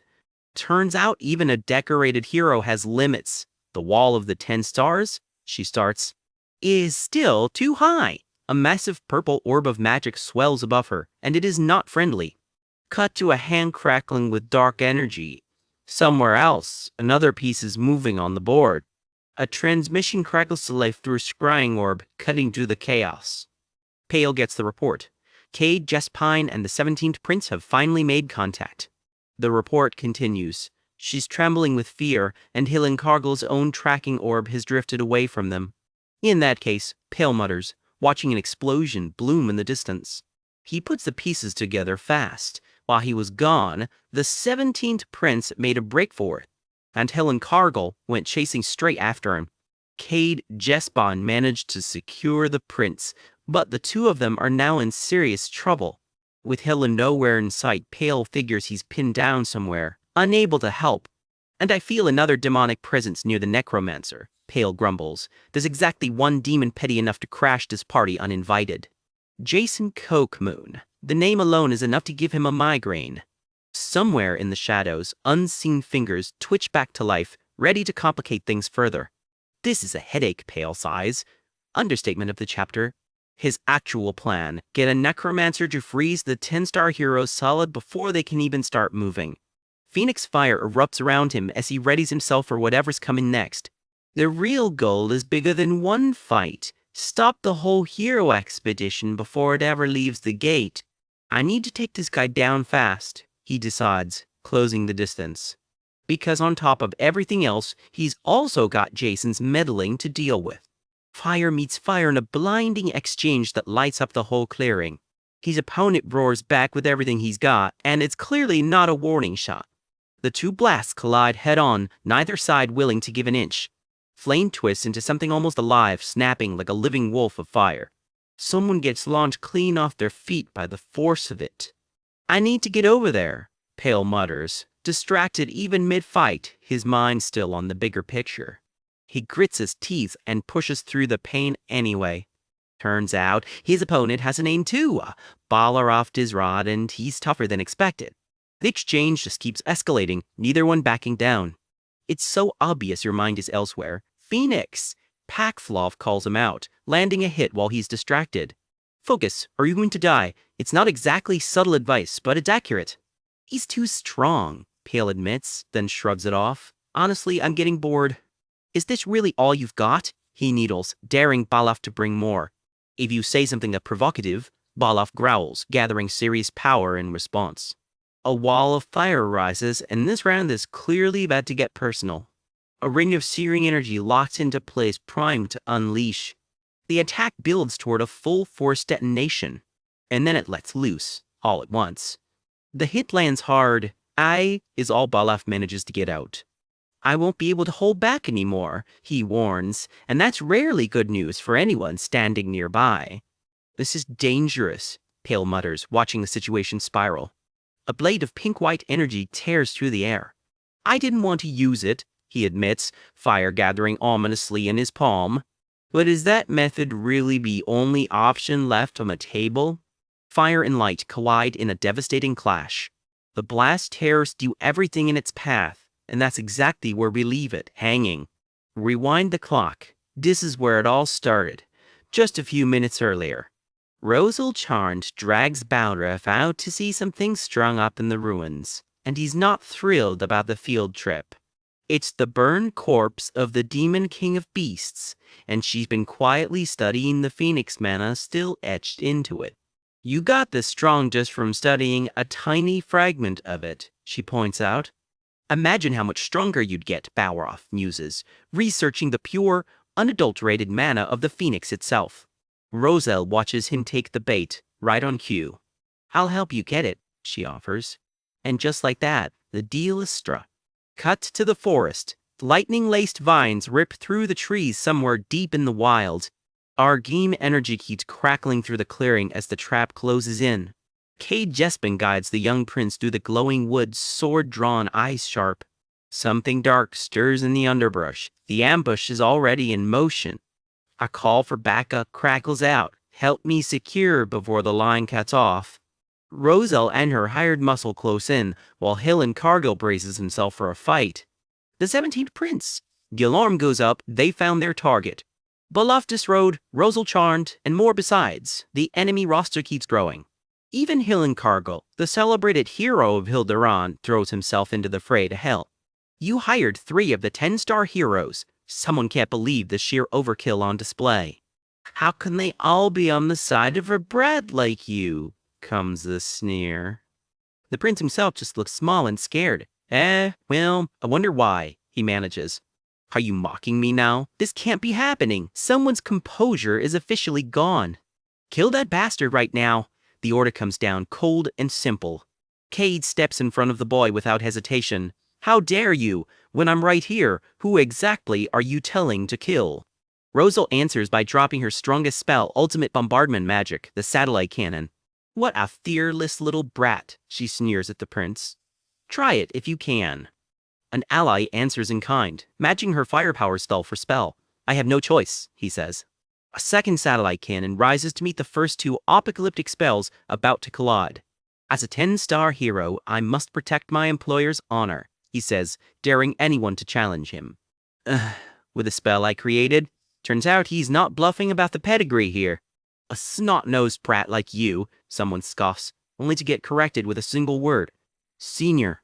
I'm not some academy apprentice anymore, comes the retort, masked and unbothered. Is that so? Not exactly convinced. You there, hero. Get the 17th Prince out here. Someone barks over the chaos. Blades clash in a shower of sparks, buying precious seconds. Someone's face says it all. This fight has spiraled way past anyone's control. The shockwave rolls off for miles, visible even from the coast. 2 ultimate spells finally collide, and the whole clearing goes up in light. The blast rips the battlefield apart. Rosal watches grimly from above as someone drops out of the fight. A golden-armored fighter crashes down hard, thrown clean out of the battle. No! Someone screams. The prince is caught right in the middle of it. The storm of magic keeps raging, refusing to let up. Lightning and fire tear through what's left of the clearing. You're as ruthless as ever, someone mutters at Rosal, equal parts accusation and grudging respect. But I still had my trump card spell. Too slow. You should have used it sooner, Rosal cuts in. Did you forget? She smiles. There are 2 of us. Cade launches herself straight at the masked nameless knight, blade blazing blue. Tied to bats! For once, the knight's composure actually cracks. Tut's dirty! Dirty! Cade lands a strike that clearly wasn't in anybody's rulebook. The duel keeps escalating, blade to blade, neither willing to back off. Sorry, someone blurts mid-swing, a weirdly polite thing to shout while trying to end someone. When the dust settles, the clearing is left littered with bodies and wreckage. 2 survivors stand apart, barely upright, gasping for breath. Saddest update nobody wanted. The Justbane Empire's first prince has officially withdrawn, all will to fight gone. Rosal struts over to the wreckage. How pathetic, she sneers, savoring the win. Hillen Cargill corners her, furious. You can't do anything on your own. Black hero, where is the 17th prince? Elsewhere, another armored knight combs the wreckage of the forest, spear in hand. Here is Lord Noah, same question, different search party, and nobody has an answer. Hillen's face has it before he does. Something's gone very wrong. I was going to ask you the same thing. Turns out literally nobody knows where the prince is. While the search parties scramble, the real answer is far smaller and far more alone than anyone realizes. Deep in the trees, away from every search party, the truth is waiting. Prince Noah drags himself through the underbrush on hands and knees, utterly alone. How far did I get blown away? My whole body hurts. The 17th prince, blown clear of the entire battle, is in bad shape. He's not alone for long. Who's there? He stammers, knife shaking in his hand at a hooded figure. The stranger just grins. Don't you want to defeat the Demon King? Unsave everyone? The offer lands like a lightning bolt, exactly what a scared kid wants to hear. I'll help you, the stranger says, with a smile that promises absolutely nothing good. A lone boy picks through the wreckage of a battlefield, small and clearly shaken. Heroes come screaming down the cliffside after him. Turns out this kid is royalty, and someone almost lost a prince today. A knight scoops him up, frantically checking him over for injuries. The prince can barely get a word out, still rattled from the near miss. He mutters that he's done, heading straight back to the cave. Thanks very much. One of the knights raises an eyebrow. Giving up on adventure that fast? Another chimes in, a little too smug about it. Guess a near-death experience will teach you real quick who's actually keeping you safe. Someone spots a cloaked figure streaking in and shouts a warning. They call him the Black Hero. Their leader, Hillen Coggill, hands off prince sitting duty. He's got business to discuss with Lady Rosal. Elsewhere, someone tracking mana through a device called the Armani Orb drops a bombshell. That red-haired stranger is one of the Demon King's own. The plan's already in motion. Lure Rosal away and let Belaf handle the rest. The only real question left is whether any Demon King could actually survive Belaf. Just saying his name gets a nervous flinch out of the ranks. Speak of the devil, Belaf himself, oiled up and grinning, tells Rosal he's had his fun for today. Time to wrap up and go flatten the tower of blazing fire next, he says. Like it's a weekend errand.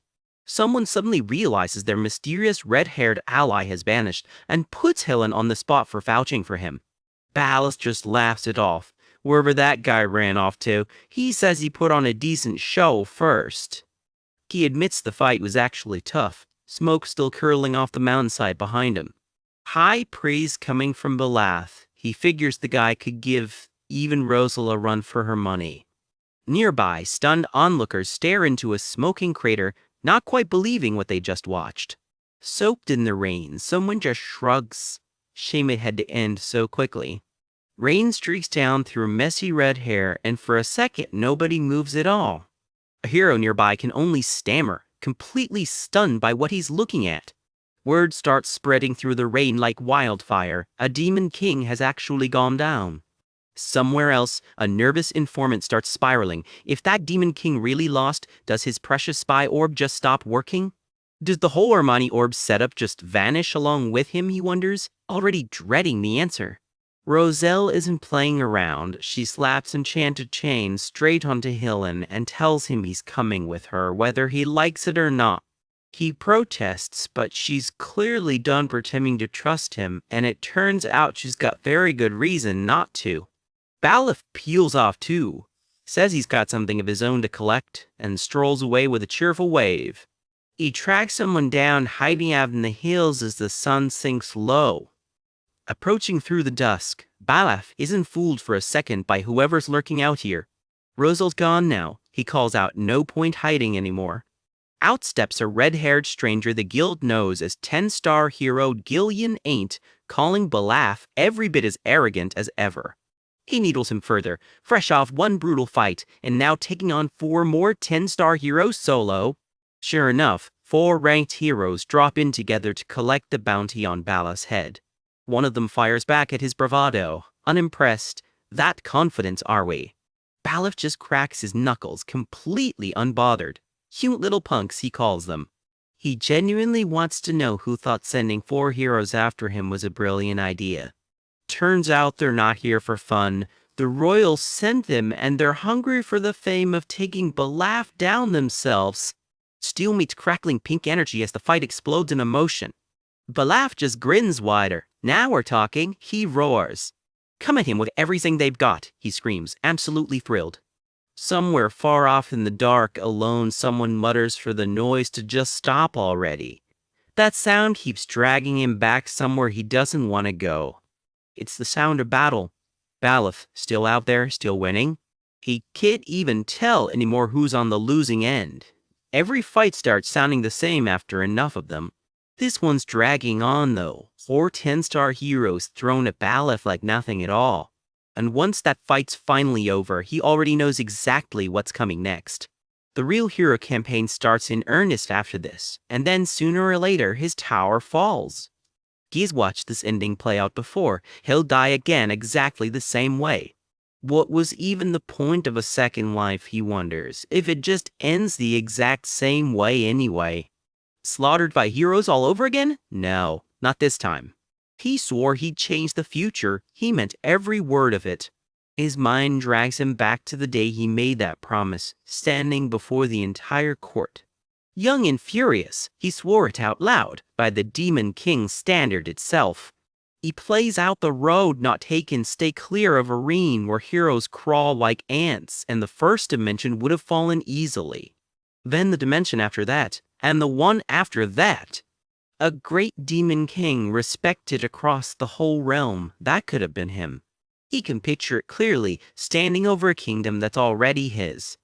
From there, Archduke, and eventually, all the way to the throne itself. Emperor of all demons, the absolute top of the food chain. And then what? Even he has to stop and ask himself that. Would he really just cling to that throne for eternity, waiting for the next emperor to come rip it away? All alone either way. That's the part that actually gets to him. A familiar voice cuts straight through the brooding. Ernan, sneaking up to ask what he's doing out here all by himself. He jumps, completely caught off guard, her face suddenly right there next to his. She just laughs softly at his reaction, not moving an inch away. Alone? He's honestly not so sure anymore, not with her standing right there. The scene cuts hard to a raging inferno on a distant battlefield and one tiny figure standing dead center of it. It's Balaf again, standing over a field of fallen fighters, swords planted in the dirt like trophies. Roselle stares at the wreckage, confused. Wasn't Pale supposed to already be finished? Someone cheers Balaf on like there was ever any real doubt he'd win. Then the real shock lands. Pale should be running on empty after that fight, yet his mana is spiking off the charts. It's the Phoenix. Roselle's eyes light up with pure academic greed. If only she could get her hands on that mana signature to study. Balith just stands there in the firelight, soaking it all in. The word hangs heavy in the air. Phoenix. Battered and bloodied under that mask, he's still grinning like this is the best day of his life.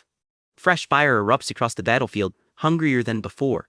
Pale is engulfed head to toe in blazing phoenix fire, rising back up like nothing ever touched him. He breathes the word himself, like he can barely believe it's actually answering his call. A tiny phoenix spirit, all fire and feathers, pops into existence right beside him. The little thing sizes him up and needles him for good measure, so he's the one who woke it up. Guess it couldn't stand watching its so-called master lose. It bonks him right on the head just to make the point. He calls it fickle, but he's not exactly complaining. Power is already flooding through him. With this much mana suddenly at his fingertips, he realizes he might actually pull off something he's only ever called forbidden magic. Then, completely out of nowhere, his mind wanders somewhere else. Something flickers across his expression, a thought he wasn't expecting. Why did she, of all people, cross his mind right at this exact moment? Ernan's grinning face flashes through his head at the worst possible time, and somehow it's exactly the push he needed. Wings of fire flare out behind him as he braces for round 2. A wall of phoenix flames slams straight into Balaf from above, and Balaf, being Balaf, just laughs it off, screaming that the phoenix is the best thing he's ever fought. His grin only gets wider the more damage he takes. Keep him excited, he howls, absolutely loving every second of nearly getting cooked alive. Fists and flame collide in a blur, neither one backing down an inch. The blast sends him flying, trailing fire like a comet. Barely standing, he mutters that Pale's only using one wing of that power, and it's already this bad. Somebody watching can't believe their eyes. He actually blocked that. The fire beam keeps pressing in, relentless. Wings of pure flame flare out behind Pale, bigger and angrier than before. He drags Bala somewhere far from the battlefield entirely, somewhere nobody else will ever see what happens next. With the earth curving quietly beneath them, Pale asks him something almost gently. Does he know what the actual worst-case scenario is? For a demon king, specifically. Bala's mind races. A mere human, he'd assumed. No wonder the guy hit like the apocalypse. It all clicks into place at once. Was Pale a demon king this entire time? Pale doesn't even bother denying it. He just starts gathering power in his palm. Down here, he explains calmly, none of the heroes up on the surface will ever sense a thing. Belaf, somehow still grinning through it all, says fine, he'll throw everything he's got. But guess what? Pale cuts him off before he can even finish. The disguise drops completely, true demon form roaring to life, because he's not exactly an ordinary demon king either. The real worst-case scenario for a demon king, he says, is becoming his prey. Belaf snarls back that he's never once failed to kill a target. Wrong, Pale tells him flatly.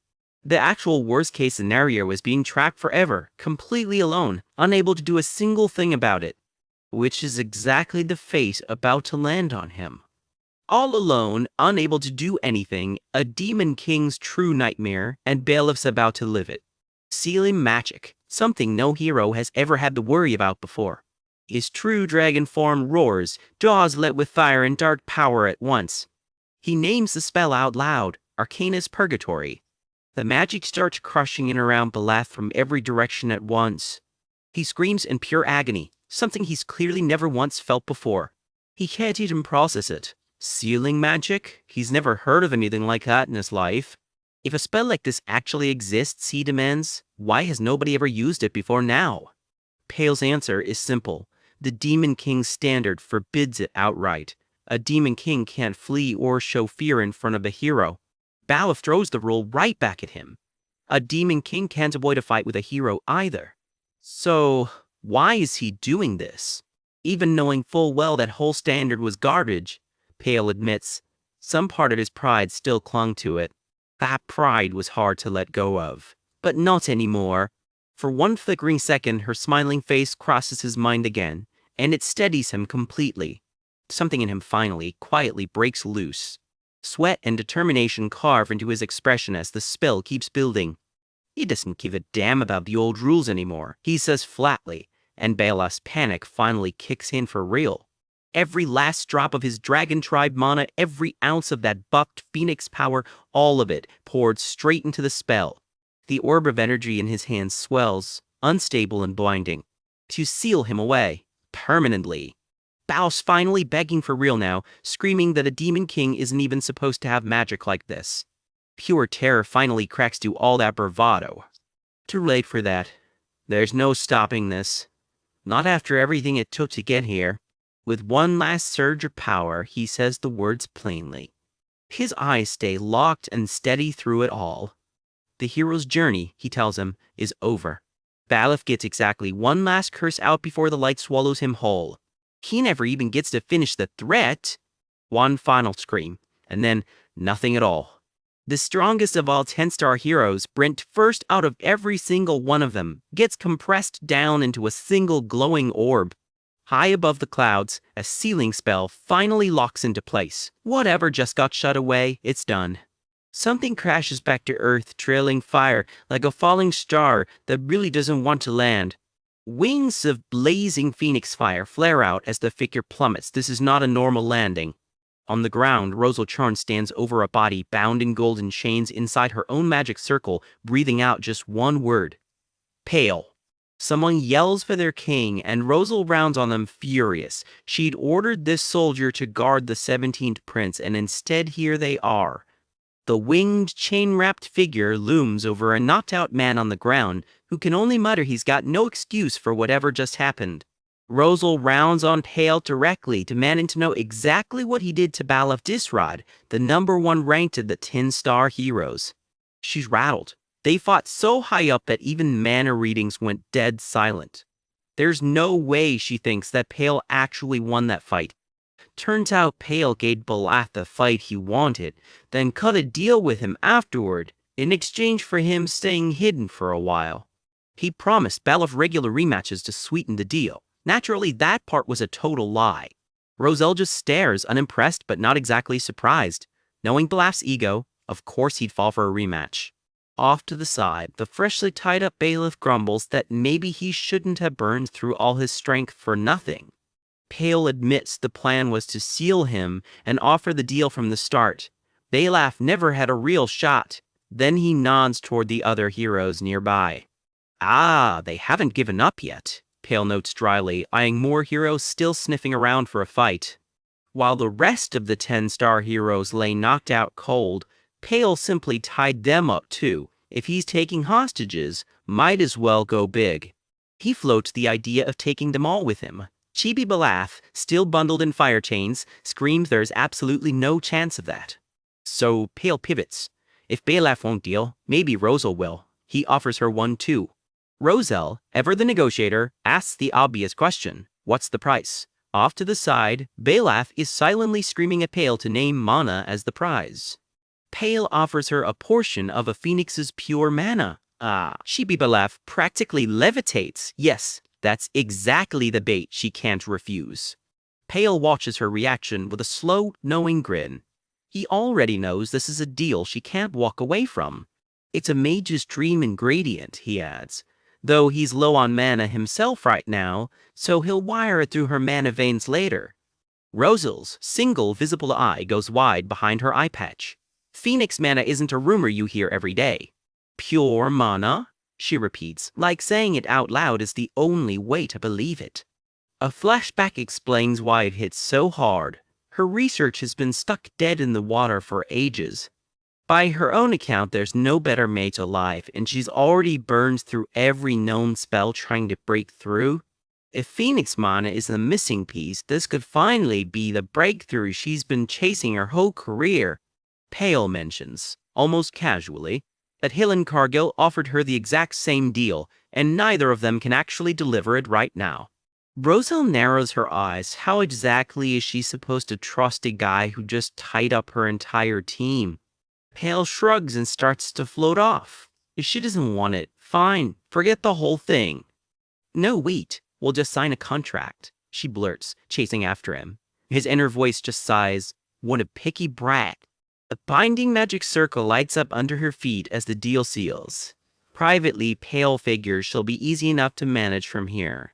One condition, though, don't hurt any of the other heroes while he's handling this. Step 1 of Pale's plan to stop this whole hero's journey cold. Freeze every 10-star hero he can get his hands on. But something's nagging at him, a feeling he can't shake that he's missing a piece of the picture. He stares into nothing, trying to work out exactly what that missing piece is. Then comes an update. Word is the 17th prince, Noah, has headed back to the Necromancer's cave completely on his own. What a relief, someone says. Pale had been fully prepared to drag Noah back by force if needed. Hearing he went back voluntarily stops him cold. What? The prince walking back into danger of his own free will? That doesn't add up at all. Pale snaps, ordering Highland Cargill to bring the captured heroes to him right now. Something's wrong and he needs to move.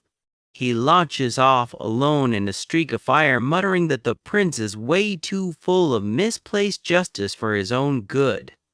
The real alarm bell. Noah should be under total mind control from the Ahriman's orb. A prince that resistant doesn't just wander back on a whim. Cut to the dark, quiet tree line outside a cave mouth. Exactly where this is all about to go very wrong. A sign for the location says it plainly. The Necromancer's Cave. Inside, blue ice magic detonates around two figures locked in a desperate fight. One of them is trapped mid-crystallization, screaming through a shell of ice as dark tendrils creep over him. No way, I can't win this, he admits. All he can do now is guard Noah and hope for a chance to retreat. The scene rewinds into Noah's memory. His sister once told him something about his need to protect everyone. That it wasn't foolish at all. That belief is exactly what drags him into this mess. Earlier, Noah had met a mysterious emissary claiming to be sent from the Empire itself. The emissary lays it on thick. The whole empire is counting on Lord Noah to stop the bloodshed and save everyone from the Demon King menace.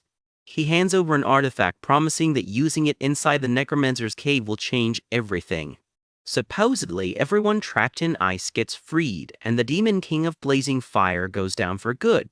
Kill the Demon King, the emissary presses, and become the hero who saves everyone. It's exactly the hook a kid desperate to matter can't resist. Noah's fist ignites with raw pink magic as he braces to activate it. Now is the time, he tells himself. I'll save everyone. The blast rips loose, dragging in everything and everyone nearby. In his head, he's already the hero of the Empire, riding this one moment straight into legend. This is the end, Demon King of Blazing Fire, he screams, unloading everything he's got. A banner flashes across the chaos. Artifact activated. Whatever this trap really is, it's just been sprung. Back with Pale, the pieces finally click into place. Jason Cockman. He kept him busy fighting Balaf on purpose. Fire and fury erupt off him as the full scope of the setup lands. The real target was never the fight with Balaf. It was a clear runway to the Empire's princes and princesses. Time for damage control. Step 1. Pale tears off in a blaze, already 3 steps into a plan to salvage this disaster. Step 1. Freeze every one of the 10-star heroes in his reach before this spirals further. A single footstep slams down wreathed in dark power, punctuating the order. Step 2. He continues, jaw tight, already 3 moves ahead. Sweat beads on his face. He's stretched thin, but he can't afford to stop now. Whoever's employing these heroes, he decides, needs to stay alive. Dead bodies raise way too many questions. Demonic energy detonates outward in a wave of violet-black light. Ice and stone shatter under the force of it, the necromancer's cave taking the brunt of the damage. Amid the wreckage, Noah just laughs, half hysterical, clearly not processing what just happened to him. Somewhere in the rubble, one of the frozen heroes stirs, sword raised, fighting to break free of the ice. Pale's face says it all. Gritted teeth, cold sweat, the look of a man who just got played. Son of a bitch, he snarls, finally putting the whole scheme together out loud. The scene fades to silence, debris still drifting down through the dark. The story jumps continents to the sprawling Chespane Empire, right in the thick of its own crisis. A Gothic imperial capital sprawls under a night sky, soldiers massing in its streets. Something big is about to be decided here. A row of ceremonial candles burns in a dark chamber, one for each heir in the running for the throne. This ritual is how the Empire settles its succession war. Whichever candle survives reveals the winner. A messenger kneels before the Emperor. The War of Succession has finally been decided. The Emperor, back turned, seems almost bored by the timing. It ended earlier than I thought. Make the announcement, he orders flatly. The final victor of the War of Succession is, the herald begins, the 17th Prince, Noah. The same kid who just got manipulated into blowing up a cave. Somehow just inherited an empire. Back in the wrecked cave, a lone figure picks their way through shattered ice and crystal. Bodies lie scattered among the rubble, the aftermath of Noah's so-called heroic blast. Noah, on his knees, finally breaks. Why, you said you'd free them. He clings to the promise he was told. Beat the Demon King, save everyone. Someone tells him flatly how naive that was. He was never a hero, just a puppet for the Demon King of Lies. Pale walks him away from the wreckage, the kid trailing behind, shell-shocked. How foolish, Pale mutters, more sad than angry at how easily the kid got used. Elsewhere, a soldier catches up carrying a wounded ally, panicked, asking what the hell is even happening. Pale just tells him he's too slow. Then carry them yourself, Pale snaps back, before dropping the real bombshell. Every prince and princess except the 17th has been assassinated. That confirms it. The Imperial Army will be swarming this location any minute now, hunting for their new heir. Streaks of light cut across the night sky, moving fast, closing in. A full column of Imperial Knights marches under royal banners, sent to escort their brand new emperor home. Pale isn't sweating it though. Simple plan, freeze every hero still standing and get everyone out before the army arrives. Another hero goes down hard, joining the rest of the captives already wrapped in fire chains. I'm finally on a roll, Pale grins. Can't stop now.